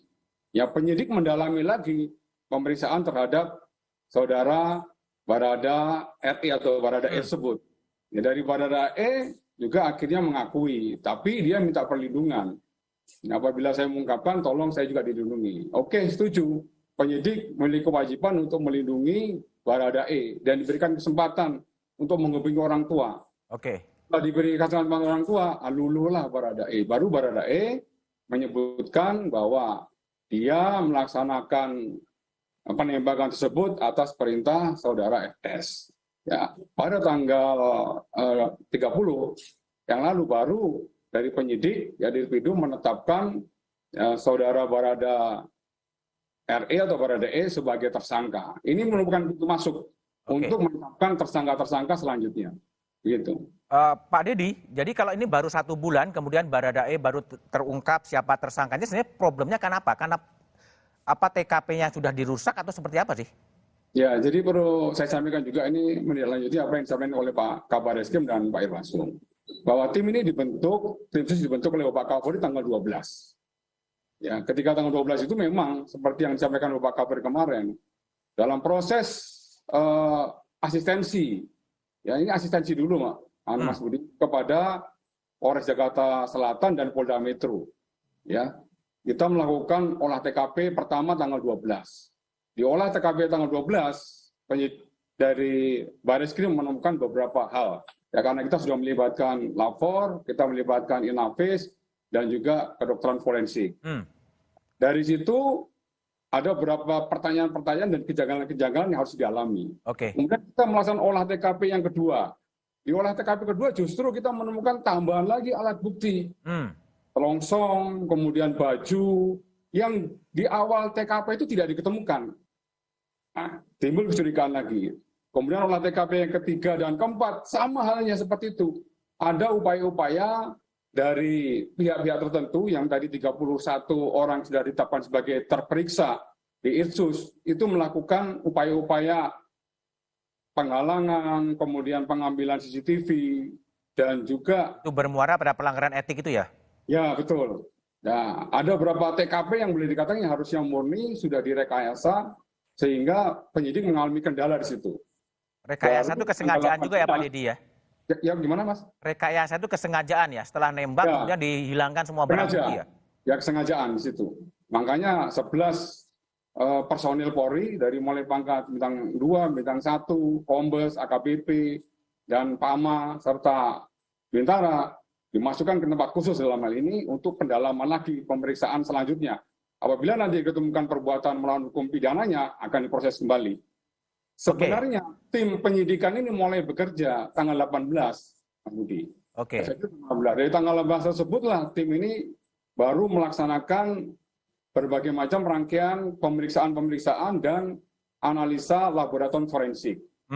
Akhir pada saat kami ke sana bersama tim, dari hasil uji balistik kita mencoba, sesuai dengan arahan Bapak Kapolri, kasus ini harus dibuka secara terang benerang, tapi unsur kehati-hatian, ketelitian, kecermatan, dan pembuktian secara saintifik harus dilakukan. Kita coba lihat terlebih dulu ya Pak Dedi ya, bagaimana pergerakan kasus dari Brigadir Yosua ini ya. Dari waktu ke waktu mungkin bisa ditampilkan. Ya, ini terjadi pada 3 Agustus, Barada Richard Eliezer ditetapkan sebagai tersangka. Ya. Lalu kemudian 4 Agustus, 25 personel Polri diperiksa diduga melanggar kode etik ketidakprofesionalan oleh olah TKP penembakan Brigadir Yosua. Kemudian muncul 6 Agustus, Irjen Verdi Sambo dibawa ke markas Brimob. Lalu kemudian 8 Agustus muncul tersangka lain, Brigadir Ricky Rizal ditetapkan sebagai tersangka. Kemudian 9 Agustus, kemudian Kapolri mengumumkan 4 tersangka kasus pembunuhan berencana Brigadir Yosua, Irjen Verdi Sambo, Barada Richard Eliezer, Brigadir Ricky Rizal, dan KM. Totalnya ada 4 tersangka. Ini masih berpotensi akan bertambah lagi Pak Dedi? Ya, tidak untuk kemungkinan bahwa ini aja akan bertambah. Namun untuk pasal-pasalnya tentunya berbeda. Kalau 4 ini kan sudah masuk pasal 340, subsidiar 338, juntonya ada junto 55 dan 56. Ya, bagi nanti yang terkait menyangkut masalah penghilangan barang bukti, kemudian menghalangi proses penyidikan, tentunya ada juga nanti pasal-pasal yang bisa diterapkan kepada para terperiksa yang saat ini sedang menjalani penempatan khusus di Makobrimob dan juga ada penempatan khusus di Propos Mabes Polri. Oke, baik Pak Dedi, saya ke Kiki Hermawan Sulistyo. Sebulan akhirnya Kapolri bersikap tegas dan kemudian mengumumkan Verdi Sambo sebagai tersangka. Ini awalnya publik ragu-ragu, tapi kemudian ada kekuatan besar dan kemudian mengatakan tersangka. Apa yang membuat itu terjadi? Publik ya. Jadi begini, ada beberapa catatan saya. Yang catatan pertama, prinsip diskresi. Sebelum itu mungkin ada benchmark rujukan kasus O.J. Simpson di Amerika. Oke. Ya, itu 1 tahun lebih, hampir 1,5 tahun. Di persidangan tuh dibuka detail dan kita bingung yang nonton. Hari ini, wah seperti pengacaranya benar. Oke. Besok jaksanya yang benar. Oke. Gitu. Itu 1 tahun sampai negara bagiannya mau bangkrut itu. Anda mau mengatakan ke situ? Nah, ini akan kejadian nanti kalau polisinya tidak cukup punya bukti di persidangan. Oke. Gitu loh. Nah, itu butuh waktu satu. Nah, butuh waktu itu kenapa tidak bisa cepat? Tadi sudah disebutkan. HP disita, diserahkan, ternyata HP baru. Oke. Nah, terus semua itu kan ceceran darah itu kalau dibersihkan. Tapi itu masih bisa diuji DNA, itu butuh waktu. Nah, kemarin kan diperiksa rumahnya. Orang bingung kenapa sepatunya diambil. Nah, kalau sepatu itu ternyata dipakai lalu ada jejak DNA-nya di TKP, berarti kan dia ada. Tetapi kalau tidak ada jejak DNA-nya, maka berarti tersangka ini tidak ada di situ. Sehingga pasal yang dikenakan tidak bisa pasal pembunuhan gitu. Ini kalau saya jadi pengacaranya bisa lihat dengan jeli seperti itu, bisa hati-hati. Itu satu. Yang kedua, prinsip yang diterapkan ya. Polisi itu mengenakan prinsip diskresi namanya. Diskresi? Diskresi itu untuk universal. Semua polisi di dunia punya diskresi. Setiap anggota polisi memiliki kewenangan untuk mengambil keputusan sendiri. Oke. Nggak perlu lapor komandan. Termasuk nembak nih? Iya. Jadi dia tidak nembak itu diskresi. Dia menembak itu diskresi. Kalau ada perintah? Nah, ada perintah, artinya dia tidak menggunakan diskresinya. Kenapa? Itulah sebabnya di polisi, lalu atasannya polisi itu siapa? Atasannya polisi itu hukum. Nah, jadi kalau dia diperintah menembak, dia tahu ini melanggar hukum. Jangan ditembak. Dia menolak. Baik. Dia menolak, ini boleh. Nah, dengan prinsip seperti ini, 2 kali Polri itu pernah menangkap, menahan, memeriksa, dan menyidangkan 2 kabar reskrim aktif loh. Ya. Kabar reskrim aktif itu bintang 3.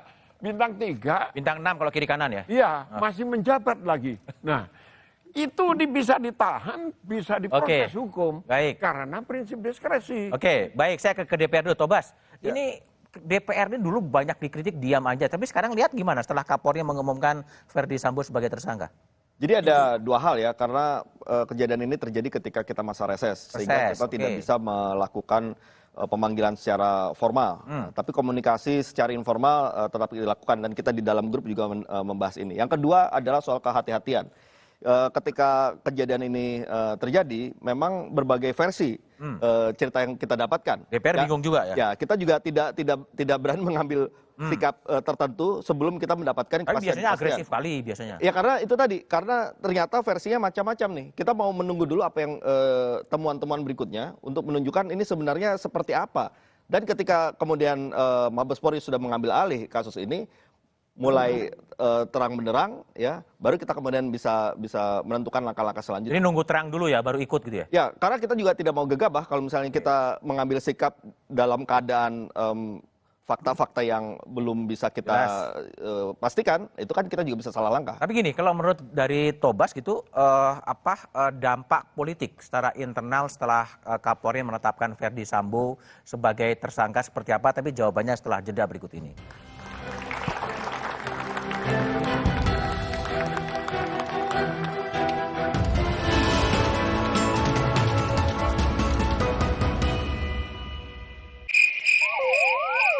Sakit kepala berkepanjangan, muka kaku susah tersenyum, badan terasa nyeri. Ini gejala kurang tertawa. Tenang, sebagai teman tertawa, kami punya solusinya. Suci X, tawa 1 dekade, setiap Jumat pukul 9:30 malam. Bila tertawa berlanjut, segera ajak teman-teman Anda agar tidak tertawa sendirian. Kompas Update dipersembahkan oleh Hydro Coco. Selamat malam, saudara. Polisi menangkap pelaku curanmor berkedok menawarkan pekerjaan. Aksi pelaku dilakukan melalui media sosial Facebook. Setelah 6 bulan diburu polisi, pelaku ditangkap di rumah indekosnya di Gedangan, Sidoarjo. Untuk meyakinkan korban, pelaku berpura-pura menjadi pemilik restoran dengan menawarkan pekerjaan. Tawaran tersebut diunggah di media sosial Facebook. Saat melakukan wawancara, pelaku membawa kabur motor korban dengan berpura-pura meminjam motor untuk membeli materai.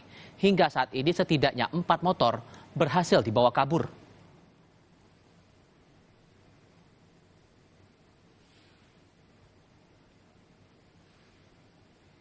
Program 1 Meja The Forum akan berlanjut selepas jeda berikut ini. Kompas Update dipersembahkan oleh Entrasol. Hydro Coco. Why choose Hydro Coco? Healthy, taste good. Rasakan manfaat air kelapa asli untuk bantu jaga imun tubuh. We choose Hydro Coco. Real coconut water. Hai, tahukah Anda? Cuma Entrasol yang tinggi serat dan mengandung ekstrak buah zaitun.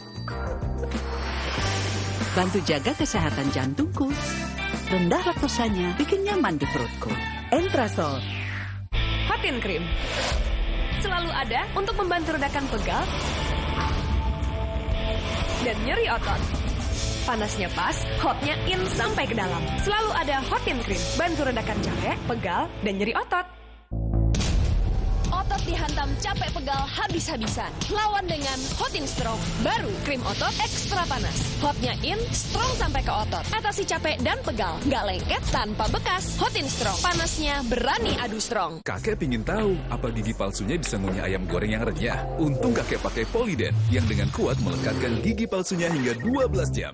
Kakek pun bebas makan apa saja. Tersedia di apotek terdekat. Masuk angin, pakai plosa, oles, kerok, pijat di sini. Angin terasa cepat keluar. Plosa, atasi tubuh dan kepala. Bosen nih. Diputar, dijilat, dan dicelupin. Selezat Oreo, selembut cake. Oreo soft cake baru, terbuat dari Oreo, selembut cake dengan coklat berlimpah. Hotin Cream. Selalu ada untuk membantu redakan pegal dan nyeri otot. Panasnya pas, hotnya in sampai ke dalam. Selalu ada Hotin Cream. Bantu redakan capek, pegal, dan nyeri otot. Otot dihantam capek pegal habis-habisan. Lawan dengan Hotin Strong. Baru krim otot ekstra panas. Hotnya in, strong sampai ke otot. Atasi capek dan pegal. Nggak lengket tanpa bekas. Hotin Strong. Panasnya berani adu strong. Merdeka! Pizza merah putih hadir kembali. Rasa lebih berani dengan saus merah pedas. Persembahan Pizza Hut untuk Indonesia. Pizza Hut selalu lebih berani. Omehar, minyak ikan pilihan dari laut dalam. Omehar, suplemen omega 3 esensial. Dalam mini kapsul, lebih mudah ditelan. Diproses dengan teknologi modern di Amerika. Bantu pelihara kesehatan tubuh kini dan nanti. Bos bawel, anak rewel. Well, MyWell. Baru, MyWell Vitamin C plus Zinc. Bantu jaga daya tahan tubuh. Well, MyWell Vitamin C plus Zinc. Emangnya ada waktu buat sakit kepala? Panadol Extra, cepat redakan sakit kepala dan nyeri yang mengganggu. Dapat diminum sebelum makan dan tidak menyebabkan kantuk. Buat aku, makanan itu penting banget. Aku cuma kasih yang terbaik buat pelanggan dan juga kritikus terbesar dan terimutku. Tapi dulu, nyicip masakan sendiri aja ngilu. Untung dokter gigi aku nyaranin untuk pakai Sensodyne setiap hari. 1 pasta gigi sensitif, 8 manfaat. Sensodyne meredakan gigi sensitifku, gigiku juga makin kuat. Dan nafasku jadi segar. Gunakan pasta gigi Sensodyne Fresh Mint.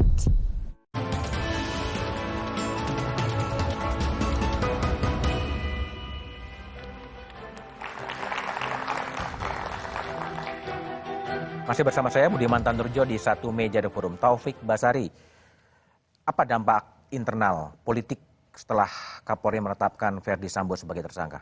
Saya melihat tidak mudah apa yang dihadapi oleh Pak Kapolri. Tidak mudah? Tidak mudah, ya. Tapi Pak Kapolri dengan jiwa kepemimpinan menunjukkan bahwa I'm the leader. Saya mau memimpin ini, saya bertanggung jawab, saya akan bereskan ini semua. Nah, sehingga dengan jiwa kepemimpinan dari Pak Kapolri membuat halangan-halangan itu secara perlahan berhasil dikendalikan, ya, bahkan ada yang disingkirkan, ya, halangan disingkirkan, ada yang dikendalikan, sehingga saat ini menurut saya peluang bagi Pak Kapolri untuk menata ini kembali, melakukan konsolidasi itu sangat besar, ya, karena jiwa kepemimpinan yang sudah ditunjukkan ini. Apakah mungkin terjadi perlawanan atau serangan balik? Kalau saya melihatnya di awal-awal mungkin sempat ada yang berpikir untuk melakukan itu, ya, tapi karena langkahnya Pak Kapolri ini sudah sangat tepat, ya, dan benar-benar mampu untuk melakukan konsolidasi secara cepat ini juga, sekarang bola di tangan Pak Kapolri, sehingga tidak ada yang bisa merebut bola itu. Tidak akan ada yang merebut bola itu. Betul. Oke, Kiki, banyak orang berspekulasi akan ada revenge atau serangan balik dari Verdi Sambo pribadi maupun kelompok terhadap institusi kepolisian. Mungkin nggak? Enggak lah, kenapa? Tadinya iya benar mungkin berpikir seperti itu. Tapi dilihat ini menghadapi seluruh institusi loh. Seluruh institusi udah satu sikap seperti sekarang. Nggak mungkin akan melawan, nggak mungkin. Termasuk menggunakan forum pengadilan dalam pledoi, dalam apapun juga? Potensi membeli bisa. Tapi kalau melawan sulit. Apa yang maksud dengan potensi membeli? Misalnya memanfaatkan pembelaan-pembelaan di pengadilan untuk mengungkapkan apa yang terjadi di kepolisian? Enggak bisa. Kartunya kan juga banyak yang lain. Kenapa? Kalau itu dilakukan, kartunya polisi, yang dipegang polisi, hakim-hakim segala macam kan banyak. Ini kan masih ada 2 tahap lagi. Jaksa, lalu hakim. Nah, ini kan kita semua tahu lah, kartunya di tangan polisi sekarang gitu. Kalau polisinya solid, nggak mungkin dimainkan. Dan sekarang masih dalam posisi yang under control Pak Kapolri? Iya, sangat. Apalagi hari-hari ini, setelah pengumuman kemarin, selesai. Jadi bagi saya nih kelihatan anti klimaks. Ini nggak ada perangnya, nggak seru nih. Mestinya ada kalau ada. Jadi apa persisnya yang dilakukan oleh Kapolri agar Bayangkara tetap dalam satu komando? Sudah kok. Sudah selesai. Kalau dari bisik-bisik, dari ngomong-ngomong dari bawah sampai ke atas, semua unexpectable. Jadi orang berpikir tadinya Kapolri ini kan karena pendiam, dia tipikal orang Jawa lah, kayak presidennya gitu, diem aja gitu, dianggap lemah. Tapi begitu dia 31 orang ditangkap, nggak mudah loh. Nggak mudah ya? Nggak mudah. Dan itu simbolisasinya waktu konferensi pers didampingi sejumlah jenderal itu ya? Iya, dan ini propam loh. Propam itu simbol dari marwahnya polisi. Dibabat kok. Dibabat. Baik, Pak Dedi, pertanyaan saya, hasil otopsi ulang yang akan ditunggu publik, kapan itu akan keluar? Ya, dari hasil komunikasi saya dengan kedokteran forensik, saya dapat informasi dalam waktu dekat dari Dr. Ade, dari Perhimpunan Kedokteran Forensik Indonesia akan mengumumkan hasilnya. Ya, dalam waktu dekat itu minggu ini? Bisa jadi dalam minggu ini nanti akan disampaikan kepada publik hasilnya secara objektif, ya, secara ilmiah dengan menggunakan metodologi yang sahih, begitu, Mas. Oke, ada juga pertanyaan publik, Pak Dedi, soal FA, ya, staf ahli Kapolri yang juga dikabarkan oleh berbagai media atau media sosial, termasuk yang menyusun skenario dalam kasusnya Verdi Sambo. Itu duduk soalnya gimana? Ya, dari hasil komunikasi saya hari ini di Korsali Pak Kapolri bahwa yang bersangkutan dari hari ini sudah tidak menjabat lagi sebagai penasihat ahli Kapolri. Ya, dan tentunya saya menyampaikan kembali bahwa komitmen kuat Pak Kapolri, siapapun yang terlibat maupun terkait menyangkut masalah kasus Duren 3, pasti akan dimintain keterangan baik oleh Itsus maupun dari penyidik Baris Krim Polri. Agar kasus ini betul-betul terang benderang. Dia berbuat apa dan kemudian dia harus mampu mempertanggungjawabkan apa yang sudah dia lakukan. Artinya FA itu sudah diperiksa atau akan diperiksa dalam konteks penyusunan skenario atau pembikinan rilis atau seperti apa? Informasi saya dapat pagi hari ini yang bersangkutan baru tidak menjabat. Kalau untuk nanti mekanisme diperiksa, tentunya nanti akan saya coba tanyakan kembali kepada Pak Kabaris Krim maupun kepada Pak Wairwasum. Oke. Gitu, Pak Kiki, FA ini mundur. Anda lihat apa yang terjadi di balik tiba-tiba dia namanya mencuat, orang nggak tahu tiba-tiba dia mundur sebagai PA penasihat dari Kapolri? Jadi dimundurkan. Kenapa? Dimundurkan? Iya, kan banyak penasihat itu kumpul kesel kan. Kita udah tahu, orang itu kan tahu. Tetapi ketika pengakuan muncul di media massa dan jelas-jelas dia mengaku, nggak tahu mengaku atau ketahuan, lalu diminta mundur, silakan mundur, kan ini memalukan dan diminta merusak. Mundur atau mundur sebetulnya? Diminta mundur awalnya, tidak mau, lalu dipaksa. Saya dikasih tahu, saya bilang saya tidak rela, saya yang pasang badan dulu memisahkan polisi dari TNI, ikut mereformasi dari awal, ini diacak-acak kalau kayak gini. Saya bilang kalau Anda nggak mau mundur, kita perang aja udah. Saya bilang. Akhirnya, dan saya kasih deadline, malam ini jam 12 malam, kalau tidak lakukan, mari kita perang besok. Ya. Apa sih kesalahan terbesarnya disuruh mundur? Hah? Kesalahan terbesarnya disuruh mundur apa? Dia ngaku dia bikin menskenariokan publisis ya, sebagai publisis. Saya tidak tahu kalau menskenariokan sebelumnya. Membela Sambo dengan cara memanipulasi informasi. Karena informasi yang salah ini pula, Kapolri ngambil kebijakan yang salah kan. Gitu. Bukan buat rilis itu sebetulnya, dikerjakan apa sebetulnya? Ya dirilis, yang dia ngaku kan rilis-rilis segala macam. Yang ngaku, gitu. Yang nggak ngaku? Yang nggak ngaku kan, ini kura-kura dalam perahu. Wartawan, betapa wartawan, medianya ditutup, masa nggak tahu siapa yang nutup. Baik, kembali ke Pak Dedi. Pak Dedi, sejauh ini apakah ada langkah-langkah perlawanan internal atau kasakusuk internal setelah ada sikap tegas dari Kapolri menangani kasus dan mentersangkakan Verdi Sambo, Pak Dedi? Ya, sejauh ini 460.000 anggota Polri semuanya Satya Prabu kepada Pak Kapolri. Oke. Jadi kita tetap tunduk, taat, dan setia kepada pimpinan kita yang tertinggi, Bapak Kapolri. Artinya solid penuh semuanya under control Pak Kapolri? Ya, semuanya full under control Bapak Kapolri sampai dengan hari ini. Dan ini merupakan komitmen Bapak Kapolri dalam rangka mengevaluasi secara menyeluruh ya dampak daripada kasus ini. Begitu, Mas.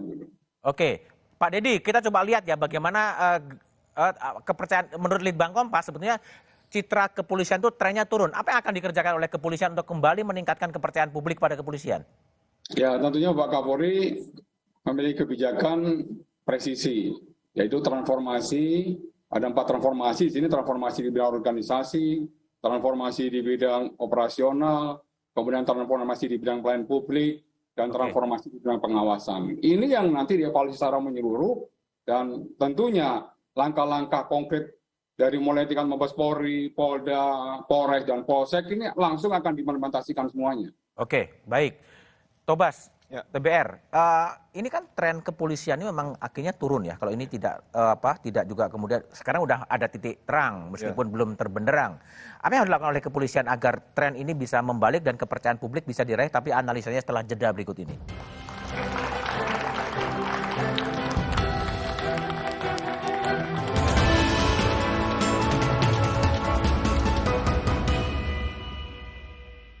Miligram vitamin C untuk membantumu tetap sehat. 4 rasa menyegarkan untuk pilihan sesuai selera.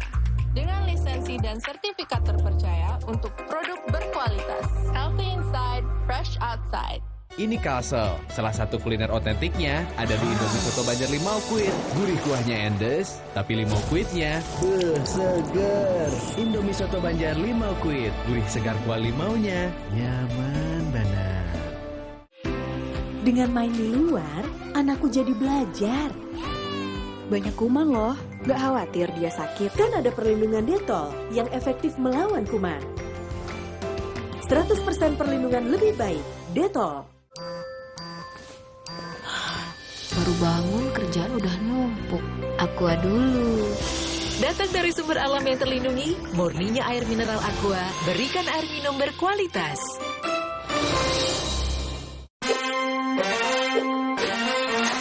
Merdeka! Pizza merah putih hadir kembali. Rasa lebih berani dengan saus merah pedas. Persembahan Pizza Hut untuk Indonesia. Pizza Hut, selalu lebih berani. Fresh Care dipercaya masyarakat Indonesia. Panasnya nyaman. Aromanya fresh. Pilihanku insya Allah halal. Dan hangatnya selalu bikin fresh. Fresh Care. Fresh Care, ada yang baru. Fresh Care Present Me Like kayu putih. Minyak kayu putih eukaliptus. Yang bisa ngerok and roll. Bisa ngerok lebih berasa. Bisa ngerol, pegangannya nyaman. Bikin lega. Fresh Care. Kalau ada Indomie, kepikiran apa ya? Kan semua suka Indomie, ya bikin warmindo aja. Orang kan suka jajan. Indomie dibikin jadi jajanan unik bisa loh. Dari Indomie, kenapa enggak dibikin jadi yang keren? Kalau lihat Indomie, bisa jadi sesuatu yang nyeni juga. Kalau kamu dari Indomie bisa jadi apa lagi ya? Hidupkan inspirasimu. Dengan main di luar, anakku jadi belajar. Banyak kuman loh, gak khawatir dia sakit. Kan ada perlindungan Dettol yang efektif melawan kuman. 100% perlindungan lebih baik. Dettol. Emangnya ada waktu buat sakit kepala? Panadol Extra, cepat redakan sakit kepala dan nyeri yang mengganggu. Dapat diminum sebelum makan dan tidak menyebabkan kantuk. Buat aku, makanan itu penting banget. Aku cuma kasih yang terbaik buat pelanggan dan juga kritikus terbesar dan terimutku. Tapi dulu, nyicip masakan sendiri aja ngilu. Untung dokter gigi aku nyaranin untuk pakai Sensodyne setiap hari. Satu pasta gigi sensitif, 8 manfaat. Sensodyne meredakan gigi sensitifku, gigiku juga makin kuat. Dan nafasku jadi segar. Gunakan pasta gigi Sensodyne Fresh Mint.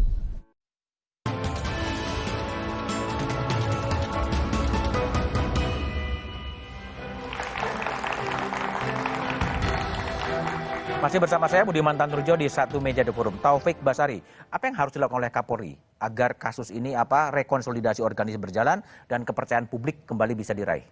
Yang mempengaruhi kepercayaan publik kepada Polri ini kan ada 3. Yang pertama adalah soal kinerja, yang kedua soal sistem yang berlaku di dalam Polri, dan yang ketiga yang paling berat yaitu kultur. Nah, itulah tantangan yang dihadapi oleh Pak Kapolri pada saat ini untuk memperbaiki itu semua. Kalau kinerja bisa diperbaiki dengan prestasi-prestasi, sistem kita bisa buat dengan aturan-aturan. Tapi kultur ini yang memang susah. Nah, oleh karena itulah maka apa yang dilakukan oleh Pak Kapolri ini sudah on the track karena mengandung pesan-pesan.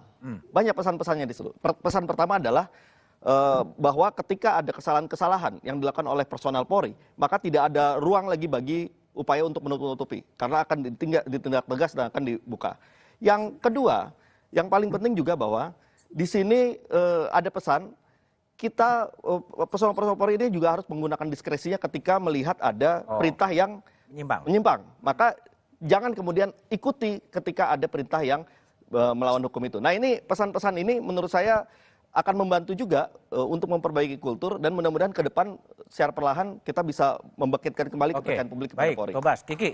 Jadi apa langkah untuk memulihkan kembali citra kepolisian? Di level menengah ke atas, memberi ruang yang pas untuk diskresi. Oke. Yang terjadi ini adalah kewenangan itu disalahgunakan untuk menutupi kesalahannya sendiri. Nah, itu yang tidak boleh. Satu, yang ke bawah itu tadi setuju saya kultur. Lalu koridornya apa? Tagline-nya Kapolri kan presisi, udah pakai itu aja. Ini ada kesinambungan dari democratic policing dulu. Udah ada detailnya, karena saya ikut bikin. Coba Pak Tito, democratic policing. Lalu karena kendala-kendala struktural lingkungan, lanjut sekarang ini dengan presisi. Semua sudah ada di situ. Lalu kalau ada pertanyaan, kenapa sih sekarang dibuka-buka? Kan tagline pertamanya transparansi. Ini bagian dari penerapan presisi itu gitu loh. Jadi koridornya udah ada. Ya jangan ditinggalkan yang democratic policing itu. Oke, baik Pak Dedi. Apa yang harus dilakukan oleh kepolisian untuk pembenahan institusi dan kejadian seperti ini tidak kembali terjadi? Ya tentunya Pak Kapolri mengevaluasi secara menyeluruh. Beliau itu selalu mendengarkan saran, masukan, termasuk kritikan dari semua pihak. Yang selesai beliau mendengarkan, baru beliau nanti akan mengambil suatu langkah-langkah kebijakan strategis. Khusus untuk kasus ini, Pak Kapolri tentunya mengevaluasi secara menyeluruh, dan yang paling menjadi titik fokus daripada kedepannya adalah transformasi di bidang pengawasan, khususnya pengawasan internal. Nanti dari Pak Irwasum, Pak Wakapolri akan membuat suatu rumusan dari mulai level Polsek, Polres, Polda sampai dengan Mabes Polri, agar kasus-kasus seperti ini tidak terulang kembali di masa-masa yang akan datang. Dan kami tentunya Polri mengucapkan terima kasih atas seluruh saran, masukan dari semua pihak. Ya, dan apa yang menjadi perintah Bapak Presiden ini merupakan komitmen Bapak Kapolri dalam rangka untuk meningkatkan kembali public trust kepada masyarakat. Begitu, Mas. Intinya pada pengawasan yang akan diperketat lagi ya, Pak Dedi ya? Ya, transformasi di bidang pengawasan seperti yang tadi Prof. Vicky sampaikan juga memang dari culture ya. Culture ini memang masih menjadi salah satu PR yang harus dibenahi oleh Polri. Ini merupakan komitmen Bapak Kapolri. Ya, Bapak Kapolri akan betul-betul mendengarkan semua pihak dan mengkaji ulang kembali serta menentukan langkah-langkah kebijakan strategis apa yang harus dilakukan dalam rangka untuk pembenahan Polri ke depan yang menjadi Polri yang lebih baik. Termasuk usulan dari Prof. Kiki tadi mengatakan soal diskresi, artinya seorang anggota bisa saja menolak perintah dari atasan kalau memang perintah itu diyakini melanggar hukum. Ya, itu sudah ada perkapnya dan sudah ada kode etik profesi. Di dalam kode profesi, setiap bawahan wajib menolak perintah atasan apabila perintah tersebut berlawanan dengan hukum, norma agama, norma susila, itu sudah sangat jelas. Oh, di Perkap sudah ada ya Pak Dedi ya? Sudah ada. Oke. Baik, Pak Dedi Prasetyo, Taufik Basari, dan Hermawan Sulitot telah bergabung di satu meja The Forum. Terima kasih. Drama Duren 3 selama sebulan lebih terjadi karena hilangnya sikap jujur dan sikap satria. Selain penegakan hukum untuk memberikan keadilan, drama Duren 3 harus dijadikan evaluasi menyeluruh. Mengapa perekayasaan kasus dan pembohongan kepada publik bisa terjadi? Pembenahan total penting untuk memulihkan kepercayaan publik pada polisi. Demikian satu meja The Forum malam ini. Tetap patuhi protokol kesehatan dan jangan lupa vaksin. Sampai jumpa pekan depan. Selamat malam dan terima kasih.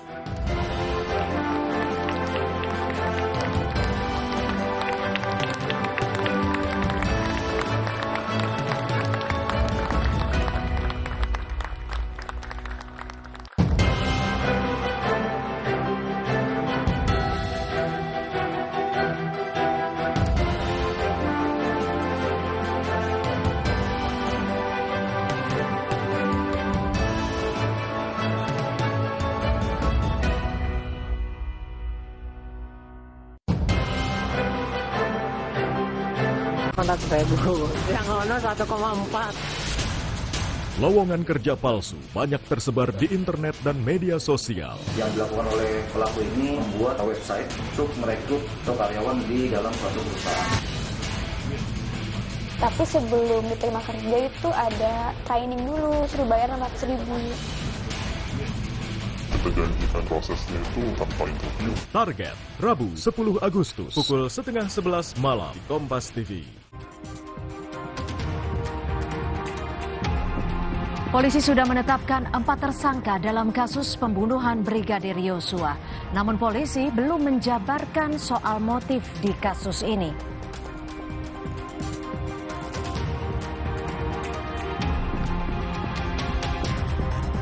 Keluarga Brigadir Yosua meminta nama anaknya dibersihkan dari tuduhan menembak dan pelecehan seksual.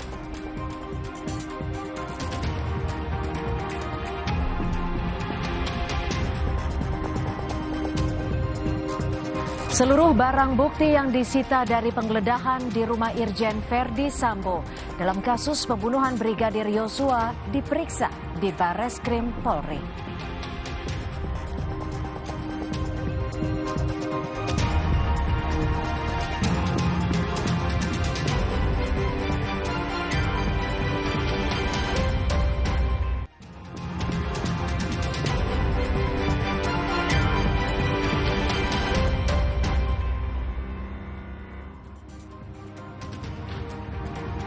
Halo, selamat malam saudara. Bagaimana kabar Anda malam ini? Semoga selalu sehat dan tetap menaati protokol kesehatan.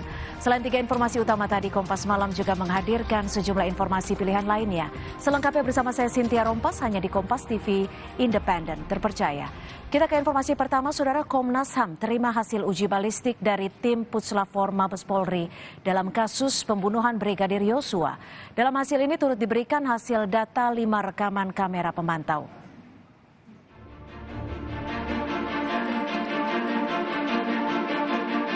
Peristiwa yang terjadi adalah peristiwa penembakan terhadap saudara J untuk menetapkan saudara FS sebagai tersangka.